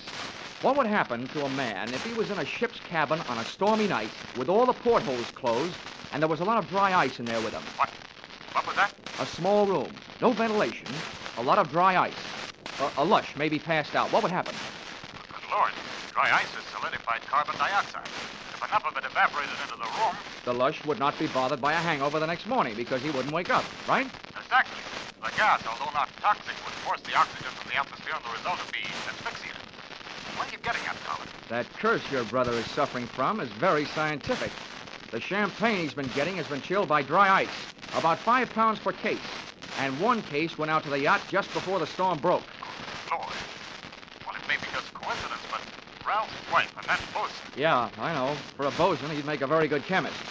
Well, send for a pull motor, will you? If it's too late for your brother, maybe I can use it.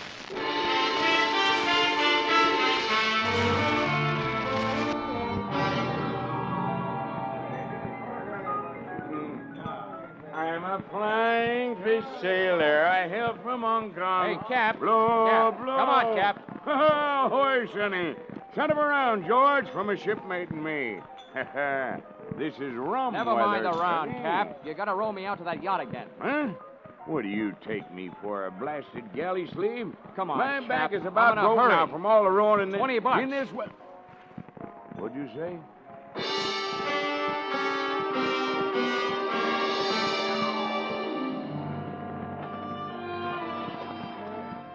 I didn't think it could rain any harder than it had, but it did. We would have been drier swimming. And the visibility was so bad, I would have had to have a seeing eye sealed to find the ship. But about 20 minutes out, Cap spotted her riding lights. Here's your lies, Sonny. We were on target. But so was somebody else. A searchlight stabbed out at us. Hey. This sounds like Prohibition days. Who's giving us a broadside? Can't tell yet. I'll lay a pelican hood over his head if I get my hands on him. Hey, Cap, what's the matter? Got my left leg. Cap, get down to the bottom. I'm going over the side.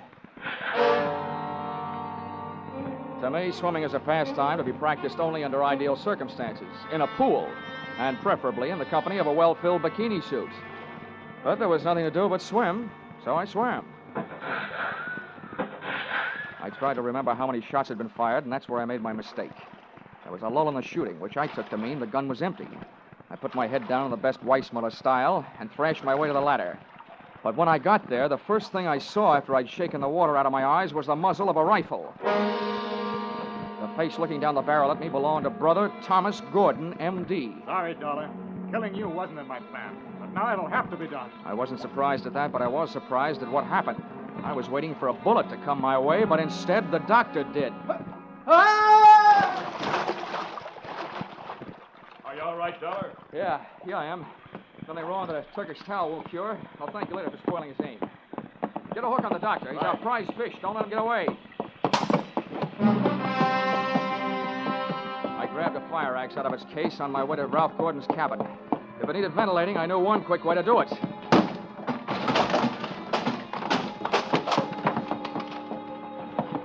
I didn't check for oxygen. I took a deep breath, held it, and went in. The cabin was littered with wine bottles, and in one corner, in an open case, was the dry ice that was in the process of cooling Gordon off for good. He was stretched out on his bunk. I hefted him to my shoulder, used the last of my breath getting him out of there.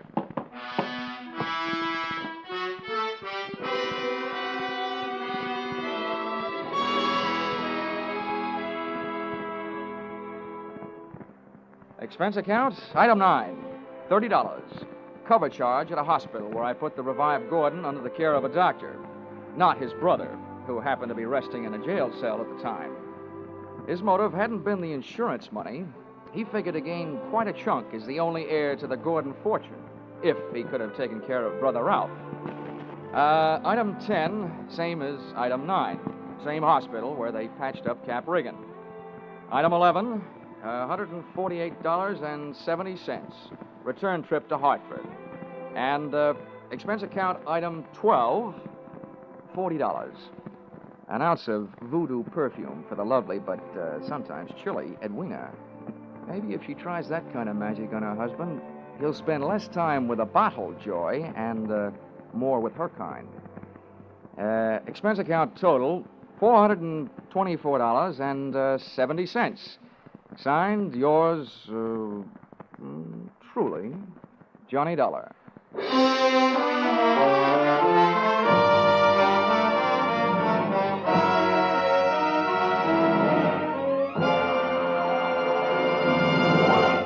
Yours truly, Johnny Dollar, stars Charles Russell. Tonight's script by Paul Dudley and Gil Dowd was produced and directed by Ralph Rose. Featured in the cast were Betty Lou Gerson, Sylvia Sims, Ben Wright, Ken Christie, Howard Culver, Dawes Butler, and Tim Graham. The special music is written and conducted by Leith Stevens.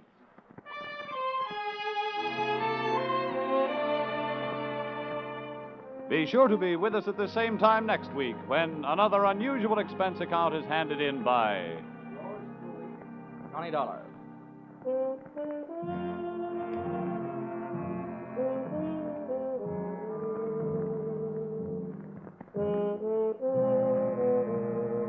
Were you right? Were you wrong? Did you know it was Buster Keaton playing Sing It Again's Phantom voice these last few weeks? Well, now there's a new Phantom riding the airways on Sing It Again. And for identifying him tonight, some CBS listener can win $50,000 in cash and prizes, radio's largest jackpot. Phone calls go out from coast to coast, so be ready for the new Phantom when Sing It Again comes your way over most of these same CBS stations later tonight. Now stay tuned for Vaughn Monroe's Caravan, which follows over most of these same CBS stations. This is CBS, where yours truly, Johnny Dollar, meets adventure every Saturday night, the Columbia Broadcasting System.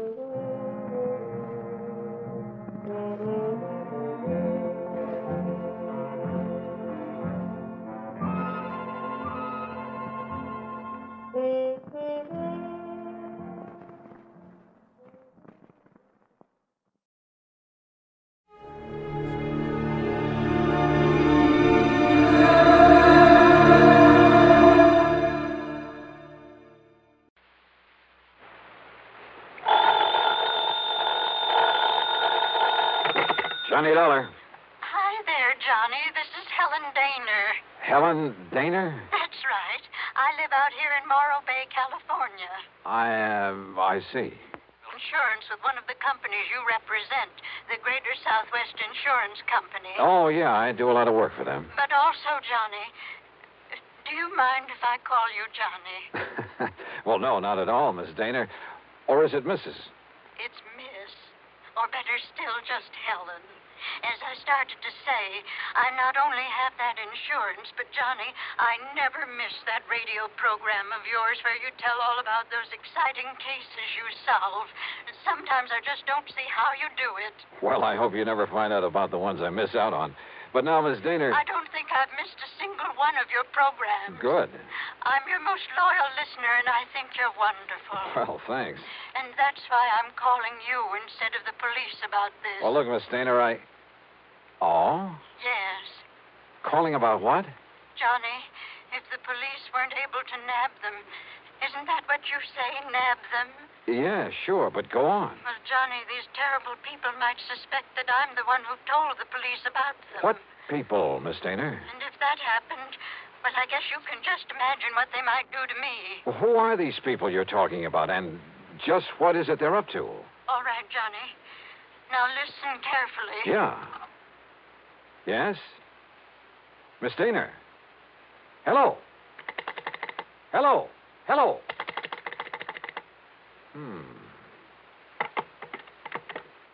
Oh, come on now, Dollar. Don't be a sucker for a...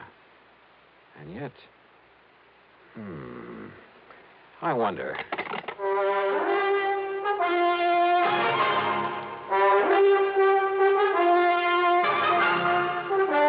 Bob Bailey in the exciting adventures of the man with the action-packed expense account.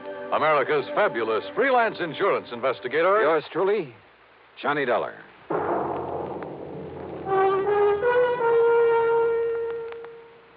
Oh, Act One of yours truly, Johnny Dollar.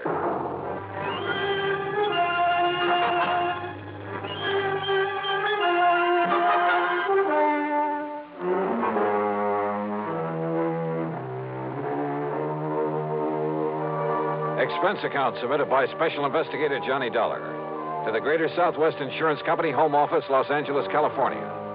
Following is an account of expenses incurred during my investigation of the Big H matter. Expense account item 1-275, long-distance telephone call to Hollywood 82124. That is to say, the office of Royal J. Harkins, contact man at Greater Southwest Insurance in Los Angeles. It was late in the day, but luckily he was still in his office. Nice to hear from you again, Johnny. What can I do for you? Roy, I'm putting this call on expense account. Oh?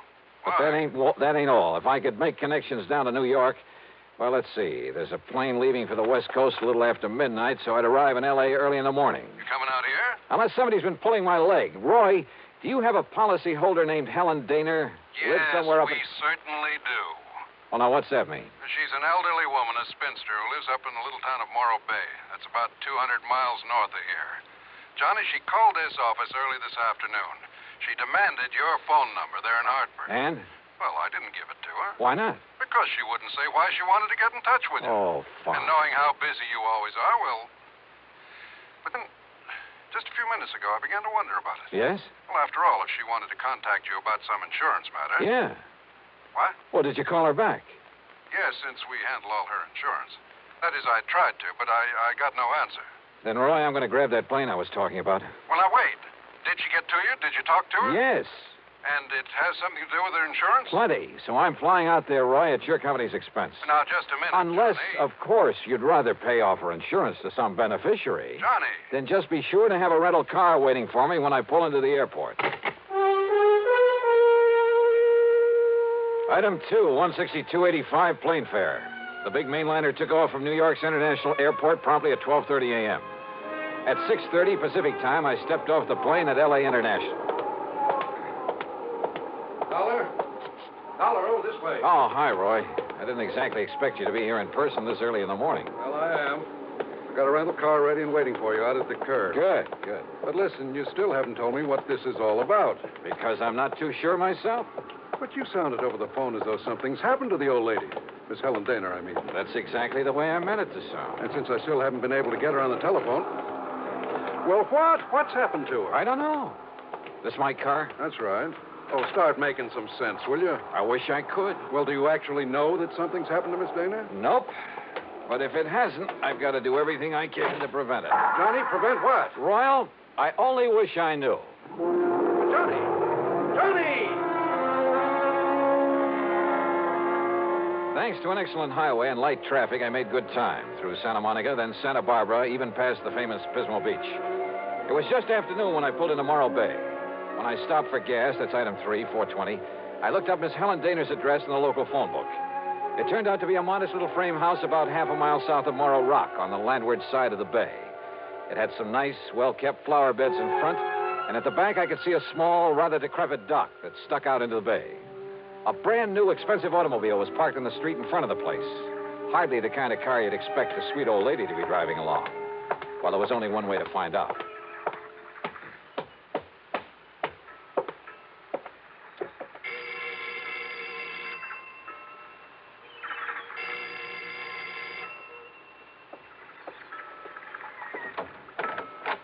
Yes? Miss Helen Daner? No, I'm Bessie Daner, Helen's sister. And who are you, young man? Johnny Dollar. I'm from Hartford, Connecticut. Is your sister? Oh, yes. I've heard Helen speak of you. You're an old friend of hers, aren't you? Well, yes, I guess. Won't you come in? Well, is she here, Miss Daner? Well, she ought to be back from the market any minute. The market? But she hasn't been at all well, you know. That's why I've come to live with her, sort of take care of her. I see. But I did think it was all right to let her walk down to the market this morning. Would you like to come in and wait for her? Which market, Miss Daner? Well, it's the first one down the street. Now, do you see it? That little supermarket just 2 blocks away. Oh, yeah, I see. So if you'd like to come in and wait... No, thanks. I'll pick her up there. Well, but Mr. Dollar... Thank you very much. Mr. Dollar...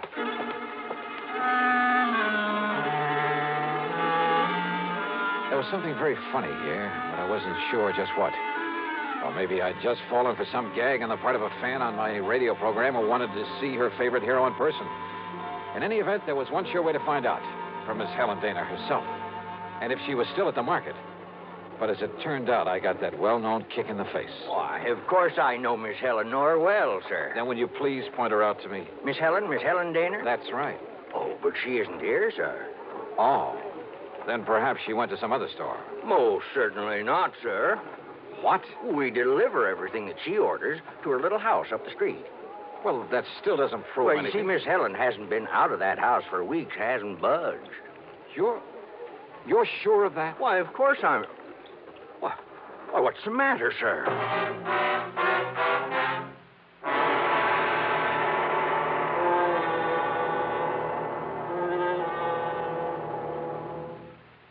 And now, Act 2 of yours truly, Johnny Dollar and the Big H Matter.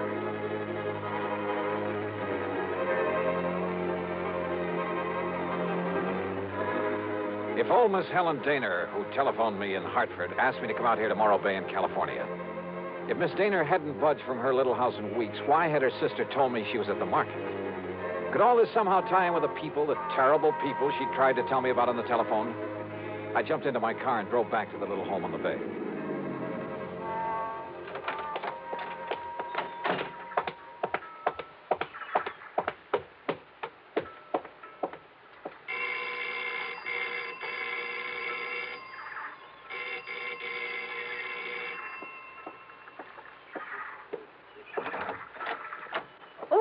Mr. Dollar. That's right. Now, where is Helen Daner? Oh, Sister came back while you were gone. Came back without my seeing her? Now, listen, I was... Yes? Well, the manager of that market said she hasn't been out of this house for weeks. What? Oh, you must have gone to the supermarket. Well, where else? And just because she isn't shopping there anymore. Oh, now, look, Miss Daner, you told me... Won't you come in? I think she'll be terribly disappointed if you don't. You see, she's told me all about you now. In the couple of minutes I was away from here? An insurance investigator. I think it's awfully thrilling. But now come in and see her. I think she's been kind of expecting you. Yeah. And if you'd like to know what I think, Miss... Good Lord.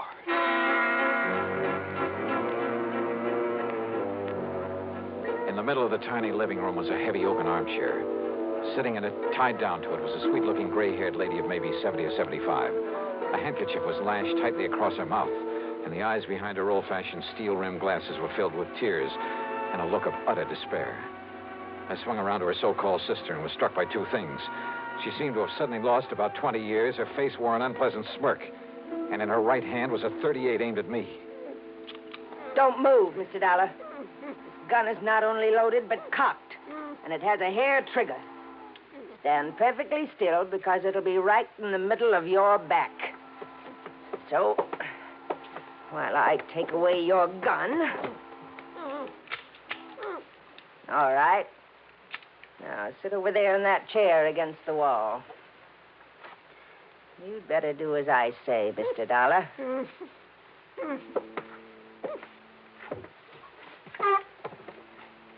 Now, we may have to wait a little while. So get one thing straight. Any move, any tricks, and I pull this trigger. Mind telling me what we're waiting for? You'll see. And why you've tied her up that way? That is Helen Daner, isn't it? Why, what's the matter, honey? Getting a little short of breath with that gag in your mouth? Well, then why don't I take it out for you? No, Dollar. Not a single move. Just crossing my legs. Sure. Here now, honey. Don't want you to conk out on it. After all, you may be of some use before we're through with this caper. There you are. Johnny, I don't know what... These terrible people, they sneaked in while I was phoning you. Yeah, Helen, I guessed that. If only you hadn't come, but I thought maybe... They're smugglers, Johnny, of the worst possible kind. You tell them, honey. It'll help to kill time while we're waiting for Pete and Dollar. Okay. They're smuggling in narcotics, heroin, from the way down in Mexico. Oh, pretty smart picking a spot as far up the coast as this. If only I'd known. When this man, Pete, asked if he could use my dock. He said it was to tie up his boat at night when he came in from fishing. How did you get onto them, Helen? When they saw I turned my lights out so early every night, they thought I was asleep. That I wouldn't notice he wasn't taking fish off his boat, but little cans of heroin. Heroin? Then Bessie here, who can look so sweet when she wants to. Why, Helen, I thought I was pretty sweet. Then Bessie would meet him with her car. How did you know it's heroin? Because they told me they'd use it on me if I don't behave myself. Which is a lot better than you'll get, Dollar. And besides, Johnny... Yeah? I found a little of it that was spilled on the dock. And I remembered how you described it once when you caught a man bringing in the terrible stuff. Yeah, she's a real smart old biddy. Except when she phoned to you, Dollar, and we caught her at it. We can handle her all right. With a little H in her veins, we can even let the neighbors see her now and then. And with me acting as her sister, taking care of her. Oh, listen, here he comes now from the dock. Just relax, Dollar.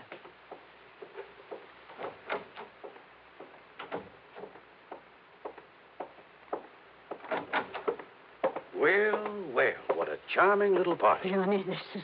Nice work, Bessie. Dollar, huh? That's right. You want to take care of him, Pete? So you made the mistake of coming out here. Believe me, mister, it was a mistake. I said, are you going to take care of him? Why, of course, right away. We don't want him lying around here. Which is to say, Dollar, we're going to do something I haven't thought of since the old days in Chicago. You and I are going to take a little ride.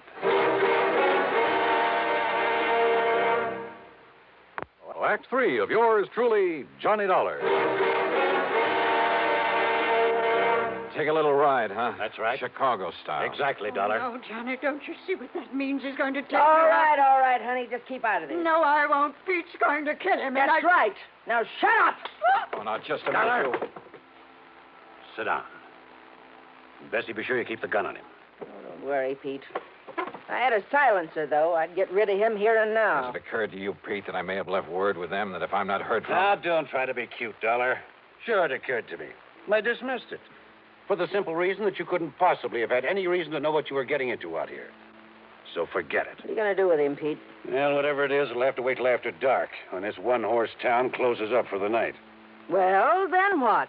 Well, I've got to be sure that Dollar's body won't be found until No. Shut up. until we're through with this operation. That means a week or... Wait, I got it. What, Pete? Up on Cayucas Beach. Cayucas? Yeah, that little town 5 or 6 miles north of here. There's a big pile of rocks, a big cave in them. Nobody'd ever think of looking in there. So, as soon as... Oh, what are you doing? Just digging out a cigarette. If you don't mind. No, sure, go ahead. But this is one time the condemned man won't enjoy a hearty meal. Johnny, isn't there anything? To think I got you into this. Told It's you all to my shut up. fault. Listen, I told you. Oh, no, you don't.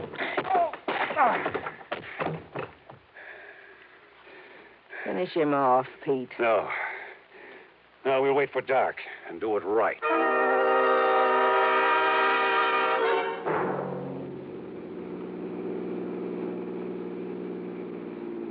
I guess he had really slugged me, because by the time I fully came to, it was night. I was in the back seat of a car driving along the highway beside the ocean. Pete was at the wheel. Beside him, leaning over the back of the seat watching me, was Bessie. And the .38 in her hand was aimed straight at my head. You're sure the old lady won't be able to work herself loose, Bessie? I'm sure. If we'd had any sense, Pete, we would have brought her along on this ride, too. It would have saved us a lot of trouble. Oh, so you've woke up, Dollar. Yeah. Well, just stay put in that back seat. Any funny business, and I said any funny business. Just trying to dig out a cigarette. Stay back in that seat. Yeah.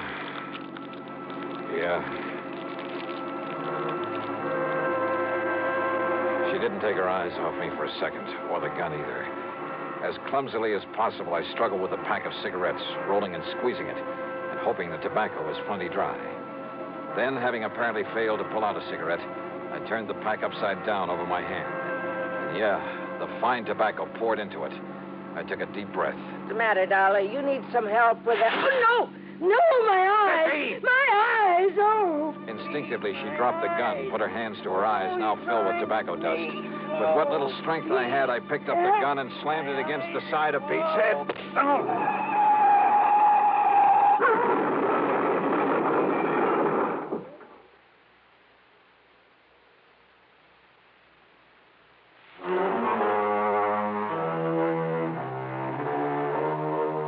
It was a commercial trucker driving one of those big interstate trailer jobs who pulled off the highway to give us a hand. Yes, somehow those boys are always around when you need them. And he used his head. When he found my credentials in my pocket, he saw the whole picture in a flash. So he hailed down the first police car that came along and turned both Pete and Bessie over to them. Miss Helen Daner, bless her heart, the spunky little old character was tickled pink to be involved in the whole thing. Yeah, she just can't wait to go to court and testify against those two. Expense account total, including the trip back to Hartford, $447.45. Yours truly, Johnny Dollar.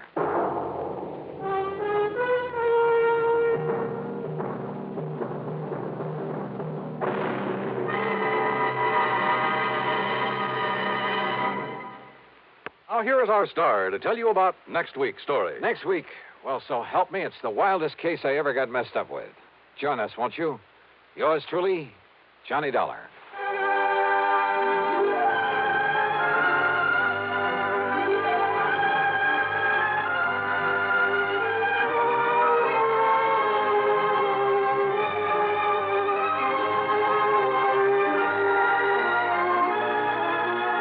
Yours truly, Johnny Dollar, starring Bob Bailey, originates in Hollywood and is written, produced, and directed by Jack Johnstone. Heard in our cast were Peggy Weber, Virginia Gregg, Bartlett Robinson, Joseph Kearns, and Russell Thorson. Be sure to join us next week, same time and station, for another exciting story of yours truly, Johnny Dollar.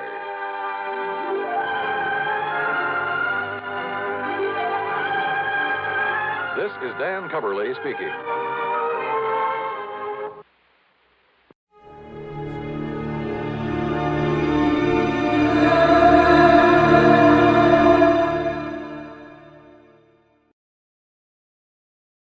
Time now for Edmund O'Brien as... Yours truly, Johnny Dollar.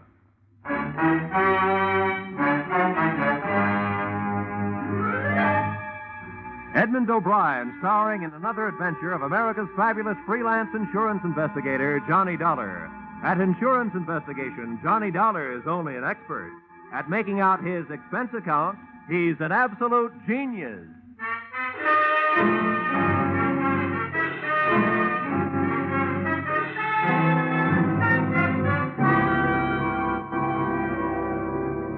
Expense account, submitted by Special Investigator Johnny Dollar to the Great Columbian Life Insurance Company. The following is an accounting of my expenditures during the investigation of the circumstances surrounding the murder of your policyholder, Loyal B. Martin, or how to take a vacation in Fairfield County. Expense account, item 1. $3.20 mileage from Hartford, Connecticut to the country estate of the deceased. I drove up a long cement driveway towards a mausoleum-type manor house. There were rolling green lawns liberally sprinkled with statuary. And the thought occurred to me that if he had spent much of his life here, the late Mr. Martin was most fortunate. He'd feel right at home in a cemetery.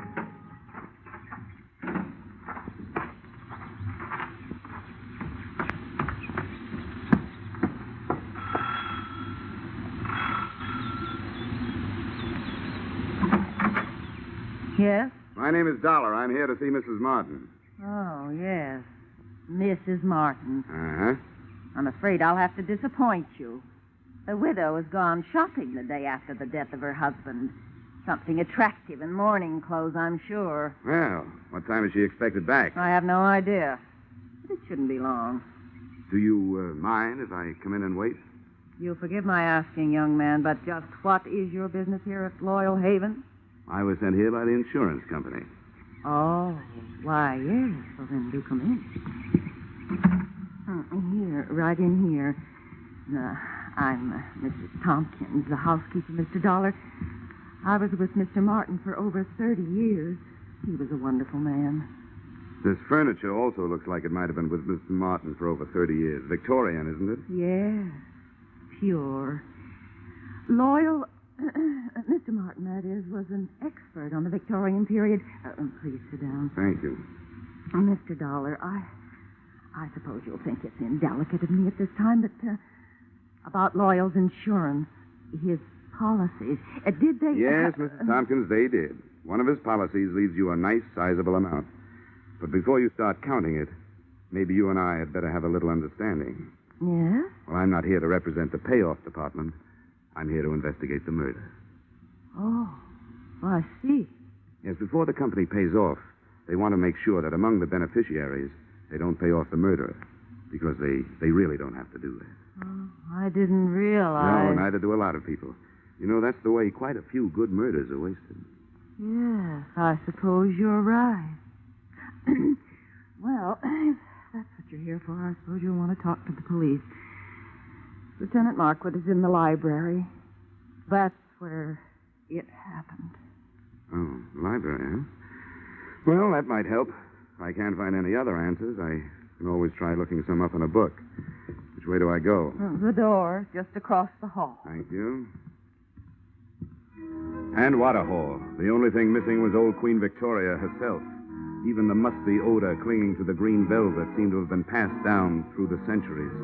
There was a brace of moth-eaten pheasants on the wall and a bouquet of moth-eaten flowers under glass on a marble-top side table. The library was the same, but there were three things that looked out of place. A, an old suit of armor. B, a glass case filled with new, well-polished sporting rifles and shotguns. And C, a very gruff-looking lieutenant of the police who eyed me as I came in. And who are you? Oh, here's my little breath saver. Oh, yeah, Johnny Dollar. They told me you'd be here. Well, I've told everybody else I better tell you don't touch anything. They want to re-fingerprint the whole room. Okay. What'd you find, Lieutenant? Nothing but the cadaver with 2 bullet holes in his back. Haven't got a caliber report from ballistics yet. Have you an estimated time of departure? Yeah, the coroner says Martin died after dinner last night. Uh-huh. Anything to go on? Just the usual. Faith, hope, and suspicion. His wife, too young and too pretty for an ugly old buck like Martin, must have married him for his money. Then there's that housekeeper, Sarah Tompkins. Yeah, I met her on the way in. Well, she used to be the old man's intended, from what I can find out. Probably jealous of the young wife. Then there's the brother, Marty. He showed up a few weeks ago, broken, brooding. Probably in love with the young wife. And then there's Nick Bellotti, a private detective who hired himself out as Martin's bodyguard. Bodyguard, huh? No doubt also in love with the young wife. Could be. Who's your choice? Except for the fact that there are only 2 bullets, I think they all did it.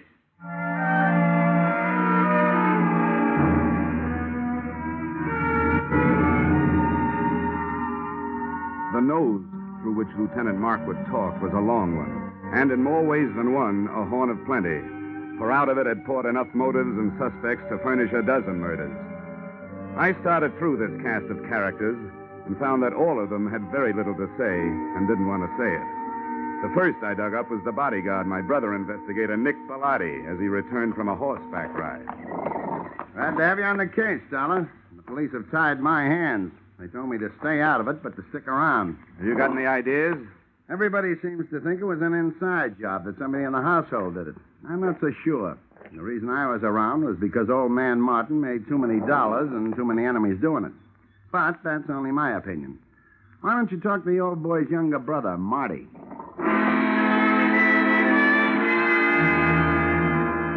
I found Marty living the life of Riley. He was upstairs in his room, cuddled up to a 20-year-old bottle of brandy, which was still underage to be around the kind of book he was reading.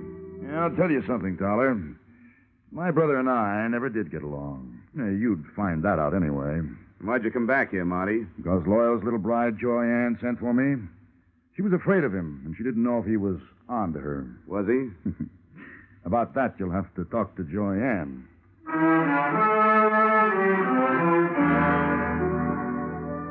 Joy Ann didn't get home until 3 o'clock in the afternoon. I caught up with her 20 minutes later as she came dripping out of the swimming pool. The suit she was wearing would have gotten her pinched on the Riviera. Oh, that was refreshing. It certainly is. Toss me that towel, will you? Yeah, surely. Here, Mrs. Martin. Joyanne, I hate formality. Who are you? Well, I'm from the insurance company, here to find out whether you killed your husband or not. Good for you, Mr. Dollar. That's what I like. Men who get right down to the point. I was told you were here. Oh? Nobody told me about you. Oh, come on over and learn. I want to stretch out here in the sun. Here, you man the fly swatter. Okay. Come on, sit down. Here beside me. If it gets too warm, slip off your shirt. Oh, thank you. Well, suppose we start talking business. Marty tells me you sent for him to come here because you were afraid of your husband. How come? Well, I knew Marty before I knew Loyal. As a matter of fact, he's the one who introduced me to. What do you call a dead husband? You call him unlucky, I guess. Anyway, for the purposes of this conversation, I'll know who you mean if you just say husband. But you didn't answer my question. I meant, were you afraid of your spouse? And if so, why? Yes, I was afraid of him. Oh, I might as well tell you, Mr. Dollar. I want to be frank with you. The only thing Loyal didn't have to offer me was love. I seem to be a girl who needs just that. Frankly, I tried to make up the deficit. Mrs. Tompkins, the housekeeper, saw to it that my husband found out about it. From then on, it was like living with a madman. So endeth my confession. So beginneth my suspicions. What about this housekeeper? Well, until I came along, she always thought that Loyal would wind up marrying her. No, don't get me wrong. I realize that I'm still the best jury bait around. If you killed him, you might make some headway with a self-defense plea. Thanks. I'll remember that. In the meantime, just in case this thing gets messy for me, and it shows signs, I'm going to spend what's left of my free time enjoying myself. Well, that won't sound good to a jury, but it sounds good to me. If I spend too much time around here, I might wind up having to plead self-defense myself. Oh? From me? No, from that bathing suit.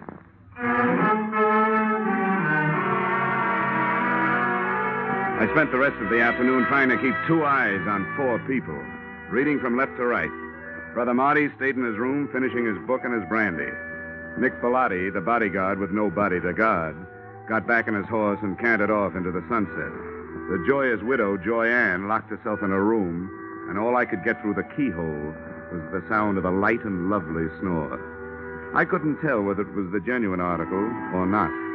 Having no way of checking, I picked up the trail of Sarah Tompkins, the housekeeper. She, at least, was apparently up to no good. I found her in the library doing just what Lieutenant Markwood had told her not to do, smearing the surfaces of Mr. Martin's desk with a dust rag. And as anybody knows, you can't fingerprint a dust rag. Hey, cut it out! How dare you? Mr. Martin's private study. Those are the police private fingerprints you're messing up. I was doing nothing of the sort. I was dusting his desk. I always do it at this time of day. Get out of here. You don't belong in here. Keep your wig on, Mrs. Tompkins. I'll not be told what to do by outsiders. Everything was all right until outsiders started coming in. If it wasn't for outsiders, Loyal would still be alive. First that girl, then his brother and that detective. Now it's the police and you. Why did any of you have to come here? Why couldn't you leave us alone? Now, calm down, Mrs. Tompkins. Try to calm down. Yeah, now, what's going on in here? What? Oh, and what are you two lovebirds up to? It's all right, Lieutenant. I'll tell you about it later. All right, but get her out of here. I've got some looking to do privately. Take her down to her room and then come back. You mean you got something hot? It ain't cold. Okay, Mrs. Tompkins, come on. But I haven't finished in there. Come on, you can get it later. There's just time for you to take a little rest before dinner. But I never rest this time of day. He didn't like me to. Mrs. Tompkins, come on, tell me. Really, why were you wiping off that desk? Those police this morning scattered white powder all over his desk.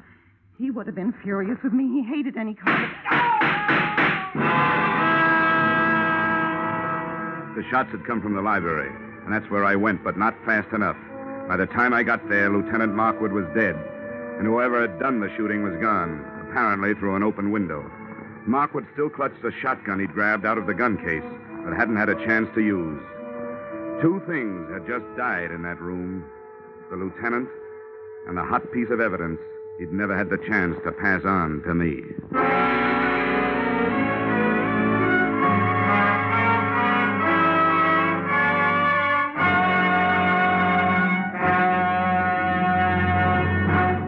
In just a moment, we return to the second act of Johnny Dollar. But first, the cream of the wit and the best of the music, which Arthur Godfrey brings you in the daytime on CBS, can now be heard on Godfrey's Digest, a new Saturday evening show heard on most of these same CBS stations.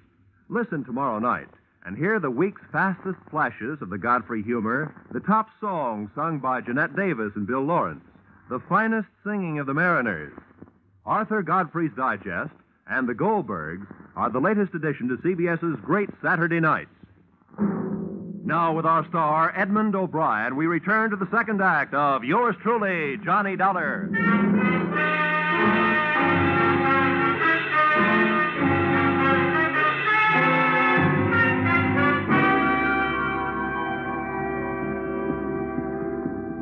Hey, what happened? Oh, Markwood. Yeah, he's dead. Well, what are you doing, fella? I'm looking for what there seems to be a shortage of around here, Bellotti. Clues. You don't mind where you look, do you?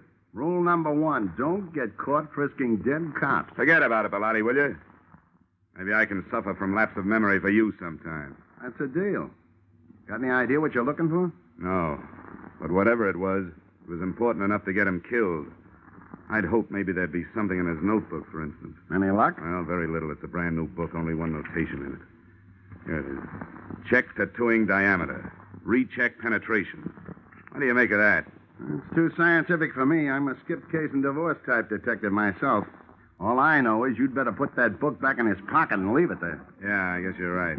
Nice timing, Bellotti, and remember, thanks for the loss of memory. Forget it. Say, what happened? What's going Oh, on good here? Lord. Lieutenant Markwood. Who did it? Dealer's choice. So far, the dealer's the only one who knows. First my brother, now Lieutenant Markwood. There'll be real trouble about this. Johnny, shall I call the police? Drop the innocent ex-sister-in-law. I'll call them. No, maybe I better do it, Marty. If everybody will stop pleading not guilty by wanting to call the police, I'd like to get a word in. The police have already been called. Now, if you'll get out of here, I'd like to try earning my salary.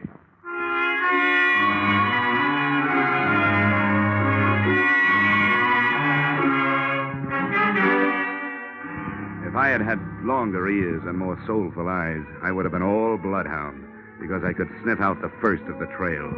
The smell of cordite told me that Lieutenant Markwood's killer had either been inside the room when he fired or just outside with the weapon pointed through the still open window. Outside, the grass formed a deep, wet rug right up to the house and smothered any immediate hopes I'd had of finding footsteps. But 10 feet away, I had better luck. A ray of light from inside spotlighted something that looked like it might be a star witness. It was a .32 caliber revolver. I scooped it up with my handkerchief and went back through the open window to look it over. Under the light, I checked 6 empty chambers and a crimson smear on the walnut grip. If somebody was feeding me a herring, it sure was red. But it wasn't blood. It was lipstick.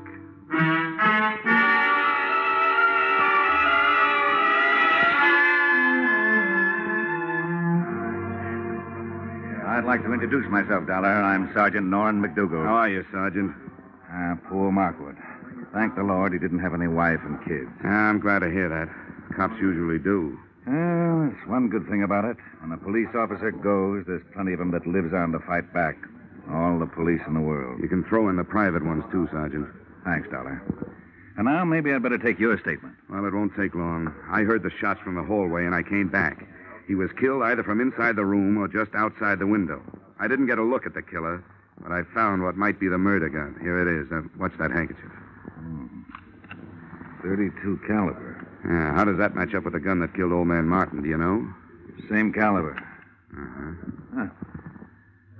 I wonder what he was doing with this shotgun.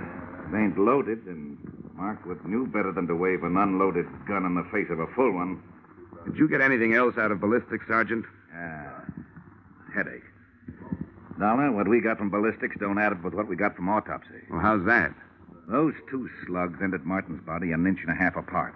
But, according to the shallow penetration, they were fired from a distance of 300 yards. Now, do you know anybody who could do that kind of shooting with a .32? Well, that's pretty fancy shooting. Could it have been done with a stationary mount? No, not a chance. The body would have started falling after the first shot, and you can't re-aim a stationary mount that fast.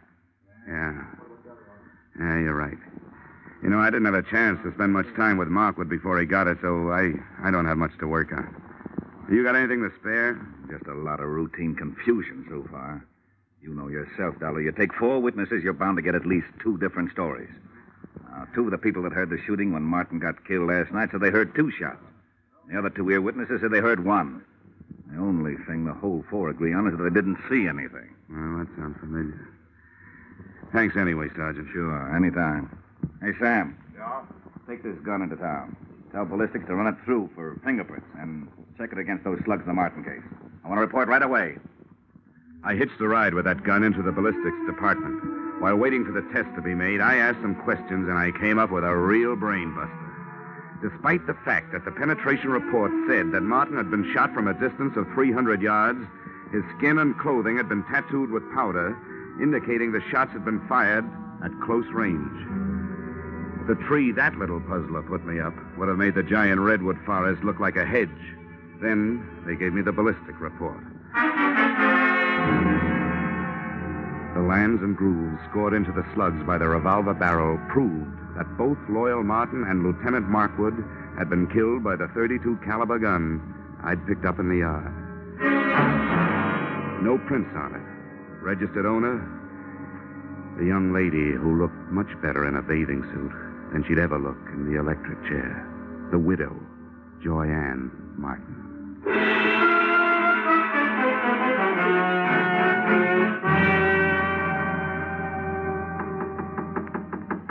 Yeah?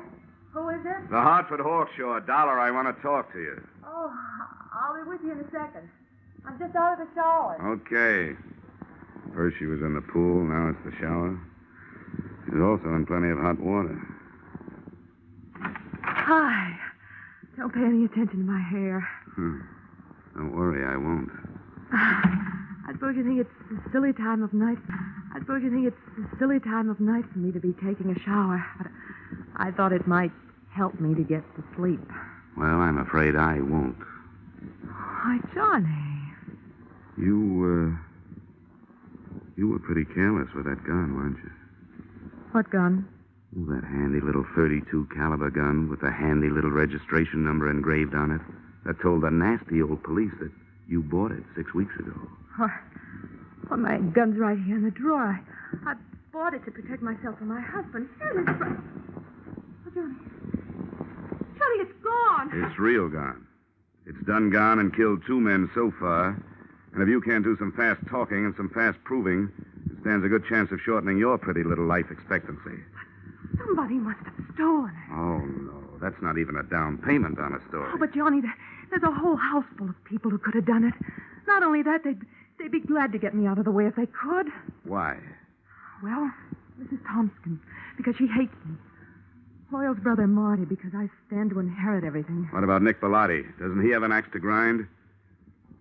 I don't know what it could be. Okay, skip it. Tell me, do you remember hearing 2 shots being fired around here any time before your husband was killed? Probably away from the house? Why do you ask that? Because I want to know, did you? You amaze me. Yes, I did hear 2 shots.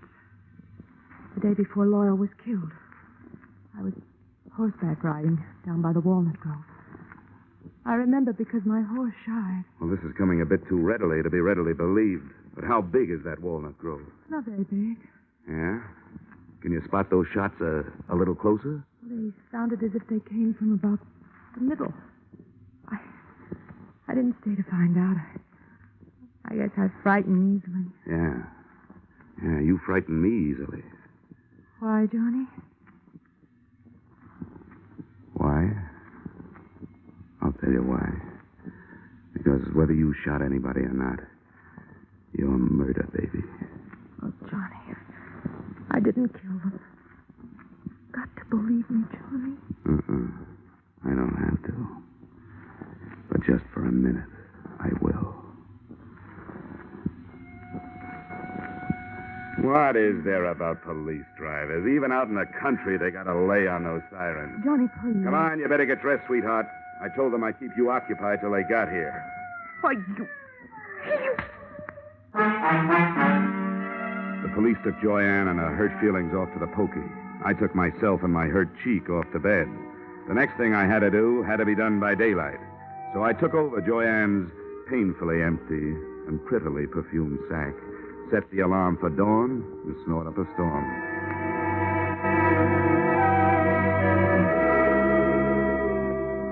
I never knew before how much went on in the country so early in the morning. On the way to the walnut grove, the damp air washed the cobwebs out of my head, and I started thinking.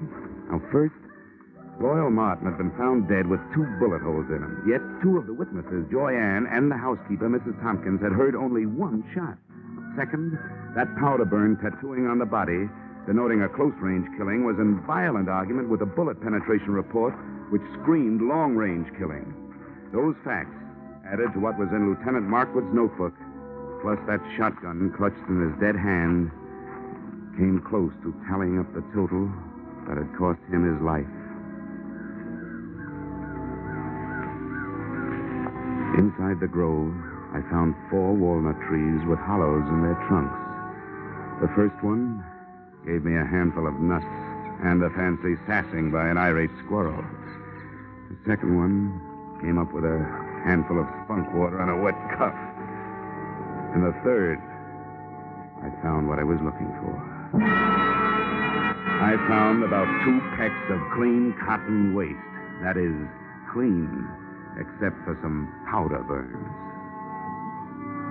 Everything was falling into place, including a blunt instrument which hit me on the head from behind.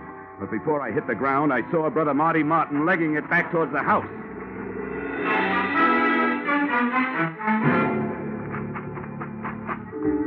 I made it up the house and up the hill and onto the trail, and was just starting up the stairs when I heard another out-of-season 4th of July. Okay, Dollar. I got him. Yeah. So I see. It was self-defense. I had to do it. I hated to butt in on your case, but all of a sudden everything stacked up, and I knew he was your man. When I threw it in his teeth, he made a try for his gun, so I dropped him. You sure did, Bellotti. Well, I owe you a lot of thanks. But if you don't mind, I'll take over from here. Sure, help yourself. Good.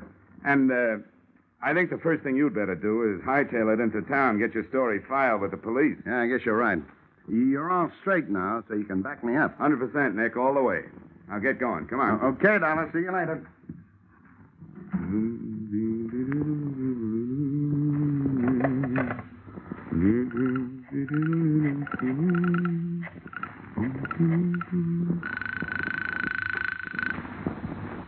Sergeant Norrin McDougal.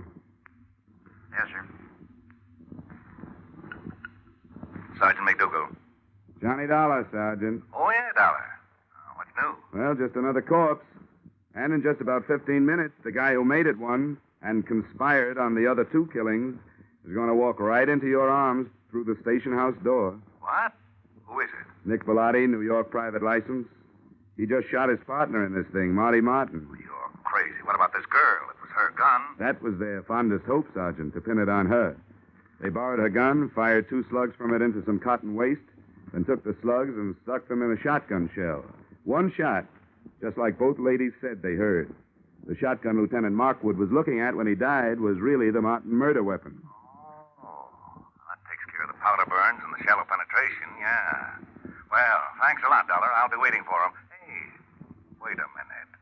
What's he walking in here for under his own power? To tell you an early morning bedtime story, just before you go off duty. He'll give you a pitch about a self-defense killing. It's a lie. The victim wasn't carrying a gun. If he had been, he would have used it on me. But he didn't. He used a sap. The sap?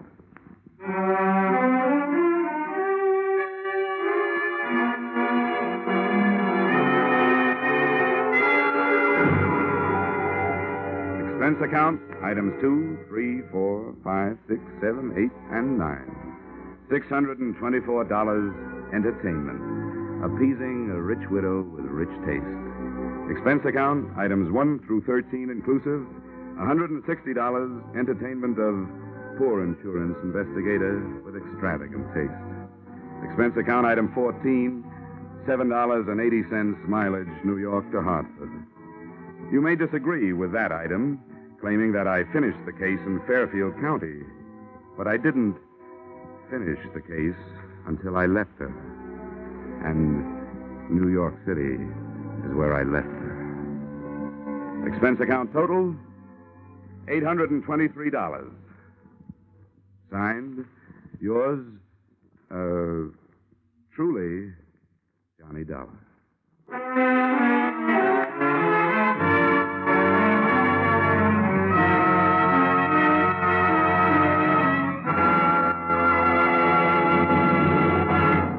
Yours truly, Johnny Dollar, stars Edmund O'Brien in the title role and is written by Paul Dudley and Gil Dowd, with music composed and conducted by Leith Stevens. Edmund O'Brien can currently be seen starring in the Harry M. Popkin United Artists production, D.O.A. Featured in our cast were Irene Tedrow, Walter Burke, Ted DeCorsia, John Daner, Gene Bates, and Ed Begley. Yours truly, Johnny Dollar, is produced and directed by Jaime Del Valle.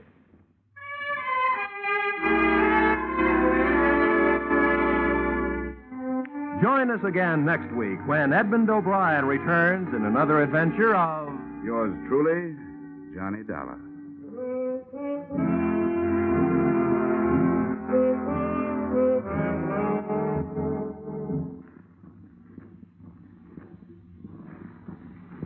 Ladies and gentlemen, CBS invites you to hear Senator Brian McMahon on the Capitol Cloakroom over most of these same Columbia stations tomorrow night. Senator McMahon is chairman of the Joint Congressional Committee on Atomic Energy. And when he's interviewed by CBS newsmen Eric Severide, Bill Shadell, and Griffin Bancroft, this will be the first detailed discussion of the hydrogen bomb and its implications. Remember, the first discussion by a high government official since President Truman's historic announcement earlier this week. Remember, that's CBS's Capitol Cloakroom, tomorrow night at 10:30 p.m. over most of these same CBS stations. Be sure and be listening. This is CBS, where, incidentally, Arthur Godfrey's Digest of Wit and Humor is also heard every Saturday night. The Columbia Broadcasting System.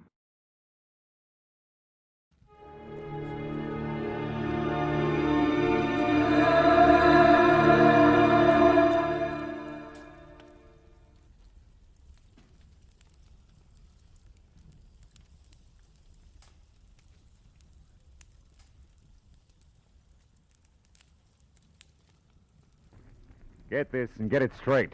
Crime is a sucker's road. And those who travel it wind up in the gut of the prison of the grave.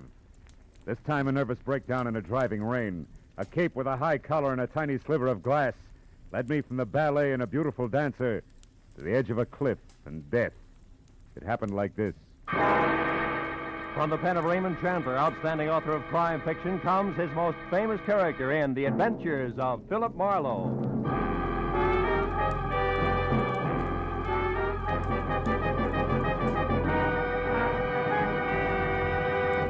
Now, with Gerald Moore, starred as Philip Marlowe, we bring you tonight's exciting story, The High-Collared Cape.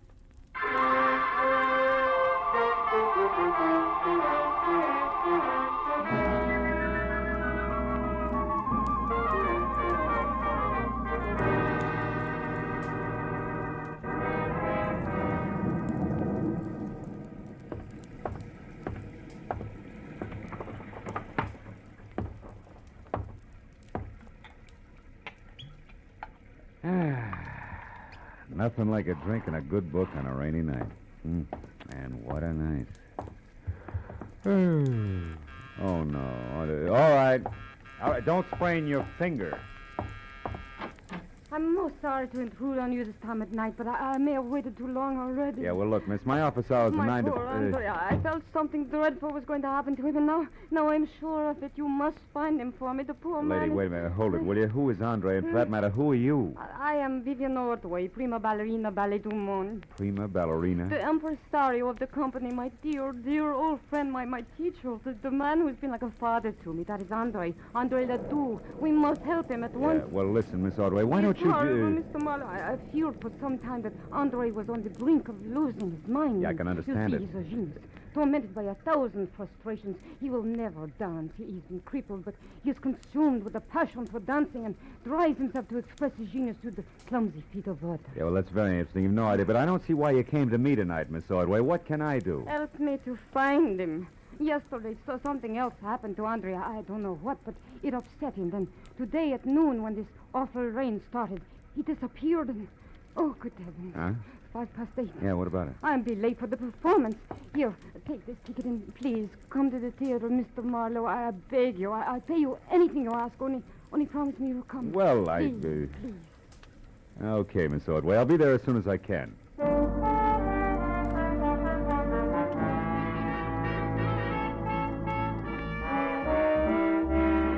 ballerina swept out of my apartment like a frightened whirlwind.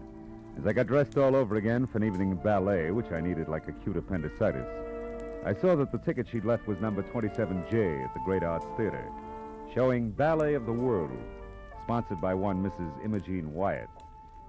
Well, I got to the lobby, half soaked near the end of the second act, when an icy usherette shoved the program at me and hush-hushed me inside. The audience was a small cluster of Artie diehards down front, which left me in 27J feeling like Midway Island. My client, Vivian Ordway, was the whole show. When I saw the finale coming, I slipped down a side aisle and into the wings, just in time to catch a beef at the stage door between a long, wolf-faced intruder and a pudgy doorman. Here, Scully Haskell. But even if she was, you wouldn't get in. She left strict orders.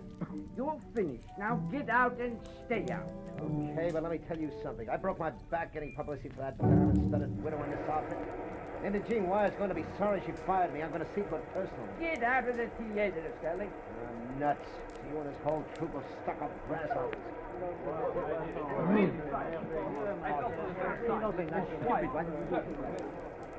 Oh, Mr. Marlowe. Yeah. Here. Come this way to my dressing room. Tell me, have you heard from Andre Ledoux, Vivian? No, nothing. But I did remember something that may help. Oh? Andre once mentioned that he had a friend here in Los Angeles, a Mr. Baker, who lived at the Winthrop Arms, the Winthrop Hotel, the Winthrop something. Uh-huh. Come in, Mr. Marlowe. Thank you. Andre may be there. I'm grasping at straws, I know, but if his mind is gone and he is lost, oh, I'm so afraid for him. Oh, now take it easy, honey. Take it easy. Vivian, is there news of Andre? Oh, no, George, nothing. Mr. Marlowe here is going to find him for us. He's a private detective. Oh, I see. Wonderful. I am George Melikov. Glad to know you. Vivian, I'll be at the hotel. If I can help, please do call on me. And, oh, my dear, you shone as beautifully tonight as the full moon. Как красивая луна. We mere stars were hardly visible beside you. До свидания, душа. Fast man with a compliment, huh? He's very sweet. Yeah, what hotel did he mean? The Wilshire Gardens. Most of the ballet stay there. Oh. How about you, Miss Ordway? I have a house, a studio on Lookout Mountain, 857. 857. Yeah. Can I reach you there? No, I'm going to wait here in the theater. If Andre should remember and come back, I'd want to be here. He's a very sick man.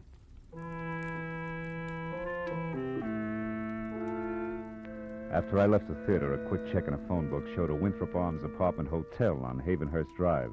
It's just below Fountain Avenue. And when I got there, I found the name Baker stuck over the mailbox to apartment 1A. I went inside and up to the door.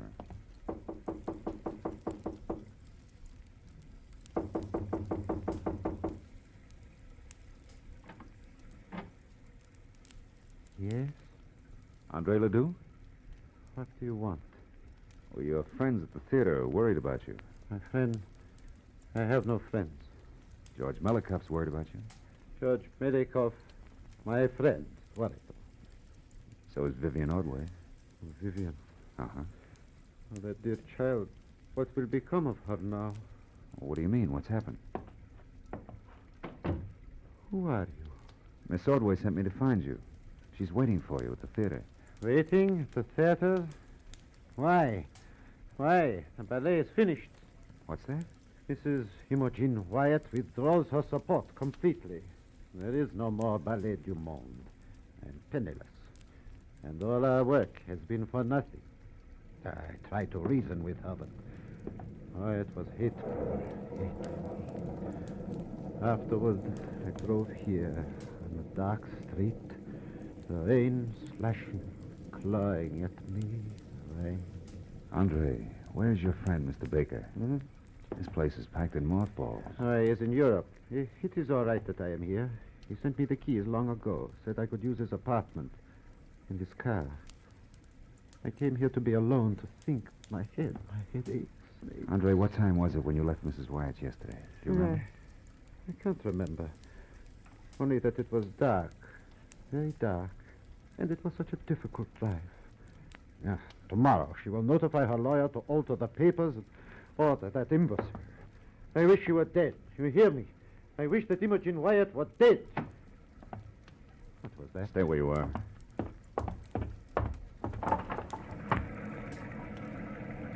What is it? Do you see anything?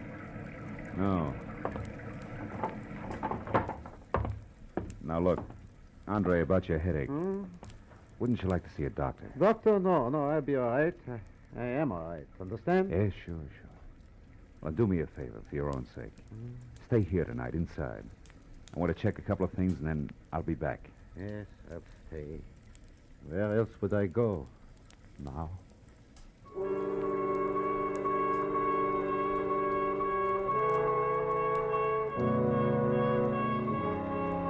left, I was convinced that if the ballet impresario hadn't already slipped his trolley, another slight bump would do it. But two things bothered me. So first I walked around to the window again, but any trace of an eavesdropper had been washed away by the rain. Item number 2 was the strong imprint the drive home in the rain had made on Andre's troubled mind. I wanted to know why. The garage was under the building on the far side. The door was unlocked and a small light burned in the back. I finally found the car, a sleek, close-to-the-ground Hudson registered to Olin Baker, and found it with the first grim discrepancy. The left headlight and fender were still streaked with rain marks, but the right had been wiped clean. And when I reached in and switched on the lights, that cinched it. The glass in the right headlight had been replaced. It was brand new. Hey there. What are you up to? Just testing my friend's car. I may borrow it. You the attendant? That's right. You in here last night tinkering around with this here car? No. Maybe it was Mr. Ledoux. He had it out last night. Oh, no, it wasn't him. That was somebody else. I heard a noise. See, when I come out of my back room, this guy beat it. He took off like a scared turkey. He had a big black cape on with a high collar, flapping in the wind. You better watch it, old-timer. That stuff's getting your eyesight. Looks like a cape to me. Yeah?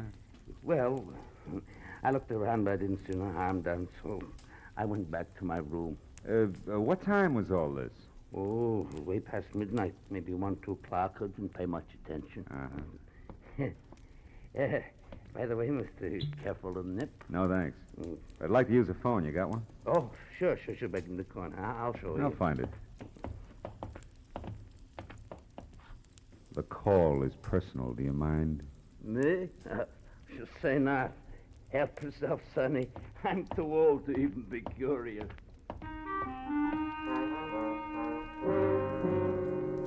My first call was to a desk sergeant in the police traffic bureau. When I identified myself and asked about a hit-and-run accident possibly on Fountain sometime before midnight yesterday, there was a pause while he checked the record. And then... On the button, Mr. Marlowe. We identified him by his Blue Shield medical card. Oh? One Lyle Kretschauer. Uh-huh. Apparently stepped out from between parked cars on Fountain Avenue between Orange Drive and Roxbury. Was struck by an unidentified vehicle at about 11:10 last night. Condition serious. Now, what do you know about this, Mr. Marlowe? I'll get in touch with you later, Sergeant. Thanks. Stepped out from between parked cars.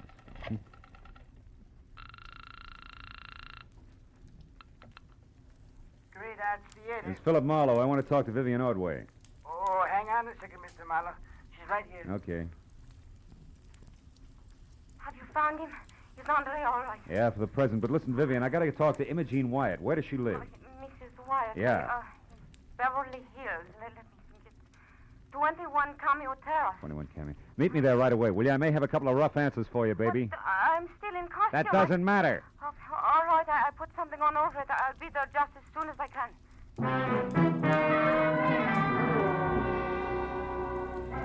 Between slick streets and visibility zeroed was a solid half-hour drive from the Winthrop Arms out to the swank Cameo Terrace. But when I pulled up at number 21, I wondered what the wealthy widow had spent her money on. The house was so small it must have been shingled with $20 bills to meet the zoning restrictions.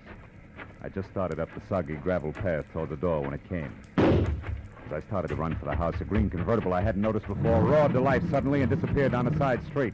But I didn't have time to worry about it. Inside, I found Mrs. Wyatt on the dining room floor, fighting a losing battle with the distance to the telephone. Accident last night. I was going to ruin it all. Now, Andre let me.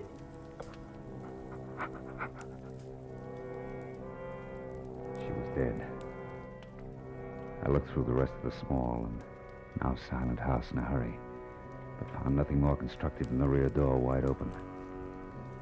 I got back to the living room just in time to see my client, Vivian Ordway, bizarre in a short, frothy ballet skirt and long white hose, standing in the front door.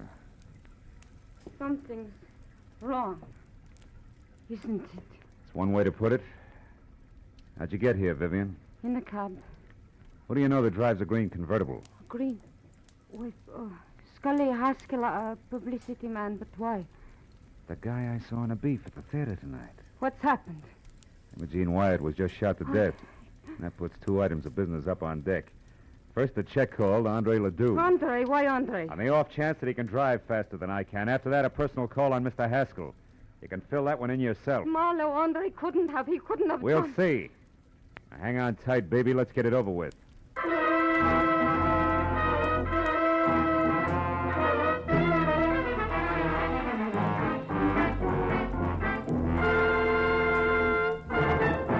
In just a moment, the second act of Philip Marlowe. But first, the great international comedienne Beatrice Lilly will be Bing Crosby's guest on CBS this Wednesday night. The CBS Bing Crosby Show always guarantees enjoyment. So be listening when B. Lilly joins Bing on most of these same CBS stations this Wednesday night. And now with our star, Gerald Moore, the second act of Philip Marlowe, and tonight's story, The High-Collared Cape.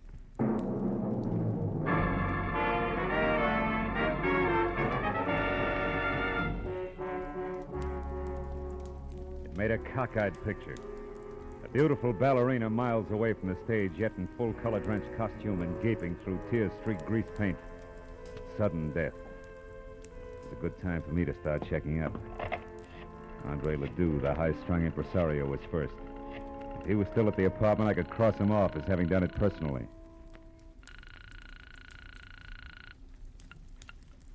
Hello? Hello, who is it you want? Sorry, wrong number. Marlowe, he was home, wasn't he, Andre? I mean, you couldn't suspect him. Marlowe, why, Andre's the sweetest man in the world. Take it easy, honey. I didn't say Ledoux did it. And his being home doesn't say he didn't. People sometimes pay other people to do their dirty work for them, you know. Just what are you trying to say? You hired me to find Ledoux, and I did. But also, I found he was suffering from shock, and has been since last night when Mrs. Wyatt told him she was going to fold the show. Fold the show? Yeah. And that Vivian would ruin him. And half a dozen more I could name. You're so right, so you've all got plenty of motive. But what about Haskell? We know he hated Mrs. Wyatt. Isn't revenge motive? Revenge and the fact that you saw his car. Why do you insist on defending him? I don't. Only there's another angle. It's called hit and run. And I know that it ties in tight with Ledoux, Mrs. Wyatt, and the actual killer. Hit and run. I don't understand. Well, neither do I yet. Now, look, do you know where Scully Haskell lives? No. Where does he hang out? Oh, sometimes at the bar at Wilshire Gardens Hotel. Okay, I'll try it.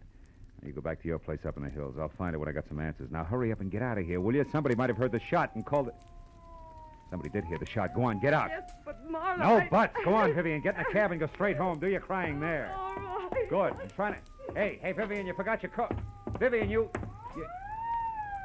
Oh, no, baby. You forgot your cape.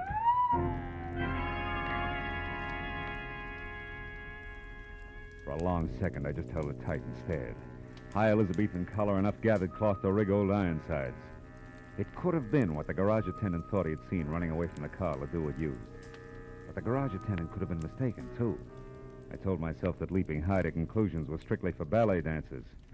I jammed the cape into a small bundle and leapt via the service entrance just as the police sirened up. I took the Great Circle route back to my car, tossed the cape on the seat next to me, and drove fast to the bar at the Wilshire Gardens Hotel.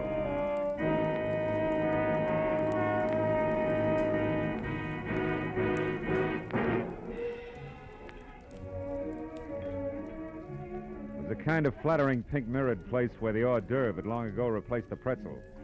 But Haskell wasn't in sight. And the only person around who could possibly be of any help to me was the delicate George Milikoff. Mr. Marlowe, have you seen Vivian? I am beside myself with worry. She's all right, Milikoff. She's not. I know.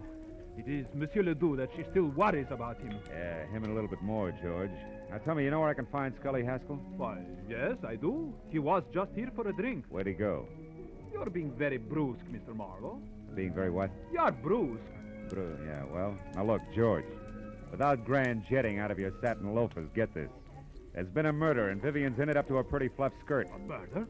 How is Vivian concerned? Come on, Butch, let's get out of here. Where are we going, Mr. Marlowe? Out to my car where we can talk.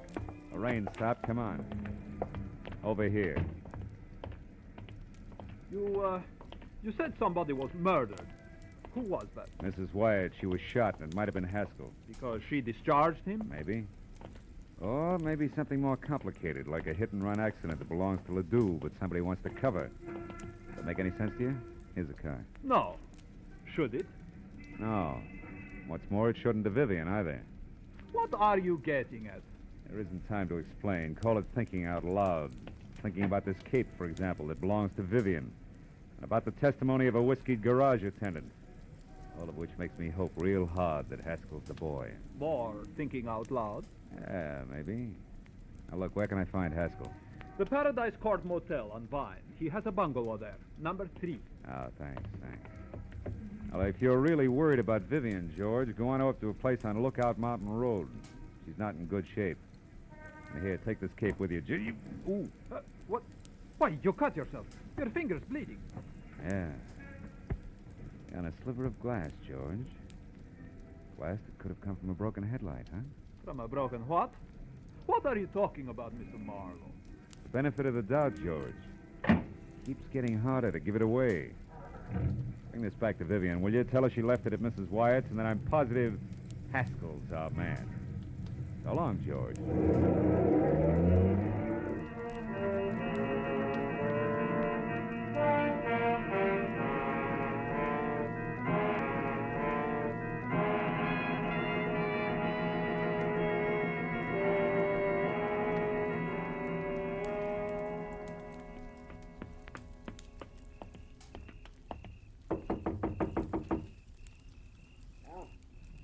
You, Nancy? Not quite. The name's Marlowe. I want to talk to you, Haskell. Don't waste your breath, Skip Chaser. I'm broke, and I'm going to stay broke until the 1st of next month. After that, you can get in line. Who are you funny for, the finance company? Imogene Wyatt's dead, Haskell. What did you say it? What's a gun for? Your lousy temper. Get back. Hey, wait a minute. I saw you at the theater tonight. Yeah, and I heard you, which puts me out in front. Now do we talk, Haskell? About what? Mrs. Wyatt's murder. You were sloppy. And you're off your nut. I didn't shoot her. I didn't even... Slips, huh, kid? So I know she was shot. Doesn't prove I did it. Come on, why'd you kill Mrs. Wyatt? I did. How'd you know she was shot? Because it happened just as I got out of my car and started toward her place. I was going up there to read her off. The shot scared me away. Use your head, Marlowe. I was sore, but I didn't kill her. No, but interference on that hit and run you were covering was plenty of reason. What are you talking about, hit and run? Hit and run! Don't move, Haskell. Nuts. I said don't move! Congratulations, handsome. That's just what I had in mind. Close the door and stand still. Sure. Now what?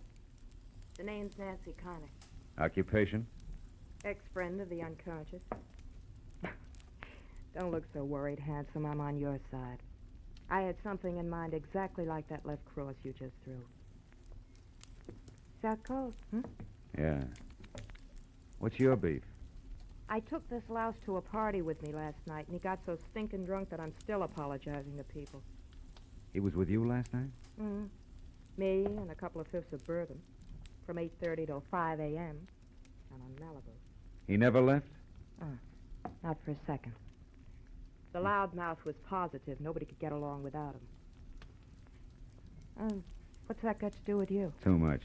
Tell Haskell I'll be in touch, will you? I gotta run now. Oh. What are you looking at? Just a program from the ballet, isn't it? Yeah. Oh, Haskell has them all over the place, after all. Yeah, sure. So? Oh, so like I said, Nancy, I gotta run.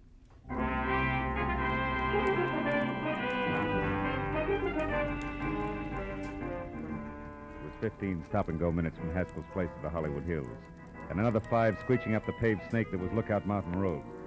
Finally, I was there out of my car and running toward number 857, which was a collection of windows and a rustic log frame half jutting out into space. And around in the back, there was a wooden sun deck. Below it, on either side, huge rocks that lined the edge of the cliff. Directly below, only the dark, bottomless canyon. On the end of the porch near me, there was a long flight of stairs. I started up, one careful, noiseless step at a time. My hand tight around the 38. Suddenly, in the weak light of the thin slice of moon, I saw Vivian Ordway. Her back to the flimsy porch rail, her face an ugly knot of terror. Oh, George. Only inches away from her and brandishing the gun he'd used to kill Mrs. Wyatt was the half-crazed answer to everything. A delicate jaw, Melikov. It's too late, Vivian. Marlowe knows this cape was what the garage attendant saw. And do you know how? Because of a stupid little thing. A sliver of glass that was caught in it. which came from the broken headlights that the wearer of the cape replaced. The wearer who was covering up Andre Ledoux's hit-and-run accident so that he could have the pig where he wanted it. You're wrong, George. Marlowe was after Haskell. He thinks Haskell killed Mrs. Wyatt. He only hopes that. And he'll find out one way or another that the beautiful ballerina is guilty. Then he'll be forced to come back here after you. But, George, I'm not guilty. Of course you're not, Vivian. I am. The cape is mine, not yours. You only used it tonight. That's the only thing he doesn't know, and never will. Because you will have killed yourself after confessing to me. No. It's the only way, Vivian. You or me. But it's always been that way, hasn't it? Even in the ballet, where one or the other of us had to be stars. Too bad it wasn't I. Yeah, crying shame, Malachi. Get away from that rail, Vivian. He's going to the other end of the court, Marlowe. He's going to jump with the ground there. Malachi, no!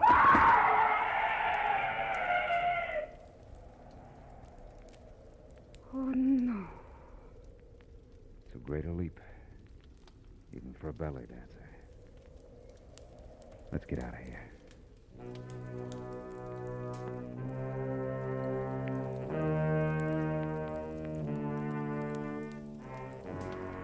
A long time at police headquarters, but finally all concerned had made their statement. The law was more or less satisfied, and Andre Ledoux never knew he'd hit anyone, was cleared of hit and run. That left me and the ballerina driving to a friend's house, where she was going to spend the night. Phil, I know you must have had enough of questions and answers, but... But? Yes. The reason George killed Mrs. Wyatt, Well, you see, Vivian, it started last night when George went to see Andre Ledoux because he was so bitter about his part in the show being cut down. And that was when he saw Andre returning from Mrs. Wyatt, shaken up and half-dazed. And with a broken headlight and other signs of having hit someone, huh? Yeah. And from there, George thought fast, covered it all up, found out exactly what had happened from this morning's paper, probably, and waited. When you hired me tonight, he must have followed me to Ledoux's and overheard Andre tell me that Mrs. Wyatt was going to pull out. Oh, so he went to her, tried to stop her, and couldn't. Yeah.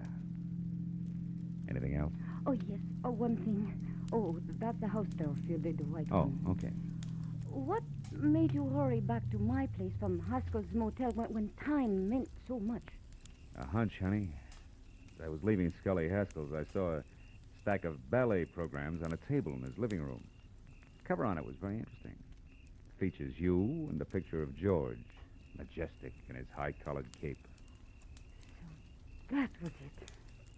Yeah. That was it. Good night, Phil. Oh, will you call me tomorrow sometime, please? I'll call you. Tomorrow, Vivian. Good. It's a nice night, Phil. It's so good to be alive. Well, good night.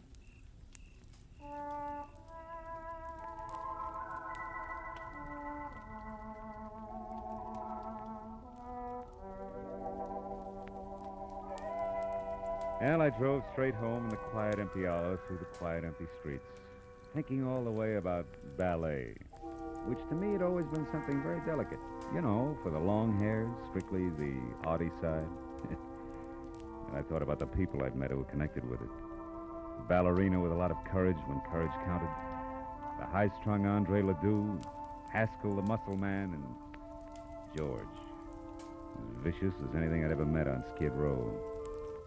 And I was still thinking about them when I got out of my car. But then for the first time, I noticed a little white envelope on the seat next to me. It had my name on it. And inside was a ticket for tomorrow's matinee. Same seat I had before. Yeah, well, I figured I'd go. You know, those leaps they do, they're pretty good. What do you call them?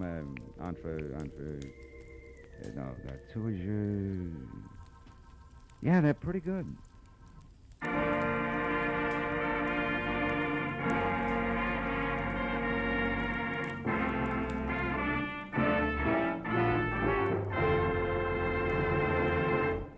The Adventures of Philip Marlowe, bringing you Raymond Chandler's most famous character, star Gerald Moore, are produced and directed by Norman MacDonald and are written for radio by Robert Mitchell and Gene Levitt.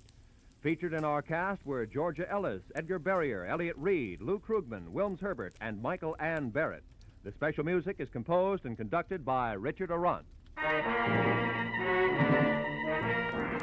Be sure and be with us again next week when Philip Marlowe says...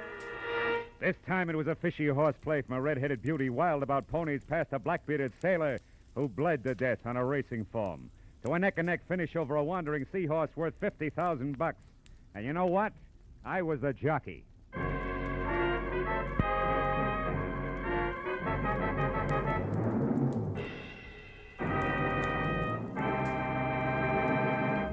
Remember, every Wednesday night, CBS brings you Groucho Marx with his wonderful quiz, You Bet Your Life.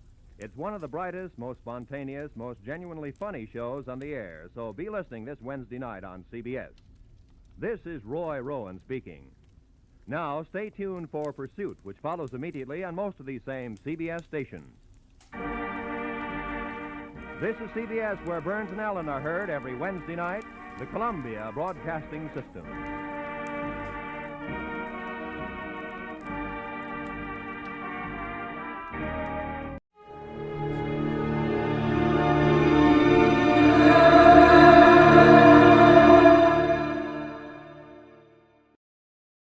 Now, the Roma Wine Company of Fresno, California presents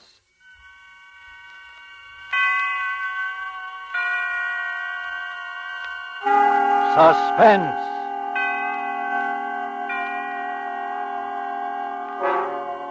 Tonight, Roma Wines bring you the remarkable young actress whose performance you have admired in the Warner Brothers production, The Corn is Green. Miss Joan Loring as star of A Man in the House, a suspense play produced, edited, and directed for Roma Wines by William Spear. Suspense, radio's outstanding theater of thrills, is presented for your enjoyment by Roma Wines. That's R-O-M-A. Roma Wines, those excellent California wines that can add so much pleasantness to the way you live, to your happiness in entertaining guests, to your enjoyment of everyday meals. Yes, right now a glassful would be very pleasant, as Roma Wines bring you Joan Loring in a remarkable tale of suspense.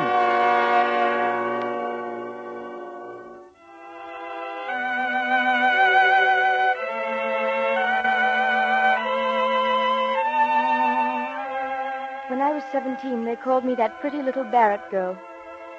I never imagined then that 5 years later I'd be working in the public library day after day and 2 evenings a week.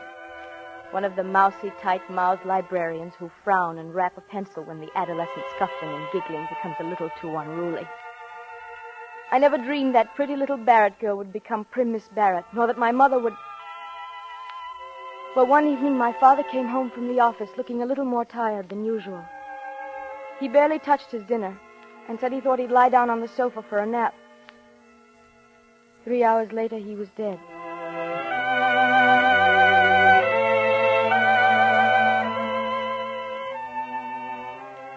From that day, Mother was a changed woman, and our house was a changed house. She became suspicious and bitter and solitary. After a time, people stopped coming to visit, and Ted Roper learned not to call for me. I suppose I should have rebelled, but I was never a rebellious spirit, and I knew Dad would have expected me to stand by her. And so in a year or two, things had completely changed for me. I was working at the library, stamping cards and checking books, and rapping on the desk when the giggling became too loud in the corner. Ted Roper went away to school, studying to be a doctor, and by the time he came home to set up his own practice, he was called up for the medical corps. I'd get postcards from him from time to time, and meanwhile I worked at the library and came home and cared for Mother, because her health had grown progressively worse. Now she was in a wheelchair and always in pain, although she'd never consent to see a doctor.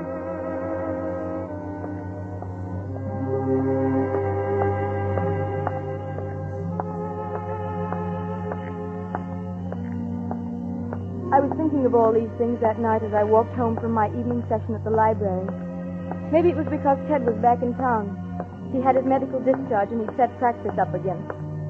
He'd come to the house once, and I knew he wouldn't want to come back again. And so I walked home alone in the dark, thinking how once they had said... There goes that pretty little Barrett girl. But now they said... What Emily Barrett and her mother need is a man in the house. I looked up at our house. It was shabby and run down. And the vacant lots on either side of it and across the street were wild with unkempt weeds and grass. A single light was burning in Mother's room. The rest of the house was dark. I opened the gate, and then I stumbled a little. Something soft and yet unyielding was at my feet. And somehow my blood went cold as I reached down and my hand touched something still and lifeless. It was my little wire-haired terrier. He was dead.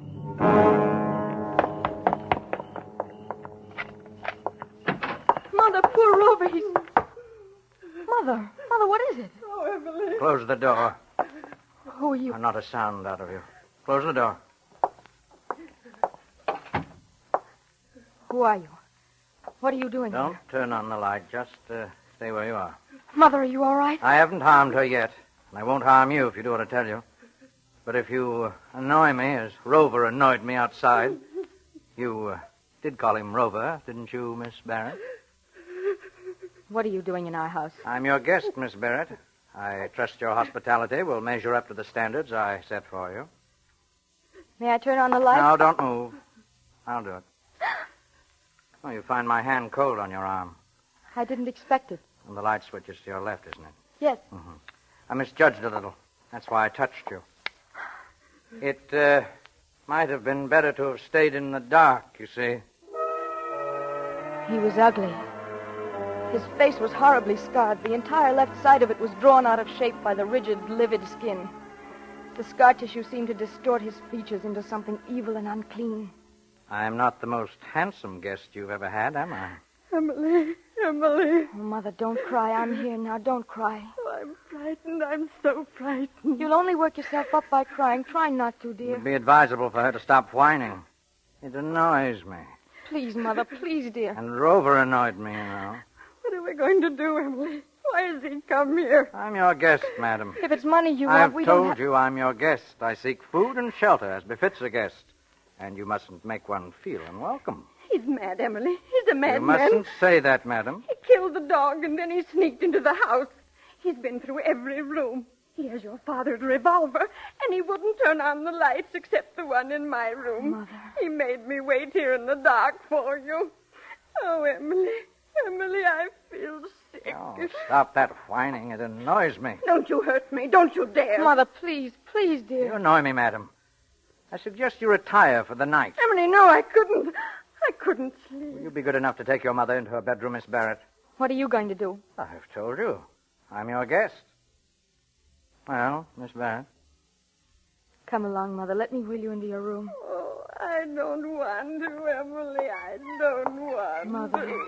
Your conveyance needs oiling, madam. Don't speak to me. Don't talk to me. Oh, by the way, Miss Barrett, Yes? don't trouble to close the door. And don't attempt to talk secretly with one another. I find it a very annoying habit. Emily, he's mad. He's insane. I don't know what I've ever done if it should happen to me. Try to be calm, Mother. Let me help now. Lie down on the bed, why don't you, dear? Try to relax. Oh, I couldn't. But if you could get some rest, you'd feel so much better. I'm not getting out of this wheelchair. If you could let yourself sleep, Mother. No, I tell you I can't, Emily. If you just take your pills... What was that? What did you say? Answer me. My mother ordinarily takes sleeping pills for her insomnia. Not tonight, Emily. I won't take them tonight. I couldn't. I think you will, madam. No, I won't. You can't make me. Is that her bottle on the bedside table there? Yes. Mm-hmm. I'm not going to take How them. many does she take? 2. I won't do it. Here. Go on, give them to her. Emily, no, don't make me. What will you do if she sleeps? Wait and rest. Wait under the shelter of your roof. No. You promise I'll be at her side when she wakes in the morning? Yes, I promise. I'll give her the tablets. No, I won't take them. Very well. Take them now, Mother.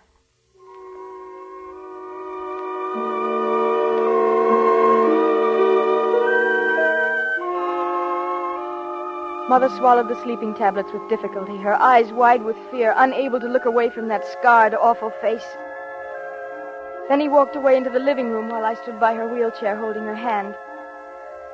After eternities, her eyelids drooped and closed over the frightened eyes. Her face relaxed. She was asleep. I made her as comfortable as possible in the wheelchair, put a blanket over her. Turn off the light and come out here. Did you hear me? Yes. Oh. Sit down. Yes, that chair there. How do you spend your evenings, Miss Barrett? You read? No, not often. I get enough of books at work. Why did you break into our... What do you do for a livelihood? I'm a librarian. Why did you choose don't our... usually stay up late, do you? No, I don't. In that case, then, we'll turn off the light. You're rather isolated at this end of the street, but someone might wonder why lights are burning in the Barrett house at this hour.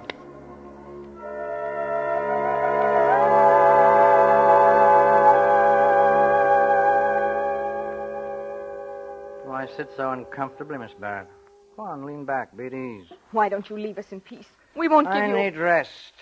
The safety of rest and solitude. But why our house? Why? Because you have few visitors. Your mother's to blame, isn't she? My mother? Weak, selfish, complaining. Not the most delightful of companions. You're a librarian, you say, huh?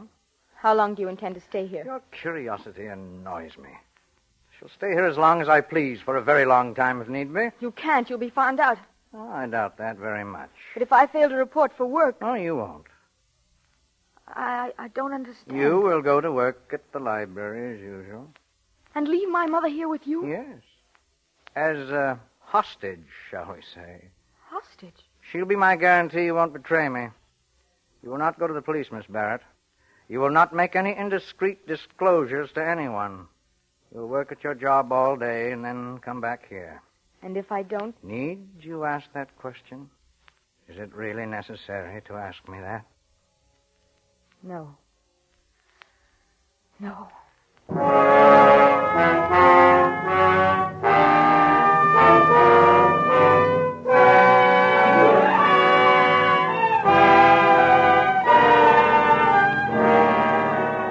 For Suspense, Roma Wines are bringing you a star, Miss Joan Loring, in A Man in the House, by Leslie Edgley. Roma Wines' presentation tonight in radio's outstanding theater of thrills, Suspense.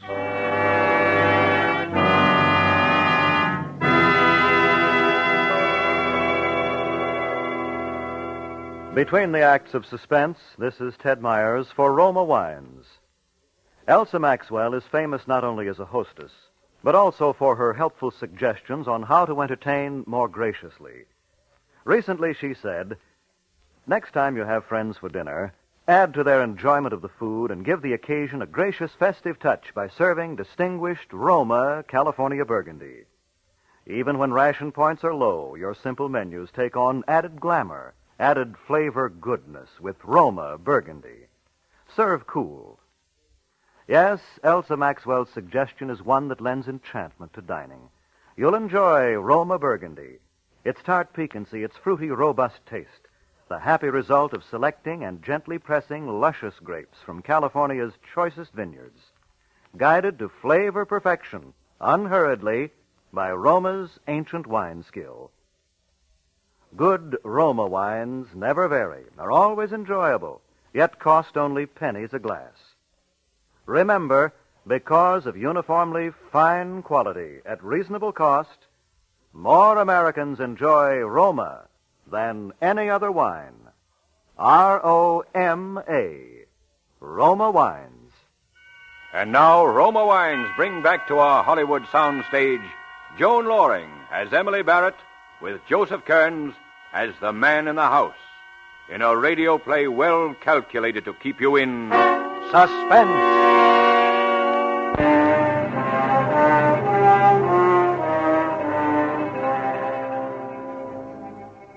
The rest of the night passed in silence. He didn't speak to me again, and yet I knew he was staring at me from his chair, staring at me in the dark. Except for the single time he moved to bring the dog into the house. I was still frightened, so frightened. But it was the morning I thought of. The morning when I would have to leave Mother alone with him.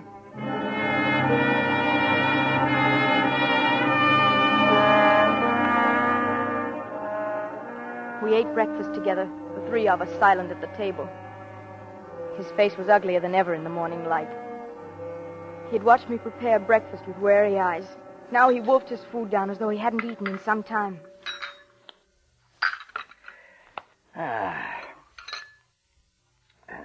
You're not hungry? No. And you, madam? I'm not hungry. I'm sorry to hear that. Is it time for you to leave, Miss Barrett? Leave? Emily, what does he mean? Your daughter has a job, Mrs. Barrett. You wouldn't want her to leave it, would you? Emily, no, you can't leave me here. You can't. You'll be all right, Mother. Really, you will. It's the only thing I can do. Emily, no. You'd better go, Miss Barrett. And remember your responsibility. Yes. Yes, I'll remember. My day was a nightmare.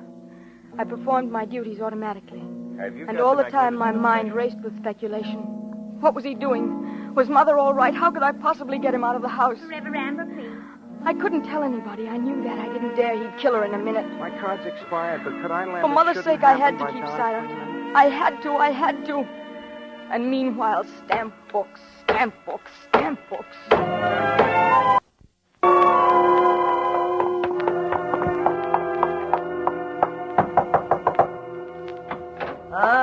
Good evening. Where's my mother? Your mother? In her room. Lock the door. Mother, are you all right? She's all right. Lock the door. All right, now give me the key. Mother! I'm here, Emily. Told you she was all right. Give me the key. That evening, I didn't have to go back to the library. Again, he watched me prepare our meal, and again, he wolfed his food down, while Mother and I left our plates untouched. I washed and dried the dishes after dinner, and then all three of us sat in the living room. This is an ugly house. A barren house. There's no laughter in it. I'm not interested in what you think of our house. Well, you should be. You're still young. Your life is being ruined by this selfish woman. How dare you? I'm sick. I'm not well. It's wicked of you to come into my house this way and say such things. He's evil, Emily. He burned the dog in the furnace. And you're evil, too, madam. You're a selfish parasite. The world would be better rid of you. Now go into your room. No, I don't care what you do to me. We have no money. We haven't anything you could want. Get out of my room! Take her into her room, Miss Barrett, please. Come along, Mother. Please don't excite yourself. You won't make things any easier this way. It's time she slept, Miss Barrett. I don't want to sleep. I'm so afraid. You're stubborn and weak and useless. You're a blood-sucking parasite. Give her her pills, Miss Barrett. It's time she slept.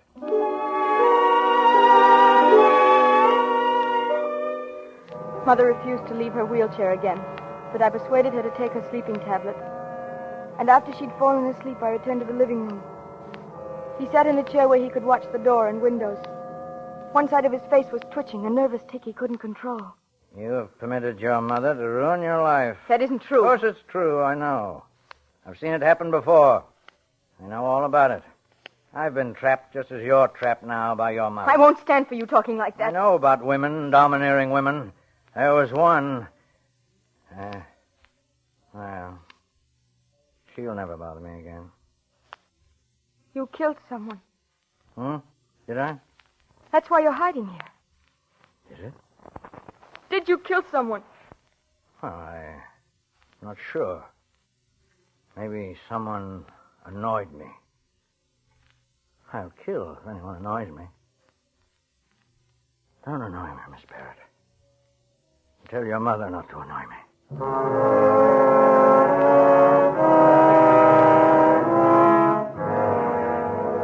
That night went by, crawled by as the first night had done.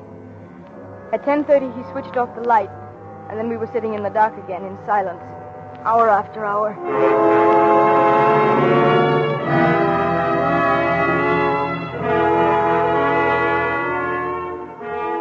When morning came, I was wretched and haggard, but I knew I had to do as he said, leave the house again. I had no other choice. I had to leave Mother with him. I'd have to go about my duties as usual.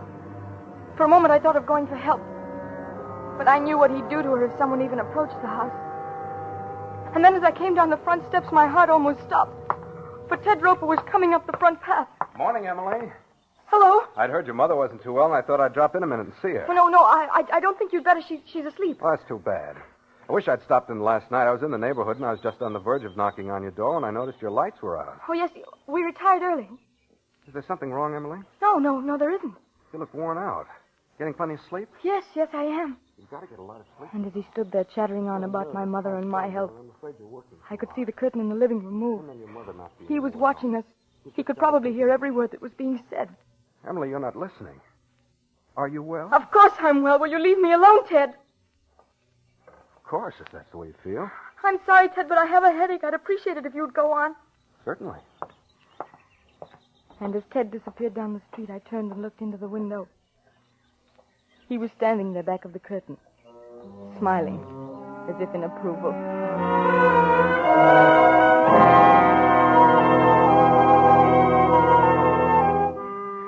I don't know how I managed to get through that afternoon, but I did. And then I went home again, and they were there. When I'd seen that Mother was all right, I cooked dinner, and he tried to keep up a conversation. We had visitors today, didn't we, Mrs. Barrett? Milkman, mailman. No letters, however, just a magazine. And we had an interesting talk, didn't we, Mrs. Barrett? About mothers and daughters, you know.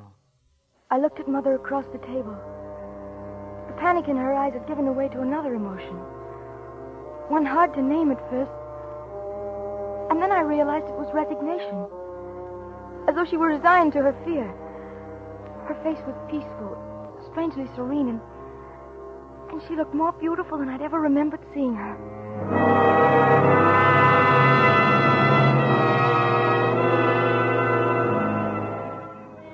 After dinner, we sat in the living room, silently. He looked tired, deep circles under his eyes, and his face twitched involuntarily. I felt unbearably tired, my eyes so heavy. Miss Barrett, I think you'd better go to bed. Go to bed? You'll sleep. No, I couldn't. There's no excuse for not sleeping. You see how easily your mother can do it?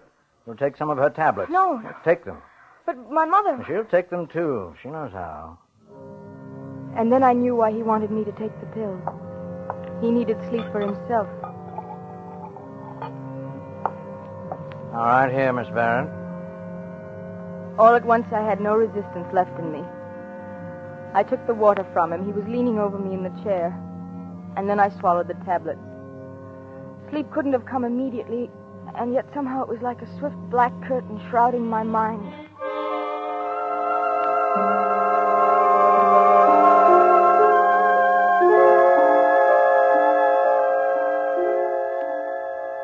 When I awoke, he was still asleep in the chair facing the door and the windows. But the moment I moved... Good morning. Where's my mother? In her room, of course. Mother was still sleeping in her wheelchair. But something was wrong. She looked so strange. Something was radically wrong. She was ill. My first impulse was to cry out, to run to him and plead with him to help me. But I knew that was useless. I turned around, knowing that I shouldn't leave her, and yet I was powerless to help her. It's late. I won't have time to make breakfast this morning. Yes, we seem to have overslept, didn't we? I'll have to go now. The key, please unlock the door. Mother's still sleeping. Please don't disturb her. That still depends on you, Miss Barrett. Have you forgotten?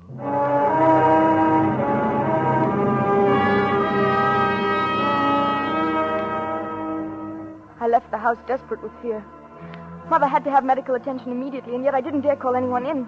I didn't dare do anything that would endanger her life. I didn't know what to do. I walked blindly and rapidly along the sidewalk, almost running, not knowing where I was going.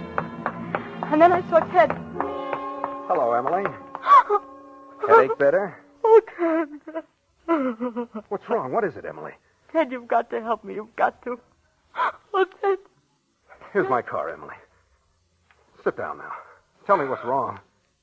And then I told him the whole story. And when I'd finished, he said... I'd better go to your house at once. But you can't, Ted. I can't let you in the house. You won't have to. I'm not letting you go back there. But I must. I can't leave Mother with him. All right, then. Go back to the house. Tell him you went for a doctor. Oh, I couldn't. Tell him that, Emily. Tell him you saw your mother was ill when you woke up. Tell him you called a doctor and you said nothing about him being in the house. But he won't believe me. I know he won't. We've got to gamble he will. I'll drive you back to the corner. Give you time to walk to the house and explain things to him. Then I'll make my call. And then what, Ted? What will we do then? I don't know, honey. But do as I say. It's all we can do just now.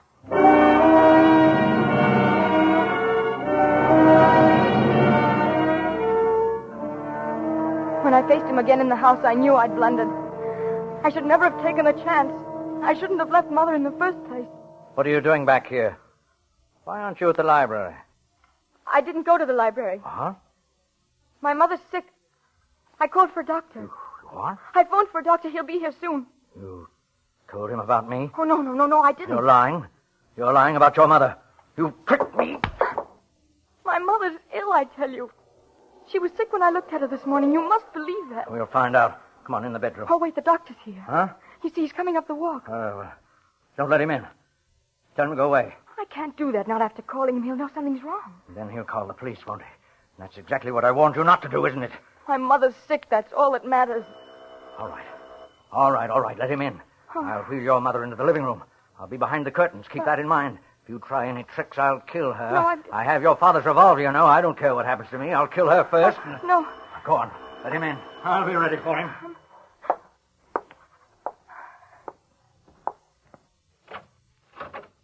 Hello, Emily. Hello, Doctor. I'm so glad you've come.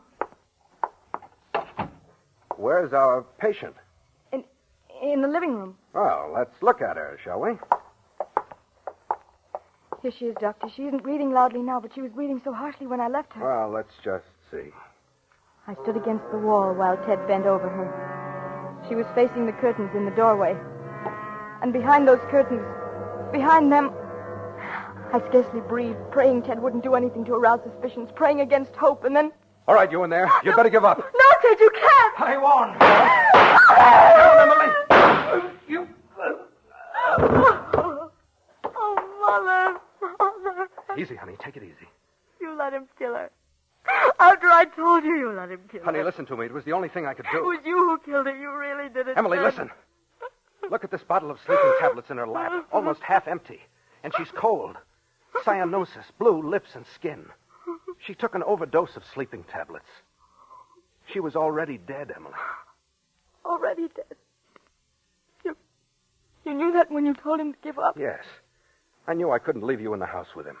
He'd have found out, and then he'd have flared up and killed you. I had to do it, honey. I had to provoke him into shooting a dead woman. To give me time to shoot him. I didn't know where he was, you see. Oh, Ted. He told her she'd ruined my life. He called her a parasite. You think she... I think so, honey. She did it so you might live.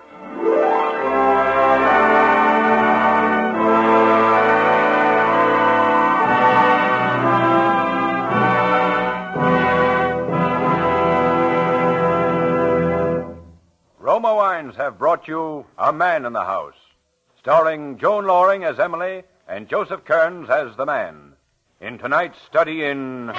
Suspense. Before Miss Loring returns to the microphone, Ted Myers with a word for Roma Wines, the sponsor of Suspense. Warm weather and iced drinks just naturally go together. And as famed hostess Elsa Maxwell recently remarked, for a gay and colorful warm weather drink, I recommend Roma Wine and Soda, a delightful, frosty, cold thirst quencher that's as delicious as it is refreshing. Yes, and Roma Wine and Soda, made with distinguished Roma California Burgundy or Sauterne, is quick and easy to make. Half fill the tall glasses with good Roma Burgundy or Sauterne. Add ice cubes, sparkling water, and a bit of sugar. And for a decorative touch, garnish with cherries or fruit. And for a delightful aperitif, sip delicious Roma sweet vermouth, well chilled. Zestful, full-flavored Roma vermouth is blended and developed with all the traditional wine-making skill of Roma wineries. Is made and bottled in the heart of California's famous vineyards, yet surprisingly low-priced. Try Roma vermouth soon, won't you? This is Joan Loring with a message from our government. America's war production program calls for the retention of millions of war workers in their jobs until the Pacific War is won. Stay on the war job until released. Keep buying more and more war bonds and hold on to them. And keep supporting all home front activities and observing all wartime regulations. Price controls, rationing, volunteer service, and salvage drives. Thank you. Next Thursday, you will hear Lloyd Nolan as star of Suspense, radio's outstanding theater of thrills. presented by Roma Wines, R-O-M-A, made in California for enjoyment throughout the world.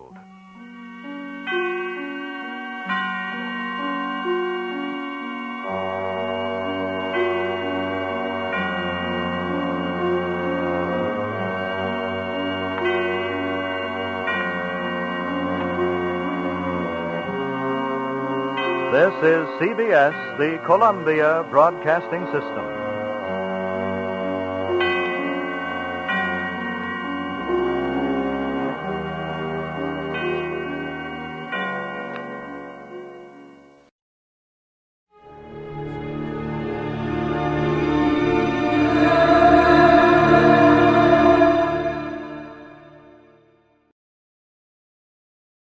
John Lund as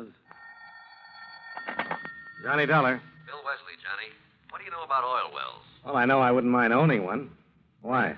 We've written a floater policy on drilling rigs for the Van Oosterhout Oil Company in Sumatra. $60,000 worth of equipment was destroyed last week en route to their new test field. There's something wrong with this? We're willing to pay off. Oh, so why call me? Well, that's a twist, Johnny. Van Oosterhout doesn't want the money. Well, what does he want? Our best investigator for 3 weeks. Why? He didn't say. But you know these oil men, probably just rich enough to want to satisfy some idle curiosity. Yeah, well, I'm just broke enough to help him do it. We'll return to our program in a moment. But first, I'd like to talk to you about housekeeping. Recently, a woman was interviewing a prospective maid and asked her how she was on light housekeeping. Well, I'm sorry, ma'am, said the young lady. I never kept a lighthouse. I admit that's an old joke, but it generally gets a laugh. However, housekeeping is no joke. That's a job from which no one can escape, whether he lives in a house, an igloo, a military barracks, or a governmental building. Yes, housekeeping is a very important job, even in our government. Someone has to see that the plumbing doesn't leak, that electricity, oil, and coal aren't wasted, that the garden is kept in good shape, that the animals are fed, and that the people have a place outdoors in which to enjoy themselves. Actually, all these governmental household tasks are the work of the Department of the Interior, which at one time was called the Home Department. The biggest job of the department is conservation, the protection of the things that make our country a good place in which to live. The land, water, oil, coal, forests, minerals, fish, and wildlife. These are our natural resources. If it weren't for the conservation work of the Interior Department, before too long, all the farm and grazing lands would be washed or blown away, and all the wildlife would disappear from our fields and forests. Another important job of the department is the development of new natural resources and the caring for our national parks where people are free to go sightseeing or set up camp. And during wartime, the Secretary of the Interior has a special job, namely, making sure that sufficient oil and other fuels are available to our armed forces and defense industries. Yes, our governmental housekeeper, the Department of the Interior, has a most important and vital job in maintaining the comfort and welfare of every citizen of the United States.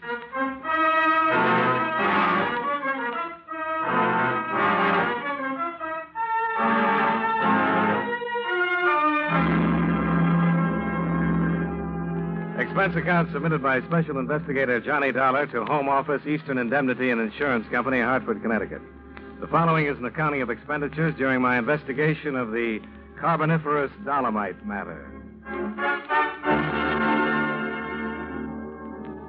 Expense account item 1, $1,013.40. Airfare and incidentals between Hartford and Medan, Sumatra. Expense account item 2, $1.50, cab fare to the offices of the Van Oosterhout Oil Company. The roughly timbered shack with corrugated tin roof didn't spell rich oil man to me, nor did Peter Van Oosterhout himself. No doubt you are wondering why I proposed such a strange agreement with your company, Mynheer Dollar. Well, that question had occurred to me, yes. So, I will explain then. It's not because I am a rich man, but because I am a gambler. You're gambling $60,000 against what? An oil well, Mynheer Dollar. And I need your help to keep the game honest. Well, what kind of a game do you want to deal me in? My rigging equipment was being transported by truck to my test well north of Achin. It was buried beyond recovery by a landslide, one which I believe was caused by a deliberate nitroglycerin explosion. The game sounds rough. It is not the first thing that has happened. Drill heads have been dropped into the bore. Drilling shafts sawed and then welded so they would snap under pressure. The list is endless. And you think your operations are being deliberately fouled up? There is not the slightest doubt in my mind. Any idea why? No, Mynheer Dollar, I have not. What about the local authorities? Have you talked to them? I have. They have sent a man to the well to investigate. Well, then why send for me? Because I suspect the government man is also working against me. I see. You said you wanted me here for 3 weeks. Why the time limitation? My drilling permit from the government expires then. They do not renew. So you're willing to bet $60,000 on my ability to keep your well going for 3 weeks, hoping you'll strike oil in that time? I am. Will you work with me, Mynheer Dollar? Why not? It's your gamble.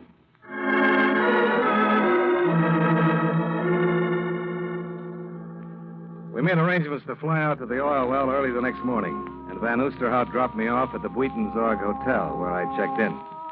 I put a call through to the government offices, but the man in charge of the Van Oosterhout matter, an Inspector Pajak, wasn't in. I left word that I'd call, then hied myself to the hotel restaurant. I was having a little trouble with the native menu when I received some unexpected assistance. You would forgive me, Mr. Dollar. Might I suggest you try to sample going? I'd be happy to. What is it? The known ingredients are rice, fish, and peppers. The unknown are the chef's secret, and the sum total of them all is sheer gastronomical ecstasy. Well, the only thing that could top that recommendation is for you to join me. I would be delighted. But not to dine, Mr. Dollar, merely to talk. By the way, I am Frederica von Oosterhout. Peter's wife? His daughter. Well, I would have guessed that, except for the third finger left hand. Oh, of course, my wedding band. Yes, I am Mrs. Don Reynolds now, but I wish to talk with you as Frederica von Oosterhout. Oh, why is that? Because I want you to persuade my father to change his mind and accept insurance money.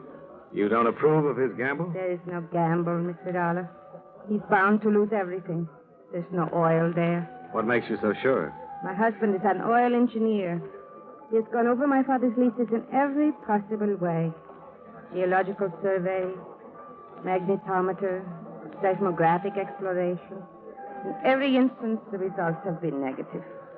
And what does your father base his opinion on? Wishes, hunches, gambles, Mr. Dollar. He's like a madman about this thing. All reason, all logic has been tossed to the wind. Well, then why is somebody trying to sabotage the well? There are always accidents attendant on any oil drilling project, Mr. Dollar. My father's has been brought about perhaps by the old equipment he's using. But they are accidents, nevertheless. There's not one shred of proof of anything else. You make out a pretty strong case for yourself. Then you will do as I ask.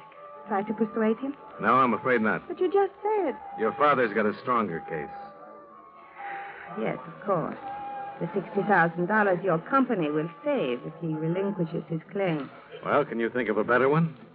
To me, a man's life is worth more than $60,000. Now you've lost me. My father has a weak heart. Oh. If I am right and the well proves dry, I'm afraid the shock will kill him. And what if he's right? Accidents can happen to more than machinery. A life could still be lost. Like mine, maybe? That was your thought, Mr. Dollar. Not a very happy one, was it?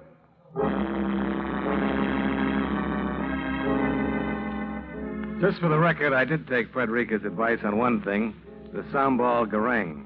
And she was right about that, at least. It was delicious.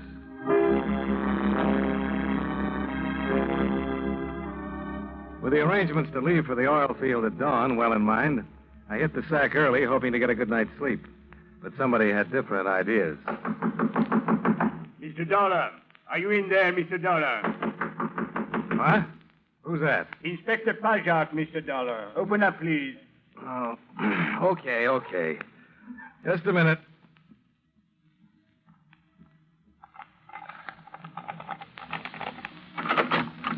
Now, what's all this about, Inspector? I'm sorry to disturb your rest this way, Mr. Dollar. It was necessary, however, that I ask you a few questions. At 2 a.m?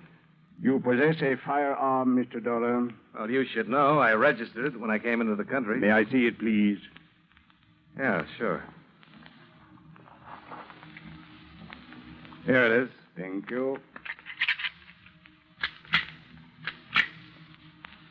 Satisfied? That the magazine is full, that the gun is clean. I am satisfied of that, yes. Well, that's something. Now, suppose you tell me what this is all about. You paid a visit to the offices of Peter Van Oosterhout earlier this evening, Mr. Dollar. That's right. You also called my office to inquire about the Van Oosterhout Oil Company and the test well that is being drilled north of Achin. Yeah. What was the caliber of the gun that killed Van Oosterhout, Inspector? We believe it to be a .38 caliber, Mr. Dollar. The same as yours. But how did you know he was dead? Well, out of respect to those present, let's call it intuition, shall we?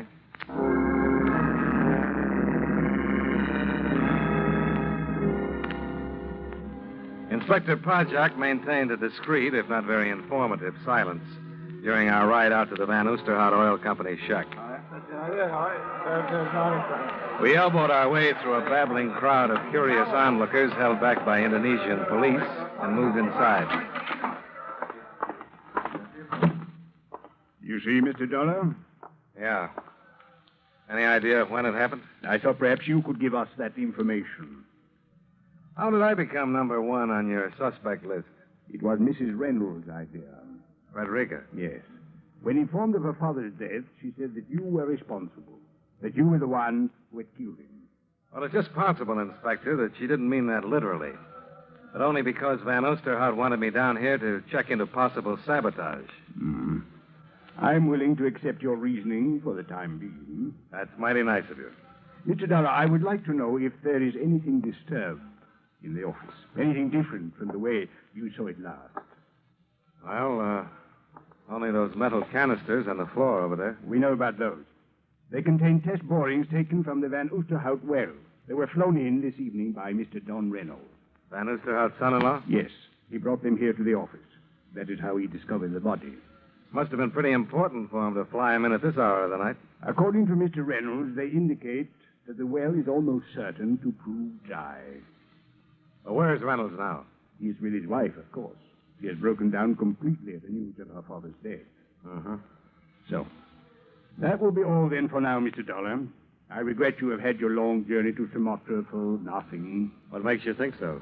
Well, those test borings prove that Van Oosterhout was possessed of a delusion. With his death, any reason for pursuing it is obviously over. Well, there's something else that's not quite as obvious, Inspector. And what is that, Mr. Dollar? Why he was murdered.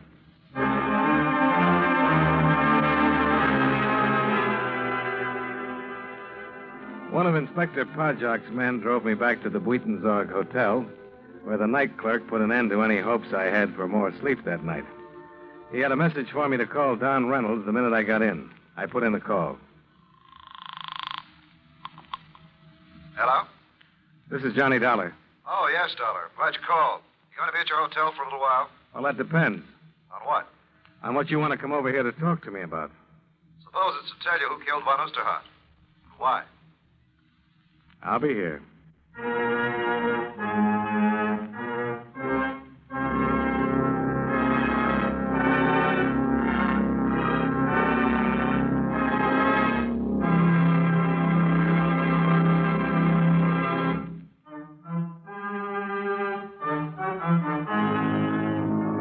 And now, with our star, John Lund, we bring you the second act of Yours Truly, Johnny Dollar.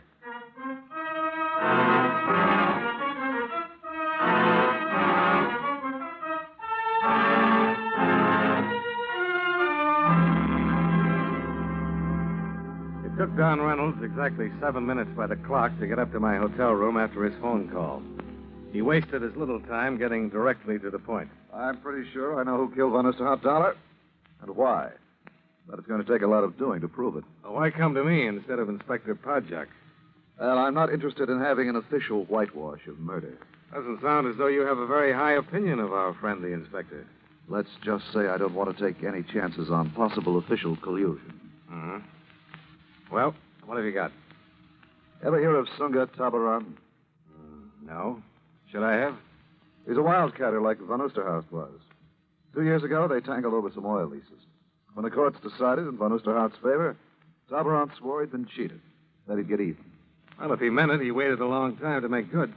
He went to Java on business about then, came back here just about the time Von Oosterhout began to suspect someone was trying to sabotage his well. That's pretty circumstantial, Mr. Reynolds. There's nothing circumstantial about the fact that Tabaran's the oil expert Inspector Podjak sent out to the well to check on Von Oosterhout's story. Oh, so that's the reason for your official collusion crack. Yes, it is. And there's nothing circumstantial about the fistfight the two of them had a couple of days ago when Von Oosterhout openly accused Tabaran and told him you were coming out to check up on things. Oh, that sounds interesting. I can top it for you, Dollar. With what? Tabaran's here in Medan. He flew in from the well late yesterday afternoon. I'd say he arrived approximately 2 hours before Von Oosterhout was killed. What do you think now? Might pay to have a little talk with him. At this point in our program, I'd like to give you something to think about. Probably one of the most quoted Americans in our nation's history is Benjamin Franklin. It was Franklin who said, "Early to bed, early to rise makes a man healthy, wealthy, and wise." And never leave that till tomorrow, which you can do today. And, of course, the Lord helps them that help themselves.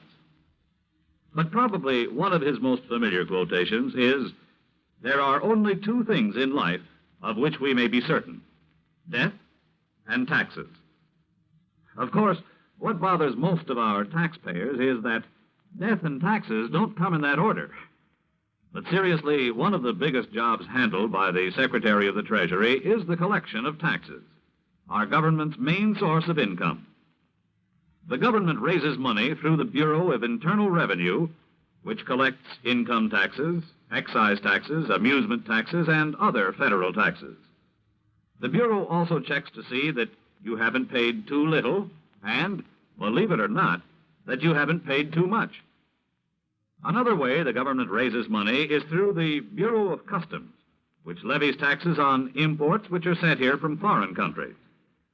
But although the Treasury Department collects the money, it is Congress, the men we send to Washington, who actually says who will pay taxes and how much. And that's one thing from which none of us can escape.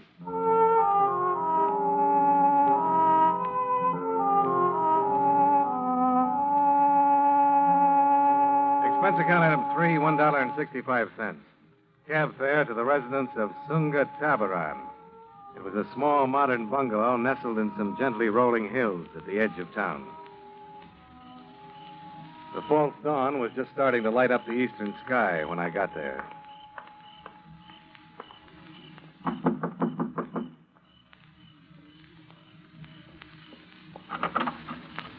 Yes? You're Sunga Tabaran? That is correct. My name is Dollar. I'm an insurance investigator. I'd like to talk with you. This is hardly the hour at which one makes either social or business calls, Mr. Dollar. Well, murder isn't very particular about the hours it keeps. If you will, please come in. Thanks. I notice you're up and dressed, Mr. Tabaran, in spite of the early hour. You said you had come here to speak about murder, Mr. Dollar. I understand that you and Van Oosterhout had some pretty violent disagreements in the past. Unfortunately, that happens to be true. Does Inspector Podjak know about that? I have no secrets from my superior. Does he also know that you flew into Medan yesterday afternoon? My dear Mr. Dollar, you realize as well as I that these questions are quite pointless. Even if I did possess any guilty knowledge concerning Van Oosterhout's death, you could not hope to learn it this way. Well, maybe I'm just not bright. I'm afraid I cannot accept that. Thank you. No, you came here to talk with me, to look around, to try to judge, to measure. hoping perhaps I would make some slip, unconsciously reveal some information which might be useful to you. Yeah, that sounds like a reasonable supposition. It is regrettable, then, that I must disappoint you. There will be no slips, no unconscious revelations. I'm sorry. Oh, that's okay, Mr. Tabaran. You haven't hurt my feelings. Oh, by the way, extend my condolences to Frederica, will you? And tell her I'm glad she's getting over her bereavement so well. I'm afraid I do not know to what you are referring, Mr. Dollar. I said nothing about Mrs. Reynolds. You didn't have to. You just forgot to remove her handbag from that table.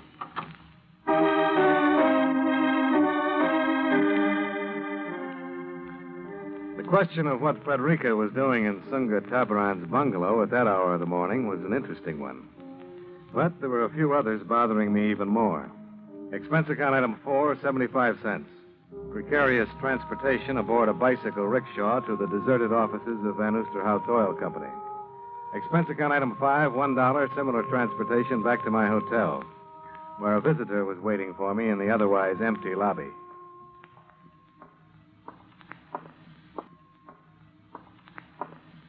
One moment, please, Mr. Dollar. Oh, hi, Inspector. Something on your mind? I wish you to stop interfering in affairs which are no concern of yours, but only of the police. Well, it didn't take Tabaran long to call you after I left, did it? Sunga Tabaran is one of my most trusted men. Looks like Frederica Reynolds feels the same way about him. Mr. Dollar, you are in a strange country. One whose habits, customs, ways of life are entirely foreign to you. It would be most easy to fall into error concerning the guilt or innocence of some of its inhabitants. Well, I'd agree with you, except for one thing, Inspector. So? They're still people.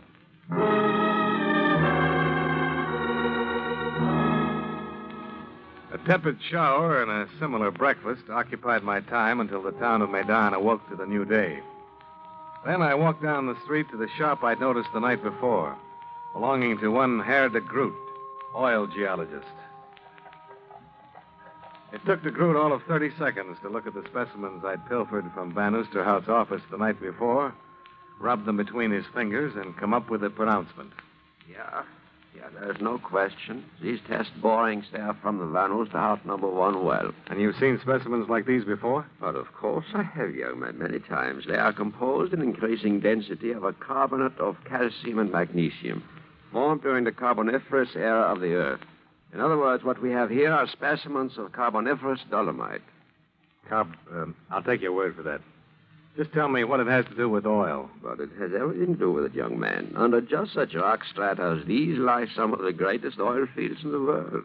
So the chances of the Van Oosterhout well hitting such a pool should be pretty good, huh? I would say it would be virtually impossible for it not to hit oil from 100 to 500 feet in depth below the strata. Any idea why Van Oosterhout wasn't informed of this? Not informed, but it must have been. Well, why is that?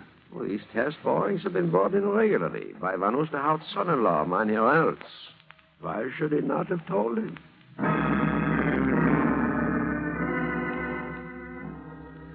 De Groot added another good question to my list. So I called Reynolds to find out, but there wasn't any answer. I got the same result with a call to Sunga Tabaran. But I had better luck with the dispatcher's office at the airport. That is quite right, Mr. Dollar. Mr. Tabaran filed a flight 10 for the Van Oosterhout well and took off approximately an hour ago. What about passengers? One passenger is listed. Mrs. Frederica Reynolds. No, Mr. Reynolds? Oh, he took off for the well property also, Mr. Dollar, in a company plane. He was given runway clearance not 5 minutes ago. One more thing. Do you happen to know what time Reynolds came in last night? Well, which of Mr. Reynolds' flights do you mean, Mr. Dollar? There was more than one? Oh, yes, 2. The first time he arrived here shortly after dark. I can look up the exact time for you if you wish. No, that won't be necessary.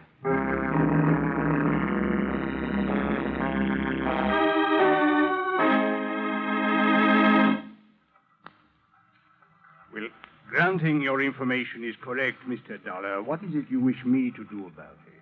Now, look, Inspector. It's about time you stop being coy. You must have some or all of this information. And if I have? Then you know it adds up to one murder and maybe two more. I do not understand, Mr. Dollar. Reynolds knew from those secret test borings that Van Oosterhout was going to hit oil. That would seem most logical, yes. So if he could stop the well for 3 more weeks, the drilling permit would run out. Van Oosterhout would be through. And Reynolds could file for one of his own and bring in the well himself. Then you are accusing Mr. Reynolds of deliberately withholding information from his father-in-law, of sabotaging his drilling operation. And of killing Van Oosterhout. But why should he have done that? Well, somehow the old man must have learned the truth from those test borings we found in the office. If what you say is true, Mr. Dollar, we shall secure the proof we need in good time. Why did Tabaran and Frederica leave for the well? The death of her father brought some suspicions to Mrs. Reynolds' mind. She went to discuss them with Tabaran. Perhaps there is some proof out there at the well, and they intend to bring it back. Reynolds took off for the well 10 minutes ago, Inspector. What happens if there's another accident, and Frederica and Tabaran never get back? A plane will be ready at the airport by the time we get there, Mr. Dollar.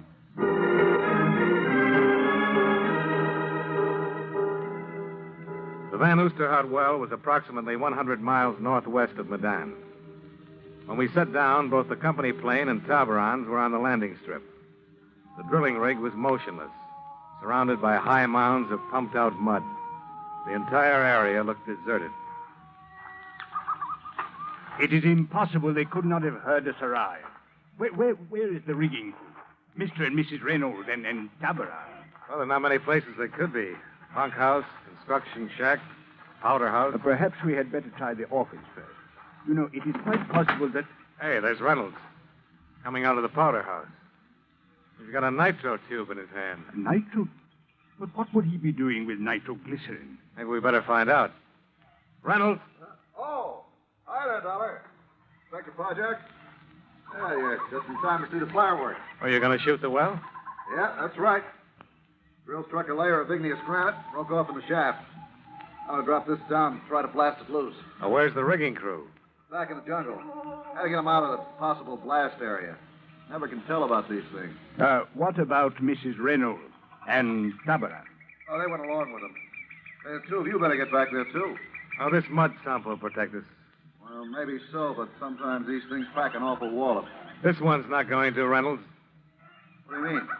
Put down that nitro and come over here with your hands up. Are you crazy, Dollar? I'm going to blow that well. Mr. Dollar, why have you drawn your gun? You make a break for that well, Reynolds, and I'll shoot. Better do something about him, Inspector. He must have lost his mind. Put away that gun, Dollar. I'm telling you for the last time. Put the nitro down and come over here. Okay, Dollar. But I can't figure it. If you think I'm going to... He's running toward the well. Don't try it, Reynolds. It's too late now, Dollar. I'm blasting that well. Back in the mud, Inspector. Get back. What are you going to...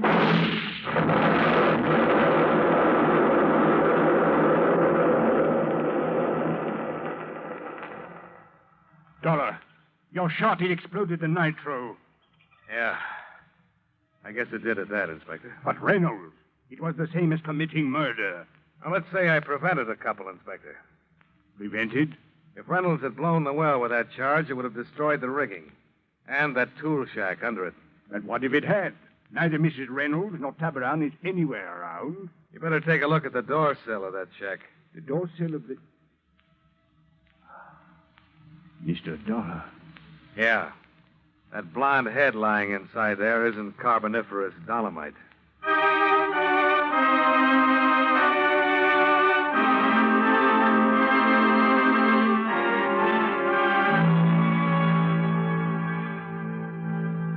Expense account item 6, $23.15, hotel bill and miscellaneous. Expense account item 7, $1,032.60, airfare and incidentals back to Hartford. Expense account total, $2,074.05. Remarks. The trip home didn't seem half as long as the walk we made to the tool shack to see if Frederica and Tabaran were still alive. As it turned out, they were. If they hadn't been, well, I guess I just wasn't cut out to be a gambling man. Yours truly, Johnny Dollar.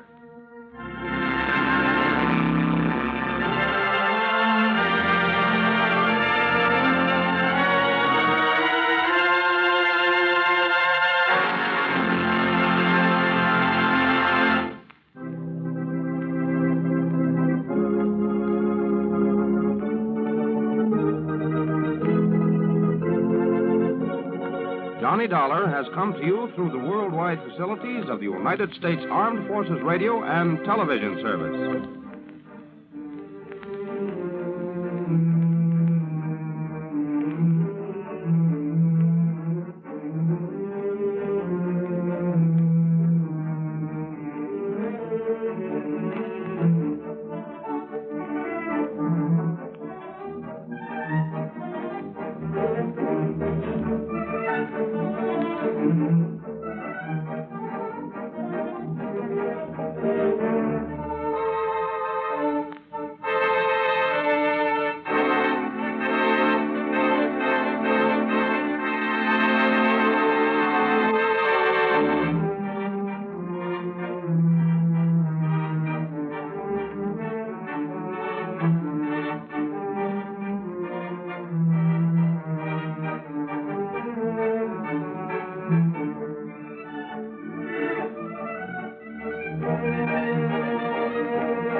Johnny Dollar. This is Mary, the operator at Worldwide Mutual Insurance Company, Mr. Dollar. Yes, Mary. I had a call for you, but now he seems to have picked up his other phone. Oh, Les Walters, no doubt. Oh, excuse me. Worldwide Mutual, Good morning. Yes, he is. I'll ring Mary? for you. I'm sorry, not you, Mr. Dollar. That was another call that came in, and I'd left your line open. Oh, okay. Look, if Les Walters wants to call me back a little later. Oh, here you are. I can ring now. Oh, hello. Hey, you're a bum. I beg your pardon. I said you're... wait a minute. Who is that? Are you Johnny Dollar? That's right. Good. Dollar, this is Jonathan Harmon of Worldwide Mutual. Mr. Harmon? That's right. You sound surprised. Yes, I am, Mr. Harmon. I was expecting a call from Les Walters there in your office. Oh, I see. And that explains your reference to a big bum, did you say? I thought you two were the best of pals. Oh, we are, sir. But he was supposed to call me early this morning about going down to New York tonight to see a hockey game at the Garden to celebrate my birthday belatedly. Oh, I see. If, that is, he could get away from his wife for the evening. Well, I hope everything's all right there, don't you? What's that, sir? I mean about Walters and his wife. And she's such a charming little lady, too, isn't she? Yes, indeed. Very. But he's not here, and what I called you about is... Oh, I'm sorry I interrupted you. No, I guess I interrupted you, Dollar, but what I called you about is this, and I think perhaps you'd better get out there right away. Yes, sir. About an hour ago, shortly after noon, a client of ours, Mr. William Willoughby, insured for some $70,000, was found dead in his apartment over at 19525 East Maple. Oh? What was the cause of death, Mr. Harmon? As the very unfunny police officer put it when he called, it was a case of lead poisoning. There's certainly nothing funny about that. So I think, Dollar, that perhaps you'd better get right on out there and see what's what. Right away, Mr. Harmon. And if Les Walters can... Fine, Dollar. Goodbye. Hello? Mr. Harmon? I wonder what he meant about Les and his wife.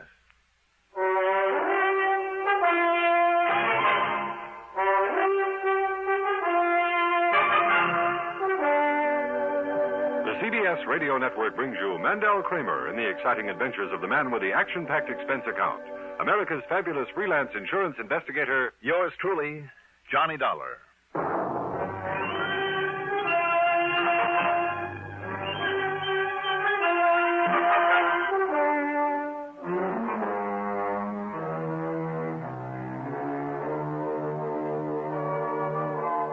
Expense account submitted by Special Investigator Johnny Dollar to the Worldwide Mutual Insurance Company, Home Office, Hartford, Connecticut.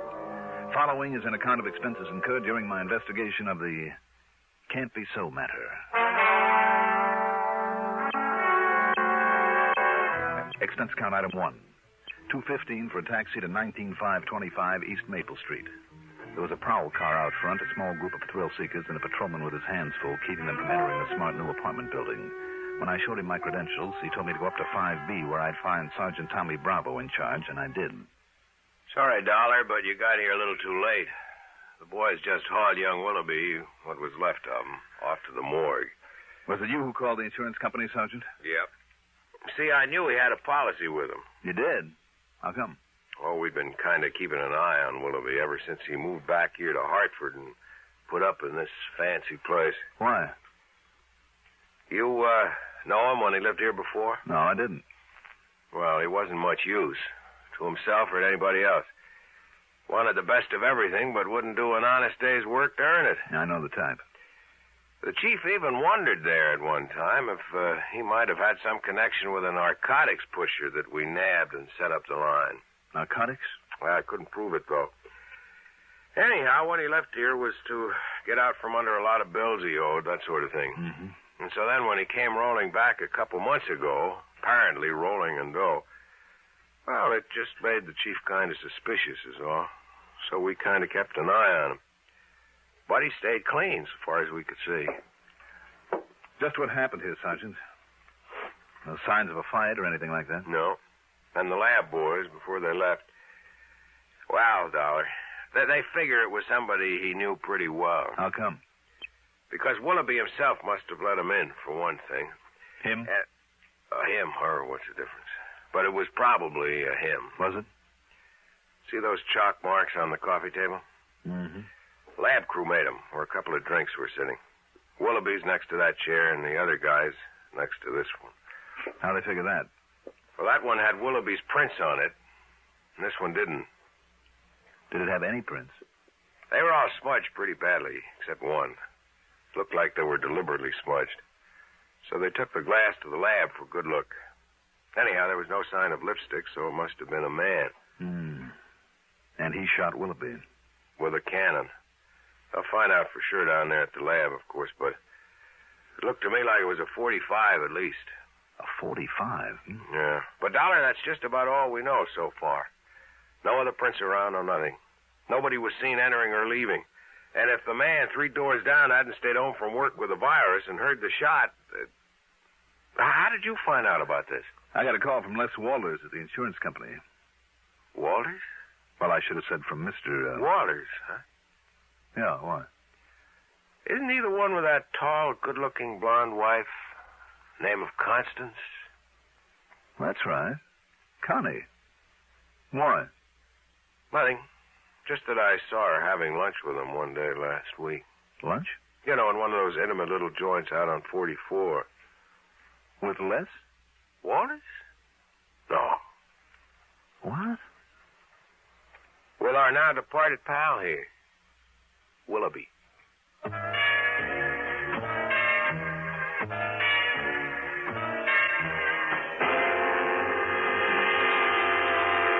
Then I remembered.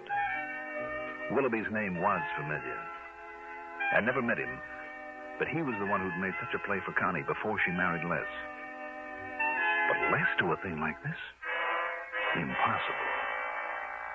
Yet Connie had been seen having lunch with Willoughby at a quiet little place out on Route 44 where the chances were they wouldn't be recognized.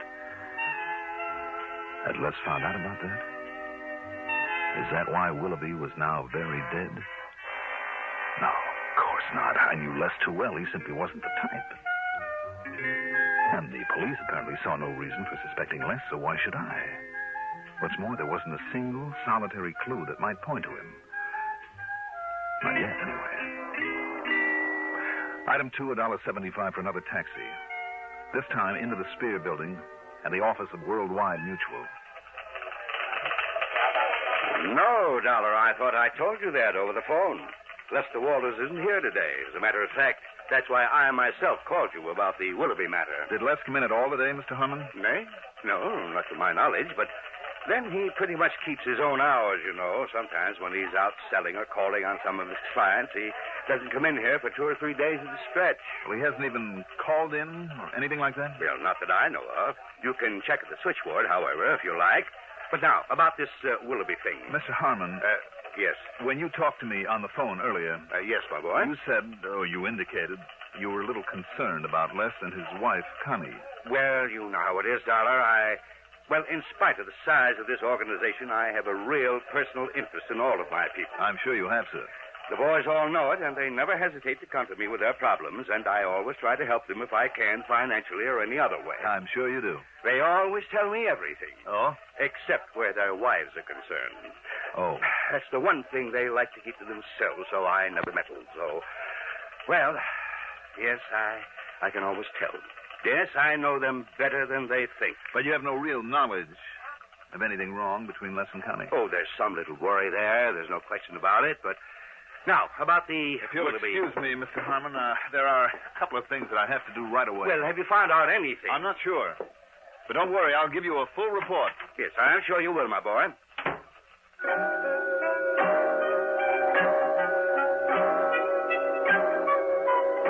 I checked with Mary, the switchboard operator. No, she hadn't heard from Les Walters all day. But he usually checks with me, you know. I mean, when he doesn't come in this way. Excuse me. Good afternoon. I told her then where Worldwide I'd be and that if Les did call in, she was to let me know immediately and from where he called. I told her she was not to mention this to Les. The fact that I was looking for him under any circumstances. Item 3, $1 even for a cab out to the little apartment that Les shared with his wife, Connie.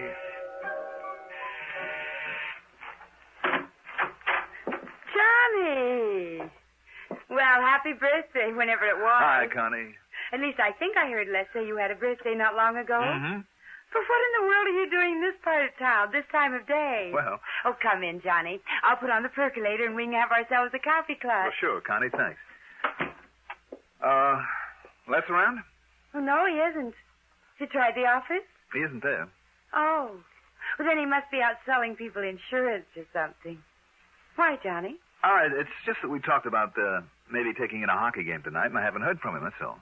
Oh. Connie? Yes? But come in, sit down, make yourself comfortable. Connie, does Les keep any kind of a gun here in the house? Oh, now that's a funny question, especially from you. You're the gun collector.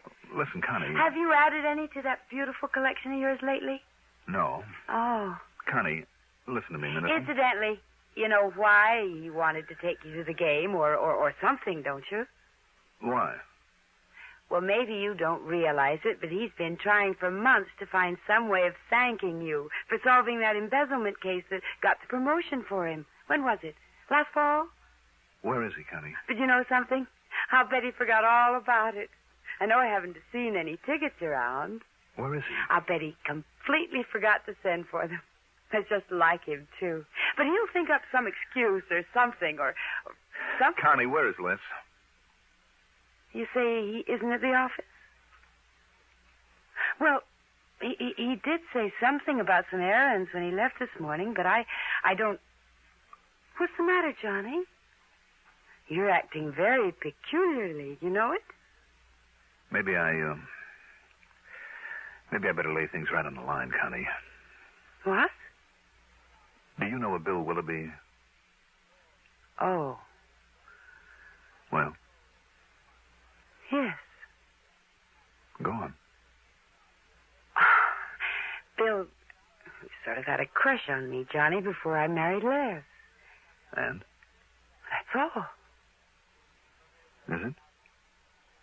Have you seen him since he moved back here to Hartford? Now, why should I want... Well, he called me a couple of times. Have you seen him, Connie? Johnny. Please tell me. Yes. Yes, I have. These questions, Johnny... Tell me. Well, I don't see what... All right.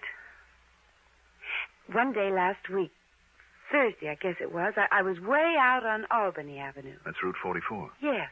A seamstress who lives out there did some work on a dress for me.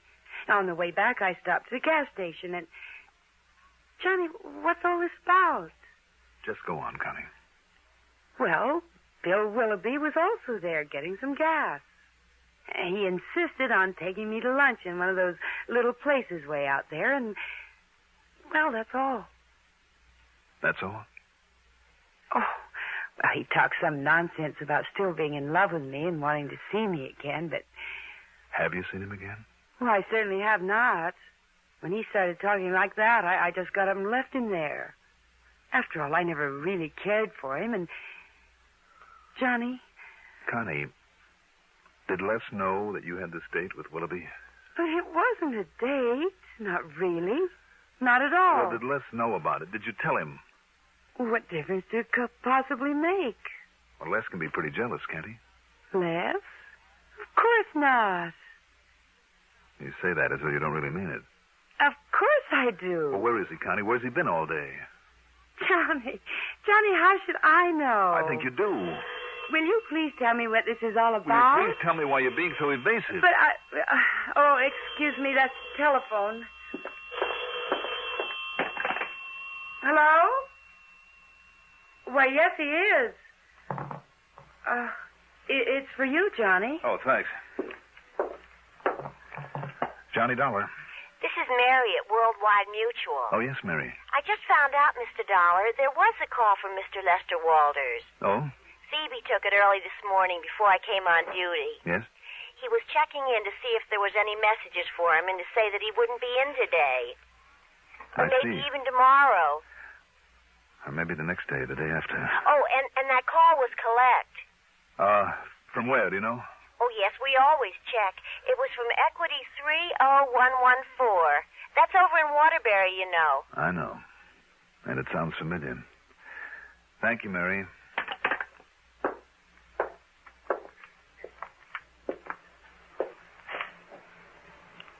Johnny. Now listen, Johnny, will you please tell me... Later, Connie. Later. I went to a phone booth at the nearest gas station and spent item 4. 40 cents for a call to that equity number that had sounded so familiar. I hoped and prayed that I was wrong about it. That it wasn't. Bearcloth's Gun Shop. Who? Bearcloth's Gun Shop. Gun shop. Can I help you? Did a Mr. Lester Walters buy a gun from you recently? Yes, just this morning, early this morning. What kind? It was a handgun, a 45. 45? Yeah, it was one that we... Oh, now wait. Who are you, if I may ask? Never mind.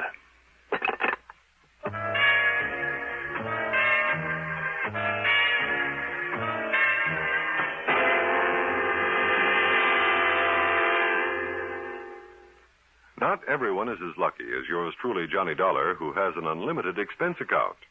In many communities throughout the nation, though, high school youngsters are learning to conduct profitable businesses.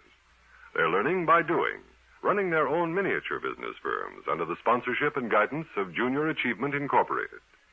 To find out more about this unique project and how you may help it expand, write to Junior Achievement Incorporated, 500 Fifth Avenue, New York 36, New York.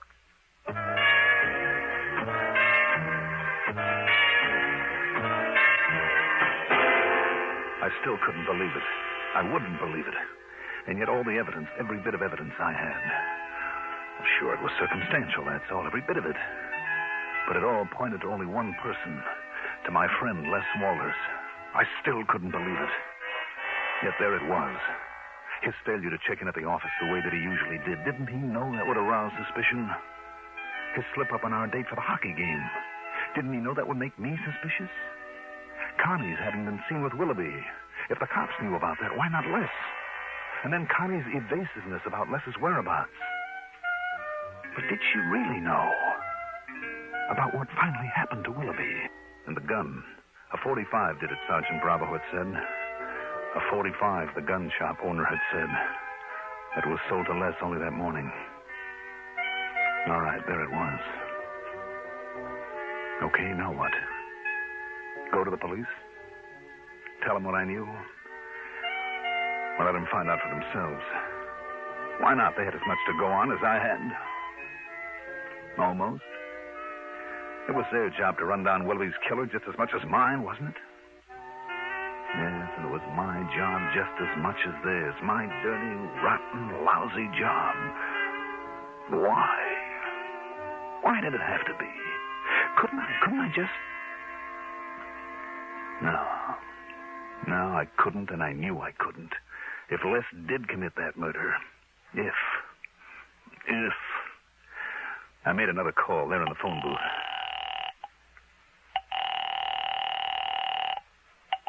Sergeant Bravo. Sergeant Johnny Dollar. Hey, Dollar, have I got news for you? Real progress. Oh? So much so, the lieutenant took it right out of my hands. And, Dollar, you'd never guess who's the guy they've got a lead on. Wouldn't I? Ought to be wrapped up real pronto. And like I promised, I'll call you just the second I've got anything real definite for you. Are you at your apartment? No, you can reach me at Les Walter's place. At Walter's? That's right. Well, what do you know? Too much, Sergeant. Too much.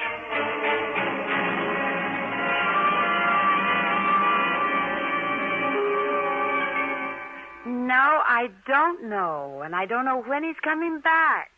And, Johnny Dollar, you just sit yourself down here in the den and tell me why you're acting so strangely. Now, sit down, Johnny. Please. Sure, Connie. Look, would you like a drink? Maybe that would help whatever it is that's bothering you. Yeah, maybe it would. Well, all right, then. I'll go get you. Oh, now, who could that be? Excuse me. Hi, honey. Les! Hi, honey. Les! I'm sorry I'm so late. Les? Need a couple of business deals on the way back. Sold a couple of policies. Les, listen Hey, to me. look, honey, I got it. The gun shop over in Waterbury. Now, wait dear. Let's wait. Look here. Isn't it a beauty? And honest to goodness, genuine, original, single-action Army Colt. 45 caliber. Honey, do you have to yell this way? Why not? Isn't it a beauty? Do you know who's sitting there in your den? Oh, boy. Johnny Dollar. Oh. Yes. Well, you didn't tell him anything, did you? No. So go on in and make the best of it. Go on, Les, while I get the phone. Okay. Well, Hello? I didn't expect to find you here waiting for me, Johnny. Kind of spoils all the big surprise. But here you are, baby. Catch it. Thanks, Les. Well, don't you like it, Johnny? Should I? Ah, now look. After seeing that gun collection of yours, and seeing what was missing from it, and after what you did for me last fall, and with that birthday you had, well, listen, I've been negotiating with the old man Berghoff over in Waterbury for 2 weeks to get this for you. What's the matter, Johnny? Johnny? Oh, yes, Connie. That phone call is for you. Sergeant Bravo, I think he said. Oh, thanks. Johnny? No. Johnny Dollar. Well, it's all wrapped up, Dollar. Well... Yeah? Yep. Prints on that glass led the lieutenant straight to him. Well, what was that? The killer, the one that knocked over Willoughby. It was Shorty Scarpone, one of his pals in the dope racket. Broke down and confessed the whole thing when the lieutenant busted in on him. And Dollar... Oh, brother. Oh. Johnny. Okay, now, what is bothering you? What's bothering you anyway? Me? Yes. Yes, you. Not a thing. Believe me, not a thing. Connie, where is that drink and we'll celebrate? Good. My birthday and a lot of things.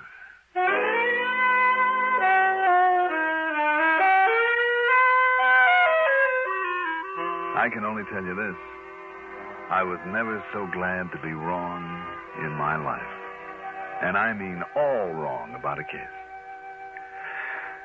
Expense account total? What expense account? Yours truly, Johnny Dollar.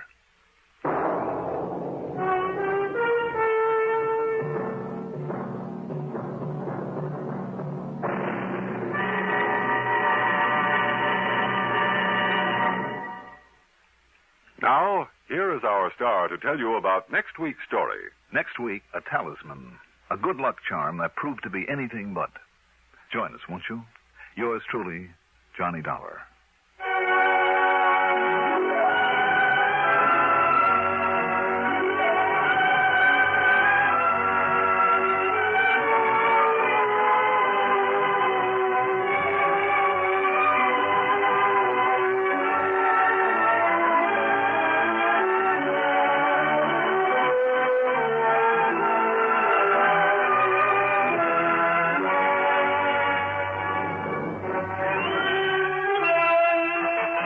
Truly, Johnny Dollar is written by Jack Johnstone, produced and directed by Bruno Zerato Jr., music supervision by Ethel Huber. Johnny Dollar is played by Mandel Kramer. Also featured in our cast were Mason Adams as Sergeant Bravo, Margaret Draper as Connie Walters, Arthur Cole as Jonathan Harmon, Pat Housley as the telephone operator, Casey Allen as Les Walters, and Sam Gray as Mr. Burkhoff. Be sure to join us next week, same time, same station, for another exciting story of yours truly, Johnny Dollar. Art Hanna speaking. Durward Kirby's favorite program, The Gary Moore Show, on the CBS Radio Network. WROW Albany. Welcome wagon hostesses rate their work as the most fascinating public relations job in the whole world. In the United States and in neighboring Canada, too, you will find thousands of welcome wagon hostesses who do a vitally important job every day of the week. Right here in the Capital District, there are more than 20 welcome wagon hostesses, your neighbors and mine, each one a charming ambassador of goodwill. We'd like you to meet one right now. I'm Lenny Gannett. I welcome all the newcomers in the McGonville-Dublin area. I try to make new families feel at home. The basket of gifts I bring is just a small part of my welcome. I'd like to call on your new neighbor. All you do is tell me who she is. Call Welcome Wagon at State 59640. Give the hostess the name and address of the newcomer you know. She'll call on them with a basket full of gifts from civic-minded businessmen. Call State 59640 for Welcome Wagon.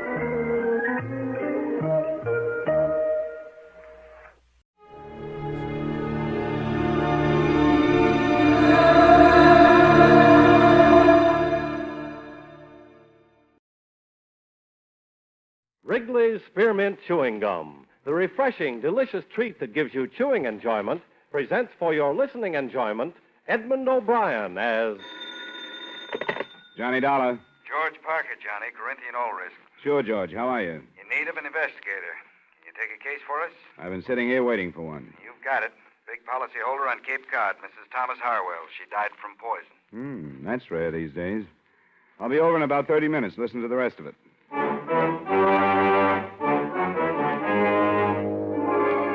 The makers of Wrigley's Spearmint Chewing Gum bring you Edmund O'Brien in a transcribed adventure of the man with the action-packed expense account, America's fabulous freelance insurance investigator. Yours truly, Johnny Dollar.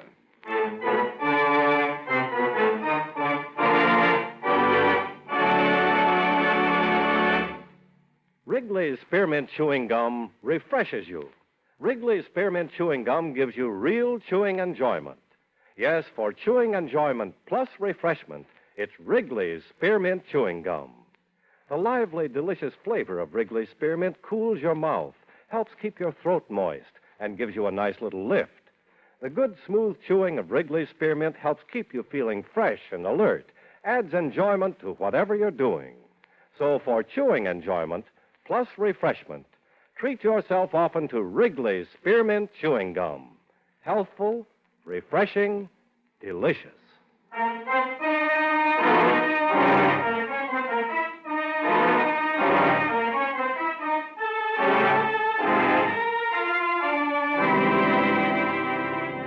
Expense account submitted by Special Investigator Johnny Dollar to Home Office, Corinthian All Risk Insurance Company, Hartford, Connecticut. The following is an accounting of expenditures during my investigation of the Amelia Harwell matter. Expense account item 1, $250, cab fare from my apartment to the Corinthian building in the office of George Parker. Well, first, do you know the Harwell name? Are they the textile people? That's right. Strange sort of family. Fortune was built by the deceased father. She was his only child. He naturally had wanted a son to carry on the name and the business. So he trained her, Amelia. She took the man's place all her life. How old was she? Something over 70. And did she still head up the business at that age? She took a very active part.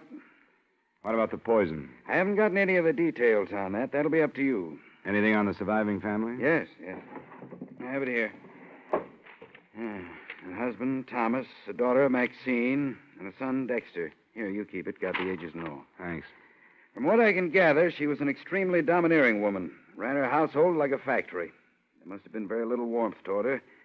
Then, when you consider the fortune she's leaving and the insurance... How much did she carry? Too much. $150,000 for the family and over $200,000 with the corporation as beneficiary. That kind of money, you should have hired me earlier as a bodyguard. Expense account item 2, $40, car rental, and $22 fuel and incidentals between Hartford and the Harwell estate on the eastern shore of the Cape near South Wellfleet.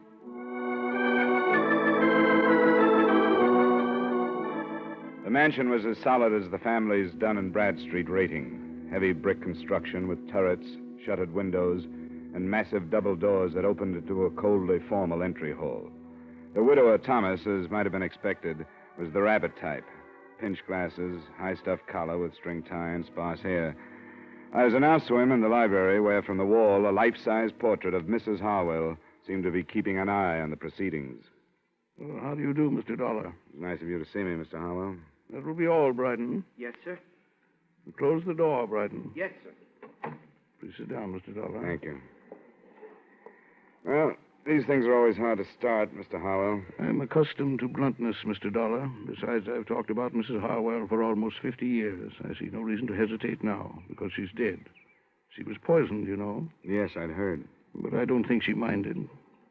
You don't think she minded? Mrs. Harwell was an invalid. She had a very short time to live. I didn't know that. Well, very few people did. She hardly admitted it to herself. Mrs. Harwell was a very strong woman, one who despised weakness, yet made everyone around her weak. Neither of these points have been released to the papers, the illness or the poison? No. Due to a friendly gesture by the police, she's been spared notoriety. She wouldn't like it to be known, so it isn't. Was she in pain, Mr. Harwell? She never told me. Do you think she could have taken the poison herself? I hardly think so. That would have been an admission of defeat. I see. Do you have any idea how she could have gotten the poison, then? You're asking me if I suspect the children, and you're finding it difficult to do so. Is that correct? It's hardly a pleasant thing to bring up. The time for delicacy is past. I'm afraid I don't approve of my daughter or my son at all. Oh? They're the worst sort of rich men's children. Or rich women's, I should say. I was never allowed to be their father. All they've had is a mother. They have no gumption, no ambition. They've been overly educated and have developed nothing but insatiable lusts for their mother's money. And it's too late to change them. Without it, they could not exist. I understand they live here. They do. I shall have Brighton call them to the drawing room if you wish. That won't be necessary right now. What about the servants? Well, there are 8. Mrs. Harwell settled a small amount on each, but unfortunately they are above suspicion. They're common people, and as a result, good. Did Mrs. Harwell have a nurse? She wouldn't hear of it. Well, certainly a doctor, then. Yes, Dr. Stevens in the village. Thanks, Mr. Harwell. I won't take up any more of your time. You're welcome any time, Mr. Dollar. Please give Dr. Stevens my regards.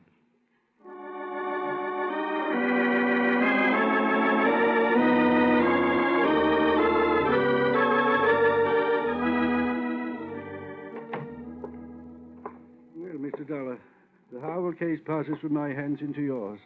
I wish you more success than I've had. Thanks, Doctor. Amelia was not only a hopeless cancer victim, but she was a stubborn old fool. I could have saved her life with surgery 3 years ago, but I made the mistake of advising her, and advice was something she could not accept. You've been friendly with them that long? I've tended them longer than that, but friendly is hardly the word. I brought each of their children into the world, but have yet to use the given names of any of them, in their presence, that is. Well, I'm glad to talk to somebody like you. I found talking to the old man a little rough. I'm used to survivors being sad about death or suspicious or something. I'm afraid that with Thomas, instead of a feeling of grief, it's something akin to passing from slavery into freedom. And the children, are they as worthless as he makes them out? I'd say so. Maxine, the oldest, is a bitter, frustrated old maid at 33. And Dexter, 32, is an alcoholic and has just entered into an unsuccessful marriage. Do you think either of them could have killed their mother? I'm in no position to accuse any of them, but there is the inheritance and your insurance. It's a fine household. How long would she have lived? It's hard to say. 2 months, possibly 3. Does the family know that? I've been honest with them. Then why kill for profit? I don't know. Could it have been a mercy killing? I've wondered. It doesn't sound like them to take a risk like that, but it's a possibility. What kind of poison was it? I don't know. I've been asked to attend the inquest this afternoon. If you'd like to call me at home this evening, I'd be glad to tell you what I've learned. Thanks, Doctor, I will. So far, except for lining the family up and accusing them one by one, I can't seem to map out a move. What about this marriage you mentioned? Dexter's? I don't know much about it. The girl's name is Gretchen Nielsen. She owns a small photographic studio just down the street. Small business, huh? It's below Harwell standards, isn't it? That is probably the cause of the trouble. I don't doubt that Amelia wouldn't let her in the house.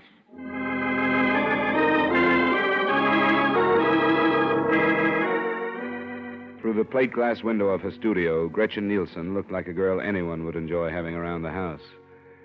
She lived up to her Nordic name, fine straight features, warm blue eyes, and a look of strength about her. I got her home address and knocked at the door of her small house 15 minutes after she arrived home that evening.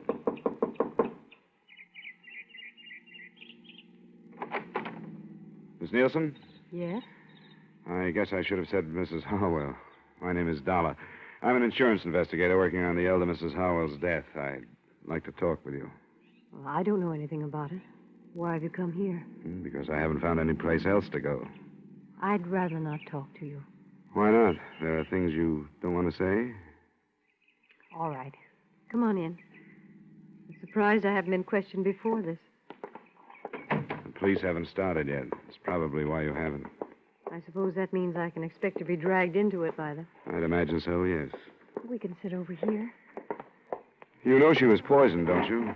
Yes, I didn't until Bryden the butler told me. I read about the death in the paper and phoned out there. Why aren't you living there with your husband? You have no right to ask me things like that, have you? You don't have to answer my questions, but it might be a good idea to get things out in the open. Why? Because there has to be a reason for Mrs. Harwell to die the way she did. Could your marriage to Dexter be behind it in some way? I don't see how. Wouldn't they let you and Dexter live together in the house? I didn't give them a chance to let me. They knew I'd never live there. What did they tell you? What did they say about the fortune hunter who lured and trapped their only son? You weren't mentioned. That's hard to believe. Why isn't Dexter here with you? Because he's a slave. He's too weak to be anything else. I hate myself for saying that, but it's true. Why'd you marry him? Because I love him. I thought we had something that would drag him away from that family that smothers him. But when the time came, he wouldn't leave them. Why not? Because his mother never taught him to do anything but hold out his hand for the money that was always there for the taking. He's due to come into some money of his own now. Quite a chunk. You led the conversation to this point, didn't you? Dexter would never kill for the money. There has to be a reason why she died. I think her husband did it. Why? To stop her suffering. I caught her off guard a few times. I know she was in pain. And I know she was frightened. Probably for the first time in her life. I think he knew that, too, and wanted to help. That could be. First, you sounded like you hated her. Now you don't. I feel sorry for her. Because she made so many mistakes. And now she's dead, and there's nobody to correct them.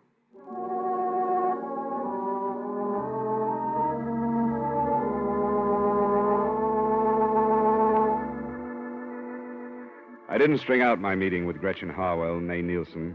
I left, went to my hotel, and at 7 phoned Dr. Stevens. His report on the inquest brought out, among other things that didn't seem important at the time, this point. The cause of death was a non-alkaloid poison, administered in suicide or by person or persons unknown. The poison was hardly the type to choose either for suicide or a mercy killing. With what I had, I went out back to the Harwell residence.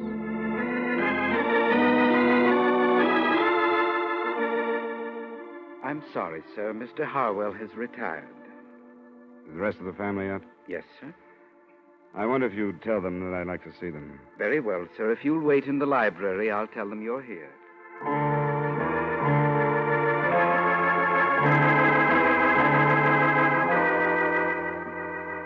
And this is my sister, Maxine. How do you do? How do you do? Now, what do you want? I understand both of you were here the night your mother died. Yes. Yes, that's right. I've just gotten the verdict of the inquest. The poison that killed her was not a pleasant one. Did any of you hear any sound shortly before your mother was discovered dead? I didn't, and I found her. I went in to bid her good night. I didn't hear anything. I was in my room. Where's that? Just down the hall from Mother's. What's the meaning of this anyway? The point is that your mother would have cried out. The poison would have been... What's that? It's Father. He's in his room. Something's wrong. I'm going up to see. I went with him. We found Mr. Harwell in bed, clawing at his throat and staring at the ceiling. When I bent over him, he moved a hand towards a glass of water on the bedside table. I picked it up and smelled it. I'm no chemist, but I didn't need to be to know that he'd been poisoned.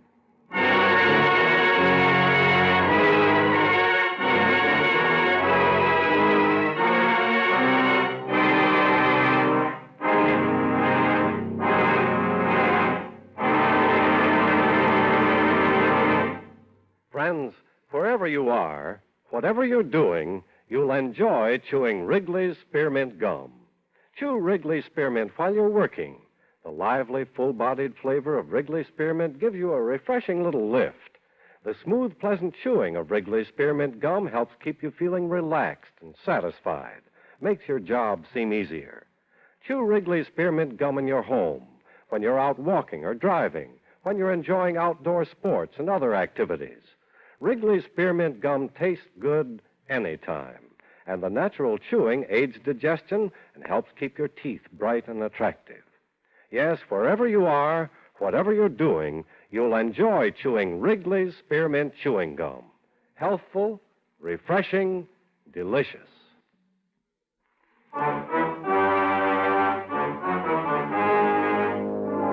And now, with our star, Edmund O'Brien, we bring you the second act of yours truly, Johnny Dollar.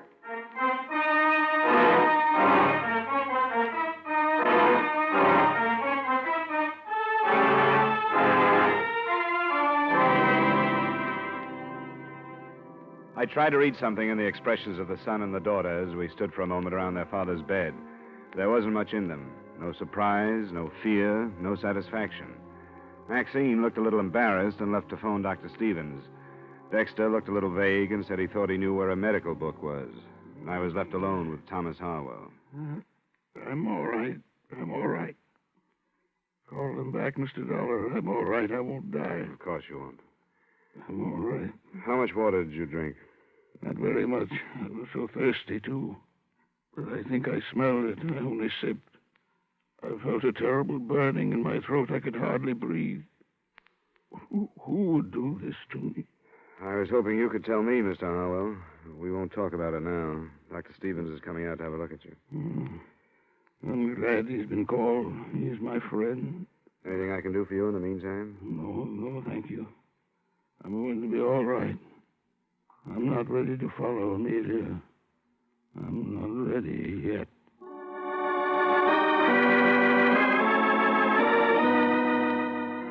I took the glass of poisoned water with me when I left the room.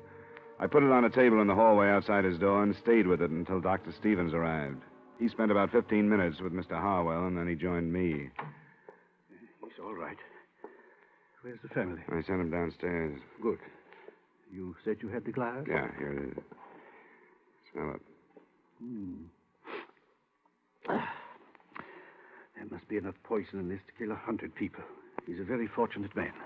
Can you tell if it's the same stuff that killed his wife? I'd say yes. Canadine or some such. What did he say to you? Very little. I'm only his doctor, you know. But he did tell me that it was unnecessary for this to be reported to the police. Oh? I told him it would be absolutely unethical if I didn't. It sounds to me as though he's trying to protect the children. I guess they're used to that. By the way, did you notice the marks on his throat? No. It looks as if somebody has tried to strangle him. Strange. I didn't notice. Would it be all right if I talked to him now? Oh, I think so. I gave him a very mild sedative, but it won't go to work for a while. Do you want me to wait? Not unless you think you should. He doesn't need me any longer, and if you'll stay here in case of another attempt... I will. I'll call you if anything develops. Fine. Good night, Mr. Dollar. Good night, Doctor. Yes? How are you feeling, Mr. Harwell? Oh, quite well, thank you. Well, I'm glad you came back, Mr. Dollar. I want to talk to you. I'm glad to hear that. I spoke to Dr. Stevens. About not reporting this to the police? Yes. Why must he be so uncooperative? Why don't you want the police to know? Because no matter how serious the purpose was, the results were harmless. I want the subject dropped. Are you afraid of what police investigation might bring out? For the sake of the family reputation, I do not want their meddling. I intend to manage this in my own way. Tomorrow morning, I'm going to discharge all of the servants. You told me earlier that they were all above suspicion. You remember? Until this attempt upon my life, I thought they were. It's hard to understand, Mr. Harwell. If you really think that one of the servants tried to poison you, you must realize that the same one killed your wife. Still, you want the matter dropped. I do. Amelia is gone, and I see no possibility that she will return because I bring about for myself and my family the unpleasantness of police interference. You may believe in your logic, but I'm sorry it won't work. It'll have to be reported. Then, young man, leave this house. I didn't want you here. You will never be allowed under this roof again. All right, Mr. Harwell. Good night.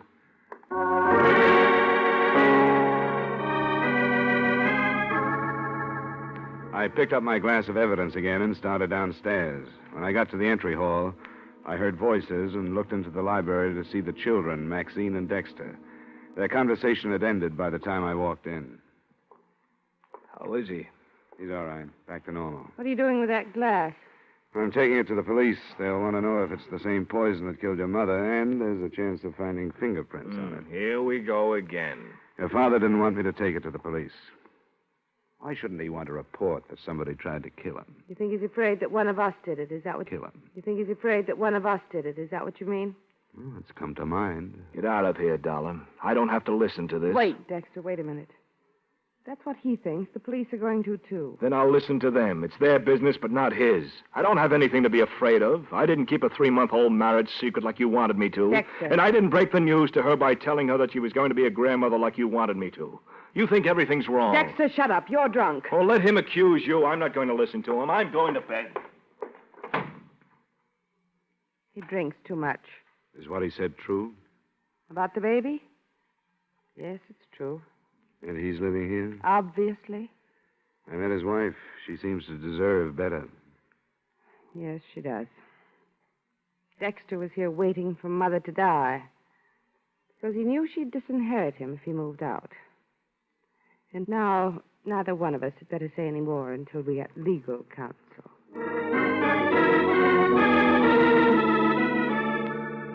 I took the poison to the police and made a statement. Then I went back to my hotel. 2 or 3 phone calls to Gretchen Harwell got no answer, so the next morning I found her at a studio before the day's work began. What are you doing here? I tried to reach you last night and couldn't. What do you want? Somebody tried to poison Mr. Harwell. Oh, he's all right? Yes, I phoned you a number of times last night, but there was no answer. I was out. I stayed with a girlfriend. And you left a few things unsaid the last time we talked. Didn't you? You found out about the baby. Yeah. And you've come to congratulate me. How nice.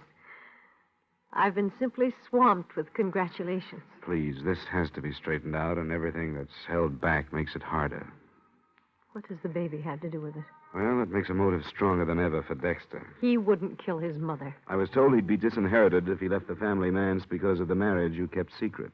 Where did you hear that? Came out last night. He didn't kill his mother. How about trying to kill his father? No. He was trying to help us. The father? Doesn't sound quite right. I know it doesn't, but it's true. Dexter didn't even realize it, but I did, and I tried to explain it to him.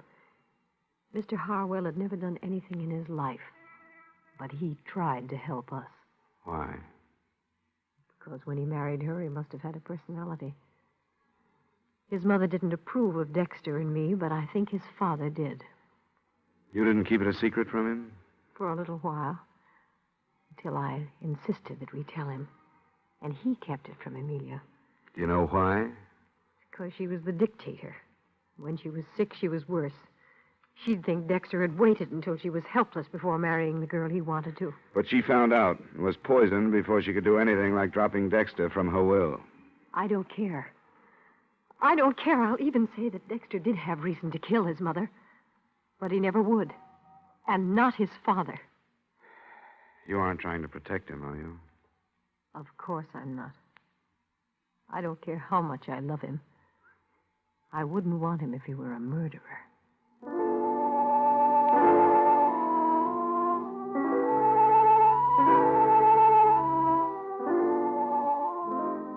I did a lot of thinking after I left her. It would have been easy to be swayed by her, and I took that into consideration. In my hotel room, I tried to line up all the points that had come out. Only 2 of them added. By phone, I tried them on Dr. Stevens. He was more agreeable than I'd expected him to be. It was just before noon the next day when once more I walked through the Harwells' front door. In here, sir. They're waiting for lunch. Mr. Dollar. Well, that will be all, Bryden. Yes, sir. Mr. Dollar, I thought I told you not to enter this house again. You did, Mr. Harwell. But I thought the fact that I might save one of your children from a murder trial might make a difference.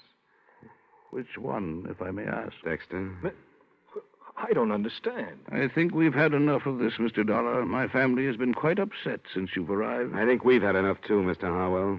I wonder if I could talk to you in private. Who are you to ask that? No, Dexter, I think I agree with him. Please leave. But, Father, I You feel... too, Maxine.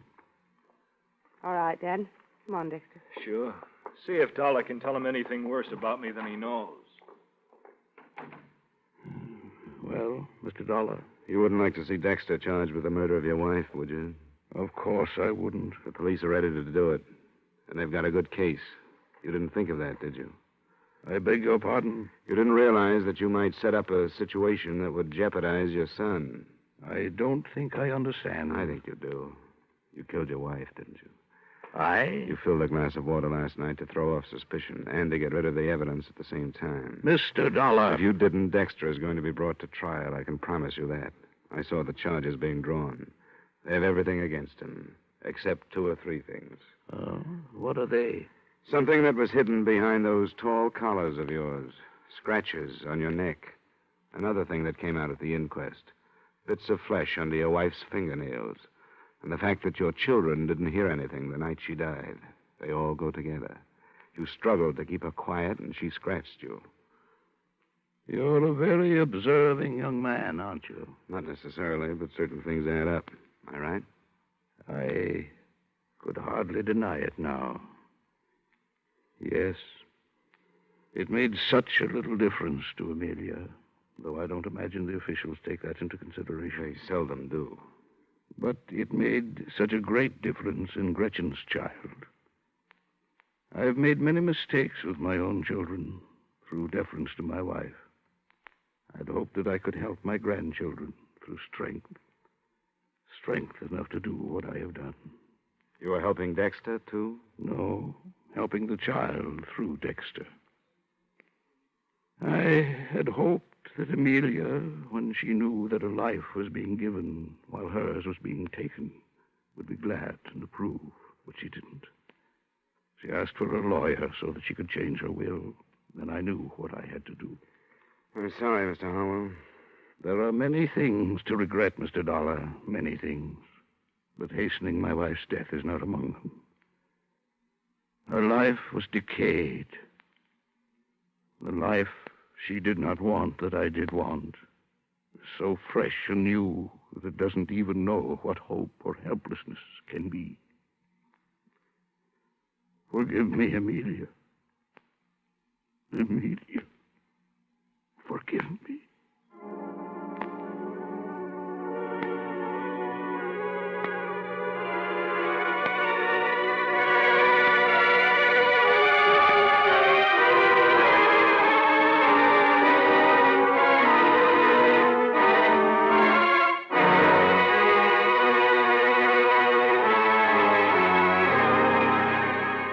Expense account item 3, miscellaneous, $35.85. Item 4, same as item 2, transportation back to Hartford.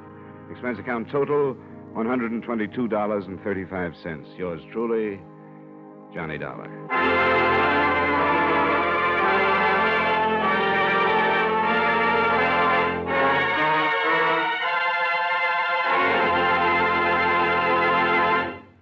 Remember, friends, Wrigley's Spearmint Chewing Gum refreshes you. Wrigley's Spearmint Chewing Gum gives you real chewing enjoyment. The lively, full-bodied flavor of Wrigley's Spearmint cools your mouth, freshens your taste, sweetens your breath. The smooth, pleasant chewing of Wrigley's Spearmint helps keep you feeling relaxed and satisfied, makes whatever you're doing more enjoyable. Yes, for refreshment plus chewing enjoyment, treat yourself often to Wrigley's Spearmint Chewing Gum. Millions enjoy it daily. Get a few packages and always keep some handy. That's Wrigley's Spearmint Chewing Gum. Healthful, refreshing, delicious.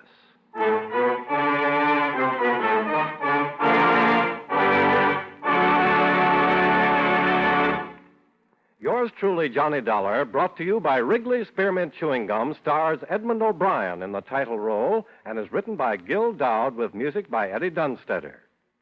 Edmund O'Brien can soon be seen starring in the Paramount Pictures production, The Turning Point.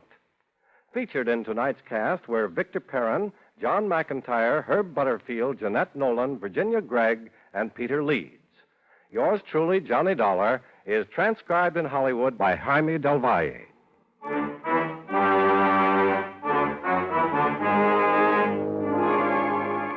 The makers of Wrigley's Spearmint Chewing Gum hope you enjoyed tonight's story of Johnny Dollar and that you're enjoying delicious Wrigley Mint Gum every day.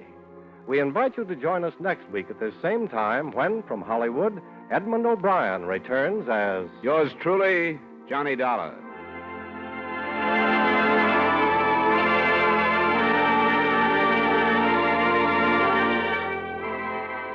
This is the CBS Radio Network.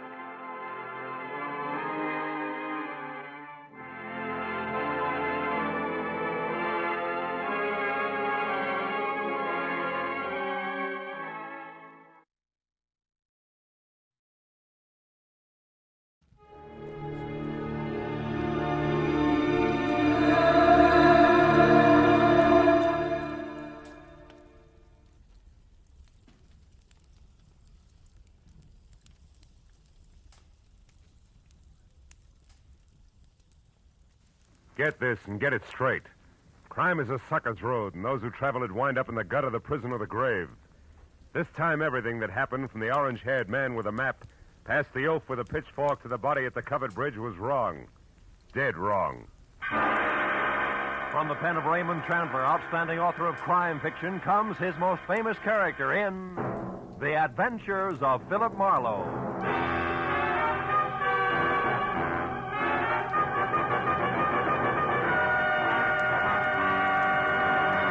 Now, with Gerald Moore starred as Philip Marlowe, we bring you tonight's exciting story, The Covered Bridge.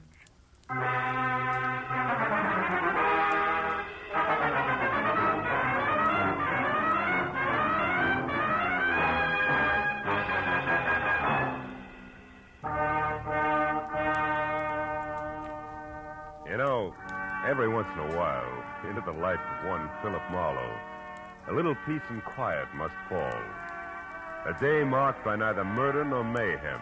No phone calls. Just nothing. I was just beginning to like it, too, when the door opened and a head full of slick orange hair walked in. It was on a man wearing a new flannel suit, a hand-painted tie, and a reckless grin. He shoved the telephone out of his way, sat down on the corner of my desk, and sized me up with a pair of careful gray eyes. Got a proposition for you, laddie. Tell me about it. Let you know if I'm interested. You should be. There's good money in it. It's not always the answer. Go ahead. You got a good car? Good enough.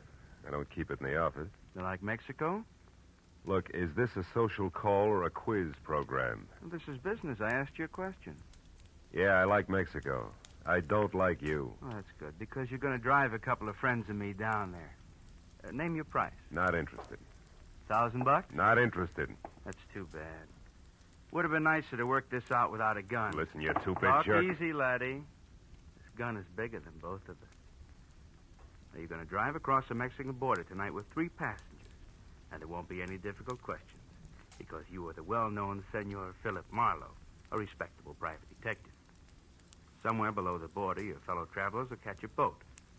But this you don't have to worry about. Now, look, just a minute. Look, laddie, I came to you for several reasons, one of which is that you're smart enough to know when to quit fighting the problem. got to make a stop first, so let's go. And leave your artillery in the drawer. Come on. Yeah, sure. Since I'm now an old pal of yours, what do I call you? You pick it. Believe me, you won't like it. How about George? You like George? Not particularly. Good. Just call me George. Let's go, Marlowe.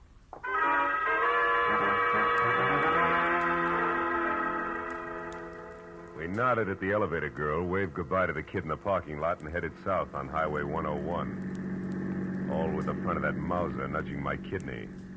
It was screwy, but I was on my way to Mexico. Don't get ambitious, Marlowe. Not too fast, not too slow. Just keep it rolling nice and steady. I did what I was told and watched for a break. For every foot of 100 miles down the coast. At Oceanside, we cut inland past Escondido and up into the citrus country. Once he dug a little map from his pocket and studied it while we headed into the hills where farms were farther apart. George was busy looking for a turnoff when my chance came, and it came fast. My foot slammed down hard on the brake. George's head smacked the windshield, and the gun slipped out of his hand. I dropped 2 wheels in the ditch, but I got the gun. He took one look, then jumped out and ran in a low crouch for the back of the car. Before I could follow him, I heard the truck coming. It was a big 2-section job rolling fast. It topped the rise just as George pivoted toward the road. The truck driver must have seen him just as it hit, because the air brakes locked on all 26 wheels at the same time. I ran to where George lay like a discarded doll at the side of the road. The truck driver was out of his cab before it stopped rolling. I didn't see him. I come over the rise there. I didn't see him. Take it easy. Honest, I didn't see him. Is he all right? He ain't dead, is he? No, he isn't. He won't be walking much anymore. It wasn't my fault, Mr. Honest. I know it wasn't. Get hold of yourself. Gosh, what should we do? I want you to drive to the nearest phone and get the police and then come back. Here's my card. Give it to the troopers. Tell them they can reach me at my office. Yeah, what are you going to do? If I can figure out how to read this map of his, I'm going to pay a call on a couple of people who are expecting this guy. Maybe it's just a stubborn streak, but when I'm being used as a patsy, I like to meet the people involved.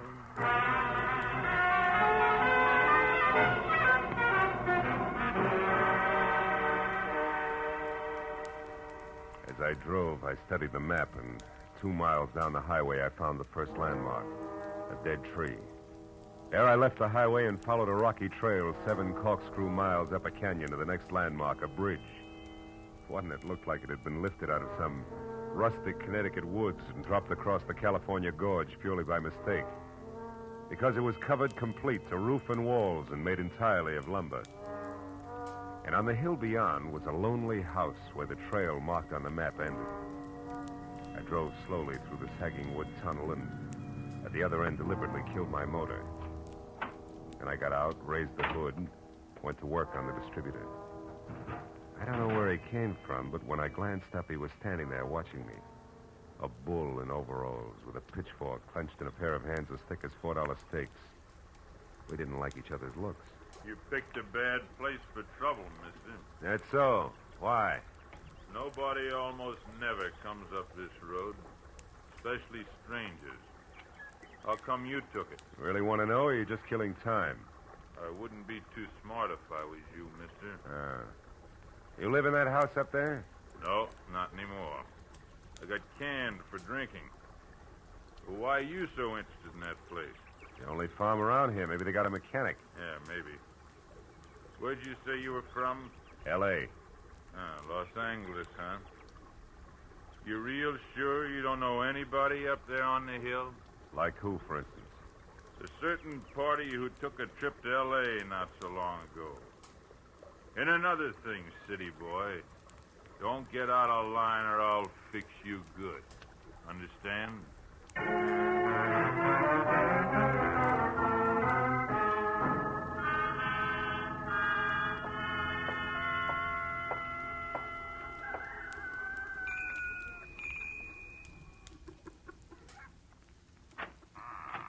Yes? Oh, yes. Now, I mean, how do you do? You want something? Yes, my car stalled at the bottom of the hill. Dolly, who is it? Who's there? A man, Uncle Walter. He says his car broke down. What's that? Your car broke down, you say? Yeah, I don't know what went wrong, Mr. My name is Brule, Walter Brule. Oh, I'm glad to know you. I'm Philip Marlowe. What are you doing on this road, Mr. Marlowe? I thought it was a shortcut. Did you? Well, you were wrong. It's a dead end. Oh. Come inside. Thanks. Look, Mr. Brule, I'd like to have somebody who knows motors come down and look at my car, huh? Mm-hmm. All right, when Ed comes in, I guess he could go down with you. Oh, That's my new hired hand, Ed Fry. Oh. I don't know, Uncle Walter. It's getting pretty dark. Yeah, I was thinking the same thing myself. As a matter of fact, if you can accommodate me, Mr. Brule, I'd just as soon rest up a while and shove off in the morning. I want to pay you for everything, of course. Stay overnight? Oh, I'm afraid that's impossible. Impossible? Why? What's the matter with you, Dolly? If necessary, I'm sure we can arrange to take care of Mr. Marlowe some way. Well, okay. Yeah, that's better. Now, if you want me, Dolly, I'll be out in the barn. Make yourself comfortable, Mr. Marlowe. Your uncle, huh? He owns this place? That's right. My mother was his favorite sister. Oh. You want a cup of coffee? Oh, I'd love it. Haven't had any farm kitchen coffee in ages. You don't seem to have many visitors up this way, Dolly, huh? No, not many. Nice farm, though. Stinks. Is that why you run off to L.A. now and then? How did you know about that? I guess. I ran into a friend of yours at the bottom of the hill. A pair of overgrown shoulders with a pitchfork. Said he used to work here. Him. He did up until a month ago. That's Noah Bickman. Big dumb goof. Here's your cup. Oh, thanks. By the way, Mr. Marlowe, where are you heading? Oh, Mexico, maybe. Mexico. Yeah. You kind of came a long ways out of your way, didn't you? Did I? Dolly. Dolly. We're in here, Eddie. What's the matter? That car at the bottom of the hill. Whose is it? Car belongs to me. It's stalled. Oh, who are you? This is Mr. Marlowe, Eddie. He's on his way to Mexico. Wow, you don't say. And since his car broke down so late, he may stay all night. Uncle Walter said it'd be all right. Is that a fact? I'll go get some blankets, Eddie, so you can take them up to the spare room for Mr. Marlowe. Oh, okay, Dolly. Mr. Marlowe, huh? Where you from, Mr. Marlowe? L.A. You? Points east. You know, this road don't go to Mexico, Marlowe. In fact, it stops about a mile up the draw here. And it's funny that you wound up on it, isn't it? I don't see you breaking up over it, Eddie. Don't let my poker face throw you, pal. Traveling alone, are you? I am now. Meaning what? That there's nobody with me. That's simple, isn't it? Not in my book, pal. I might even want you to draw me a picture of that one. Here's the blankets, Eddie.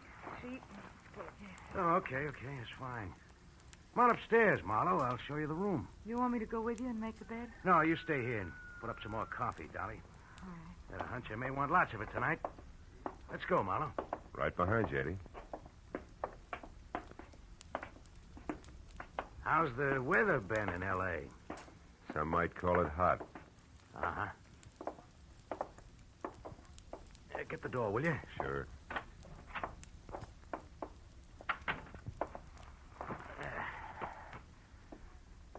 Okay, how come it's you, pal? I got good credentials, a car, and a tight yap. You better be right on all three. How'd you find me? Little map, Eddie. From Escondido to the dead tree to the covered bridge, and then up here it's a cinch.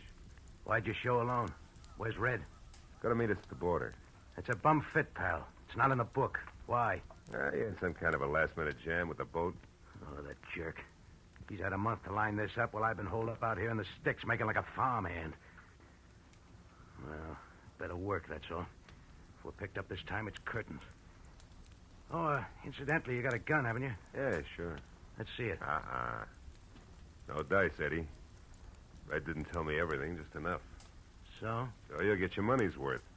I'll do what I'm supposed to do and no questions asked. For my little automatic and I stick together regardless, real close, together. Okay, Marlowe. Suit yourself. I will. And something else. The rest of the company is going along. Is that all set? Well, we'll see about that when the time comes. You're not leaving any loose ends around, are you? It's not your worry, pal. We'll get out of here around 11.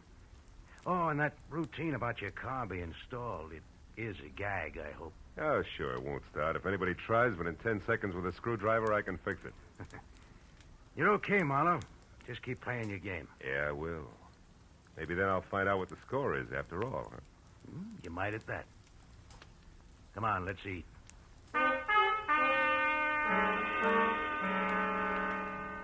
Dinner at the Brule farm was as loaded with gay chatter as a bad case of lockjaw. And when it was over, the participants scattered like everybody else was contagious. I wound up alone in a dark spare room on the second floor, which had one advantage. Windows that viewed both the front and the rear. The moon was bright, so I didn't bother with a lamp.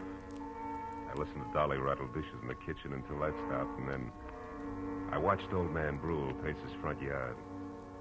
Once Ed Fry went out and talked to him briefly, and then headed for the front door again. For a long hour after that, the big house was silent until from somewhere out in the back, there was a soft metallic tapping. Eventually, I spotted a heavy figure outside tossing pebbles against a window pane downstairs. And he edged back through the shadows to the barn. A moment later, I saw the girl slip out a rear door and run across the backyard to join him. I went down the back stairs and out along the house to a hedge, and I followed that until I was close enough to hear True, him. I tell you. He's an escaped convict, a killer.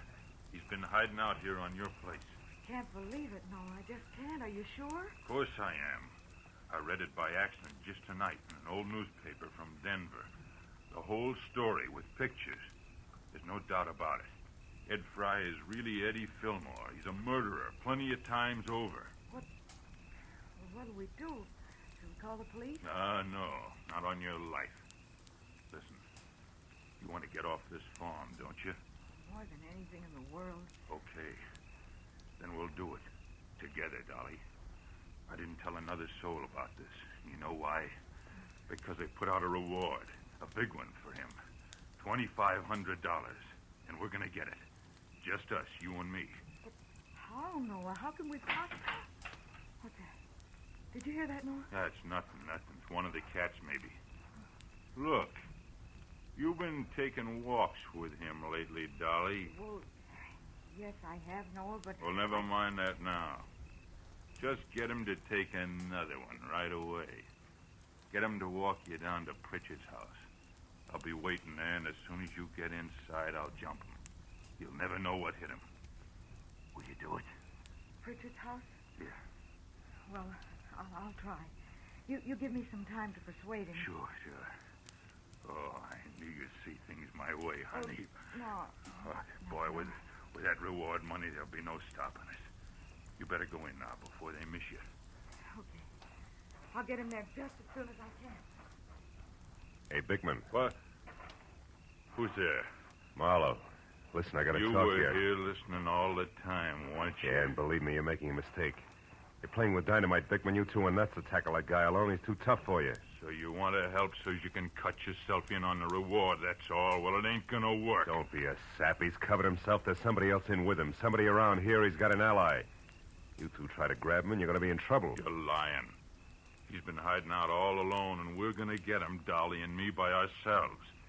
And if you try to horn in, mister, so help me, I'll beat your brains. Cut it out. Reward or no reward, you got to listen to me. I got to nothing. No! Maybe that'll teach you not to stick your nose in, city boy.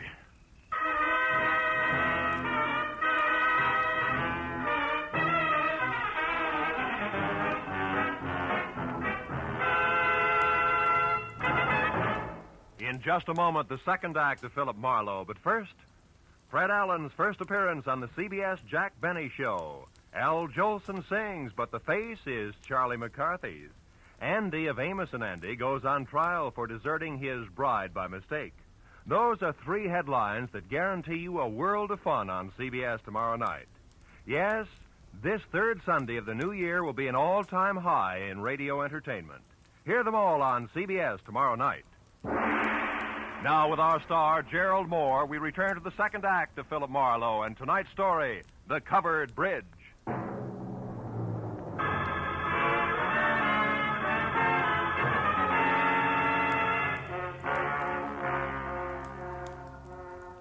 I didn't pass out. But my jaw hurt and my legs moved like they were rubber. Now I had to find the roving Walter Brule because he should know where Pritchard's house was, where the ambitious team of Dolly and Noir might be biting off a lot more than they could chew, healthy 4H teeth notwithstanding. Mr. Brule! Mr. Brule! Yeah? Hello? Who is it? Marlowe! Come here a minute, will you? It's important. Yeah, it's important. Now, what is it, Mr. Marlowe? Your face. What's this? It's your friend Noah. We had a few words. Noah Bickman? He was no friend of mine. Yeah, he's no friend of mine either. Look, Brule, I'm going to have to trust you. I've got no choice. Bickman found out Ed Fry is really an undesirable named Eddie Fillmore is wanted for the police by murder. Murder? And he wants to trap him for a $2,500 reward that's been posted and didn't want me in the way. No. Now, look. I'm not a passing tourist with motor trouble, but a private detective. Tell me, who is Pritchard and where does he live? Pritchard? Where does he live? Mr. Marlowe, somebody has been making a joke on you. Elihu Pritchard died 20 years ago. He lived right in this house where I do today. This is Pritchard's house here? Oh, Pritchard's house? No. That is down the road near your car. The covered bridge. That is Pritchard's house. The bridge? Yeah, you see, Elihu Pritchard was from New England, and he had a covered bridge on his farm there, so he wanted one here. He built it himself day by day, a board here, a nail there. Oh, and since he spent so much time at it, people call the bridge his house. Is that it? Yeah, exactly. But then, why is it important? Because of a meeting, Mr. Brule, a get-together that I don't think is going to be on the quiet side. Let me borrow your flashlight, will you? Sure. Now get back inside and call the police. But what are you going to do? Reinforce the reward Happy Sweethearts and keep an eye out for someone I haven't met yet. A third party Eddie Fillmore plans to tour Mexico with.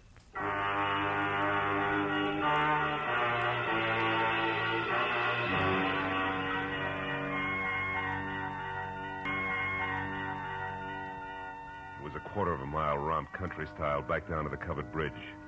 When I was there, the Mauser I'd recovered from George in one hand, flashlight in the other. I found only the moon-washed, gray-covered bridge itself, trying to stand erect like an old soldier who has more pride than posture. But then as I stepped in the chalk road onto the sheltered oil-soaked planking, I found something else. Inside and face down was Noah Bickman. And lying nearby, the red-stained, icy fingers of the pitchfork that had killed him. I started to move closer. But then footsteps from the road behind suggested that I do different, so I moved quickly back to the bridge entrance, flattened myself into a narrow shadow, and waited. Noah? Noah, is that you? It's Marlowe, Dolly. What? Mr. Marlowe, what are you doing here? Why are you down at the bridge at this hour? Where's Noah? He's dead, Dolly. Huh? He's dead? He's in there, but don't go inside. Look, I tried to stop him, believe me. Stop him from Don't what? bother, baby. I know about Fry being Fillmore, the reward, all of it. What? How? Well, first of all, I'm a private detective from L.A. was dragged into this by an ex-buddy of Fillmore's. Second, I was in the barn when you and Noah made your plans. When you left, I tried to talk Noah into accepting my help. Why? Because I know what Fillmore's kind is like. I mix with them every day. I know how they work. Look, did you tell Fillmore to meet you here, yes or no? No. No, I couldn't find him. I've been looking since I left the barn every place. That's why you came down here just now? Yes. I wanted to tell Noah that our plan would have to be postponed. But what difference does all this make? I don't know. Maybe a little, maybe a lot. If Fillmore had known about this rendezvous you two planned, it'd be 20 to 1 that he got here ahead of schedule and took care of Noah. But since he didn't... Well, since he didn't, I'm betting on a third party, someone we haven't met yet. A third party? Yeah, now listen to me and do just as I say.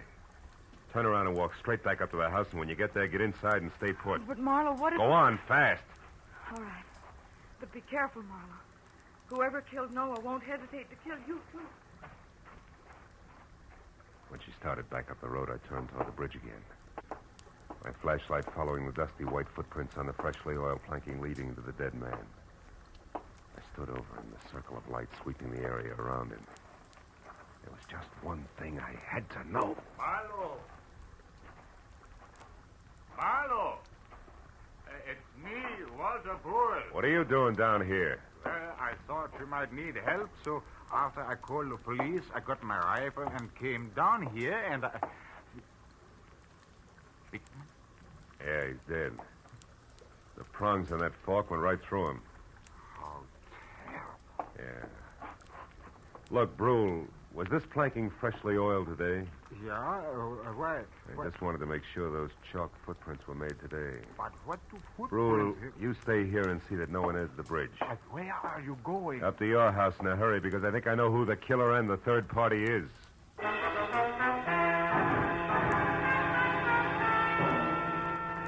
City-bred legs and smog-fed lungs, I made it up to the house in record time. But as I reached for the front door, I knew that time hadn't been quite good enough. The shot had come from somewhere in the house, and by the time I reached the living room, I knew I was too late to do any good. In a chair at the far side of the room, Dolly was slouched down, a surprised expression on her face, while her hands tried to hold back a small stain of blood oozing through her blouse. Little frightened words whispered out of her mouth. You shouldn't have done it, Eddie. Stand where you are, Marlowe. She had it coming to her, the two-timing louse. Eddie, I'm trying to tell you. You don't understand. I understand plenty, you no good little... Eddie. I was in the barn, heard the whole thing. You and that Bickman planning a switch with me out. No, you're wrong, Eddie.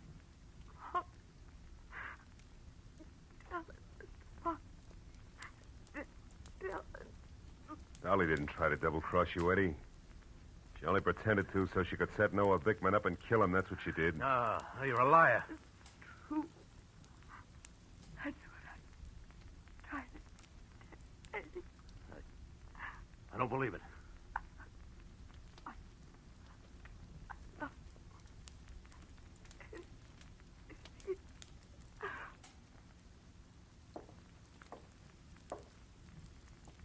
Dolly. Is that true, Marlowe? She didn't cross me. She was trying to help me. That's right, Fillmore. Bickman found out who you were, wanted the $2,500 you were worth, dead or alive. Dolly had to play him along for your sake. Should have listened to her. I should have listened. How'd you know all this, Marlowe? Found Dolly's footprints inside the covered bridge. Proof she'd been there before I found Bickman's body. Yeah. And you knew who I was, so you put it all together. Well, you're holding the gun, kid. What's the next move? Doesn't matter much anymore. I could still lamb out of here for Mexico. Somehow I don't want to. Not without Dolly. Phone the police, Marlowe. I'm not going anywhere.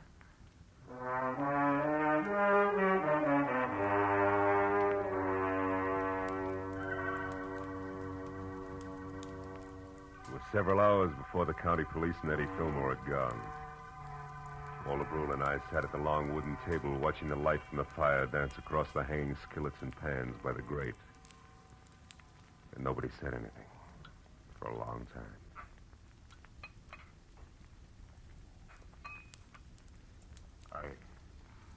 I suppose hot apple pie at 4 in the morning seems odd to a man from the city. Not at all. 4 in the morning is sometimes the middle of the day in the city. Yeah. Yeah. More coffee, Mr. Marlowe? Yeah, please. Thanks. You know, Dolly wasn't really a bad girl. It was just that sometimes she didn't think, and... A woman who loves like that doesn't think, Mr. Brule. She just feels. Maybe in some way it is my fault, the whole thing. No. It's nobody's fault, Mr. Brule. She was trying to do the right thing for the guy she loved. Yeah. Well, your bed is still ready if you care to stay. Oh, thanks. Sure, I'd like to. if you can find your own way up, I think I'll sit here just a minute longer.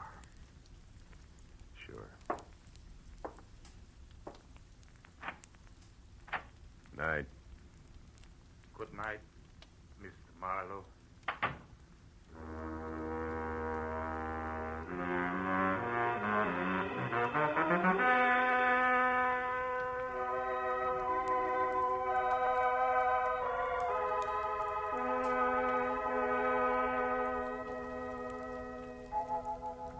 As I sat looking out over the starlit countryside, I thought of all the great love stories written about the good people who love, live, and suffer. And then the pathetic face of Dolly and the pain-racked face of Eddie said, "What about us?" And I had no answer. Yeah, chalk up another one, Marlowe. Another one of those things for which there is no answer.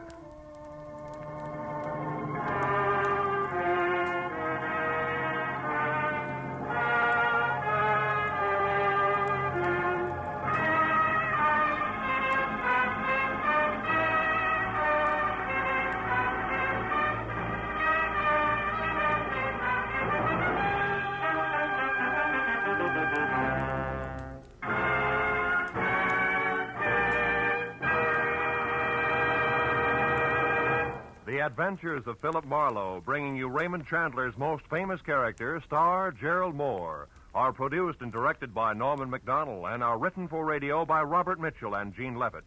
Featured in the cast were Vivi Janis, Ben Wright, Jack Moyles, Wilms Herbert, Jack Crucian, and Barney Phillips. The special music is composed and conducted by Richard Arant. Be sure and be with us again next week when Philip Marlowe says... This time a twisted mind, a hole cut in a wire fence, and a corpse in a...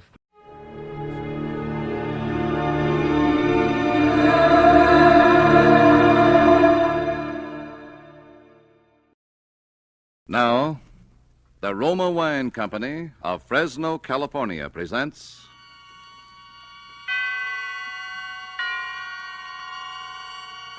Suspense. Tonight, Roma Wines bring you the suspenseful play called A Guy Gets Lonely, starring Dane Clark. Suspense is presented for your enjoyment by Roma Wines. That's R-O-M-A, Roma Wines. Those excellent California wines that can add so much pleasantness to the way you live, to your happiness in entertaining guests, to your enjoyment of everyday meals. Yes, right now a glassful would be very pleasant, as Roma Wines bring you a remarkable tale of suspense. And with the drama called A Guy Gets Lonely, and with the performance of Mr. Dane Clark as Eddie Lewis, Roma Wines hope indeed to keep you in suspense.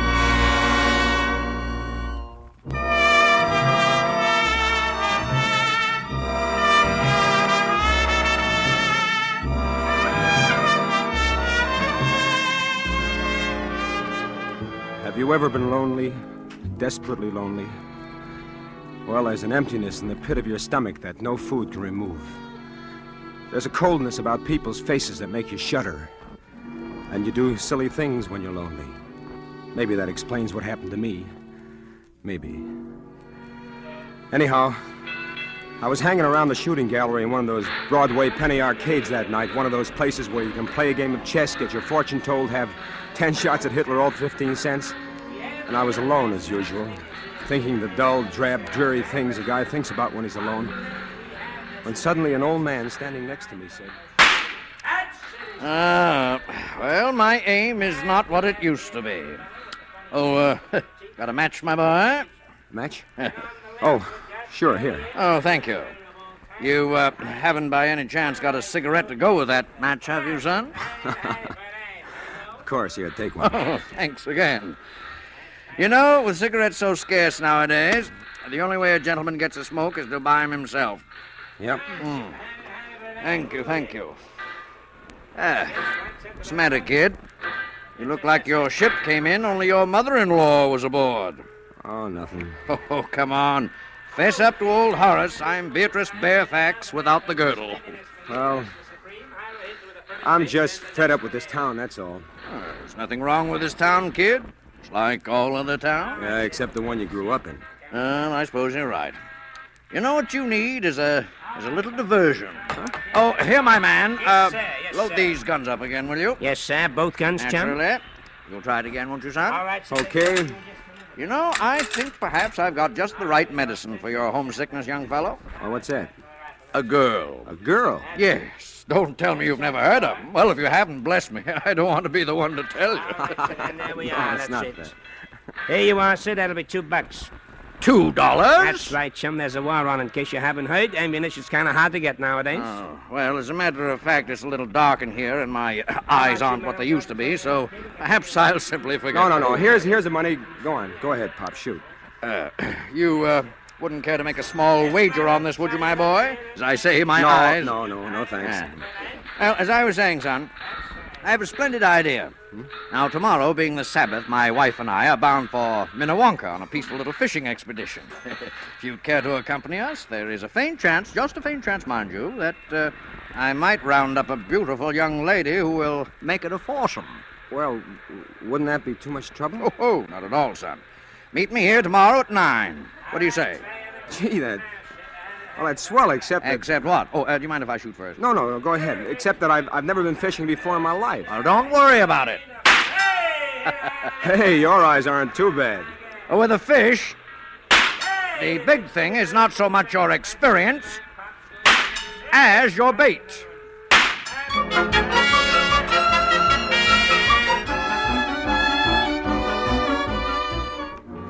The idea of not being alone again on Sunday is what excited me. I didn't give much thought to the girl until I saw her.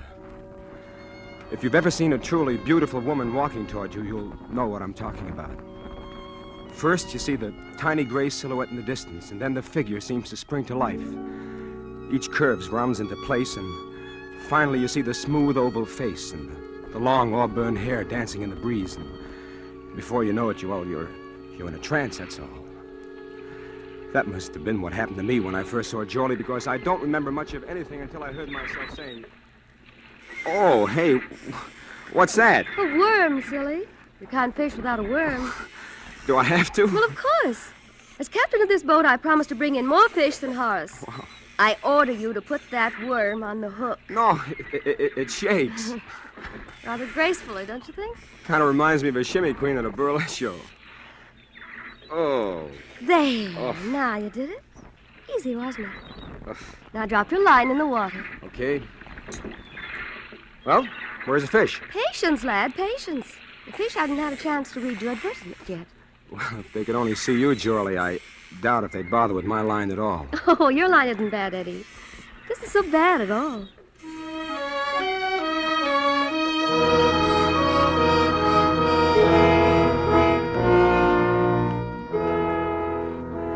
I guess in the next few hours I told her just about all I could remember about myself, about wanting to be an actor and leaving home and coming to this town and the disappointments, and how I decided to go home while I still had some money left, and how lonely I was, how terribly lonely I was. And before she left that night, she wouldn't let me take her home. I made a date for the next night. It's funny how quick you can get to feel that way about somebody when you're lonely. We met in the Astor lobby, and after we talked for a while... Well, for a slow starter, you certainly poured on in the backstretch. No, please don't laugh, Jolie. I'm pretty serious. About what? About you. How about me? Jolie, look. I was planning to go home today. I had the ticket in my pocket, and this morning I turned it in. Oh. Look, I still want to go home, Jolie, but I want you to go with me. You want what? I want you to marry me. Jolie? I heard. Well? You want an answer now? Yes. It's no, Eddie. Oh. I'm sorry. Well, is there somebody else? No, or it isn't is there... that, Eddie. It isn't anything you could possibly imagine. It isn't even that I don't love you, because maybe I do. Jolie! But you see, Eddie, I was going to ask you something tonight, too, and It doesn't stack up very well against what you asked me. Jolly, what? What? Oh, I know it's silly. We've only known each other for 48 hours, and it shouldn't matter, but... Oh, it doesn't matter anyway now. Jolly, you've got to tell me. It's just an old story, Eddie. Such an old story that you probably wouldn't even believe it. That's the trouble. Look, I believe anything you told me. It's about my mother out west and how I support her and how she needs an operation, and... I was going to ask you for $1,000. Is that all? Well, that's enough. Oh, Jolly, why did you put me through such a cold sweat for a little thing like that? Well, it's pretty complicated. Oh, Eddie. what's complicated about it? Look, Jolly. Look, here's a ring. It's all I've got right now, but I wish you'd wear it. Oh, it's beautiful. An old Samoan chief gave it to me when I was in Tahiti. Go ahead, look inside. To Eddie Lewis from... Question mark. Yeah, I had that engraved in it when I got back to the States. I never did know the old guy's name. Will you wear it? Eddie, I'll meet you here tomorrow for lunch. And if I'm wearing the ring, third finger, left hand, you'll know that I do. All right. Jolly. Yes? Do you want the money now? No, Eddie, no. Not now.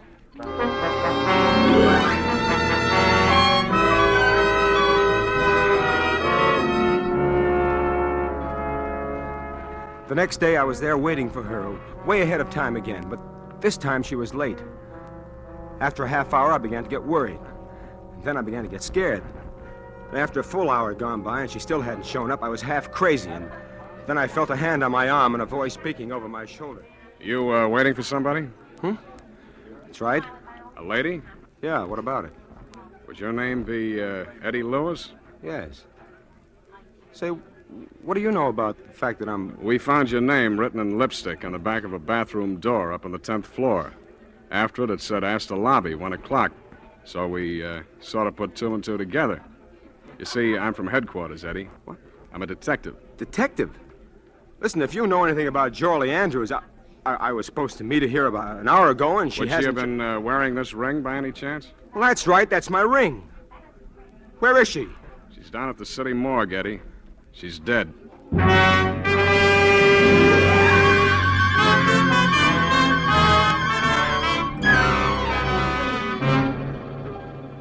For Suspense, Roma Wines are bringing you as star Mr. Dane Clark, whom you have heard in the first act of A Guy Gets Lonely, a radio play by Don Paul Nathanson, which is Roma Wines' presentation tonight of Suspense.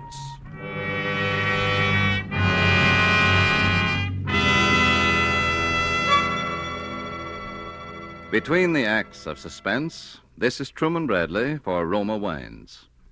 Gracious hostess, internationally known on entertaining, Elsa Maxwell's suggestions are always worthwhile. Spring is here, and nature is again bursting into life. Let's bring some of this beauty to the dinner table. A centerpiece of spring flowers will brighten your table, and there's no better way to awaken winter-weary appetites than by serving cool Roma Burgundy with the meal. This glorious wine from California goes well with almost any food. So simple, and yet how charming. A few flowers to give your table the gay note of spring. A bottle of cool, delicious Roma Burgundy as the subtle accompaniment to a savory meal. You'll enjoy the tart piquancy, the fruity, robust taste of this distinguished Roma Burgundy. Like all Roma wines, unvaryingly good, always high in quality. The result of selected grapes, slowly brought to perfection in California's choicest vineyards, gently pressed, then brought to fullest flavor by the ancient skill of Roma's famed wineries. Yet all this goodness is yours for only pennies a glass. Remember, more Americans enjoy Roma than any other wines. R-O-M-A, Roma Wines. And now Roma Wines bring back to our Hollywood soundstage Dane Clark as Eddie in A Guy Gets Lonely, a play well calculated to keep you in suspense.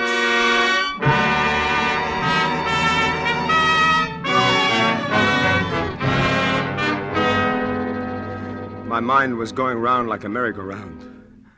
Having an old moocher like Horace walk up out of a clear sky and introduce you to a girl like Jorley. Proposing to her after only 48 hours, and then having a cop come along and tell you she's dead. They took me down to headquarters, and I was there all day answering questions and trying to dope out what had happened myself. I even told them how she'd asked me for $1,000, but they didn't pay much attention to anything I said. It's a simple case of suicide, and that's that. But it couldn't be. Jolie wouldn't commit suicide. You recognized her, didn't you? Well, Well, what? People don't look quite the same after they've fallen 10 stories on a concrete side. But you recognized her? Yes, I recognize it. But why did she write my name on the inside of that door? How do I know what women think about before they jump out the window? I'm not Mr. Anthony. Well, look, maybe somebody followed her. Maybe somebody tried to force the door. There wasn't any lock on the door. Then it would have been that much easier. Maybe somebody... Look, Eddie, just what are you trying to make out of this? I don't know. All I know is it couldn't have been as simple as this. You wouldn't be thinking about murder, would you? Maybe. Now, Eddie, this sort of thing happens all the time. Look, I'll draw you a picture. Friendless girl meets guy. They start going together. Then she asks him for money. He doesn't give. The next day, Look, I told you we were I ain't going to get doing that married. talking. She asks him for money, and he doesn't give, see? The next day, she writes his name on the handiest plain white surface, and boom. Now, how does that look to you? All right. But what about Horace? Have you tried to trace him? Yeah, sure. We tried to find Horace. Only we didn't. Mainly on account of he doesn't exist, if you ask me. I talked to him, I tell you. He introduced us. You don't have to go that far to explain how a man meets a girl nowadays, Eddie. Look, he did introduce us. He was an old man, white hair. It was in a shooting And gallery. he has a hobby of introducing guys to beautiful gals, and nobody knows where he lives. And the only time you ever met him was in the penny arcade that's so busy they wouldn't remember George Washington being in there. That and the time you were seen together by a couple of lake trout. Oh, cut it out, will you, son? All right, go on home, Eddie. I wouldn't leave town just yet, though, if I were you. All right. And, Eddie. Yeah. I wouldn't push that murder theory too far, either. Why? Because you know who's the only possible suspect for murder? That's right. You.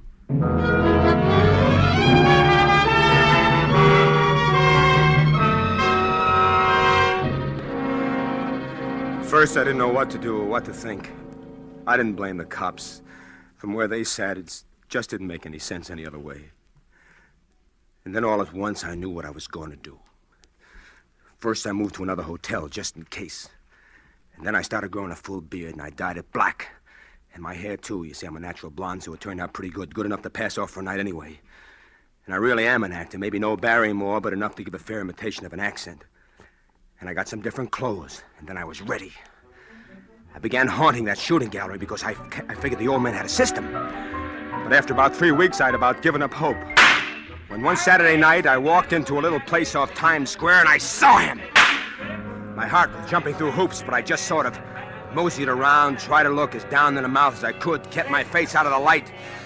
I felt pretty safe with the beard, so I went over and I stood next to him. Oh.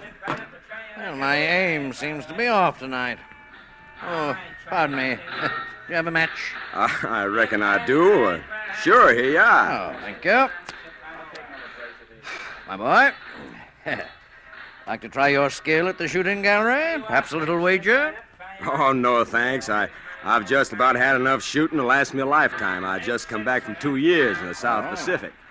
So that's where you got the beard? Yeah, a bunch of us fellas grew him down there. I promised my kinfolk I'd let him see it before I shaved it off. I'm not so sure I would shave it off. It's mightily becoming to Thank you. you. Where are your folks? Texas. Got a mighty nice little ranch of my own down there. I sure do miss it.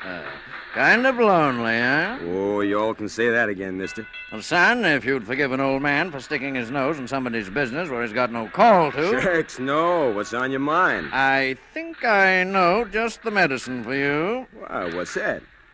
A girl. That was it. That's what I've been waiting for. First, I thought of taking the old devil out in the alley and sweating it out of him right then and there. Then I thought, no, there'll be a girl, and I want to have a talk with that girl. In the meantime, the old man was going on about that fishing. If you'd care to join us, my boy, I think I can promise you a very pleasant afternoon. Well, I reckon I couldn't do that. Perhaps if you could make it tomorrow night. Well, now, that might be arranged. Where would you like to have us meet you? Well, couldn't you just sort of give me the young lady's phone number, tell her I was fixing to call. I'm afraid, you see, this particular young lady doesn't have a phone. Well, don't think I'm not downright grateful, mister, or that I wouldn't enjoy your company, but... But you'd rather be alone. Shucks. No, don't get me wrong. I'm no wolf or nothing like that, but... Well, when a fella has his first date with a gal in more than 2 years, maybe you can't understand what that means. I think maybe I get the general idea, son. I'll tell her to look for a handsome Texan with a beard. Can you be here tomorrow night at, say, 8 o'clock? Oh, I calculate I sure can. Well, then, my boy, you've got yourself a date.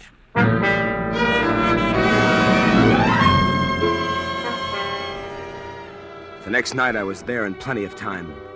I had plans for that girl, lots of plans.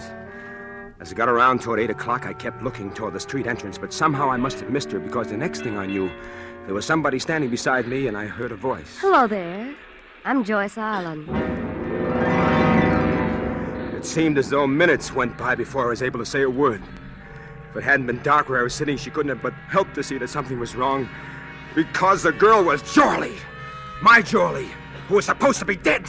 The Jorlie that I'd seen it myself at the slab at the city morgue. And somehow I managed to pull myself together and start talking. You're Johnny Farrell, aren't you? Yeah, that's right. It was sure mighty nice of you to come. Oh, that's all right. I wasn't doing anything. Is there anything in particular you'd like to do now? No, nothing in particular. I thought maybe you'd like to go dancing or something like that, Only what? Well, I discovered a terrible thing just before you got here, Miss... Ma'am. You can call me Joyce. You see, I left my wallet up in my hotel room. Oh? If you all wouldn't mind stopping by there with me for a minute while I pick it up, then we could... And I suppose while we're up there, I can look over your etchings. Oh, huh? no, ma'am. I ain't that kind. Honest, I'm not. But if you don't want to go, Oh, what's the difference? Come on, let's go.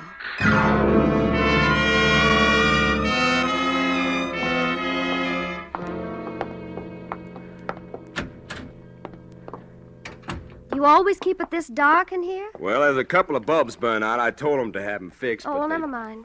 Fixed, Oh, well, never mind. Where's that wallet? In the closet there, my other suit. Say, Joyce. Yes? Would you mind if I stepped in here and sort of slicked up a little before we went out? No. Go right ahead. I went into the bathroom and got out my razor.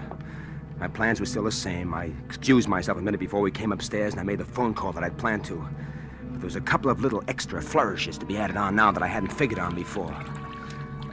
First, I shaved off my beard. Then I went to work on the hair dye with some rubbing alcohol. It came out pretty easy. And I was almost ready when I heard her voice in the next room. Johnny? Yes? I think maybe I'd better go home. You mean you reckon you don't want to go out with me? Oh, well, it isn't you, Johnny, but Well, what is it? you'll think I'm crazy if I tell you. No, I won't. What is it? Well, you sort of remind me of someone. Who? Oh, just someone I used to know. Oh, but Joyce, I'm all ready to go now. Well, Only first I thought maybe we better have a little more light on the subject. I thought you said you didn't have any... Hello, Jorlie. Eddie. That's right. Eddie, I thought You I'd never catch up with you. All right, Jorlie, all right. Give. What? Come on, talk and talk fast. Who was that other girl, the one they thought was you, the one who's dead? Well, she was my sister. Sister? What happened to her? I don't know. What kind of a racket are you and the old man running anyway? Well, Horace is... He's my father, Eddie. He's my stepfather, anyway. Oh, that's nice. That's very nice. It keeps it all in the family, huh? Oh, Eddie, you can think anything you want to. Nothing could be quite bad enough, but... Please believe me, I wasn't playing any games with you. No? No. That's why I sent Evelyn that day, my sister. I gave her your ring so you'd know she really came from me. I just couldn't face you myself. Face me with what? With what Horace and I had planned to do to you. The old shakedown, huh? I guess so. Evelyn was horrified anyway when she got wind of it. She was a funny girl. She belonged to one of those religious sects, and she said we'd have to atone for our sins and be punished. No. Maybe you better start from the beginning. Well, that's about all. We were awfully hard up. And Mother really was sick. And I'd borrowed some money once from a man I'd met. I paid it back that time, but it gave Horace ideas. He wheedled and threatened and said our mother might die, and... Well, I'd had a couple of pretty raw deals pulled on me out here, and I just didn't care anymore, I guess. That is... till I met you. Yeah, and so you sent your sister to me to confess all, and she jumped out of the window instead. Is that what you think happened? I don't know. Then why didn't you tell me what you knew then? Well, I wouldn't have brought Evelyn back to life. And Horace said we'd all go to prison, and... You see, Mother didn't know what was going on. It would have broken her heart. Yes, but you went right back at it again. Horace said if he'd had just a little money, he'd go away. He'd leave us alone and go back east. And I was supposed to be the next victim as Johnny Farrell with a ranch in Texas. No, Eddie, no.